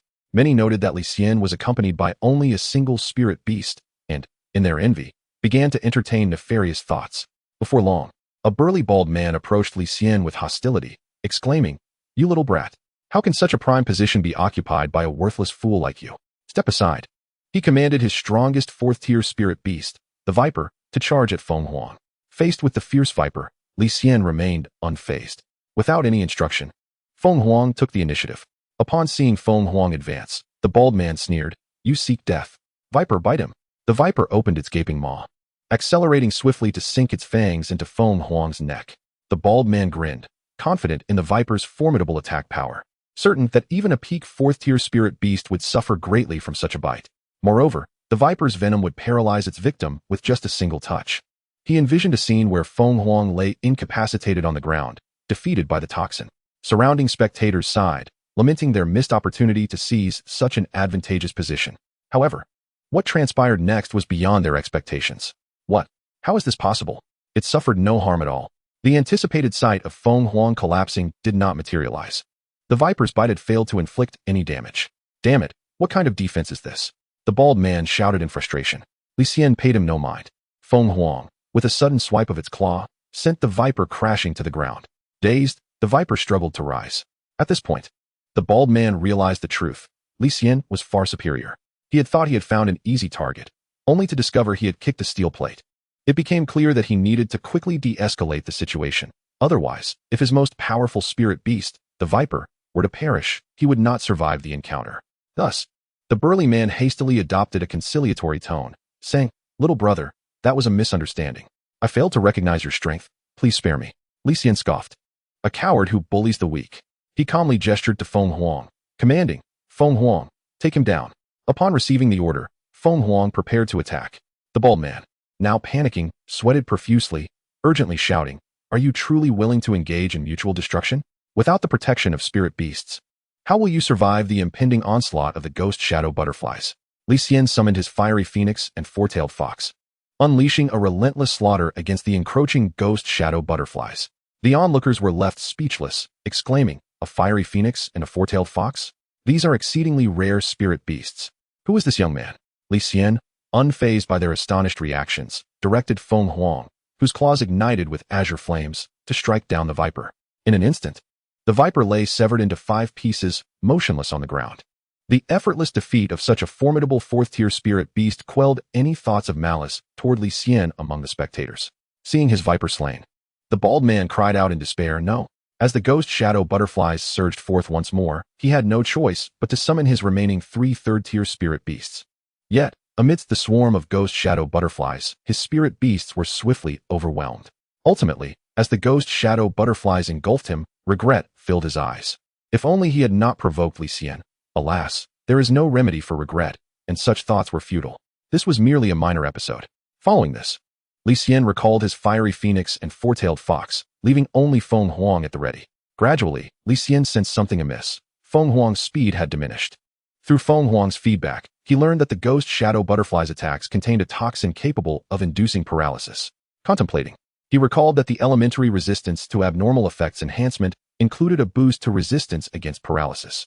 Without hesitation, he expended 100 reward points to unlock the elementary enhancement. A flash of azure light enveloped Feng Huang, and its speed instantly returned to its peak. Thanks to the existence of the star absorber, Feng Huang continued to fight vigorously. Showing no signs of fatigue, beneath its feet lay a mountain of ghost shadow butterfly corpses, and its fur was stained with their dark blood. The scene was equally grim elsewhere, where the remains of ghost shadow butterflies mingled with the stark white bones of fallen beastmasters, creating a chilling tableau. Damn it, why are there still not 100 of us? Frustration mounted as many were driven to madness by the relentless swarm of ghost shadow butterflies. Li Xian too felt vexed, pondering when this overwhelming tide would cease. Suddenly, the ghost shadow butterflies halted their assault in unison. Moments later, the onlookers found themselves transported to a pristine and orderly grand hall. The voice of Jiu Lu resounded once more. "Congratulations to everyone for passing the 3rd trial." Chapter 70. Teaming up for swift slaughter.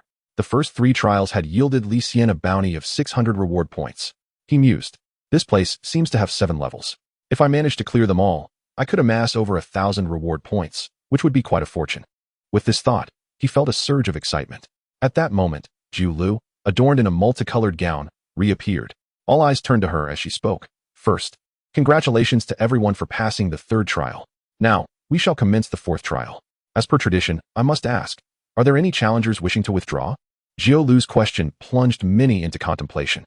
Some among them were not particularly strong and lacked confidence in their ability to reach the end. The memories of the ghost shadow butterfly onslaught lingered vividly, with some having witnessed their companions being devoured before their eyes, reduced to mere bones. Rather than face failure and perish in this place, it seemed wiser to abandon the trial and preserve their lives. Jiu Lu remained patient, allowing a couple of minutes to pass. Ultimately, 10 individuals chose to withdraw from the trial, their forms shimmering with light as they departed the Yin Yuqi Tower. After their departure, Jiu Lu smiled slightly. "Now that no one wishes to withdraw, we shall begin the 4th trial." No sooner had Jiu Lu's words faded than Li Xian felt a disorienting whirl. When he regained his bearings, he found himself in a vast coliseum. Before him stood a towering iron gate, from which emanated the roars of wild beasts, though the darkness within obscured what lay beyond. Soon, the gate swung open, and an eager rock-spike tiger charged forth, roaring vehemently in Li Xian's direction, exuding an air of fierce battle intent and arrogance. Li Xian merely cast a fleeting glance before averting his gaze. The rock-spike tiger was a superior 4th-tier spirit beast. Such a creature was hardly worthy of consideration in Feng Huang's eyes. With a low growl, Feng Huang sprang into action. A dull thud resonated as two spiritual beasts collided. Subsequently, a fierce battle ensued, marked by the Wind Emperor's unrelenting aggression. Although the Yin Ci who exhibited considerable strength, the true combat prowess of the Wind Emperor was undeniably superior. In less than 10 minutes, the Yin Ci who was vanquished. At the very moment of its demise, a brilliant light enveloped Li Xian, and his surroundings spun wildly once more. He found himself in yet another grand hall, realizing he had successfully passed the fourth trial. Soon after, numerous others entered the hall, engaging in discussions regarding the ranks of the spiritual beasts they had just fought. After deliberation, they discovered that the spiritual beasts they faced in the fourth trial were one rank higher than their own strongest beasts. However, for these advanced beast masters, it posed little challenge. With multiple beasts at their disposal, they could easily employ a strategy of overwhelming numbers to secure victory. This trial was far simpler than they had anticipated, leading some to mock the 10 who had previously chosen to withdraw. Had those who left known how effortless the fourth trial would be, they surely would be regretting their decision. Indeed, those individuals were rather foolish. At this moment, Jiu Lu reappeared, congratulating everyone for passing the fourth trial, announcing that 80 participants remained, and inquiring if anyone wished to withdraw from the upcoming fifth trial. Given the simplicity of the fourth trial, they unanimously shook their heads, opting to remain. With no one choosing to forfeit, the fifth trial commenced officially. Once again, Li Xian experienced a dizzying sensation. This time he arrived on a stage where combat was conducted in pairs. Only the victorious team would advance to the next round. Li Xian was teamed with a young lady named Zhang Mengdai, a third-tier beast master, whose abilities were commendable for her age. However, in a realm populated by fourth-tier and even fifth-tier beast masters, she appeared somewhat lacking. Throughout her journey, she had relied on the support of her two older brothers, Zhang Pan and Zhang Heong, to reach this point. Opposing them were two middle-aged men, both fourth-tier beast masters. One was bald and wore a cap, while the other had long hair and an artistically melancholic demeanor. Upon seeing Li Xian and Zhang Mengdai, the two men displayed expressions of delight, having anticipated a challenging encounter with fifth-tier beast masters, only to find themselves matched against two youthful participants instead. Meanwhile, Zhang Mengdai felt a sinking sensation in her heart upon sighting the two fourth-tier beast masters, fearing impending defeat. It is often said that one should not judge based on appearances, yet in reality, such superficial judgments persist. The two men believed that Li Xian and Zhang Mengdai, being so young, could not possess formidable strength. Even if they were exceptionally talented, they could only be at the level of third-tier beast masters, making it impossible for them to triumph over two combined fourth-tier beast masters. Thus, exchanging glances, the two men summoned their beasts, 8 in total, confident of their victory and eager to toy with their opponents. Yet, Li Xian denied them any opportunity for amusement. He summoned his fiery phoenix, which transformed into a blazing fireball and surged towards the two middle-aged men and their beasts. The men were taken aback, and the artistically inclined one exclaimed in disbelief, questioning the source of such powerful attack. In the next instant, the fireball struck them with astonishing speed, resulting in a cataclysmic explosion that reverberated throughout the arena. Zhang Mengdai was left utterly awestruck, her jaw nearly dropping to the ground. The aftermath of the explosion unleashed a wave of scorching heat, gradually dissipating as the flames extinguished, revealing a charred crater where the explosion had occurred, devoid of any remnants. Zhang Mengdai could scarcely believe her eyes, exclaiming in astonishment, "What? It was over in an instant?" She marveled at the skill that had effortlessly obliterated 8 beasts and 2 fourth-tier masters. Li Xian had no choice. Facing 2 fourth-tier masters and 8 beasts, he knew conventional tactics would lead to his own beast being overwhelmed. Thus, he opted for a decisive self-destructive strike from the outset. Ignoring Zhang Mengdia's astonished expression, a brilliant light enveloped him once more as he returned to the hall. Chapter 71, Evolution, the Spirit of Jinwu. Upon entering the hall, Zhang Mengdai rushed to her brothers, who had also successfully passed the trial. Zhang Pan and Zhang Heong sighed in relief upon seeing her unscathed. However, curiosity soon gripped them, prompting Zhang Pan to inquire how she had succeeded. Zhang Mengdai, somewhat shaken, pointed to Li Xian, explaining, "I teamed up with him, and he single-handedly defeated the 2 fourth-tier masters." The revelation struck Zhang Pan and Zhang Heong with disbelief, exclaiming in unison, "This is impossible." Although they had suspected Li Xian's strength since the second trial, the notion of one person defeating 2 fourth-tier masters was astonishing. For a moment, they were at a loss for words. Such a prodigious talent was best approached with caution. Zhang Heong swallowed hard and remarked, while both Zhang Pan and Zhang Mengdai nodded in agreement. At that moment, a system notification informed Li Xian that he had received 500 reward points for passing the 5th trial. Elated, he thought, with 1,500 reward points in hand, I am somewhat of a wealthy individual. Now, only 40 participants remained in the hall. Many perceived the fourth trial's sudden ease as a mere illusion, meant to instill false hope before subjecting them to even greater peril in the trials ahead. Previously mocking those who had chosen to leave, they now found themselves at a lower level than those who had advanced to the fifth. Dressed in a multicolored gown, Jiu Lu reappeared, gently announcing, "Congratulations to all for successfully passing the fifth trial. There are now 40 remaining participants, and we are about to commence the sixth trial. I must ask once more, does anyone wish to withdraw?" Hearing this, some raised their hands, declaring, "I wish to withdraw. What kind of ruinous trial is this? I suspect everyone will end up perishing here. I am still young. I do not wish to die." Others echoed similar sentiments, lamenting the futility of risking their lives without securing any treasures. Ultimately, over a dozen participants opted to withdraw. Li Xian glanced around at the others, noting their hesitant expressions. They were all apprehensive about the upcoming trials, uncertain of what lay ahead. Yet, they also understood the adage that great fortune often lies in great risk. Perhaps, against all odds, they might succeed. Li Xian sighed, reasoning that his decision to remain was bolstered by his reserve of 1,500 reward points. These individuals, devoid of a system like his, nonetheless remain here. In Li Xian's eyes, this is akin to a death wish. The subsequent challenges will only grow increasingly arduous. Observing that no one else intends to withdraw, Jiu Lu chuckled softly, declaring that the sixth trial commences officially. With that, Jiu Lu vanished without a trace. Simultaneously, an overwhelming pressure manifested above the hall, followed by a deafening crash as the ceiling shattered. A colossal black-winged white dragon descended, landing at the center of the hall. The dragon, resplendently white as if carved from pure jade, bore broad black wings on its back, a long neck, and a robust physique. Its scales were densely packed and thick, while its claws were both hard and sharp. Its golden slit-like eyes instilled a chilling dread in all who gazed upon it. This was the formidable dragon-type spirit beast, the purebred black-winged white dragon, a creature of the seventh tier. Exclamations of disbelief erupted. A black-winged white dragon. A seventh-tier spirit beast. This can't be real. How can we possibly fight this? I should have withdrawn earlier. It's over for me. The expressions of despair were evident on the faces of all present, with many already relinquishing any thoughts of resistance. If this black-winged white dragon truly was the challenge they faced in the sixth trial, their efforts would be utterly futile in the presence of such a seventh-tier spirit beast. Before long, the black-winged white dragon provided them with a grim confirmation. Upon landing, it opened its massive maw and inhaled deeply, subsequently unleashing a torrent of icy breath upon the crowd below. In an instant, a bone-chilling cold permeated the air. Some were caught off guard, struck directly by the breath. And in mere moments, they were transformed into lifeless ice sculptures. Following this, the dragon's enormous claw rose up and smashed down, reducing all the frozen figures to mere powder. Despair rapidly enveloped the atmosphere. This is outrageous. They are pushing us to our deaths. Is there still a chance to forfeit? I want to go home. Stop talking nonsense and think of a way to kill it. There may still be a sliver of hope. Yet, this last plea bore little fruit.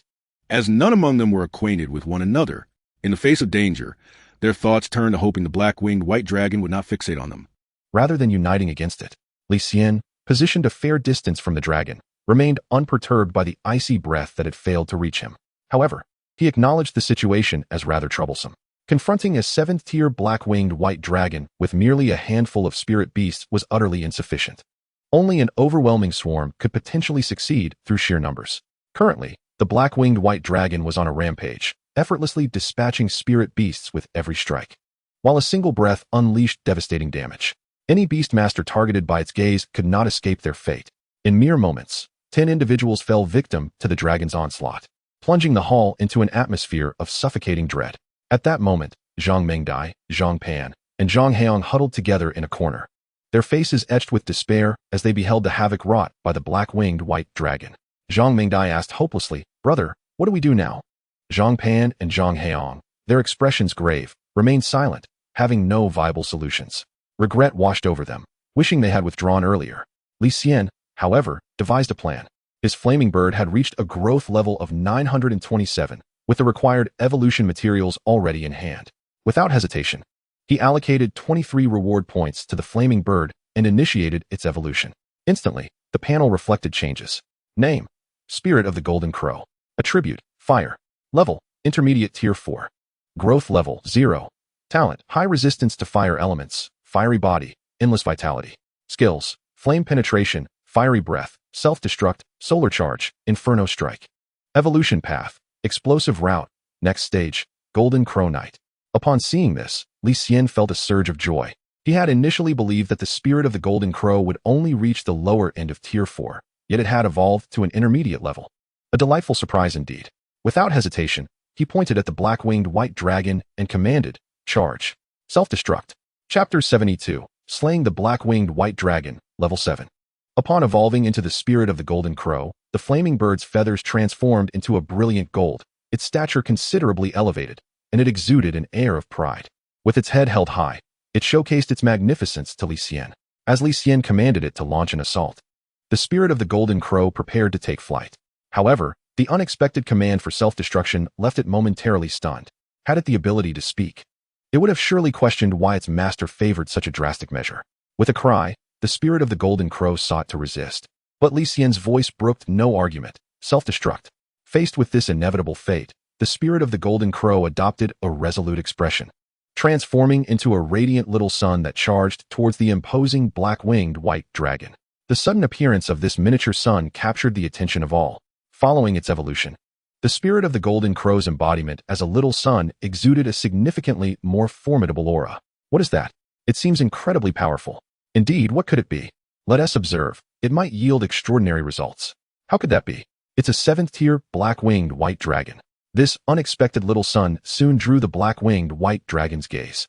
With a dismissive glance, the dragon extended a claw to grasp the little sun, intending to crush it. Yet, in the next instant, the little sun erupted with a tremendous force. The self-destruct skill activated, unleashing a torrent of flames and a colossal fire column that spiraled skyward. The ground trembled and fractured, shards of stone soaring into the air. The previously frigid hall was suddenly imbued with heat, the chilling atmosphere dissipating rapidly, lifting the oppressive weight from the hearts of those present. A glimmer of hope sparked in their eyes. There's a chance. Gradually, the flames subsided, and the temperature returned to normal. All gazes were fixed intently on the black-winged white dragon. The hall fell into a profound silence, where even the sound of a pin dropping would be distinctly audible, as the fiery tempest fully receded. The sight that greeted them was the wretched form of the black-winged white dragon. Its former elegance had vanished, replaced by a body drenched in blood. Large patches of scales torn away, revealing charred flesh beneath. A gaping wound, deep enough to expose bone, marred its abdomen. The claw that had once grasped the spirit of the Golden Crow was now missing, its severed stump singed and blackened, resembling charred coal. The creature appeared utterly defeated and in a state of utter disarray. At this moment, it was clear to all that the black-winged white dragon had sustained severe injuries. With a furious roar laced with pain, anger, and resentment, it could not fathom that a mere insect would dare challenge its draconic majesty and inflict such damage. The black-winged white dragon turned its wrathful gaze upon Li Xian, its enormous golden slit-like eyes ablaze with fury. Struggling to rise, it attempted to lunge at Li Xian. But its wounds were too grave. As soon as it lifted itself, it collapsed heavily onto the ground. Li Xian, however, would not grant it a moment's respite. He swiftly commanded the Wind Emperor to charge and eliminate the severely injured black-winged white dragon. The Wind Emperor, receiving the order, let out a fierce roar and surged forward. With incredible speed, it unleashed the full force of the wind, transforming its entire body into a blur of motion. The black-winged white dragon was taken aback, quickly gathering all its strength to unleash a breath of icy cold in an attempt to thwart the Wind Emperor's onslaught. In an instant, the icy breath enveloped the Wind Emperor. Soon, Li Xian noticed a layer of frost forming on the Wind Emperor's body, causing its speed to wane. There was even a tendency to become an ice sculpture. Li Xian hurriedly accessed the system panel and unlocked the protection of the Ice Spirit Wolf for the Wind Emperor, enhancing its resistance to ice attribute attacks. With the bolstered resistance, the Wind Emperor's speed did not diminish further. Before long, the Wind Emperor broke free from the icy breath's encirclement and arrived before the severely wounded black-winged white dragon. At that moment, despair finally flickered in the black-winged white dragon's eyes. Its only means of survival had failed to halt the Wind Emperor. Awaiting it was nothing but the grim fate of death. The Wind Emperor's claws fell mercilessly, blood splattering. The massive head of the black-winged white dragon thudded to the ground, eliciting a heavy sound. Instantly, everyone present felt the pressure upon them dissipate like snow melting under the sun. A collective sigh of relief swept through the crowd. The black-winged white dragon was dead, and they were momentarily safe. However, chaos erupted in the hall. All eyes turned to Li Xian, filled with incredulity. This young man was extraordinarily formidable. After all, this was a 7th-tier black-winged white dragon. Were it not for him, they would all have perished. This young man was truly monstrous. To possess such power at such a young age, his potential and talent were indeed unprecedented. Li Xian paid no heed to the accolades or astonishment, but quietly awaited the arrival of the next layer. Meanwhile, they all anticipated the prompt indicating the completion of the system task. Shortly, amidst a blur, the surviving individuals found themselves once again in a brand new hall. This time, it should be the top floor. At that moment, most of them harbored a singular thought: to leave this place as quickly as possible. Although there was one final challenge before encountering the treasure, the preceding challenge had been so formidable. They could hardly fathom how much more difficult the next one might be. Surviving the black-winged white dragon's jaws was merely a stroke of luck. At that moment, Jiulu appeared. Congratulations. Before she could finish, someone eagerly interjected, I withdraw. Jiulu was taken aback. Are you certain? We are certain. Please let us leave this place. Seeing their resolute attitude, Jiulu granted their request. Then she asked, this is the 7th layer, the final layer. Does anyone else wish to withdraw? Now, only Li Xian, Zhang Mengdai, and her 2 elder brothers remained. The trio exchanged glances and ultimately chose to forfeit. Thus, Li Xian was the last remaining challenger among all who had entered. Jiulu smiled gently at Li Xian, gracefully leaping to stand before him. Observing Li Xian's slight nervousness, she spoke with a smile. The test has concluded. Li Xian was momentarily stunned and inquired, concluded? What do you mean? Isn't there one final layer of challenge? Let us begin. In response, the beautiful figure of Jiulu vanished from the platform and reappeared beside Li Xian. With a gentle smile on her beautiful face, she slowly said, the test has indeed concluded. Li Xian was perplexed, but isn't there's still one layer remaining? Indeed, there is one more layer. But I never claimed that this layer presented a challenge, Jiulu clarified. In fact, the preliminary trials consist solely of the first 6 layers. Once you pass them, there are no further challenges. Li Xian found himself at a loss for words. Then why did you ask them if they wanted to leave? Jiulu grinned slyly. That was their own choice. I did not force them to leave. From the moment Li Xian first encountered Jiulu, her expression, though adorned with a faint smile, always conveyed a sense of sacred inviolability. This perfectly aligned with Li Xian's image of a guardian. However, the current Jiulu exhibited an unusual demeanor, her lively eyes shimmering with mischief. Her playful expression resembled that of an amiable older sister. It must be said that this abrupt shift in personality was rather jarring. For a moment, Li Xian found himself somewhat disoriented, standing there in a daze. Jiulu did not rouse him from his thoughts, instead watching him with a radiant smile. After a while, Li Xian suddenly recalled the content of the relic mission. It stated to pass the Guardian's test, not to conquer the 7 divine towers. He had overlooked this detail at the time, but now it dawned on him. With this realization, Li Xian couldn't help but wonder, what is the significance of the 7th layer? Jiulu, amiable as ever, did not withhold her response. Chuckling lightly, the challenges of the 7 divine towers are of 2 types. One is the simpler trials you just experienced. The other resides in the 7th layer, which is the true test of the 7 divine towers. Li Xian's eyes brightened at this revelation.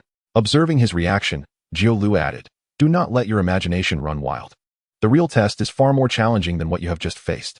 If you wish to take on that challenge, wait until you advance to the 6th tier before returning. Having said this, Jiulu produced a silver card from seemingly nowhere and extended it toward Li Xian. Here, this is the key to unlocking the true challenge. Whenever you believe you possess the strength to pass the test, activate this card. The method remains the same as before. Li Xian nodded, indicating his understanding. He examined the card and noted that aside from its color, it was identical to the previous one. In comparison to the key, Li Xian was more concerned about the rewards for overcoming the challenges. Thus, he inquired, is this card the only reward for completing the challenge? Of course not, Jiulu replied, rolling her eyes at Li Xian. Why the rush? Her demeanor resembled that of an older sister admonishing her younger brother, leaving Li Xian momentarily stunned. For some reason, he felt that this guardian, named Jiulu, appeared to have a certain fondness for him. Here, this is the true reward. With a flick of her hand, 3 items materialized in Jiulu's grasp. The first was a small, entirely black apple exuding a delightful fragrance. The second was a stone radiating warmth, adorned with a pattern resembling blood. The final item was a glimmering necklace. Its pendant opened to reveal a photo of Jiulu making a peace sign. Jiulu began to introduce the 3 items in turn. This is a spirit fruit. Consuming it will significantly enhance your spiritual power. Following that, she pointed to the warm stone. This is a sacred fire stone, a rare treasure of the fire attribute. When given to fire attribute spirit beasts, it can greatly augment their combat abilities. Upon hearing this, Li Xian understood. I will naturally consume the spirit fruit myself, while the sacred fire stone shall be given to the Jinwu spirit. After all, I often compel it to self-destruct, so this sacred fire stone shall serve as compensation. Lastly, Jiulu gestured toward the necklace. This necklace, featuring my photo, serves as a memento for those who clear the challenge. At this, Li Xian's face twitched as he thought, this must be an addition made by the Guardian herself. It carries a portion of my spiritual power, once used. It can summon my projection to assist in battle. Its strength is estimated to be around the 7th tier. Hearing this, Li Xian inhaled sharply, hastily picking up the necklace for inspection. At a glance, he noticed Jiulu's stylish pose in the photograph. A vibrant and fashionable youthful aura enveloped the scene. Was it beautiful? In such circumstances, anyone with a modicum of sense would know how to respond. Li Xian hurriedly exclaimed, absolutely beautiful. He then closed the pendant and adorned it around his neck. His words were not mere flattery. Jiulu indeed possessed an exquisite allure, both in appearance and demeanor, worthy of being deemed a goddess in any setting. At this point, Jiulu clapped her hands, her smile becoming a touch more subdued. Well, since you have received your reward, it is time for you to depart. The rules here do not permit trialists to linger for too long. Young one, I hope that one day you will pass the true test. Li Xian carefully stowed away his belongings and nodded earnestly. I will definitely return. Then I shall await your return here. Jiulu waved farewell to Li Xian. In the next moment, a surge of white light enveloped Li Xian, and his vision faded to nothingness, as if snatched away. When his sight returned, he found himself in his own apartment. Outside, a full moon hung high in the sky, casting a silvery glow that added a touch of chill to the night. Checking the time, Li Xian was astonished to find that less than half an hour had passed since his departure, while he felt as though he had spent several hours in the ruins. Truly, the mysteries of the ruins altered the flow of time compared to the outside world. With a sigh of wonder, Li Xian retrieved the rewards he had earned in the Yin Yuqi Shenlu. He first consumed the Lingli fruit, feeling a refreshing surge of energy coursing through his body. Subsequently, he opened his personal panel and was delighted to discover that his spiritual power had reached an astonishing 10,000 points. This total was indeed formidable. Under full activation of his Ling Shou Dan, it would likely take several hours for an ordinary low-tier 4th-grade spirit beast to breach his defenses. After savoring the sensation for a moment, Li Xian utilized the Sheng Hua Shi, witnessing a jubilant leap in the panel of the Jinwu spirit. Ultimately, the Jinwu spirit's level ascended to the peak of the 4th tier. Achieving 2 minor levels was commendable. Now, the combat prowess of the Jinwu spirit would likely rival that of the Feng Huang. Suddenly, Li Xian realized something, slapping his forehead. I almost forgot. Chapter 74, The Spark of Stars. He suddenly recalled that he had yet to examine the new talents and skills acquired by the Jinwu spirit following its evolution. Looking down, he saw the newly added talents and skills of the Jinwu spirit. Talent to be unlocked. Spark of Stars. When receiving a fatal blow, a portion of life force is transformed into a spark of stars, preserving a sliver of vitality and allowing for a gradual revival over time. Absorbing fire elemental energy can shorten the revival time. After use, a cooldown of 30 days applies, requiring 300 reward points for unlocking. Skills to be unlocked. Jinwu Charge, an advanced version of the Li Xian, concentrating all bodily power for a collision that inflicts impact damage on the target, along with a burning effect. Requires 200 reward points for unlocking. Flame Domain, releases one's own fire elemental energy, creating a flame domain within a 20-meter diameter range. Within this domain, the Jinwu spirit's recovery, attack power, and speed are enhanced by 20, while opponents continuously suffer burning effects. Requires 300 reward points for unlocking. After carefully reviewing the new talents and skills of the Jinwu spirit, Li Xian's eyes sparkled with excitement. Although he was unsure of the power of Jinwu Charge, he was all too familiar with the might of Li Xian. During the confrontation against the rodent tide, a single strike from the flaming bird using Li Xian had obliterated numerous Mo-Yen rats. This skill, having evolved into Jinwu Charge, would undoubtedly be even more potent. The Flame Domain, being a domain-type skill, was exceedingly rare, particularly one that both enhances oneself and drains the opponent. Undoubtedly, this was a skill type comprehensible only to high-tier spirit beasts. However, what Li Xian valued most was the Spark of Stars talent. This talent could be regarded as a weakened version of the transmigration technique. Even if killed, it allows for the preservation of a Spark of Stars. While the revival time remained uncertain, it would surely be shorter than the wait for one's own resurrection. Moreover, the more fire elemental energy absorbed, the shorter the time. As long as sufficient fire elemental energy was available, the Jinwu spirit effectively gained an additional life. Recognizing this, Li Xian acknowledged the rarity of the Spark of Stars. More importantly, The Spark of Stars talent and the self-detonation skill could complement each other. In the future, after the Jin Wu spirit detonates, there would be no need to wait for revival, nor would it be necessary to squander numerous reward points. With a bolder thought, Li Xian even contemplated having the Jin Wu spirit self-detonate twice in succession. Though it seemed somewhat cruel, he felt that the arrival of the Spark of Stars talent was perfectly timed. Without hesitation, Li Xian unlocked all 3 talents and skills. After completing these actions, he turned his attention to the Four-tailed Fox's panel. Now, only the Four-tailed Fox remained to reach the 4th tier. Glancing at the growth progress of the Four-tailed Fox, he noted it was at 2142. A considerable distance remained until full growth. It seemed he would need to venture out to hunt monsters again. As it was not yet a pressing matter, Li Xian chose not to expend his reward points on upgrades. Resolute in his decision, he let out a sigh of relief. After enduring numerous battles in the Yin Yu Qi Shen Lu, fatigue washed over him, prompting him to curl up on the sofa and drift off to sleep. The following morning, Li Xian was abruptly awakened by the incessant vibrations of his phone. Upon opening it, he discovered an animated discussion taking place in the Iran Society's chat group. Occasionally, someone would tag him. After quickly scanning through the messages, he realized they were engaged in a fervent conversation about the upcoming Academy Grand Competition. The date for the event had been set for the following week, with registration closing in 3 days. Eager to accumulate reward points, Li Xian was determined not to miss this opportunity. After finishing breakfast, he first registered at the Academic Affairs office at school before heading out of the city to the Mo Yin Cave to further the growth of the Four-tailed Fox. In the ensuing days, Li Xian devoted himself wholeheartedly to enhancing the Four-tailed Fox's growth. Amidst the busyness, time flew by, and soon, the day of the Academy Grand Competition arrived. The venue was located in the largest open-air central square of the Qinglong Academy. By the time Li Xian arrived, it was already teeming with people. The stands, capable of accommodating tens of thousands of spectators, were filled to capacity. The raucous sounds of laughter and chatter echoed through the air, refusing to fade away. The crowd was overwhelming. Li Xian couldn't help but marvel. After all, it occurred only once a year, so a lively atmosphere was to be expected. Turning around, he found Chen Yu and Li Si Ruo smiling at him, along with Yu Er and Zhu Zhu, as all members of the Iran Society had gathered. Li Si Ruo, being a senior, was explaining some of the day's circumstances to Li Xian. Each grand competition was open to the public, with only a small portion of the audience being students. The majority were outsiders, including officials, members of various corporations, and representatives from mercenary groups. Their aim was to recruit the outstanding third-year students into their ranks. Upon hearing this, Li Xian realized the situation. Fourth-year students had mostly secured their post-graduation paths, making it rather late to recruit them. Most third-year students, however, were still unbound.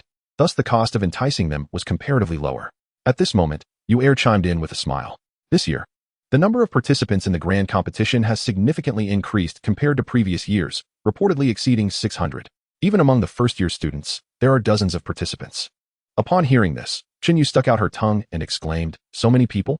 Indeed, this year's prizes are considerably more enticing than in the past. Not only do all participants who reach the top 64 receive rewards, but the champion's prize is particularly alluring." "What is the champion's reward, senior?" Li Xian couldn't help but ask, intrigued. "A cash prize of 100,000 yuan, along with a 4th-tier spirit beast with a potential limit of at least 7th rank, which the champion can choose the attributes of." Such a generous reward left everyone astounded. Li Xian's heart also raced at the thought. It was not just the monetary prize that captivated him, it was also the spirit beast reward. Over the past few days, he had scoured local shops without finding any spirit beasts with high hidden potential. This competition might just present a golden opportunity. The members of Iran, she found a spot to sit down. Many onlookers couldn't help but feel envy and jealousy upon seeing Li Xian surrounded by so many beautiful girls. Their envious gazes pierced through him like arrows.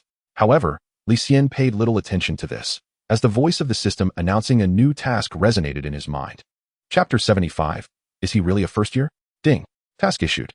Astonishing talent. Achieve victory in the Academy's grand competition to earn 1,000 reward points. Hearing this, a smile crept across Li Xian's face. As he had anticipated, competitions typically come with corresponding tasks. 1,000 reward points was indeed a substantial sum, sufficient to propel Li Xian's abilities to new heights. Taking a deep breath, he contained his excitement and gazed towards the plaza. The expansive area had already been adorned with more than 10 competition stages. The preliminary rounds had commenced some time ago, with multiple matches unfolding simultaneously. "Ah Xian, it's almost your turn," Chen Yu reminded him with a smile. Li Xian nodded, glancing at the contestant number in his hand. As soon as the staff called out his number, He rose and made his way to the stage. Simultaneously, a handsome young man strode confidently onto the opposite side of the stage. "Hello," the young man greeted first. "Hello, senior," Li Xian responded with a smile. Noting that the individual was clearly not a first-year student, the aura of spiritual energy emanating from him far surpassed that of an ordinary first year. Within the first-year cohort, there was no one who did not recognize him. Had they known he was their opponent, their expressions would have surely displayed shock. As expected, upon hearing Li Xian's address, the handsome young man appeared somewhat taken aback. "You're a first-year student?" Li Xian nodded with a smile. The young man felt a surge of joy. He had not anticipated encountering a first-year student in his first match. This seemed to guarantee his advancement through the preliminaries. Feeling a sense of ease, the young man's demeanor became casual as he continued. "No need to be nervous. Just treat this as a learning experience. Losing is fine, you are still young, with plenty of opportunities ahead. With this experience, you will surely achieve better results next time. Don't worry, we are all from the same school. I will go easy on you and one tea let you lose too embarrassingly." The young man, brimming with confidence, assumed an air of superiority. Li Xian found the situation somewhat amusing. He could tell the senior meant no harm. Thus, he calmly replied, "I understand. Thank you, senior. No need for thanks." The young man waved dismissively, oblivious to the peculiar looks from the surrounding spectators. Many among them were well aware of Li Xian's identity and achievements, his extraordinary talent that could shatter records, and his remarkable performance in club battles. Each of these feats would leave onlookers awestruck. If he truly underestimated Li Xian as just an ordinary first year, he would soon realize his folly. However, it was evident that the young man, though a second-year student, did not recognize Li Xian. He was still reveling in the opportunity to impart wisdom to a junior. At that moment, the electronic screen at the edge of the stage displayed the countdown to the match's commencement, accompanied by an alert tone: 10, 9, 8, 7, 6, 5, 4, 3, 2, 1, 0. As the countdown reached 0, both Li Xian and the handsome young man summoned their spirit beasts simultaneously. The young man's spirit beast was a second-tier intermediate steel-toothed shark, a large creature with a gaping maw filled with sharp teeth glinting ominously. As the steel-toothed shark emerged, the young man looked at Li Xian with a sense of pride, believing that his spirit beast alone was sufficient to defeat him. Yet, the spectators were acutely aware that such power was far from adequate. This was a display of confidence that would soon be met with disillusionment. Li Xian, on the other hand, gently patted the head of his four-tailed fox, saying, "Go on, it's your turn." The four-tailed fox let out a chirp, gracefully leaping off Li Xian's shoulder and calmly approaching the steel-toothed shark, moving with an air of tranquility as if taking a leisurely stroll in its own garden. Only when the steel-toothed shark was right before it did the four-tailed fox spring into action. With a single cry, a blue flame lotus appeared in midair. The fox flame skill was activated. The azure flames swirled elegantly as they surged towards the steel-toothed shark, leaving a long, trailing tail behind. All spectators were captivated by the stunning fire lotus, including the steel-toothed shark, which momentarily forgot to evade and even moved closer. This was the effect of the four-tailed fox's alluring gaze. The steel-toothed shark was enchanted. Soon, the fire lotus collided with the steel-toothed shark. Boom! A towering column of azure fire erupted from the stage, and within moments, the steel-toothed shark was reduced to ashes, carried away by the wind. The handsome young man stared in disbelief at this scene, his expression betraying a mixture of shock and incredulity. How could my steel-toothed shark, a second-tier spirit beast, be dispatched so swiftly? Impossible. In that fleeting moment, the handsome youth began to doubt Li Xian. Was his opponent truly just a first-year student? Chapter 76. The official competition begins, encountering Shanghua society again. Initially, no one believed in Li Xian's capabilities. When they realized his opponent was a second-year student, they were convinced of Li Xian's impending defeat. However, upon witnessing Li Xian eliminate the steel-toothed shark in an instant, an uncanny sensation washed over the crowd. Some individuals were so astounded they leapt to their feet, exclaiming, "This cannot be."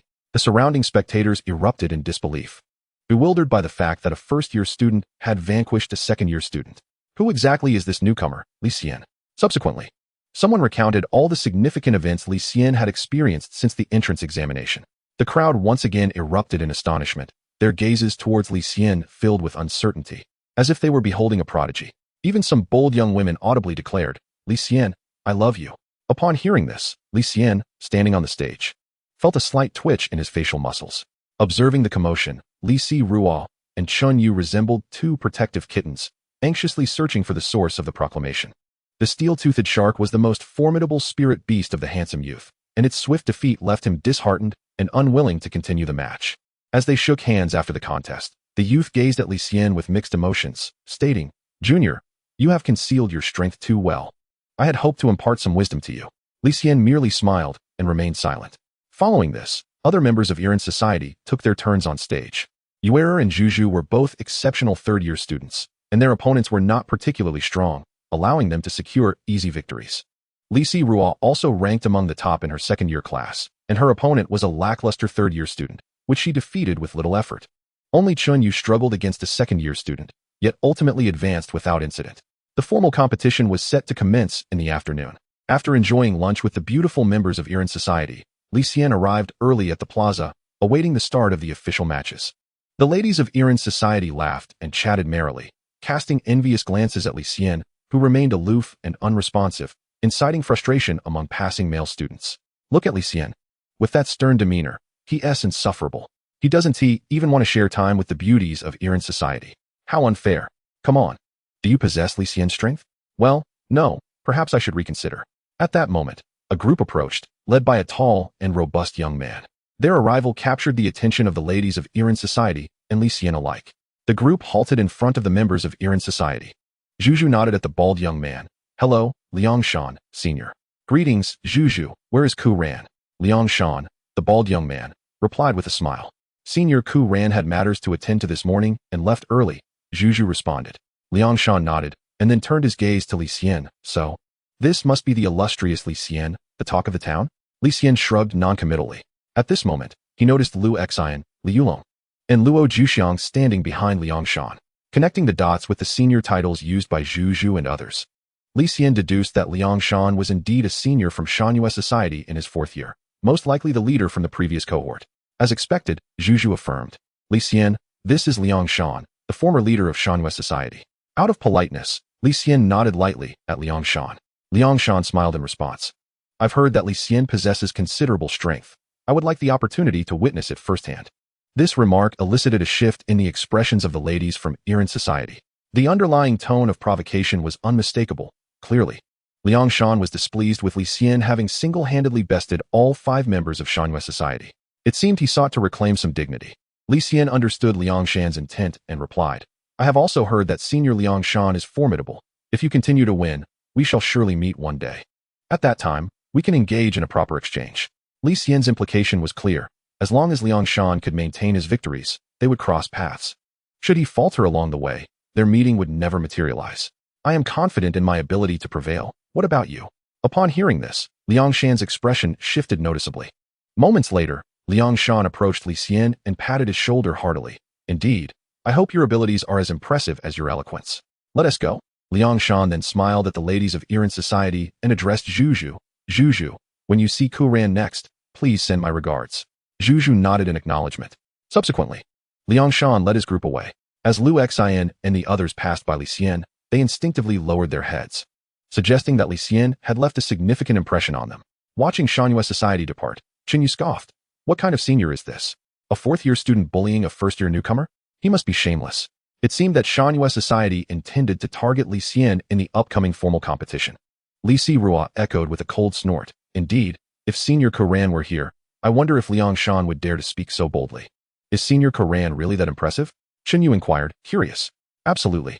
In response, Li Rua began to enlighten Qin Yu about Senior Ku Ran's remarkable feats, leaving Qin Yu's eyes sparkling with admiration. It was evident that Qin Yu had also fallen for the enigmatic Senior Ku Ran. Li Xian shook his head in resignation. He had no fear of Shanghua society. After the departure of Shanghua society, Luo Juxiang leaned in close to Li Xian and remarked, "Brother Shan, that Li Xian is quite arrogant. He clearly disregards you." Li Xian chuckled. "He is merely a jester, mistaking a modicum of strength for superiority. You all have not been idle. While Juxiang may not be able to defeat him, I believe both Xian and Yulong can." Li Xian held considerable esteem among the older members of Shanghua society, and they were inclined to trust his judgment. Upon hearing Li Xian's assertion, Lu Xian and Li Yulong's fighting spirit reignited. Li Xian then earnestly stated, "I have already withdrawn from Shanghua society. Any matters concerning the society must be resolved by you. If you rely on an ex-member to reclaim your dignity, Shanghua society will truly suffer disgrace." At this, Lu Xian, Li Yulong, Luo Juxiang, and the current leadership of Shanghua society felt a flush of embarrassment. Lu Xian silently vowed, "Li Xian, I will surely defeat you. The fighting spirit also burned within Luo Juxiang, Li Yulong, and the other members of Shanyue society participating in the academy competition. Meanwhile, Li Xian glanced at the blazing sun in the sky. Shanyue society, come at me. Chapter 77. Confidence without spirit beasts. The first round of the formal competition commenced punctually in the afternoon, adhering to a one-on-one elimination format. 10 minutes prior, the matchups had been determined through a lottery. Chunyu was busy checking the matchups for the 5 members of Iran society on her phone. Sister Yuer is in the 51st match, Sister Zhuzhu is in the 60th. Both facing third-year opponents. Sister Si Rua is in the 40th match, also against a third-year. I am in the 90th match, and like you all, I'm up against a third-year. Upon seeing this, Chunyu's expression darkened. A third-grade student is at least a second-tier beastmaster. Considering her strength, her chances of victory are minuscule, nearly non-existent. The only uncertainty remaining is regarding Li Xian's situation, prompting Chunyu to promptly investigate it. Xian is in the 20th match, and the opponent is? Upon seeing Li Xian's adversary, Chunyu's expression instantly brightened. Luo Juxiang? At this revelation, the others visibly paused. A playful smile crept onto Li Xian's face as he chuckled softly. What an astonishing coincidence. Having just had a minor conflict with a few members of the Shanyue society, he now finds himself facing them. Such a twist of fate is truly remarkable. Just right. Weren't they eager to spar with Junior Li Xian? Let us fulfill their wish. After regaining her composure, Yuer grinned. The others also wore smiles. Well aware of Li Xian's capabilities, given Li Xian's current prowess, defeating Luo Juxiang would be effortless. Zhu, however, spoke earnestly. We must not underestimate them. Luo Juxiang is, after all, an elite student ranked high in the second year. I heard that after losing to Junior Li Xian last time, he has been training desperately, significantly enhancing his abilities. It is wise to remain cautious. Li Xian nodded in acknowledgement. Thank you, Senior Zhu, I understand. After Li Xian finished speaking, he glanced at the arena, his gaze subtly flickering. With his match approaching, it wasn't long before it was Li Xian's turn to compete. Luo Juxiang had already been waiting on the stage for quite some time. Upon seeing Li Xian walk up at a leisurely pace, the flicker of his eyes betrayed his surprise. He had never imagined that he would face such a prodigy in the very first match. Although he had made some progress in his training and had even advanced to a third-tier beastmaster, Luo Juxiang knew all too well from previous experiences that he could never be Li Xian's match. During the club sparring competition, the 2 third-tier presidents had been utterly defeated by Li Xian. With his recently attained third-tier strength, how could he hope to compete with Li Xian? Moreover, it was evident that Li Xian's strength had not remained stagnant. Given the rapid pace of his improvement, it was reasonable to assume he had made considerable progress during this time. Initially, Luo Juxiang had not thought much about the academy competition. But after his advancement to the third tier, his mindset shifted. He believed that, with his third-tier capabilities, barring any misfortune of running into a fourth-year student, making it into the top 64 and securing a reward would be feasible. However, he found himself facing the very existence he dreaded most, Li Xian. His dreams of advancing to the top 64 were thus shattered, and Luo Juxiang's resentment was palpable. In an instant, he fell into a state of melancholy. Suddenly, a spark of inspiration flickered in Luo Juxiang's mind. He looked at Li Xian and provocatively said, Li Xian, do you dare to wager with me? Li Xian had just stepped onto the stage when he was momentarily taken aback by Luo Juxiang's words. Wager? What do you propose to wager? If in this match you fight me with a spirit beast and win, I will give you 50,000 yuan. Upon hearing this, Li Xian's expression turned intriguing. Someone is actually offering to give me money? The referee also wore a surprised expression. The audience erupted in boos. This Luo Juxiang is utterly shameless. He is clearly bullying a lower-grade student. Indeed, how embarrassing for us seniors that a second-year student would make such demands of a newcomer. Outrageous. This is the first time I've ever witnessed such a thing. The surrounding jeers caused Luo Juxiang's face to flush, but desperate to win, he saw no other option. Li Xian shook his head with a smile and turned to the referee. Teacher, is such a wager permissible in the competition? After pondering for a moment, the referee replied, there is no regulation against it. If both parties agree, it is acceptable. Hearing this, Li Xian nodded and thanked the referee. He then scrutinized Luo Juxiang with a playful gaze. Very well, I accept your wager. It would be a waste to ignore such a generous offer. Seeing Li Xian agree, Luo Juxiang thought of something and quickly added, however, you cannot use that peculiar wolf. Those who have seen Li Xian's Feng Huang are deeply impressed. Feng Huang can effortlessly battle above its level and even eliminate opponents, exhibiting an extraordinary prowess. If Li Xian were to summon that spirit beast, Luo Juxiang truly lacked any confidence in securing victory. Thus, it was only natural for Luo Juxiang to exclude Feng Huang from consideration. This demand was even more audacious, inciting an even louder chorus of boos from the audience. Li Xian stood up and shouted at Luo Zhuxiang. Luo Zhuxiang, are all of you from the Shanyu Society as shameless as you? In the face of all this, Luo Zhuxiang remained calm. As long as he could win, he didn't care what means he employed. He fixed his gaze firmly on Li Xian. Li Xian chuckled upon hearing this. Luo Zhuxiang indeed had a clever scheme. After contemplating for a moment, Li Xian proposed, "How about this? I won't use a spirit beast to fight you, and if I win, you give me 100,000 yuan." As Li Xian's words fell, the surroundings erupted in astonishment. Not only was Luo Zhuxiang taken aback, but the audience was also in an uproar. No way. Is this first-year student throwing caution to the wind? Without a spirit beast, I truly cannot envision any possibility of victory. Surely he doesn't intend to rely solely on spirit techniques? That would be impossible. Spirit techniques are merely supplementary methods for combat. How could they serve as the primary means of attack? Such mysterious confidence. Even those from the Yiren Society, who believed Li Xian would surely win, were left bewildered. What on earth is Junior Li Xian scheming? Yu inquired. The other beautiful students shook their heads in response, indicating they were equally baffled. Luo Zhuxiang's eyes lit up at this. Could there be such an opportunity? Fearing Li Xian might retract his words, he hurriedly agreed. This is what you said. I consent. Let us begin swiftly. Li Xian nodded, and although the referee initially tried to dissuade him, upon seeing Li Xian's resolute expression, he refrained from further comment. Casting a look of caution before stepping down from the stage, Luo Zhuxiang summoned his 3 spirit beasts, surrounding him like stars encircling the moon.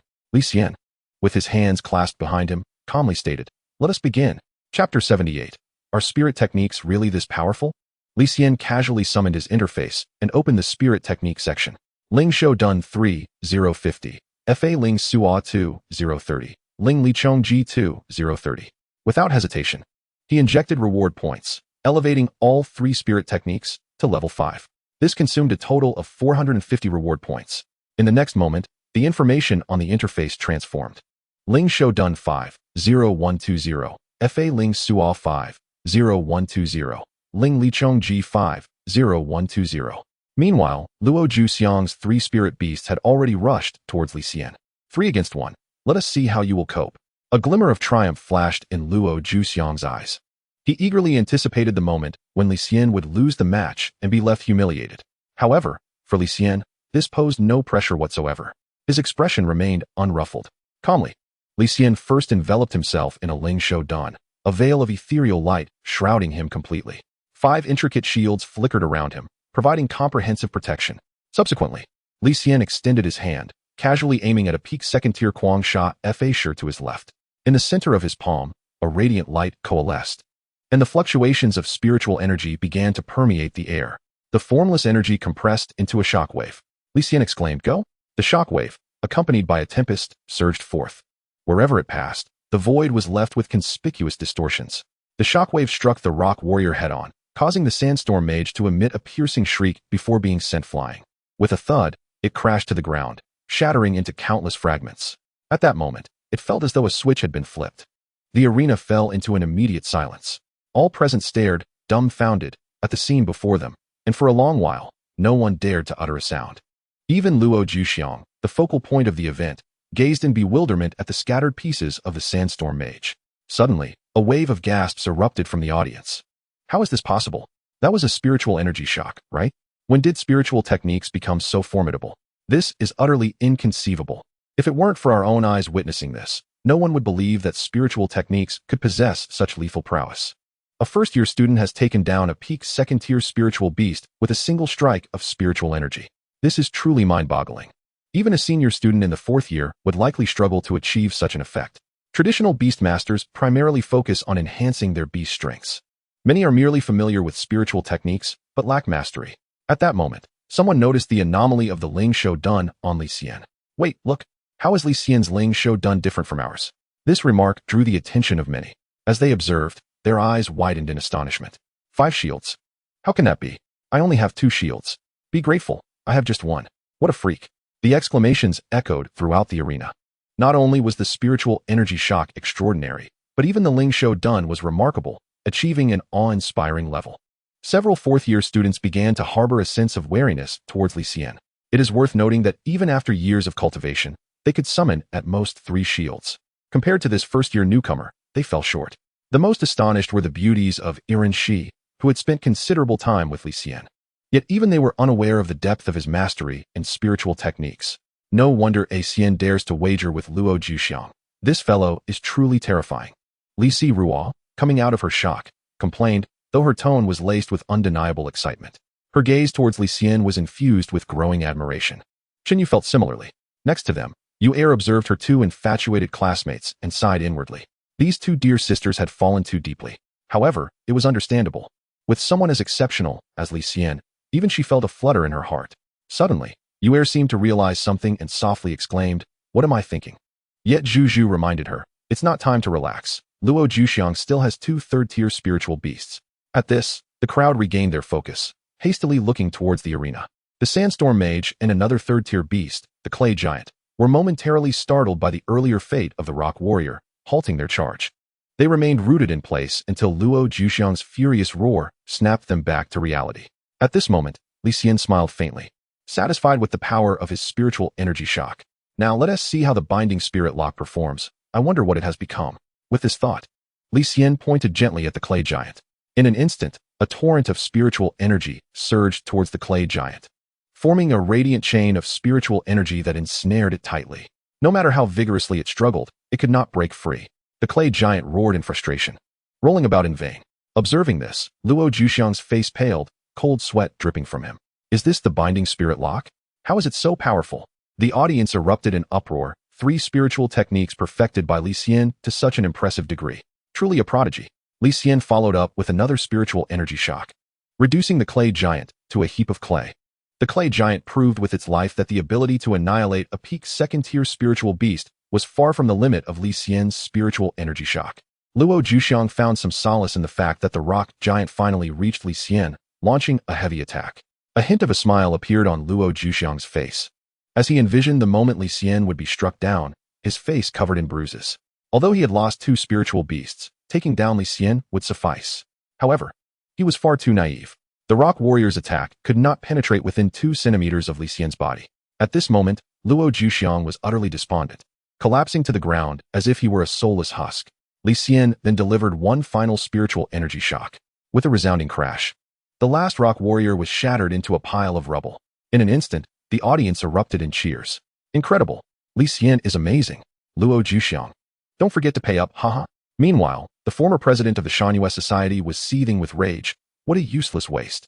Conversely, the beauties of Iran Shi were left in awe. For Li Xian, however, it was a matter of indifference. To him, this was merely a foregone conclusion. Chapter 79, Advancement. Another Shangyue Society? The judge announced Li Xian's victory, and as he descended from the stage, he was met with the beaming smiles of the beauties from Iran Shi. Xian, you are simply too powerful. As soon as Li Xian sat down, Li Si Ruo rushed over, excitedly exclaiming. Xinyu, equally flushed, was visibly thrilled, as if they had both personally defeated Luo Zhuxiang without the aid of spiritual beasts. Yu Er gazed at Li Xian with admiration, while Zhu Zhu's eyes held a profound meaning, as if observing something utterly remarkable. Li Xian felt a shiver run down his spine and could not help but inquire. Sister Zhu Zhu, what is it? Hearing this, Yu Er slapped her forehead with an exasperated expression. What do you mean, what is it? Don't you realize what you just accomplished? You defeated a third-tier beastmaster using only spiritual techniques. This is something even the top fourth-year students cannot achieve. You have become famous today. I am certain you will soon be renowned throughout the school. Li Xian shook his head with a smile, not placing much importance on such matters. He would rather the system rewarded him with a few hundred points, even if it were just a handful, as every little bit counts. Not wanting to dwell on the topic, he quickly changed the subject. Your matches are about to begin, right? Upon hearing this, Li Si Ruo hurriedly checked, and everyone redirected their focus to their upcoming contests. The matches proceeded in an orderly fashion, and by evening, the sunset painted the sky crimson, as if the heavens were ablaze. The first round of 128 competitors had finally concluded. Li Xian, Yu Er, and Zhu Zhu all advanced without incident, while Li Si Ruo also progressed smoothly. Only Chunyu, being younger and lacking sufficient strength, was eliminated. Li Xian intended to offer some words of comfort to Chunyu, but she appeared unfazed, even quite composed. I feel it was worth it just to make it to the main competition. I have gained experience this time. Next time, I will surely achieve better results. Noticing that Chunyu's demeanor seemed genuine, Li Xian felt relieved. I think my chances in the next round are slim. Li Si Ruo sighed softly. Yu Er smiled gently, playfully pinching Li Si Ruo's nose. You should be content. For among the 128 participants in the second round of the competition, the majority are students from the 3rd and 4th grades, with only a handful from the 2nd grade. Among the 1st graders, only Li Xian is fortunate enough to advance to this stage. Li Xian playfully stuck out her delicate little tongue, fully aware of this fact. Those who made it to the second round from the 2nd grade are all among the top 10. She felt a sense of pride in this. Of course, the standout among them is undoubtedly Li Xian. While it is true that there have been 1st graders who entered the top 128 by sheer luck, Li Xian secured his place through overwhelming strength, which holds far more value than those who relied on fortune. Now, not only within their Qinglong Academy, but also among other academies outside, this matter is the subject of much discussion. Everyone is curious about how far this extraordinary first-year student can truly go. The next day, the viewing area was already packed with spectators. Eliminated participants returned to the audience, making the seating even more cramped. Xinyu followed closely behind Li Xian, blending into the waiting area and taking a seat beside him with ease. The list was released. Xinyu checked her phone while examining the roster. Zhu Zhu and Yu Er both faced opponents from the 4th grade, which, despite their strength in the 3rd grade, posed a considerable challenge. What had to come came. Yu Er felt slightly disheartened, while Zhu Zhu maintained her composed demeanor. As long as we give our best performance, the outcome is of little significance. Yu Er nodded in agreement. Li Xian was genuinely intrigued by senior Zhu Zhu and wondered whether this typically poised and graceful senior had any other expressions. Senior Si Rua's opponent was also a 4th grader. At this moment, Xinyu spoke again. Upon hearing this, Li Si Rua let out a sigh. Yet her eyes reflected a sense of relief. She no longer had to worry about whether she could advance, as 4th graders were simply beyond her reach. Finally, only Li Xian remained. He could not help but inquire, "Who is my opponent?" "Let me see." Xinyu looked at the name of Li Xian's adversary, and her expression became animated once more. The group grew curious at this change, and Yu Er asked, "Who is Junior Li Xian's opponent?" Lu Xian, came the reply. The group fell silent, quickly understanding why Xinyu had reacted so expressively earlier. Li Xian raised an eyebrow. Had he not known that this list was randomly generated, he might have suspected that it was orchestrated by the organizing committee to reignite his rivalry with the Shanyu Society. First it was Luo Juxiang, and now Lu Xian. Could his next challenger be Li Yulong? What a remarkable twist of fate. I think this is quite favorable. It allows a Xian to educate them once more, Xinyu said with a grin. Zhu Zhu, however, frowned. I have heard that Lu Xian has already advanced to a 4th-tier beast tamer. If Junior Li Xian is to face him, it may not be so easy. Caution is advised. Upon hearing this, Li Si Rua and Xinyu furrowed their brows.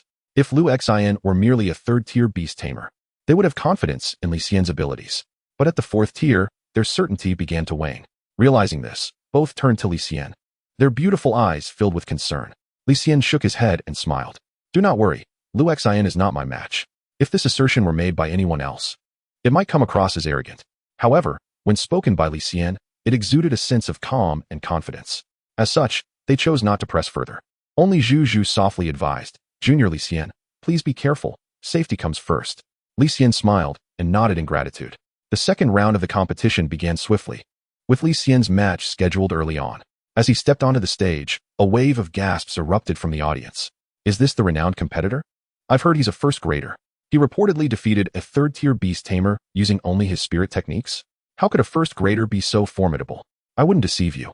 You'll see for yourself shortly. Before long, Lu Xian also ascended the platform, standing across from Li Xian with a grave expression. Li Xian, today I aim to redeem my past humiliation. Li Xian remained unfazed, replying, let us get started. At the judge's command, both summoned their spirit beasts, and the battle was set to commence. Lu Xian glared at Li Xian with a chilling demeanor, a derisive smile gracing his lips. Since his previous defeat in the club competition, the reputation of the Shanyu Society had plummeted among all clubs. He believed that all of this was the doing of Li Xian. During this time, Lu Xian had dedicated himself to relentless training.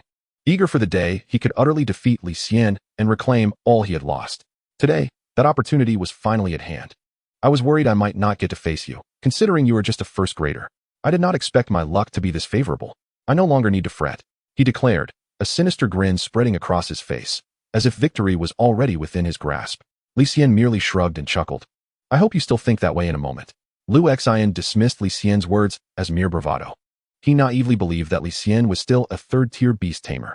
A 3rd-tier beast tamer, no matter how hard they tried, could never match a 4th-tier beast tamer. This was a matter of sheer power and the quantity of spirit beasts. The concept of fighting beyond one S tier only applied between beast tamers and magical creatures.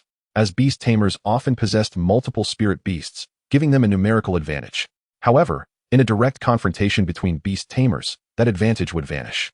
At last, the countdown appeared on the electronic screen. The moment the numbers hit 0, 4 spirit beasts surged forth from Li Xian's side, charging directly at Li Xian. A third-tier intermediate Huang Sha Jinxian Bao, a third-tier advanced Sha In Rinja, a fourth-tier lower-level Chuanshan Shu, and a fourth-tier intermediate Mo, Yin Ju Xiang. 2 fourth-tier spirit beasts? Li Xian pondered. With 2 fourth-tier beasts, it seemed that a single four-tailed fox might not suffice. He had initially planned to allow the four-tailed fox to gather combat experience, as it had always been Feng Huang leading the charge. In times of indecision, the Fire Phoenix would self-destruct, while the four-tailed fox had acted more like a mascot, rarely engaging in battle. Yet, the four-tailed fox was undeniably powerful, and thus, it needed more practical experience. At that moment, an idea struck him. The growth progress of the four-tailed fox was nearly complete. Perhaps it would be best to allow it to evolve into the astrological fox. With a current growth progress of 9,820, Li Xian had intended to venture outside the city in the coming days to gain some experience before leveling up. However, it appeared that he needed to alter his strategy. So, Li Xian summoned the panel and directly invested 6 reward points to fully replenish the growth progress of the four-tailed fox. He had long possessed the materials for evolution. So he proceeded with the transformation. In the next instant, the information on the panel changed. Name, Astrological Fox. Attribute, Illusion. Level, 4th tier advanced. Growth progress, 0. Talents, Enchantment. Advanced resistance immunity, sleep, dizziness, enchantment immunity, spatial perception. Skills, Fox Leaf Flash, Spatial Jump, Spirit Fox SI, Foxfire. Evolution Path, Sorcerer Route. The attribute transforms into illusion, inheriting the mystical path of the Shuhua. The next phase is Astrological Fox Maiden. Li Xian suppressed his inner jubilation and swiftly scanned the information. The charm resistance directly transformed into immunity. Other resistances elevated from intermediate to advanced. The enhancement in strength was paramount, leaping directly to the level of a 4th-tier elite. However, Li Xian was aware that the prowess of the astrological fox extended far beyond this. In one-on-one combat, even against a 5th-tier adversary, it would possess formidable fighting capability. Meanwhile, the onlookers were bewildered, observing the motionless Li Xian. Had he surrendered to despair? Li Xian, equally stunned, felt a jolt within. Yet, almost instantaneously, a surge of furious indignation arose. Is he truly so arrogant as to fight without utilizing his spirit beast? Just then, the space beside Li Xian shimmered. A petite, adorable fox, entirely snow white with limbs adorned in black and white jade patterns, playfully peeked out. Moments later, a radiant light enveloped a beautiful little fox, appearing before Li Xian. Its melodious cry resonated throughout the arena. Li Xian's expression shifted dramatically, halting the charge of his 4 spirit beasts. He recalled that Li Xian's spirit fox did not resemble this. Had it evolved? It was inconceivable, given the brief duration. Li Xian rubbed his eyes, scrutinizing the astrological fox in disbelief. You are not mistaken. It has indeed evolved. Now a 4th-tier spirit beast, Li Xian explained with a smile. Li Xian nearly spewed blood upon hearing this. Evolved? It truly evolved? How could this be? The transformation was too rapid. Li Xian felt as though he wished for death. The audience erupted in astonishment. A 1st-tier, 4th-tier beastmaster?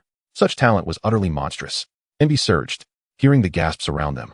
Li Si Ruo and Chun Yu felt a sense of unreality. Yu Er and Zhu Zhu were equally astonished. Li Xian is no ordinary student, Zhu Zhu praised. Meanwhile, on the Shan Yu Society's side, the expressions darkened, as if they had ingested something foul. How could this lad be so uncanny? Liang Shan cursed inwardly. In a 4th-tier matchup, do you think Li Xian still has a chance to win? Do not inflate his ego while diminishing our own. Exactly, they are both 4th-tier. Why does Li Xian lack the opportunity to triumph? At this point, the crowd's expression softened somewhat. Li Xian struggled to suppress his astonishment. He hurriedly commanded his 4 spirit beasts to charge together, intending to take down the fox before Li Xian could summon additional beasts. At the very least, he aimed to eliminate one first. Yet he was unaware that this scenario was precisely what the astrological fox relished. With everyone rushing towards it, all eyes were fixed upon it. The astrological fox's eyes emitted a fierce crimson glow, causing Li Xian's spirit beasts to falter mid-charge. In their gaze, a red light emerged. Triggered by the allure of the spirit fox's eye, Li Xian's face paled instantly. In that moment, he realized that his connection with his spirit beasts had seemingly been severed. He was struck with panic. The next instant, all 4 of Li Xian's spirit beasts turned and charged towards him. Terrified, Li Xian collapsed to the ground, hastily retreating. his expression one of fear. His body trembled uncontrollably, and he failed to notice the pool of viscous liquid forming beneath him. This elicited laughter from many. Li Xian is truly cowardly. Has he sold himself? Even the president of the Shanyu Society is no better. What a disgrace. Hearing the jeers from the audience, Li Xian's face flushed crimson with rage, and he stood abruptly, his gaze towards Li Xian filled with murderous intent. He felt a deep frustration towards Li Xian for his failure to live up to expectations. In a state of panic, Li Xian hastily conceded. Although killing was prohibited in the arena, he genuinely feared that Li Xian might lose control and his spirit beasts could inadvertently harm him. Witnessing Li Xian concede, Li Xian waved his hand. The astrological fox leapt onto Li Xian's shoulder, nuzzling affectionately against his face. Instantly, Li Xian's spirit beasts regained clarity, appearing bewildered. Li Xian sighed, collected his spirit beasts, and, in a dejected manner, exited the arena. A profound silence enveloped the arena once more. Li Xian actually conceded out of fright? Chapter 81. The Top 64, Battling Yao Zishur. Li Xian's victory over Li Xian officially propelled him into the ranks of the Top 64. Since the establishment of the Qinglong Academy, Li Xian became the first-year student to reach the Top 64. Once this round of matches concluded, the list of the Top 64 consisted entirely of fourth-tier beastmasters. Aside from Li Xian, all other members of the Yiren Society fell short at the 128 mark. Yu Er and Zhu Zhu exerted their utmost, but still fell slightly short. Li Ruo recognized the grim reality early on and conceded. The list of the Top 64 was promptly revealed, sending shockwaves throughout the entire Qinglong Academy. Li Xian's name became widely known across the institution. As the afternoon matches commenced, many attendees came specifically to witness Li Xian's performance. They were eager to discover how far this extraordinary dark horse could advance. The match list was unveiled, and Xian's opponent was a senior in his fourth year. Chenyu remarked softly. As the last remaining hope of the Yiren Society, Li Xian naturally garnered the full attention of the society's beauties. Their gazes were fixed upon him, conveying unspoken support. Li Xian's demeanor remained composed as he smiled, reassuring them, "Rest assured. My ambitions extend far beyond merely reaching the Top 64. I could never falter here." The beauties stifled laughter at his words, interpreting them as a form of consolation.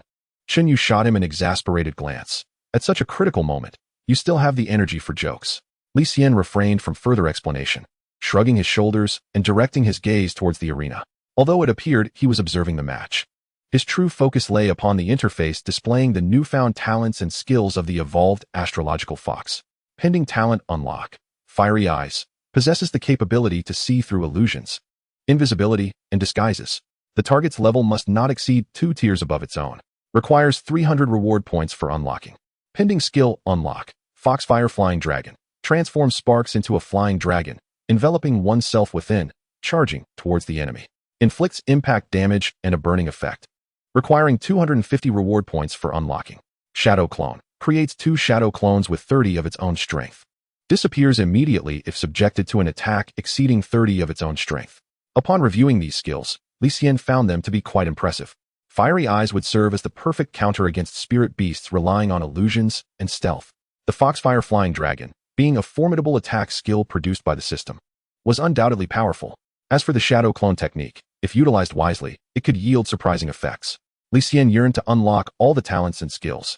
However, with just over 500 reward points remaining, he could only unlock 2 at most.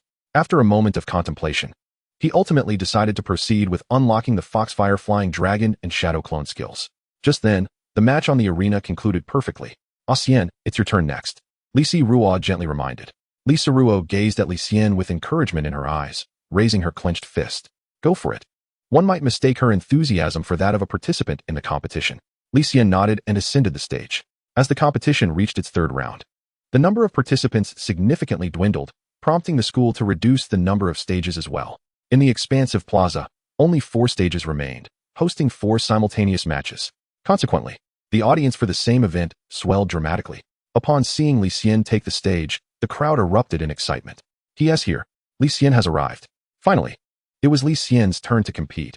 It felt as if we had been waiting for ages. If Li Xian could claim the championship, it would be exhilarating.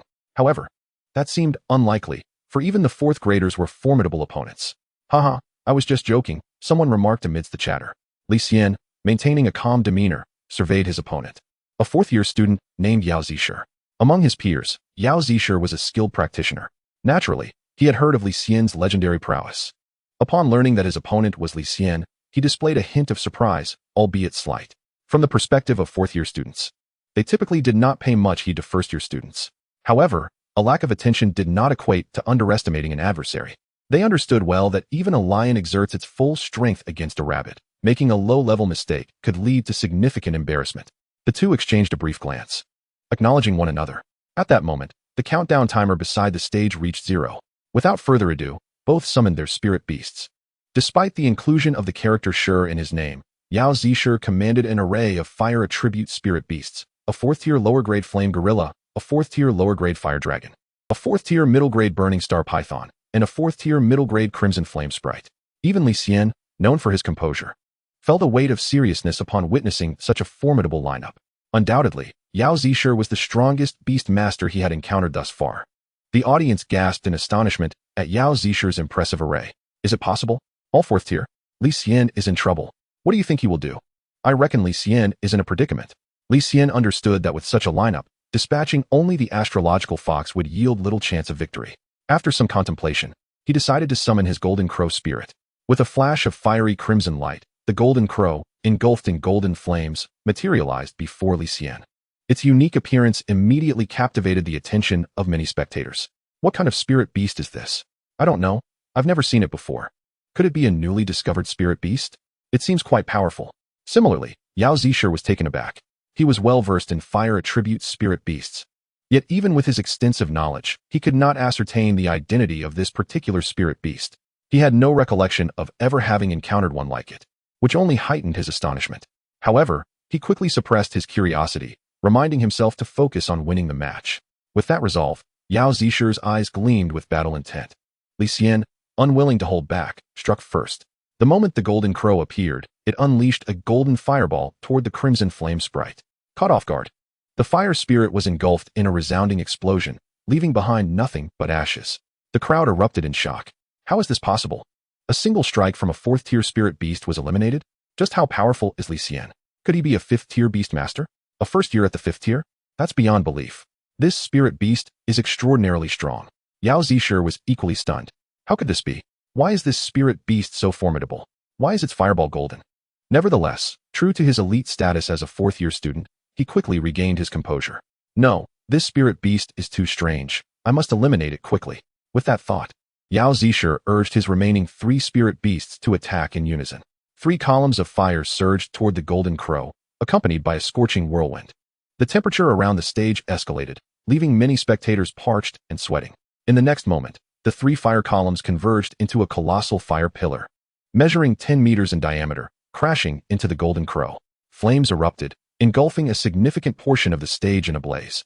Witnessing the potency of Yao Zishir's strike, the onlookers were left aghast. Indeed, this is a 4th-year student. That attack was incredibly powerful. Can Li Xian's spirit beast withstand it? I doubt it. Such overwhelming force might even be too much for a 5th-tier spirit beast. Even Yao Zishir wore a confident smile, believing this attack to be among the strongest in his repertoire, capable of severely injuring a peak 4th-tier spirit beast. In his mind, this strike would undoubtedly eliminate Li Xian's peculiar spirit beast. However, when he glanced at Li Xian, he was taken aback to see Li Xian still displaying an air of calm, devoid of any emotional disturbance. A sense of foreboding crept into Yao Zishir's heart. Indeed, the next moment, amidst the rising inferno, a joyful cry rang out. The crowd turned to see the golden crow frolicking joyfully amid the flames, absorbing the elemental fire energy into its being. What is happening? After enduring such a powerful attack from Yao Zishir, Li Xian's spirit beast is completely unscathed? This seems too surreal. It was not that Yao Zishir was inadequate. Rather, Li Xian was remarkably strong. At that moment, a supporter of Li Xian voiced their thoughts. Yao Zishir's heart sank as he realized that, while the spectators were oblivious to the underlying truth, his profound knowledge of fire attribute spirit beasts had unveiled the reality. This was the divine skill of the fire attribute spirit beast, endless vitality. How could he possibly contend against a fire attribute spirit beast with this innate ability? Such a creature was akin to a father figure to its peers of the same element, capable of absorbing attacks to bolster its own strength and heal its wounds. Even if one exerted themselves to exhaustion, the spirit beast would remain lively and vigorous. Faced with this overwhelming situation, Yao Zishir could only sigh in resignation and concede defeat. The arena erupted in astonishment at Yao Zishir's surrender. A fourth-year student has yielded to Li Xian? What is going on? I suppose he was intimidated. How embarrassing for a fourth year. You don't understand. Li Xian's peculiar spirit beast possesses the divine skill of endless vitality. As the audience grasped the magnitude of this skill, their anticipation for Li Xian heightened. Do you think Li Xian could win the championship? Are you out of your mind? That is impossible. Li Xian was equally surprised by Yao Zisher's swift concession as he returned the golden crow to its spirit realm and exited the stage. Meanwhile, the members of the Iran society looked at Li Xian with astonished expressions. Yu sighed. Li Xian is truly capable of creating miracles. From now on, I won't be surprised by anything he does. Even the usually composed Zhu nodded in agreement. As the members of the Iran society shared laughter, a melodious female voice called out from behind Yu. Hi, it's been a while. The group turned to look. Before them stood a strikingly tall and slender beauty adorned with vibrant red hair, her countenance illuminated with a radiant smile as she gazed at the members of Iran Shi. Upon spotting her, Li Xian, brimming with excitement, dashed forth, startling the red-haired beauty. At this moment, Yu and Zhu also approached. Observing this interaction, Li Xian discerned that the enchanting maiden likely had a favorable rapport with Iran Shi. With palpable enthusiasm, Li Xian exclaimed, "Kuran, you have finally returned. You cannot fathom how challenging it has been during your absence. Shan Yushi sought to bully us, and had it not been for Li Xian, our Iran Shi would have been in dire straits." Kuran chuckled lightly at her words. "I am aware. You have performed admirably as president to have brought Li Xian on board. By the way, Ruo, would you kindly introduce us?" Realizing her oversight, Li Ruo hastily took Kuran's hand and led her to Li Xian and Chunyu, facilitating their introductions. After a brief exchange of pleasantries, Kuran's gaze settled upon Li Xian. With a smile, she remarked, "Initially, when I heard that Ruo had recruited a male member, I was quite perplexed. However, seeing you now, I must confess my earlier judgment was misguided. With your talent, Li Xian, you certainly warrant an exception." Li Xian shook his head modestly. "You flatter me." Senior. What he perceived as mere flattery, Kuran insisted earnestly. "Li Xian, I speak from the heart. In all my years, I have never encountered a prodigy of your caliber. Achieving the 4th tier of beast mastery before the age of 20 is truly remarkable. Were I unaware of your background, I might presume you to be a descendant of an ancient lineage." Li Xian, taken aback by such high praise, felt a surge of surprise. Yu chimed in with a laugh. "I have yet to witness Kuran praise anyone so fervently." In response, Kuran playfully tapped Yu's nose. "You little imp," she said with a light-hearted tone, not elaborating further. Truth be told, the senior students had always regarded Li Xian favorably, but it had not reached a level of serious acknowledgement.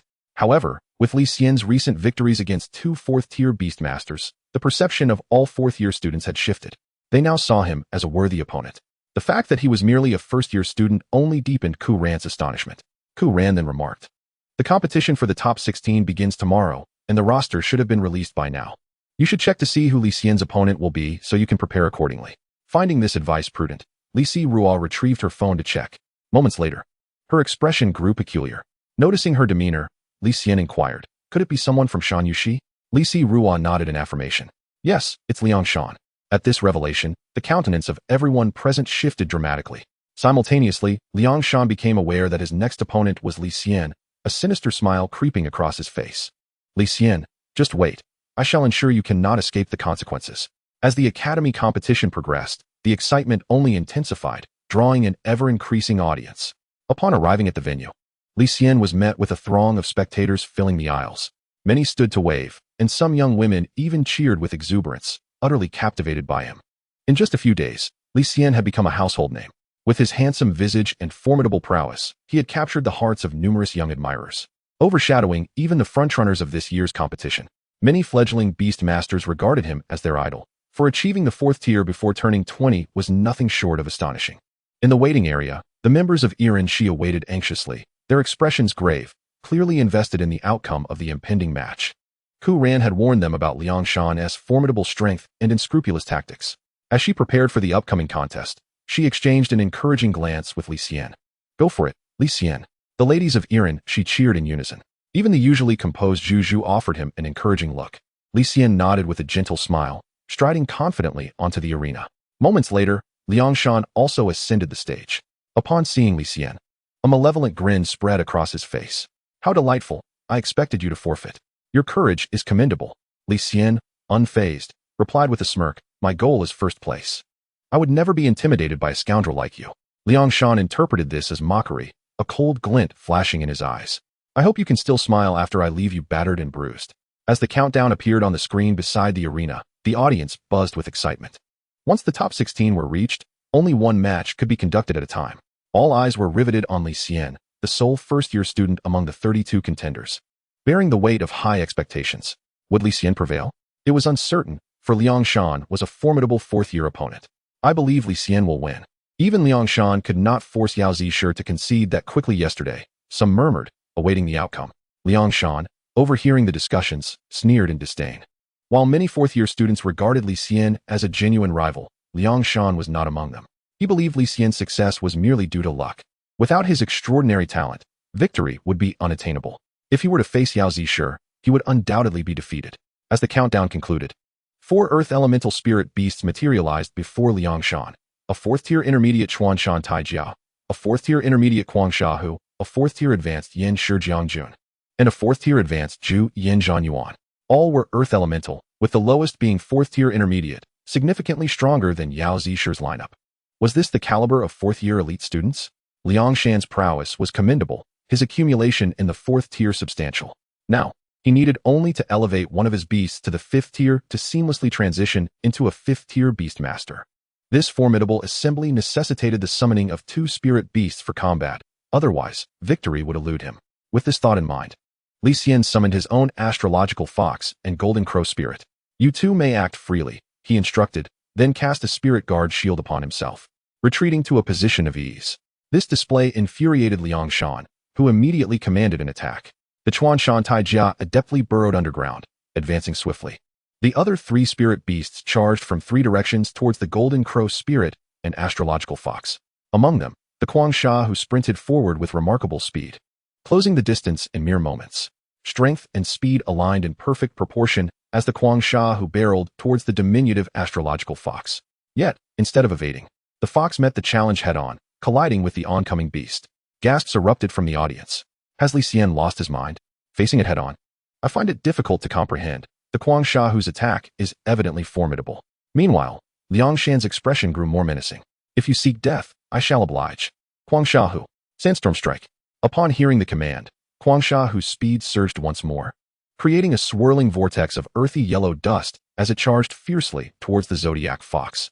The Zodiac Fox, undeterred, ignited in vibrant green flames, transforming its exterior into the form of a verdant dragon.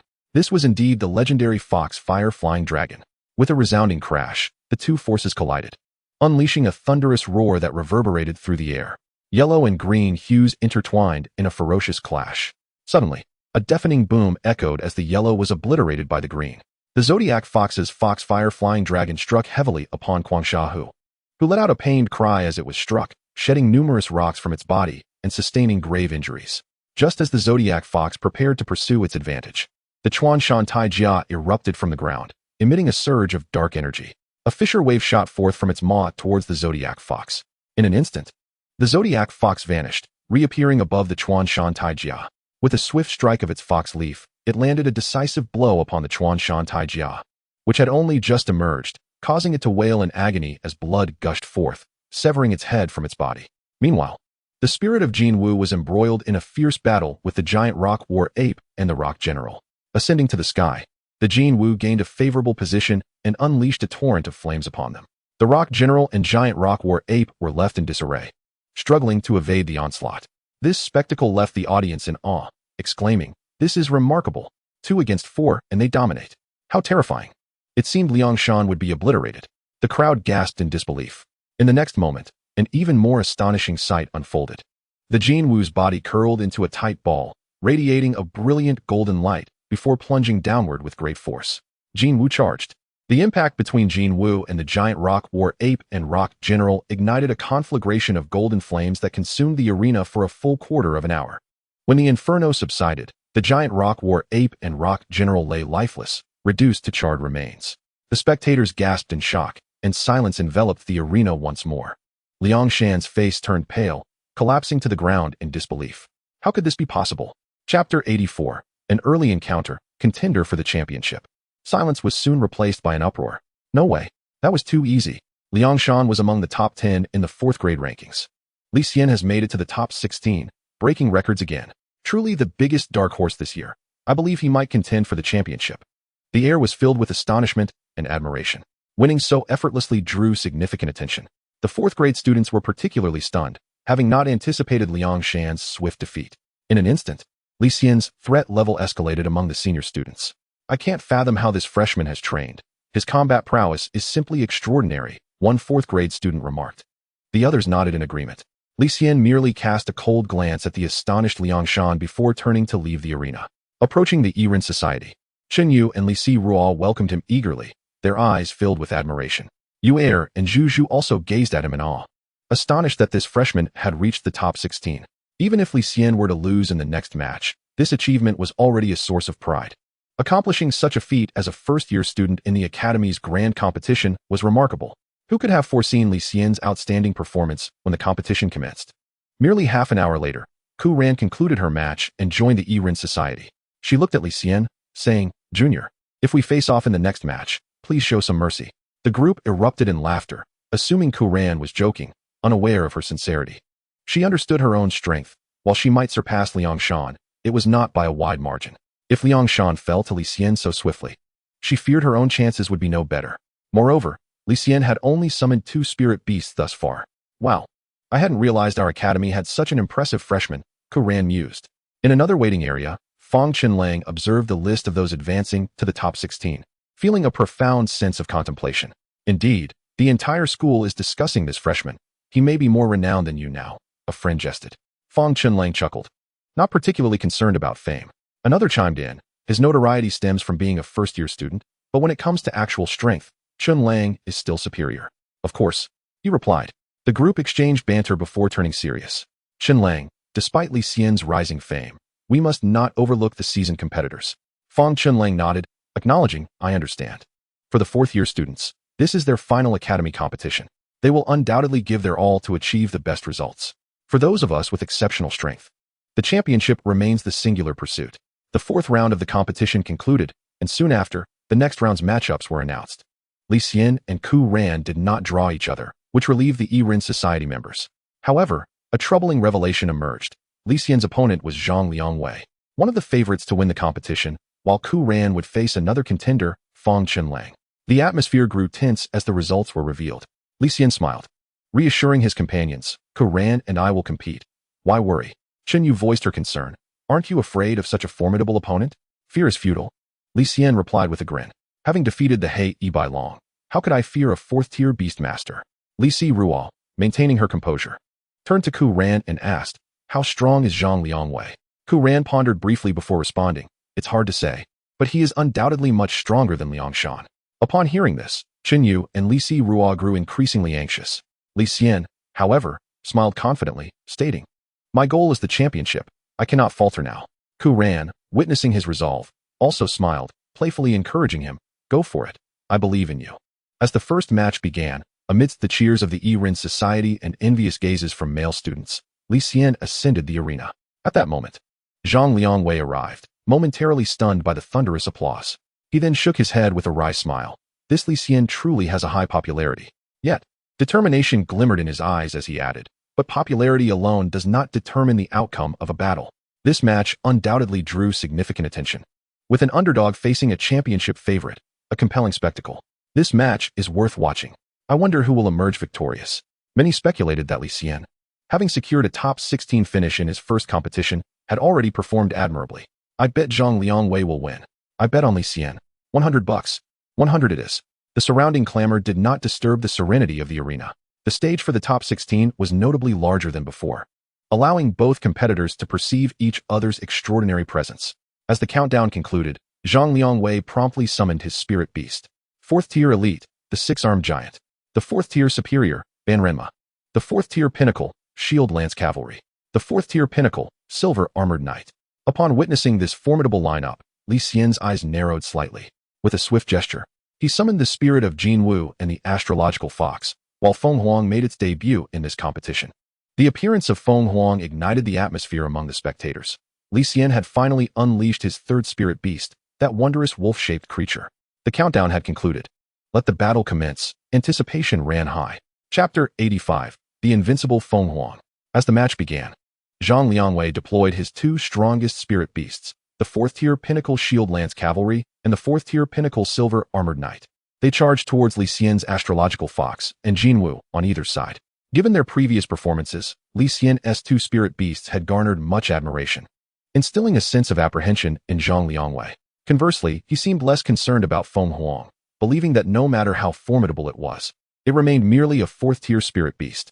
He was confident that his two 4th-tier superior beasts would suffice against Feng Huang. Little did he realize that he had gravely misjudged the situation. Feng Huang was indeed Li Xian's most powerful spirit beast. Suddenly, the figure of the 6-armed giant vanished, and the Banrenma surged forward, accelerating toward Feng Huang with astonishing speed, its blade poised to strike. Yet, Feng Huang remained motionless, as if in a state of stupor. The audience gasped at this spectacle. What was happening? Why did Li Xian's spirit beast not evade? Had it been stunned into inaction? This was confidence, an understanding that eluded Zhang Liangwei, who was equally bewildered. What was happening? Was this a display of self-destruction? Victory arrived so unexpectedly.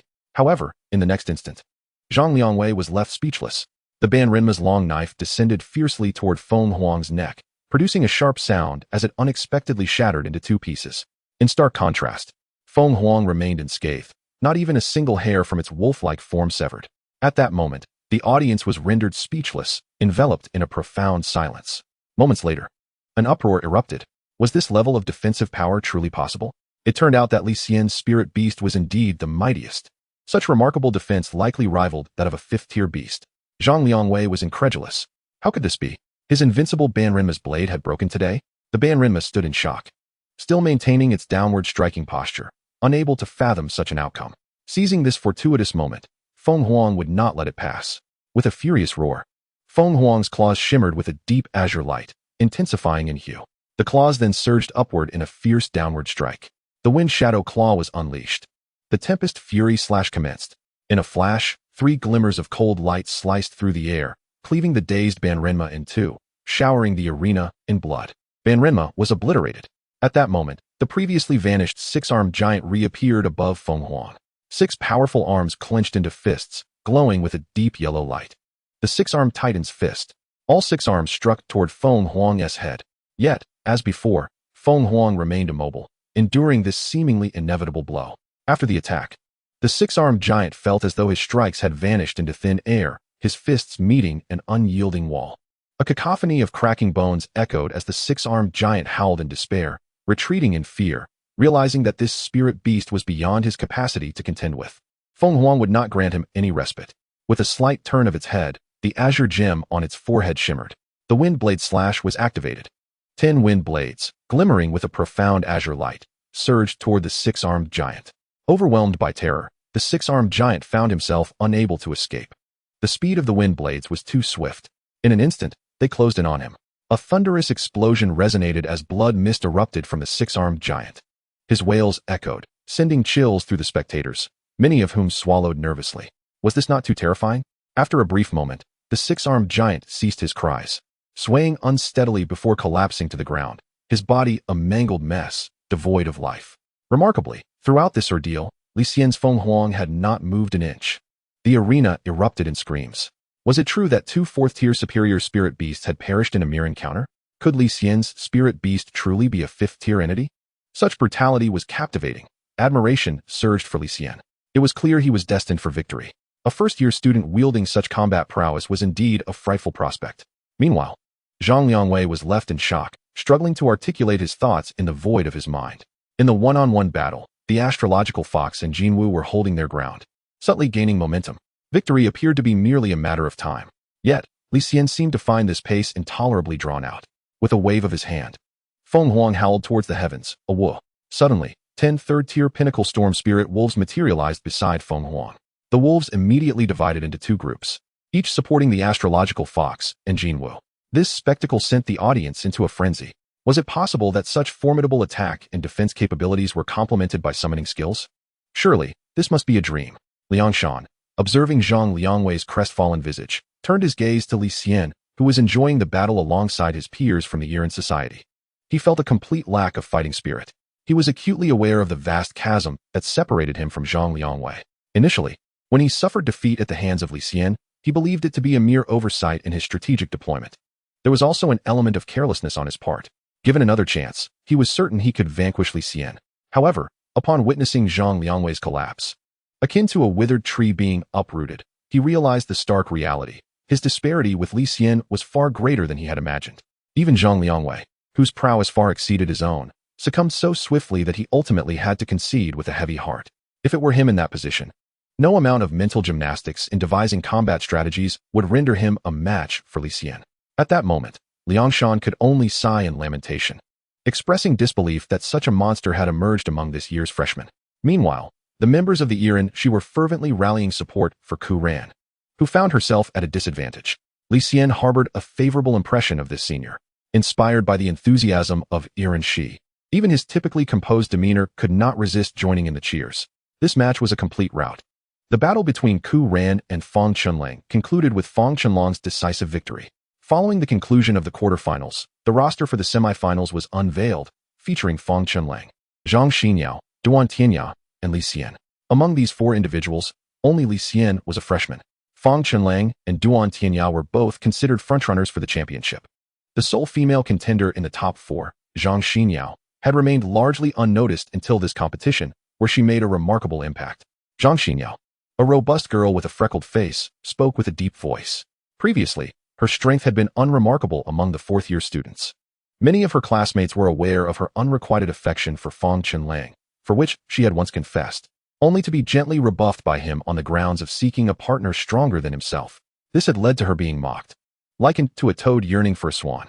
During her fourth year, she had embarked on a mission and had not returned for a considerable time, prompting speculation of her demise. It was not until recently that she resurfaced, her strength having surged remarkably during her absence. In this competition, Zhang Xinyao fought ruthlessly, leaving her defeated opponent's spirit beasts in shattered remnants, earning her the moniker of the female butcher. Upon seeing the list of competitors, many spectators marveled at the hidden talents within Qinglong Academy. Shortly after the announcement of the top four, the draw for the semifinals was also released. Chen Yu checked her phone, her face clouded with concern. Li Xian's next opponent is Fang Chunlang. The room fell silent, and the gazes directed at Li Xian were laden with apprehension. Li Xian merely smiled, choosing not to elaborate. After all, he had already triumphed over 7th-tier spirit beasts. How could he possibly falter against mere 5th-tier students? Ku Ran, with a smile, clapped her hands and remarked, in truth, Junior Li Xian might not be without his chances.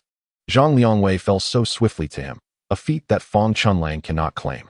Upon hearing this, the worry on the faces of the Iran Shi members lessened. Reflecting on it, it indeed seemed to hold some merit. Meanwhile, Fang Chunlang was observing the competition list with several friends. Upon discovering that his opponent was Li Xian, a fierce determination ignited within him. Although he had anticipated Zhang Liangwei's defeat at Li Xian's hands, he had not expected it to happen so swiftly. He and Zhang Liangwei were rivals and close friends. He understood the formidable strength Zhang possessed, knowing he would need to unleash his ultimate card to secure victory. This realization further fueled Fang Chunlang's fierce resolve. He shifted his gaze towards the Iran Shi, watching as Li Xian departed alongside its members, murmuring, Junior, I eagerly await our battle, do not disappoint me. At that moment, Li Xian sneezed, prompting Chen Yu to inquire, Li Xian, are you catching a cold? He shook his head, contemplating, it feels as if I am being watched. Turning around, he found himself locking eyes with the intensely focused Fang Chunlang. Fang Chunlang smiled and nodded at Li Xian, who returned the gesture before they both turned away to depart. The semifinals were set to take place the following day. After lunch with the members of Iran Shi, Li Xian made his way back to his apartment. On his way, he encountered his homeroom teacher, Zhang Taishan, who greeted him warmly. Haha, Li Xian, you have truly made me proud. You are the first freshman to break into the top four. Those old-timers are enviously awestruck. Li Xian smiled and waved his hand in modesty. Thank you for the praise, teacher. Zhang Taishan then offered words of encouragement, advising him to remain diligent and not to become complacent, to which Li Xian nodded appreciatively. After exchanging farewells, Li Xian returned to his apartment with a smile, shaking his head at the day's events. He chose to rest rather than train, opting to prepare himself in optimal condition for the challenges that awaited him the next day. Early the next morning, within the conference room of Qinglong Academy, news of an extraordinary freshman who had single-handedly advanced to the top four of the academy's competition spread throughout Donghai City. Consequently, numerous influential figures gathered to witness the event, all eager to cultivate connections with Li Xian, a freshman achieving the status of a 4th-tier beastmaster and excelling amongst the academy's elite promised boundless potential, provided he did not falter. Those who could establish rapport with him now would undoubtedly reap the benefits later. Among them, President Li of the Explorers Guild was particularly excited. Having previously heard about Li Xian's prowess from his daughter, Li Xian. Initially dismissive, he now found himself smiling broadly, grateful that his daughter had formed a close bond with Li Xian. This connection would facilitate his efforts to win Li Xian over. With time running short, President Li excused himself, hoping to seize the opportunity to engage intimately with Li Xian while observing his daughter.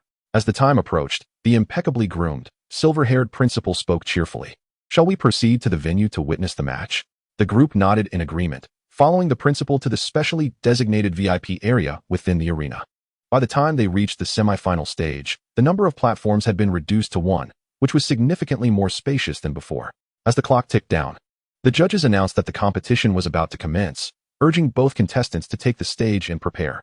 Li Xian and Fang Chunlang ascended the platform simultaneously, their expressions grave as they locked eyes with one another, neither willing to yield an inch. At that moment, a familiar voice echoed within Li Xian's mind as the system issued a notification. Task released. Strike while the iron is hot. Decimate your opponent in the semifinals within a time limit of 10 seconds. Completion of the task will yield 500 reward points. Li Xian's heart surged with excitement. Finally, a task has arrived.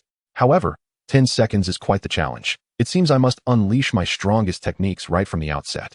At this moment, the audience was filled with cheers, all eagerly requesting the commencement of the match. The battle between the dark horse and the most formidable champion candidate had sparked their anticipation. The hosts skillfully enlivened the atmosphere. Dear audience, let us count down together on the screen. 10, 9, 2, 1, 0. The match begins. Chapter 87. The Dejected Spirit of the Golden Crow. At this time, President Li had taken advantage of the pretext of watching his daughter to sit down at the Yiren Society. Upon seeing President Li's demeanor, several distinguished figures in the VIP section realized his intentions, inwardly cursing him as cunning and crafty. As the match commenced, Fang Chunlang summoned his 4 spirit beasts, the 4th-tier upper-level Yuming Warwolf, the 4th-tier peak-level Ghost Vine, the 4th-tier peak-level Radiant Lion, and the 4th-tier peak-level Thorn Warrior. In terms of sheer strength, Fang Chunlang's power indeed surpassed that of Zhang Liangwei by a significant margin. However, it was rather surprising that Fang Chunlang possessed such a diverse array of spirit beast attributes. The Ghost Vine and Thorn Warrior were undoubtedly of the grass attribute, while the Yuming Warwolf was of the dark attribute. The Radiant Lion, on the other hand, was a stark contrast, being a spirit beast of the light attribute. Generally, to maximize the combat effectiveness of their spirit beasts in battle, most beastmasters tend to select spirit beasts of a single attribute, or at most 2. Instances like Fang Chunlang's multi-attribute selection are quite rare, especially with attributes that counter each other. Of course, in this regard, Li Xian was also an anomaly. The summoning did not end there. In the next moment, another spirit beast appeared beside Fang Chunlang. The crowd erupted in astonishment. What? Fang Chunlang is actually a 5th-tier beastmaster? He has concealed his strength too well. Look, it's the Diamond Mammoth. Accompanied by a chorus of gasps, all eyes turned to the imposing figure on the stage, an enormous mammoth gleaming with a white sheen, dazzling like a diamond, standing a towering 3 to 4 meters high. Its long tusks curved upward, pristine and translucent, sparkling under the sun's rays. Suddenly, the Diamond Mammoth trumpeted, unleashing a tempest that swept through the arena. The spectators felt a chilling wave wash over them. Is this the power of a 5th-tier spirit beast? Even the esteemed guests in the VIP section were visibly moved. When did Fang Chunlang break through to the 5th tier? Now, every gaze directed at Li Xian was laden with profound pity. They believed that perhaps Li Xian could defeat a 4th-tier beastmaster. But facing a 5th-tier one would be a daunting challenge. In their hearts, everyone shared a singular thought. Li Xian is destined to lose. Originally, Li Xian had been quite hopeful of clinching the championship. Alas, it is unfortunate that he must contend with Fang Chunlang. With Fang Chunlang's prowess as a 5th-tier beastmaster, victory was all but assured. It was truly a pity for Li Xian, who was so close to the finals. Yuer and Zhu Zhu exchanged glances filled with regret toward Li Xian. However, upon turning to look at Li Xian and Chen Yu, they found the 2 younger girls still remarkably composed. Yuer couldn't help but wonder why these 2 remained so unfazed. Did Li Xian perhaps have some hidden strategy? Thus, she inquired curiously. Chen Yu chuckled and replied, "Sister Yuer, look at how calm Xian is. He must have a backup plan." Hearing this, Yuer and Zhu Zhu hurriedly glanced at Li Xian. Indeed, there was not a hint of tension on Li Xian's face. Could it be that Junior Li Xian truly had a trump card? A large question mark loomed in their minds. Fang Chunlang smiled at Li Xian. This Diamond Mammoth was initially prepared for Zhang Liangwei and Duan Tianya. I never anticipated it would come into play at this moment. I must be fortunate to have the strongest championship contender go all out. Observing Li Xian's demeanor, a sense of foreboding crept into Fang Qianlong's mind. Li Xian had always maintained an air of nonchalance. Whenever others believed he was merely putting on a show, he would effortlessly defeat them. Now, seeing Li Xian's composed expression once more, Fang Qianlang felt a loss of confidence. At this juncture, Li Xian made his move. He summoned his golden crow spirit, which appeared despondent, lacking the fervor it had previously displayed. The spectators were puzzled. Why does this spirit beast seem so wilted, devoid of its earlier spirit? Li Xian intended to confront Fang Qianlong's 5 spirit beasts with a lackluster one. Even that wolf would be more reliable than this bird. Indeed, that wolf at least possessed summoning skills. Surely he wasn't truly giving up? Amidst the audience's murmurs of doubt, Fang Qianlang was also uncertain. What could Li Xian possibly be thinking? Did he genuinely intend to rely solely on this spirit beast to fight me? Although this spirit beast had impressive attack power, 1 against 5 seemed exaggerated. Undeterred by the skepticism, Li Xian pointed at the 5 spirit beasts before Fang Qianlang and commanded firmly, "Attack." The golden crow spirit let out a mournful cry. In its eyes, Li Xian was an utterly unreliable master. Typically, whenever it was summoned, it was either to unleash its own power or to self-destruct. As it realized it was the only one present, it guessed its master's intentions, resulting in its dejected demeanor. Sensing the golden crow spirit's reluctance to act, Li Xian felt a flush of embarrassment. Upon reflection, it was indeed somewhat unfair to constantly have the golden crow spirit self-destruct. However, with only 10 seconds left, he had no time to waste. Thus, Li Xian shouted again, "Attack." If the golden crow spirit could speak, it would undoubtedly berate Li Xian for being ungrateful. "I am so powerful, and yet you only use me for self-destruction? Do you not understand the waste of resources?" However, it could not refuse its master's command. With a resolute cry, the golden crow spirit charged toward the 5 spirit beasts. Self-destruct. The golden crow spirit transformed into a golden sun. Boom. In an instant, a fiery storm ravaged the arena. A tremendous wave of energy erupted from the golden crow spirit. Feeling this overwhelming energy surge, Fang Qianlong's expression shifted dramatically. No one expected the self-destruction damage of the golden crow spirit to be so high. The judge's face paled, hastily summoning his spirit beast to escort the astonished Fang Qianlang to safety. Li Xian also quickly retreated. In the blink of an eye, a significant portion of the arena was leveled. As the flames subsided, the ground lay charred and blackened. Fang Qianlang's 5 spirit beasts had vanished without a trace. The spectators at the edge of the arena were left speechless. How is this possible? It hasn't even been 10 seconds since the match began. At this moment, Li Xian's heart resonated once more with the system's voice. Ding. Make a bold move. Task completed. Reward, 500 reward points. Chapter 88. The Enticement from the Adventurers Guild. The Spectre Cult emerges. In the face of the audience's astonished exclamations, Li Xian's expression remained entirely unperturbed. He did not indulge in pride or arrogance for having just defeated the strongest contender for the championship. This detail did not go unnoticed by the guests in the VIP section, who elevated their evaluation of Li Xian yet again. President Li nodded as he observed Li Xian. Despite his young age, he remained humble and unpretentious in light of his achievements, which pleased Li immensely. In his heart, he felt an even greater desire to recruit Li Xian. If the Explorers Association could secure Li Xian, the stability of the organization would be ensured for the next 5 years, if not 10. At this moment, Li Xian approached the Ren Society. The excited Chun Yu rushed forward and enveloped Li Xian in a warm embrace, leaving him somewhat bewildered. Li Rua had also considered a hug, but hesitated due to her father's presence. After exchanging pleasantries with the enthusiastic members of the Ren Society, Li Xian seated himself beside Li Rua. President Li, who had been waiting eagerly, hurriedly switched places with his daughter. Li Xian found this peculiar, but chose not to comment. At that moment, President Li spoke up. Li Xian, I am Rua's father and the president of the Donghai City Explorers Association, Li Jiangxue. I wonder if you would be interested in joining our association? He presented an enticing offer, stating that all resources of the association would be provided to him at no cost. Li Xian was taken aback by the generosity, but shook his head. No, I prefer to work independently for now. His sentiments mirrored those he had during his club selection. He believed that with his system, he did not require the support of an organization. Although joining a group might offer certain conveniences, it also meant being bound to the organization, obligated to fulfill its duties. To Li Xian, that felt akin to donning shackles, a sensation he greatly disliked. The others, however, were baffled by his refusal, unable to comprehend why he would decline such favorable terms. They felt certain that had they been in his position, they would have accepted without hesitation. President Li contemplated making another attempt. Li Xian interjected, I appreciate your kind offer, President Li. But I will not join any organization before my graduation. With this declaration, President Li refrained from further persuasion, understanding that any additional words would only provoke Li Xian's aversion. Before long, another competition concluded, surprisingly resulting in a victory for Zhang Xinyao rather than Duan Tianya. The outcome sparked a wave of astonishment, leaving many puzzled as to why such a formidable contender had remained inconspicuous during her time at the academy. Yet, excitement quickly followed. The finals featured two dark horses. Now, that's intriguing. Who do you think will win? As the event drew to a close, discussions regarding the finalists proliferated. After bidding farewell to the members of Rin Society, Li Xian made his way back to his apartment. On his way, he sensed someone watching him. Turning around, he spotted Zhang Xinyao smiling amidst the crowd. Upon realizing he had noticed her, she returned his smile before turning to leave. As she did, the wide sleeves of her garment fluttered, revealing a peculiar design on her wrist. Li Xian's eyes narrowed. No wonder your strength has surged so rapidly. There's more to you than meets the eye. The upcoming competition suddenly seemed more intriguing. Meanwhile, Zhang Xinyao contemplated, tomorrow is the finals.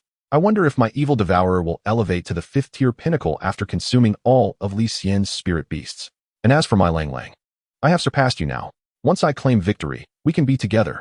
I will surely win. My love for you will be boundless. As these thoughts raced through her mind, a frenzied determination glimmered in her eyes, her expression growing fierce. Li Xian pondered for a moment before deciding to disclose his discovery to his homeroom teacher, Zhang Taishan. The emergence of the ghostly cult was undoubtedly alarming. On the final day of the Academy's grand competition, the audience was immense. Should the ghostly cult instigate chaos, it could incite considerable panic. Consequently, Li Xian hurried to Zhang Taishan's office. Upon hearing the news, Zhang Taishan, caught mid-sip of water, lost grip of his ceramic teacup, which shattered upon impact with the floor, jolting him back to reality. Aware of the situation's gravity, he promptly accompanied Li Xian to the principal's office. The principal, though graying, maintained a meticulous appearance. After listening to the report, he displayed no visible reaction, merely commending Li Xian and Zhang Taishan before dismissing them. As Zhang Taishan attempted to speak further, Li Xian, after a moment's reflection, preemptively said, Goodbye, principal. We shall take our leave now. With that, he turned and exited the office. Zhang Taishan had more to express, but the principal's stern demeanor ushered them out. Once the door was closed, the principal allowed a smile to cross his face. Li Xian is quite astute. Subsequently, his expression turned serious as he picked up an antiquated rotary phone from his desk. This is Yi Weiman. Inform everyone to proceed as planned. A robust voice on the other end acknowledged. Soon after, the line was filled with static. Meanwhile, Zhang Taishan, having been ejected from the office, wore an anxious expression. What if the principal is not taking this seriously? Li Xian reassured him. Teacher Zhang, the principal's indifference indicates he is likely already aware of this matter. Perhaps even prepared for it. We need not worry. Zhang Taishan, realizing his oversight, replied, Indeed, why was I so anxious? The principal is deeply invested in the welfare of the students. Following this exchange, Li Xian took his leave while Zhang Taishan prepared to head home as well. That night, shadows moved stealthily through Donghai City. The hour grew late, and tranquility enveloped the city. A pallid young man sat on a stone bench near the entrance of Qinglong Academy, humming a cheerful tune as he awaited someone. Shortly after, a middle-aged man with a stubbled face approached. As he was about to pay his respects, the young man waved him off. No need for formality here. The middle-aged man paused momentarily before responding respectfully. Understood, Black Dragon Messenger. Have all arrangements been made? The man's eyes gleamed with fervor. Everything is in place. We can proceed tomorrow. The young man let out a chilling laugh. The ghostly cult has lain dormant for years. Tomorrow's operation will herald our return as fallen angels. I wonder how Qinglong Academy will react when they discover that their champion is what they deem a despicable fallen one. How will they feel when they learn that the ghostly cult is orchestrating a bloody feast in broad daylight? Just thinking about it excites me. Chapter 89. The finals commence. This final competition was convened amidst clandestine preparations. The principal, accompanied by numerous distinguished guests, took their seats in the VIP area, while the Black Dragon Messenger and the middle-aged man found a spot in the audience. A nearby student observed the unusual pallor of the Black Dragon Messenger's skin, noting that such a complexion would typically stand out in the academy, yet he could not recall ever seeing him before. Thus, in a state of confusion, one student inquired, My friend, you are not a student of our academy, are you?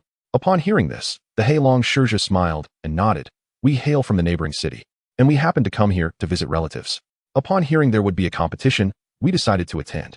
The student nodded in understanding, his face illuminating with a look of realization. He enthusiastically began to introduce the competing parties to the Heilong Shizhe, who nodded in acknowledgement. Who do you think will win? The student asked with a smile.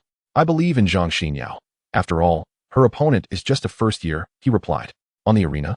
Li Xian gazed at the small flame in his hand, contemplating. This spark requires 4 days to revive, and there are still about 3 days left. If things do not go well this time, I will have to use the reward points for revival. With this thought, Li Xian carefully placed the spark away. Subsequently, amidst the anticipatory gazes of the beautiful members of Irin Shi and numerous first-year students, he ascended the stage. Shortly after, Zhang Xinyao clad in black also made her appearance on the platform. Zhang Xinyao looked at Li Xian with fiery intensity, making him feel uncomfortable, prompting him to frown slightly. Meanwhile, the audience remained unaware of the impending events, engrossed in discussions regarding the competition's outcome. Who do you think will win, the female butcher or Li Xian? The female butcher, of course. If Li Xian can replicate yesterday's explosion, he might stand a chance. Unfortunately, a senior mentioned that yesterday's was a sacrificial skill. Indeed, Li Xian lost a spirit beast. How can he fight now? Not necessarily. Li Xian previously defeated 4 opponents. I believe he might have a chance this time as well. Let's wait and see. At that moment, the voice of the system echoed once more in Li Xian's mind. Ding. Task released. Seize the crown. Become the champion of the Qinglong Academy competition. Task completion reward. 800 reward points. Ding. Task released. Slay the evil. Slay the evil spirit beast. The evil devourer. Reward. 200 reward points. Seeing this, a slight smile graced Li Xian's lips. Not bad, 1,000 reward points, a considerable sum. Just then, amidst the audience's anticipation, the numbers on the screen reset to 0. The finals commence now. The referee declared before stepping away from the stage. However, due to yesterday's lesson, the referee dared not stray far from the arena, fearing another explosion might occur. As the referee departed, Zhang Xinyao wasted no time and summoned her 4 spirit beasts, a pinnacle 3rd tier, the sharp-beaked fish, an upper 4th tier, the azure sea eagle, an upper 4th tier, the water gun turtle, and a pinnacle 4th tier, the rushing duck. She refrained from summoning her evil spirit beast, not wanting her companion to know she had succumbed to darkness. Despite her choice to embrace the power of the dark, she harbored some disdain for her current identity. She did not regard Li Xian as particularly formidable, as she always left the arena after winning, never paying attention to others' matches. She believed that upon choosing to become a fallen angel, her strength had become invincible. Even though she had heard tales of Li Xian's prowess, she dismissed them as mere exaggerations. After all, a normal individual wouldn't believe a first year could be that impressive. At this moment, Zhang Xinyao, filled with murderous intent, raised her hand, ready to command her spirit beasts to attack Li Xian. However, murmurs erupted from the audience. What is going on? Why hasn't Li Xian summoned his spirit beasts? Is he planning to forfeit? No way. Does he think he can defeat the female butcher with just his spirit techniques? What is he thinking? Does he believe she is as naive as Luo Juxiang? Upon hearing this, the face of Luo Juxiang, who was also observing from the audience, twitched involuntarily. Zhang Xinyao noticed Li Xian's actions and let out a cold laugh. What is this? Have you given up knowing you cannot match me? Li Xian scoffed. How could I surrender to a filthy rat that can only thrive in the muck? I am merely waiting for you to summon your evil spirit beast. Right now, you seem too weak. Taken aback, Zhang Xinyao exclaimed. You actually know I am a fallen angel? But her surprise quickly morphed into anger. Despite her disdain for her identity, she would not allow anyone to belittle it. You dare provoke a fallen angel? You shall pay with your life for this affront. With that, Zhang Xinyao commanded her 4 spirit beasts, their eyes glowing red as they roared and charged towards Li Xian. In the face of this onslaught, Li Xian remained as tranquil as a still lake, his slender frame exuding stability akin to a mountain. He casually cast a spirit guardian shield around himself, then extended his right hand towards the ferociously advancing spirit beasts. The audience gasped in disbelief. No way, is Li Xian really going to settle this with spirit techniques? I must be dreaming. Someone pinch me.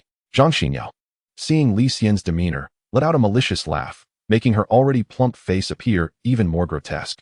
Such theatrics. Li Xian whispered softly, spirit force impact. As those 4 words left his lips, a formidable surge of spirit energy coalesced in his palm. Out of the 10,000 points of spirit energy within him, half gathered in his hand. In an instant, the arena was engulfed in a tempest, sand and debris swirling violently. Li Xian then shouted, "Go!"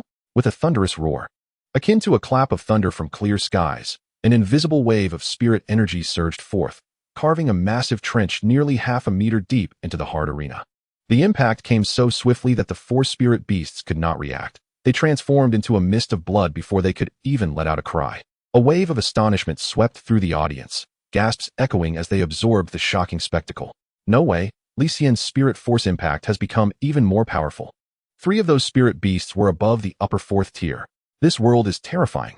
The spirit force impact halted before Zhang Xinyao, who felt the looming threat of death, breaking out in a cold sweat. Li Xian, however, did not make any further moves, but simply regarded Zhang Xinyao with an expression devoid of emotion. He then calmly stated, "Now, you can only summon your evil spirit beast." Chapter 90. Slaying Zhang Xinyao. Zhang Xinyao's face turned ashen. "You are impressive to have forced me to summon my evil devourer. Rest assured, I will not let you die quickly. I want you to witness your flesh being devoured piece by piece, to feel the terror of death slowly closing in on you." As her words fell, a surge of black light swirled before Zhang Xinyao. Layers of dark mist enveloped the area, and a peculiar figure with disheveled hair slowly rose from the ground. It was indeed the evil devourer.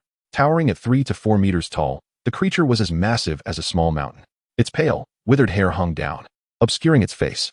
Each of its enormous hands bore a gaping maw filled with sharp teeth, exuding a foul stench that was terrifying. Witnessing this scene, most spectators were struck with shock, the arena erupting into chaos. Even the referee, standing not far from the stage, changed countenance, hastily making his way towards the platform. He once battled against the fallen and is acutely aware of their cruelty. When it comes to the fallen, this contest transcends the ordinary. Li Xian showcased remarkable talent in this grand competition.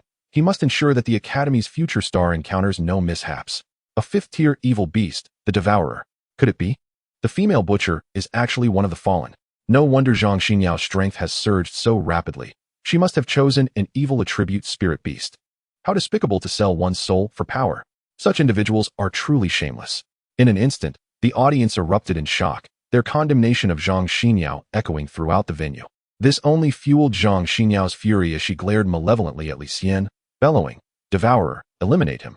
The Devourer roared in response, its feet pounding the ground as it charged forward with an unstoppable momentum. The arena reverberated with booming sounds, the result of the Devourer's powerful steps. A flicker of red light glimmered from beneath the white hair that obscured its eyes. Observing this, Li Xian remained calm, leisurely summoning his Wind Sovereign. As the Wind Sovereign appeared, a tremendous cyclone erupted around it, while four sharp wolf claws ignited with azure flames. This was not real fire, but rather a manifestation of concentrated wind attribute energy. The Devourer, swift as the wind, swiftly closed the distance to the Wind Sovereign. Its massive jaws lunged towards the Wind Sovereign with alarming speed, foul saliva dripping from its blood-red maw.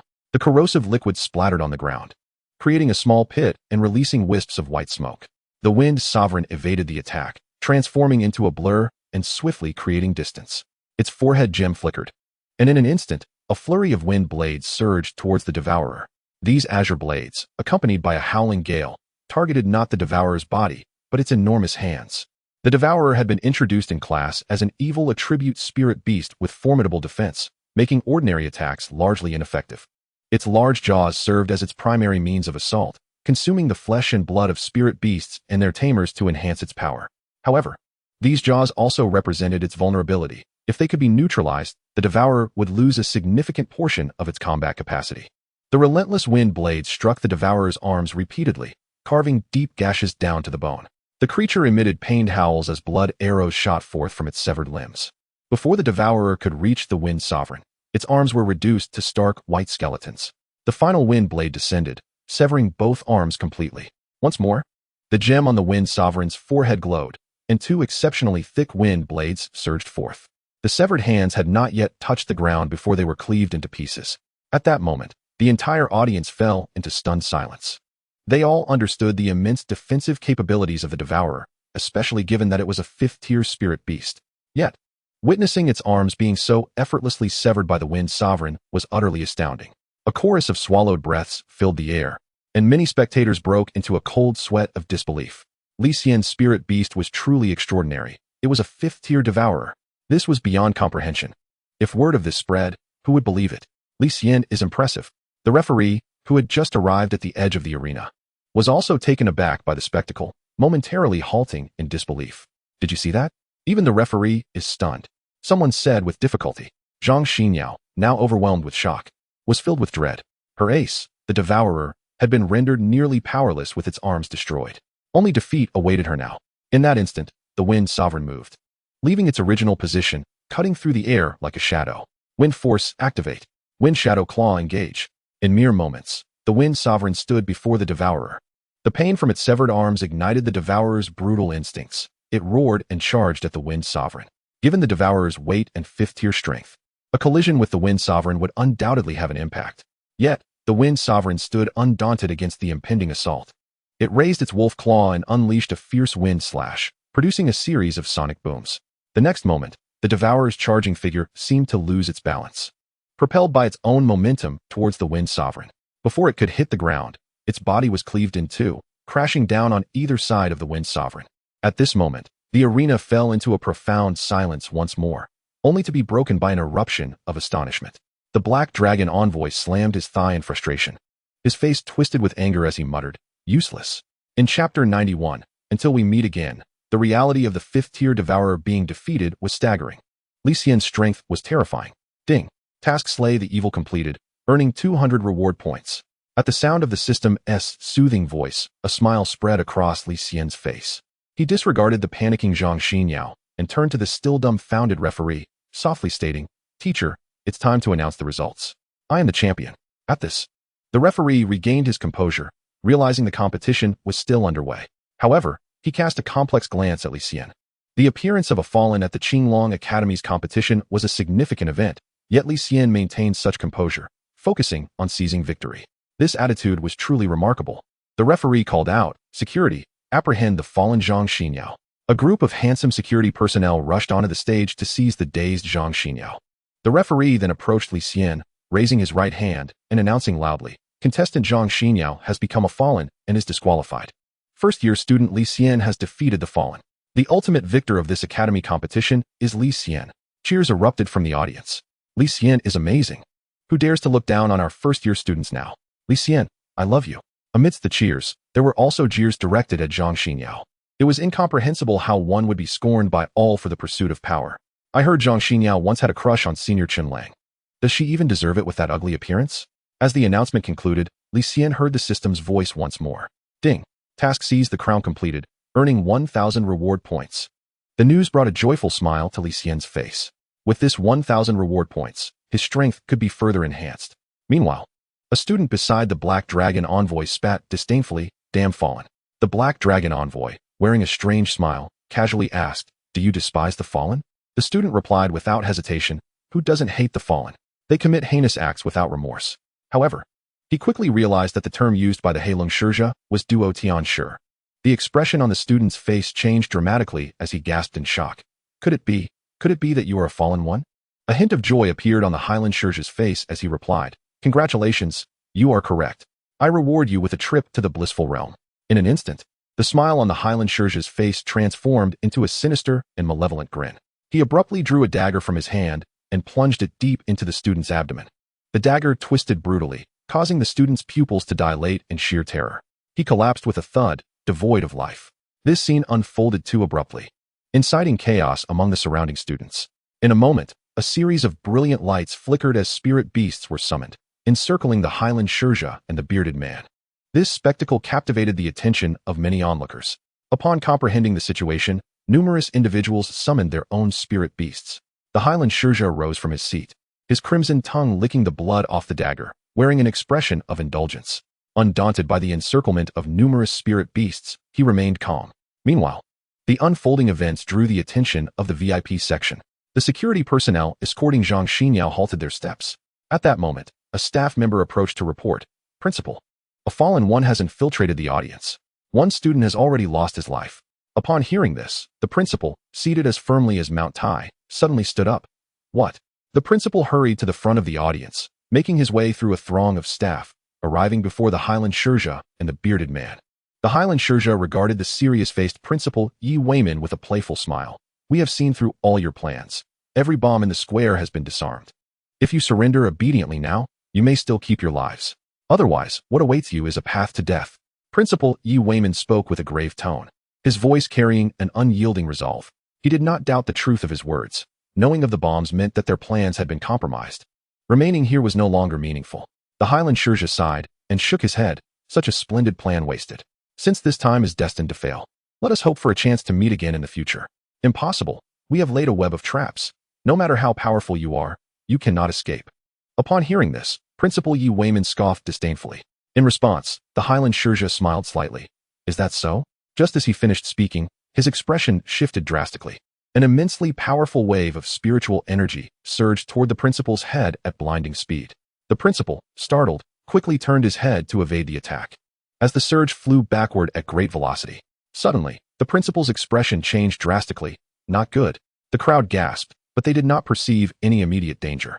"Quick! Protect Zhang Xinyao." It turned out that the Highland Shurja's attack was merely a ruse. Striking the principal was a pretense. The true intent was to eliminate Zhang Xinyao.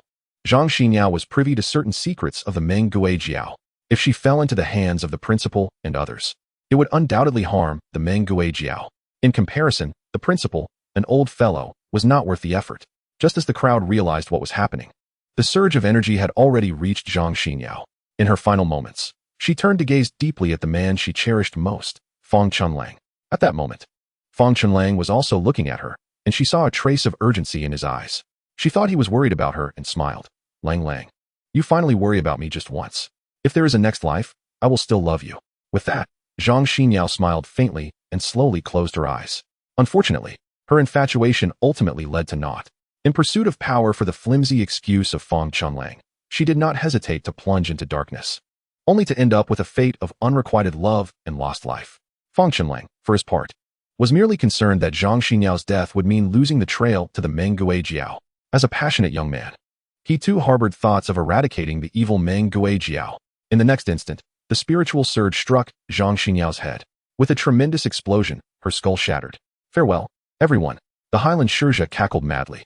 Unbeknownst to many, a spirit beast had appeared beside him, continuously spewing smoke. This spirit beast inhaled deeply and then exhaled violently. In the blink of an eye, the entire audience was engulfed in a thick fog. The smoke had a tear-inducing effect, intensely overwhelming. When the fog dissipated, the Highland Shurja and the bearded man had vanished without a trace. The air echoed with the Highland Shurja's chilling laughter. "This time, you have bested us, but rest assured, the loss of a fallen angel will not go unavenged by the Meng Gui Jiao." Chapter 92, Choosing Spirit Beasts. Li Xian had not participated in any of the previous events. He understood that his current strength was insufficient to confront the Meng Gui Jiao. To stand out now would only incite their wrath. Moreover, he bore the life of Situ Lin, a member of the Meng Gui Jiao, on his shoulders. If he attracted their attention, would he not be courting death? In this final match, first, Zhang Xinyao identity as a fallen one was exposed. Then, Li Xian overwhelmed Zhang Xinyao, followed by the mysterious fallen one erupting into violence, culminating in Zhang Xinyao being silenced. The mysterious fallen one escaped unscathed. Each of these events strung together left the students in their ivory tower with an uncanny sense of unreality. In an instant, the once bustling central square fell silent. The principal had already instructed the staff to handle Zhang Xinyao's corpse and that of the other slain student. After a prolonged silence, the director of education tentatively approached the principal. "Principal, should we not let the audience leave?" The principal, looking weary, waved his hand. "You decide how to arrange it." With that, he turned and departed. Everything that had transpired today was indeed unexpected. Initially, it was believed that subduing the bomb-planting members of the Meng Gui Jiao and disarming the bombs would ensure safety. There was even hope of learning some secrets about the Meng Gui Jiao through Zhang Xinyao. However, now that Zhang Xinyao was lost, and with one student dead, two fallen ones had also escaped. In an instant, Principal Yi Weiman felt as though he had aged tenfold. Receiving the principal's orders, the director of education began dispatching teachers to evacuate the audience. Chen Yu waved to Li Xian, signaling for them to wait for him to leave together. As Li Xian was about to step down from the stage and approach the Iran Society, the director of education approached him. "Li Xian, you are the champion of this competition. The prize money can be transferred to you immediately. However, regarding the Spirit Beast reward, the school had initially decided to allow you to select a Spirit Beast from the Academy's Spirit Beast Museum, a beast of 5th rank or lower, with potential of 7th rank or higher and below the royal level. However, as you can see, due to the unforeseen circumstances, the Academy has many matters to address. Therefore, we may not be able to take you to the Spirit Beast Museum right away. You now have two choices. You can seek out a Spirit Beast that meets these requirements on your own, with all expenses covered by the Academy. Or you can wait until the school resolves these issues, and then have a teacher accompany you to the museum to select. If you choose the second option, the school will promptly arrange for a teacher to accompany you." Li Xian pondered and ultimately selected the second choice. He believed that the Academy's collection, accumulated over many years, would certainly be more comprehensive than the varieties of spirit beasts available outside. If he were to choose on his own, without proper channels, he might not be able to find a suitable spirit beast. After discussing it with the director of education, Li Xian respectfully took his leave and descended from the stage. Chenyu rushed over immediately, her beautiful eyes filled with deep concern. The other members of the Yiren society did not rush over like Chenyu, but cast glances at Li Xian that reflected their own worry. Sensing their concern, Li Xian smiled and reassured them, "I'm fine, don't worry." Only then did they relax, and the group departed together. Having won the championship, Li Xian indulged in a rare lazy morning, rising only after the sun had fully ascended the sky. Upon opening his phone, he noticed a call from an unfamiliar number. Initially intending to hang up, he answered upon realizing it was a local number. "Hello," he greeted casually. "Is this Li Xian? I am Director Zhang from the education office." It was indeed the same Director Zhang with whom he had conversed the previous day. "Li Xian, the principal has ordered me to take you to the Spirit Beast Museum as quickly as possible to select your spirit beast. The championship prize has already been credited to your account. If you are available, please come to the education office. I will be waiting for you." Nodding at the phone, Li Xian respectfully replied, "Thank you, Director Zhang." After hanging up, he discovered a deposit of 150,000 yuan in his bank account. After a quick wash, he set off to find Director Zhang. Before long, he knocked on the door of the education office. "Come in," called Director Zhang, smiling upon seeing Li Xian. The performance Li Xian displayed in the academy competition was extraordinary, and all the teachers regarded him as the future star of the academy. If he were an ordinary student, Director Zhang would not have risen from his seat, but Li Xian was worth it. Ultimately, in this world, reality prevails. It is a matter of survival of the fittest, where strength commands respect. With official duties at hand, Director Zhang forewent pleasantries and guided Li Xian to the Spirit Beast Museum. The Spirit Beast Museum featured a two-story hall filled with rows upon rows of sealed orbs. The first floor displayed ordinary spirit beasts, while the second floor showcased advanced spirit beasts with a potential level of 7 and above. A sturdy iron door separated the second floor, which contained spirit beasts of royal potential. Despite the years of collection by Qinglong Academy, they possessed no more than a handful of royal potential spirit beasts. Li Xian had his sights set on the spirit beasts in the outer tier of the second floor. Director Zhang intended to introduce the spirit beasts to Li Xian, but Li Xian politely declined, expressing a desire to view them on his own. Given that he possessed a system, he naturally did not require anyone's introduction. Seeing Li Xian's firm stance, Director Zhang refrained from further comment, though he felt a twinge of displeasure. Nonetheless, those in positions of authority are usually quite astute. While he had little faith that Li Xian would find a formidable spirit beast, he kept such thoughts to himself, merely advising Li Xian to avoid approaching the iron door, which was heavily fortified. Thus, under Director Zhang's watchful eye, Li Xian began to explore the second floor, occasionally picking up a sealed orb to examine. Fiery Lizard. Level 4 Advanced. Maximum evolution potential up to level 8 peak. Hidden path, none. The system's voice resonated in Li Xian's mind. This one is decent, but its level 8 peak strength feels lacking. I shall continue to look. Currently, Li Xian's spirit beasts all possess the potential to evolve into royal-level spirit beasts of level 8, making him less impressed. Continuing onward, he observed several more spirit beasts. Following the usual evolutionary path, most had potential around level 8, with the highest only reaching level 9 intermediate. Li Xian planned to keep searching, but if he found nothing suitable, he would settle for the level 9 intermediate by Shui Jingjing Lion. At that moment, Li Xian's attention was drawn to a bicolor sealed orb. The orb shimmered in gold, entwined with a faint gray hue. Li Xian felt intrigued, having never encountered such a unique sealed orb before. What made this sealed orb different from the others? With questions swirling in his mind, he grasped the orb, and information about the spirit beast materialized on his panel. Chapter 93, Strength Enhancement, Recruitment from the Military. Name, Light Marquis, Curse State. Attribute, Light. Level 4 Peak. Growth Length, 910. Talent, Mastery of Light Attribute Magic, Intermediate. Affinity for Light Attribute, Light Insight Technique, Purity, Beginner, Immunity to Charm and Sleep. Skills, Holy Light Radiance, Light Sword, Light Warrior Summoning Technique, Intermediate Swordsmanship. Evolution Path, Path of the Light Master. Next stage, Light Count, Maximum Evolution Potential to Royal Level. This is quite good. I will take this one, Li Xian exclaimed, his eyes lighting up as he approached Director Zhang with the orb. Upon seeing the sealed orb, Director Zhang couldn't help but express admiration. He recognized the prowess of the Light Marquis and appreciated Li Xian's discerning eye.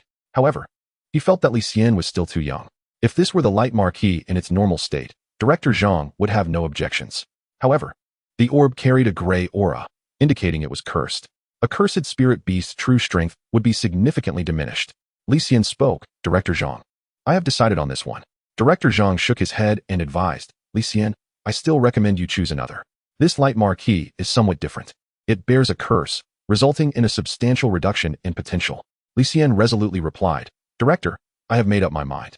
Seeing Li Xian's unwavering determination, Director Zhang chose not to press further. After exiting the museum, Li Xian bid farewell to Director Zhang. In no time, Li Xian returned to his apartment. The moment he arrived home, he bound the light marquee within the sealed orb. Subsequently, a choice appeared on the system's panel to lift the cursed state. 300 reward points are required.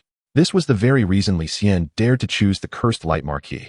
While Qinglong Academy deemed the curse difficult to resolve, in the eyes of the system, it was a trivial matter. Without hesitation, Li Xian spent 300 reward points to unlock the cursed state. Following this, the information on the panel changed once more. Name, Light Marquee. Attribute, Light. Level 5 Advanced. Growth Length, 910. Talent, Mastery of Light Attribute Magic, Intermediate. Affinity for Light Attribute, Light Insight Technique, Purity, Beginner, Immunity to Charm and Sleep. Skills, Holy Light Radiance, Light Sword, Light Warrior Summoning Technique, Intermediate Swordsmanship. Evolution Path, Path of the Light Master. Next stage, Light Count. Evolution Conditions, Growth Length 100, Heart of Light, 50 Intermediate Light Attribute Spirit Crystals. Upon seeing this, Li Xian felt a surge of excitement. After lifting the curse, the Light Marquee's strength advanced from level 4 peak to level 5 advanced. Consequently, Li Xian himself ascended from a level 4 Beastmaster to level 5. Overwhelmed with joy, he thought, not bad at all. The Light Marquee's strength increased by nearly an entire level after the curse was lifted. Li Xian felt that in the future, he could seek out more cursed spirit beasts to bind. As long as the curse could be lifted, their strength would rise. That notion was quite appealing indeed. Li Xian pondered for a moment, realizing that there were no pressing matters at hand. He decided to gather the primary materials needed for the evolution of his spirit beast. Anticipating that once his growth was maximized, he could proceed with the evolution. Additionally, as a 5th-tier beast master, he yearned to bind another spirit beast. Without haste, he glanced at his status panel, which displayed his personal information. Name, Li Xian. Level, 5th tier. Spiritual power, 1300013000. Spells, Spirit Guardian Shield 5, 01200. Binding Spirit Lock 5, 0120. Spiritual Impact 5, 0120. Spirit Beasts, Storm Wolf General, Spirit of the Golden Crow, Astrological Fox, Viscount of Light. Reward points, 706. Li Xian noted an increase of 3,000 points in his spiritual power, which meant he could unleash more potent spells, enhancing their effectiveness considerably. With such thoughts, his spirits lifted. Li Xian opened the chat group of the Yiren Society, inquiring if the esteemed members had time to discuss a few matters. They agreed to meet at the restaurant from their previous gathering. Subsequently, he departed from his apartment. Upon arriving at the entrance of the restaurant, he found Yu'er already there, standing at the door alongside a robust middle-aged man clad in a green military uniform, presumably a relative of hers. As Li Xian approached, Yu'er waved to greet him and urged him to come over. After exchanging pleasantries, she introduced the man beside her. Li Xian, this is my father's aide, Uncle Hu. After a brief introduction, Aide Hu, wearing a warm smile, extended his hand towards Li Xian. Greetings, Li Xian. I am Hu Yaodong, the deputy commander of the defense forces in Donghai City. Li Xian nodded in acknowledgement, shaking hands with Aide Hu, who had evidently come with intentions similar to those of the Explorers Guild, seeking to recruit him. As expected, Aide Hu spoke, we wish to invite you to join our military. Should you choose to enlist, the benefits and compensation will be quite favorable. We can assure you that the remuneration will exceed that of other organizations by at least 20%. It was an enticing offer, and the military seemed earnest. However, without a moment's hesitation, Li Xian declined. He believed it unnecessary to commit himself to any organization for mere benefits. I appreciate the offer, Aide Hu, but I do not intend to join any organization before graduation. If I find a need after graduation, I will consider the military. Aide Hu, unfazed by the rejection, nodded in understanding and took his leave. Soon after, the other members of the Yiren Society arrived, and the 5 of them entered the restaurant, settling at a table for 6. While awaiting their meals, Li Ruo inquired, Xian, what was it that prompted you to gather us today? Upon hearing her question, Li Xian replied, Dear seniors, I sought your counsel regarding several materials: Wind Demon Essence, Flame Spirit Core, Illusory Spirit Wood, and the Redeemed Heart. I wonder if you might have any knowledge of them? The responses from the members varied. Some were puzzled while others were astonished. The puzzlement stemmed from the fact that some materials were unfamiliar to them, while the astonishment arose from the realization that these items were quite obscure, even to many seasoned beastmasters. Yet here they were, mentioned by Li Xian, a mere first-year student. After listening attentively, Li Ruo spoke softly. The illusory spirit wood and flame spirit core can indeed be found within the Explorers Guild, but regrettably, you declined to join. Hearing this, Li Xian chuckled. He had no desire to be tethered to others for resources. Nevertheless, he pressed on. Might there be alternative means to procure these materials? Li Ruo nodded. There are indeed other avenues. Both materials can be exchanged for contribution points within the guild, though I am unsure of the specific pricing or any level restrictions that may apply. Li Xian contemplated this information, realizing he needed to enhance both his explorer level and contribution points. As for the other two materials, the remaining members seemed unaware. Suddenly, Karan appeared to recall something. Oh, Li Xian, I have a lead on the Wind Demon Essence.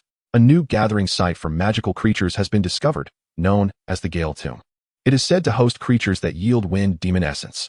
Li Xian's eyes brightened at this revelation, and he eagerly inquired, Sister, where is this Gale Tomb located? Karan smiled slightly. It lies 80 kilometers north of Donghai City. If you wish to go, my family is organizing a team to gather resources there. I can conveniently take you along. Li Xian nodded. I would greatly appreciate it, sister. Upon hearing that Li Xian intended to go, both Li Ruo and Chun Yu exclaimed in unison, I want to go too. However, Karan sternly interjected, you cannot accompany him. The creatures in the Gale Tomb are at least tier 3. Your strength is insufficient, and going there would be akin to courting death. This effectively dissuaded them from joining. Nevertheless, both were resolute in their determination to venture out for training, fearing that if they did not strive to keep pace with Li Xian's rapid progress, the gap would only widen.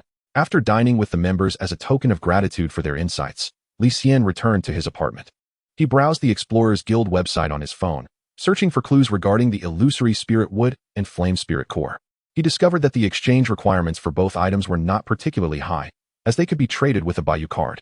However, the costs were substantial. The illusory spirit would require 2,500 contribution points, while the flame spirit core demanded 2,000 points. With a sigh, he realized he would need to work diligently. The departure for the Gale Tomb was scheduled for 5 days later. During this interval, Li Xian tirelessly accepted tasks, earning both money and contribution points, while simultaneously enhancing the growth of his spirit beasts. Each day was exhausting, yet observing the tangible progress in his contribution points and the growth of his spirit beasts filled him with joy. He endured this arduous yet rewarding routine.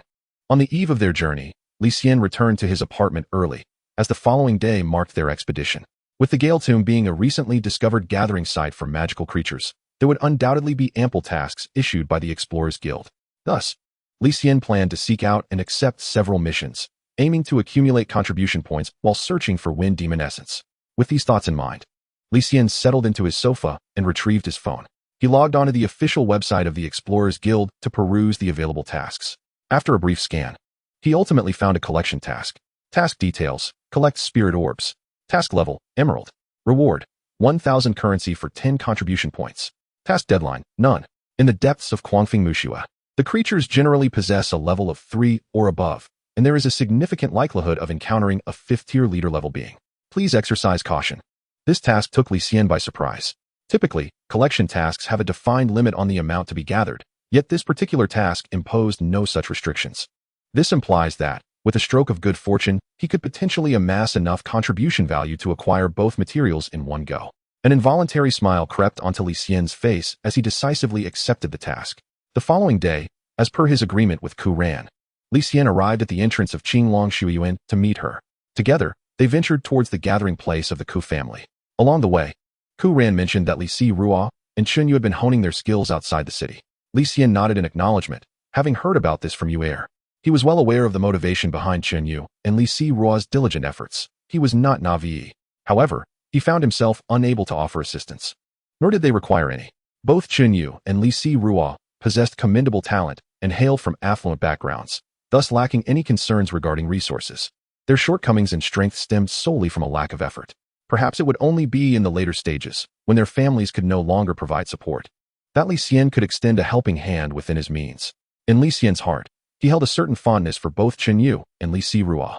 As for whom to choose, he remained uncertain. If possible, he desired to have both. After indulging in some whimsical thoughts, Li Xian shifted the conversation with Ku Ran to more pertinent matters. Senior, Could you tell me about the expedition team your family is dispatching this time? Ku Ran smiled at the question and began to elaborate. The expedition team sent by her family boasted commendable strength, featuring 3 fifth-tier beastmasters. The team leader, Ku Wendong, was the most formidable among them. The 2 vice-captains, Ku Jie and Ku Qing, were slightly less powerful than Ku Wendong. The remaining members of the team were all beastmasters of level 3 or above.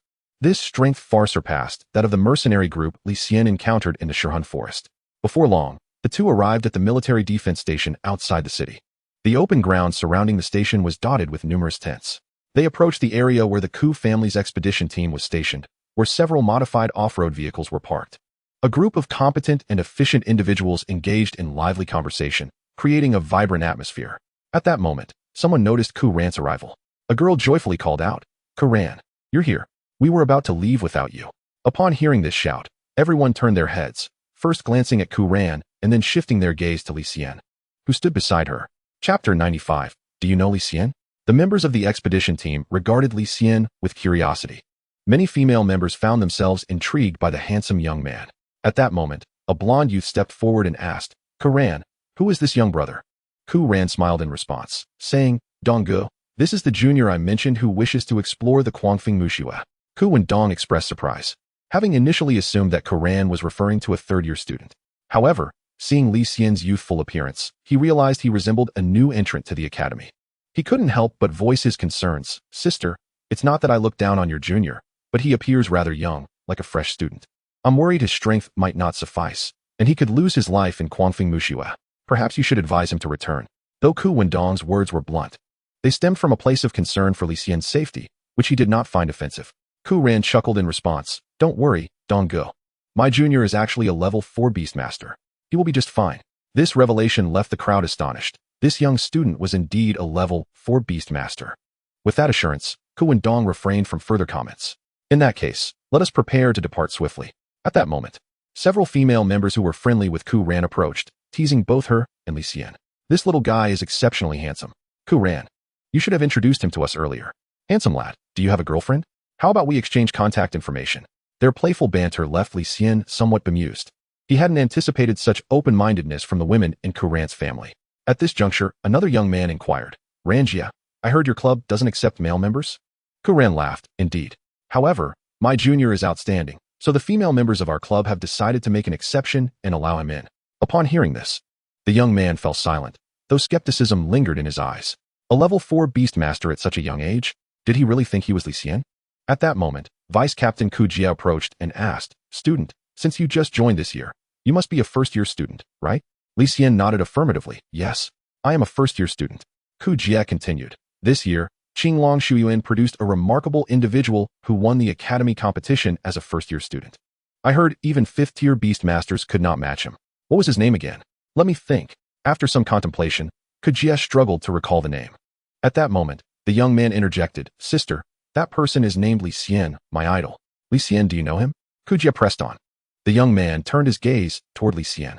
Upon hearing this, Ku Ran could no longer contain herself and burst into laughter, her body trembling in mirth. The peculiar behavior of Ku Ran puzzled the crowd. They were uncertain of her reaction. Li Xian, however, felt a sense of exasperation. He had not anticipated that his senior would enjoy such mischief. If he had revealed his identity as Li Xian earlier, this entire situation could have been avoided. Just as Li Xian was about to introduce himself, team leader Ku Wendong clapped his hands. "All right, enough idle chatter. It's time to depart. Everyone, get on the vehicles." At this command, the gathered individuals quickly sought out a vehicle to board. Just as Li Xian was about to get on, Ku Wendong suddenly recalled something and asked Li Xian, "By the way, student, I still don't know your name." Li Xian paused for a few seconds before responding. "My name is Li Xian." Upon hearing the name Li Xian, an abrupt silence enveloped the surroundings, and an awkward atmosphere permeated the air. Only Ku Ran continued to laugh heartily. Ku Jie, sitting beside Ku Ran, pinched her waist and said, "You little rascal knew all along, didn't you? You've embarrassed me." Ku Ran giggled and pleaded, "Sister Jie, I was wrong. I won't do it again." 10 minutes later, team leader Ku Wendong and vice captain Ku Qing were conversing in the front vehicle. Ku Wendong sighed. "I never expected that the junior Ku Ran mentioned, who wanted a ride, would turn out to be the legendary genius Li Xian." Ku Qing, with his striking aquamarine hair and handsome features, remarked, "Honestly, I find it hard to believe that Li Xian defeated a 5th-tier beastmaster." Ku Wendong shot him an incredulous look. Come on, so many people witnessed it. How could it be fake? Moreover, even a fallen one was defeated by Li Xian. This left Ku Qing speechless, as he had no rebuttal for that. At that moment, someone in the passenger seat said, regardless, Qing Long Shuiyuan would never falsify the results of the academy competition. Both men nodded in agreement. Just then, Ku Qing's eyes sparkled with intrigue. In light of this, why not attempt to recruit him into our family? Ku Wendong shook his head and remarked, I have heard from Ku Ran that both the Adventurers Guild and the military have sought after Li Xian. However, regardless of how generous the offers may be, Li Xian has resolutely declined. Our family should not harbor such hopes. We could certainly give it a try, Ku Qing retorted with a hint of reluctance. Then by all means, do give it a try, but I advise you not to hold your hopes too high. Ku Wendong shot a glance at Ku Qing before lapsing into silence. The focus shifted back to Li Xian, where the atmosphere within the vehicle remained somewhat awkward. They had never anticipated that the person Ku Ran brought along was none other than the illustrious Li Xian. The youth who had previously idolized Li Xian now blushed fiercely, akin to a monkey's backside, wishing fervently for a crevice to hide in. At that moment, Ku Jie spoke up to alleviate the tension. We are approaching shortly. Everyone be cautious, as there are magical creatures in the vicinity. Maintain vigilance. From a distance, Li Xian could already discern a massive earthen mound. According to Ku Ran, that location was indeed the Fury Tomb. In proximity to the Fury Tomb, there existed numerous low-tier magical creatures of the third rank. They often attacked passing beast tamers in groups, causing considerable headaches. Suddenly, a swarm of dark magical figures appeared ahead. The Ku family expedition team, clearly well-trained, responded promptly at the command of Ku Wendong. In an instant, over a dozen flying spirit beasts materialized in the air, diving forward to swiftly eliminate these minor foes. Subsequently, these spirit beasts circled around the convoy. However, the sound of the car's engine attracted more magical creatures. The moving convoy was compelled to come to a halt. Consequently, the others had no choice but to summon their own spirit beasts to join the fray. At this juncture, Li Xian inquired of Ku Ran, senior sister, do you require assistance? As he spoke, he summoned his Wind Emperor before the convoy. The appearance of the Wind Emperor drew the attention of many.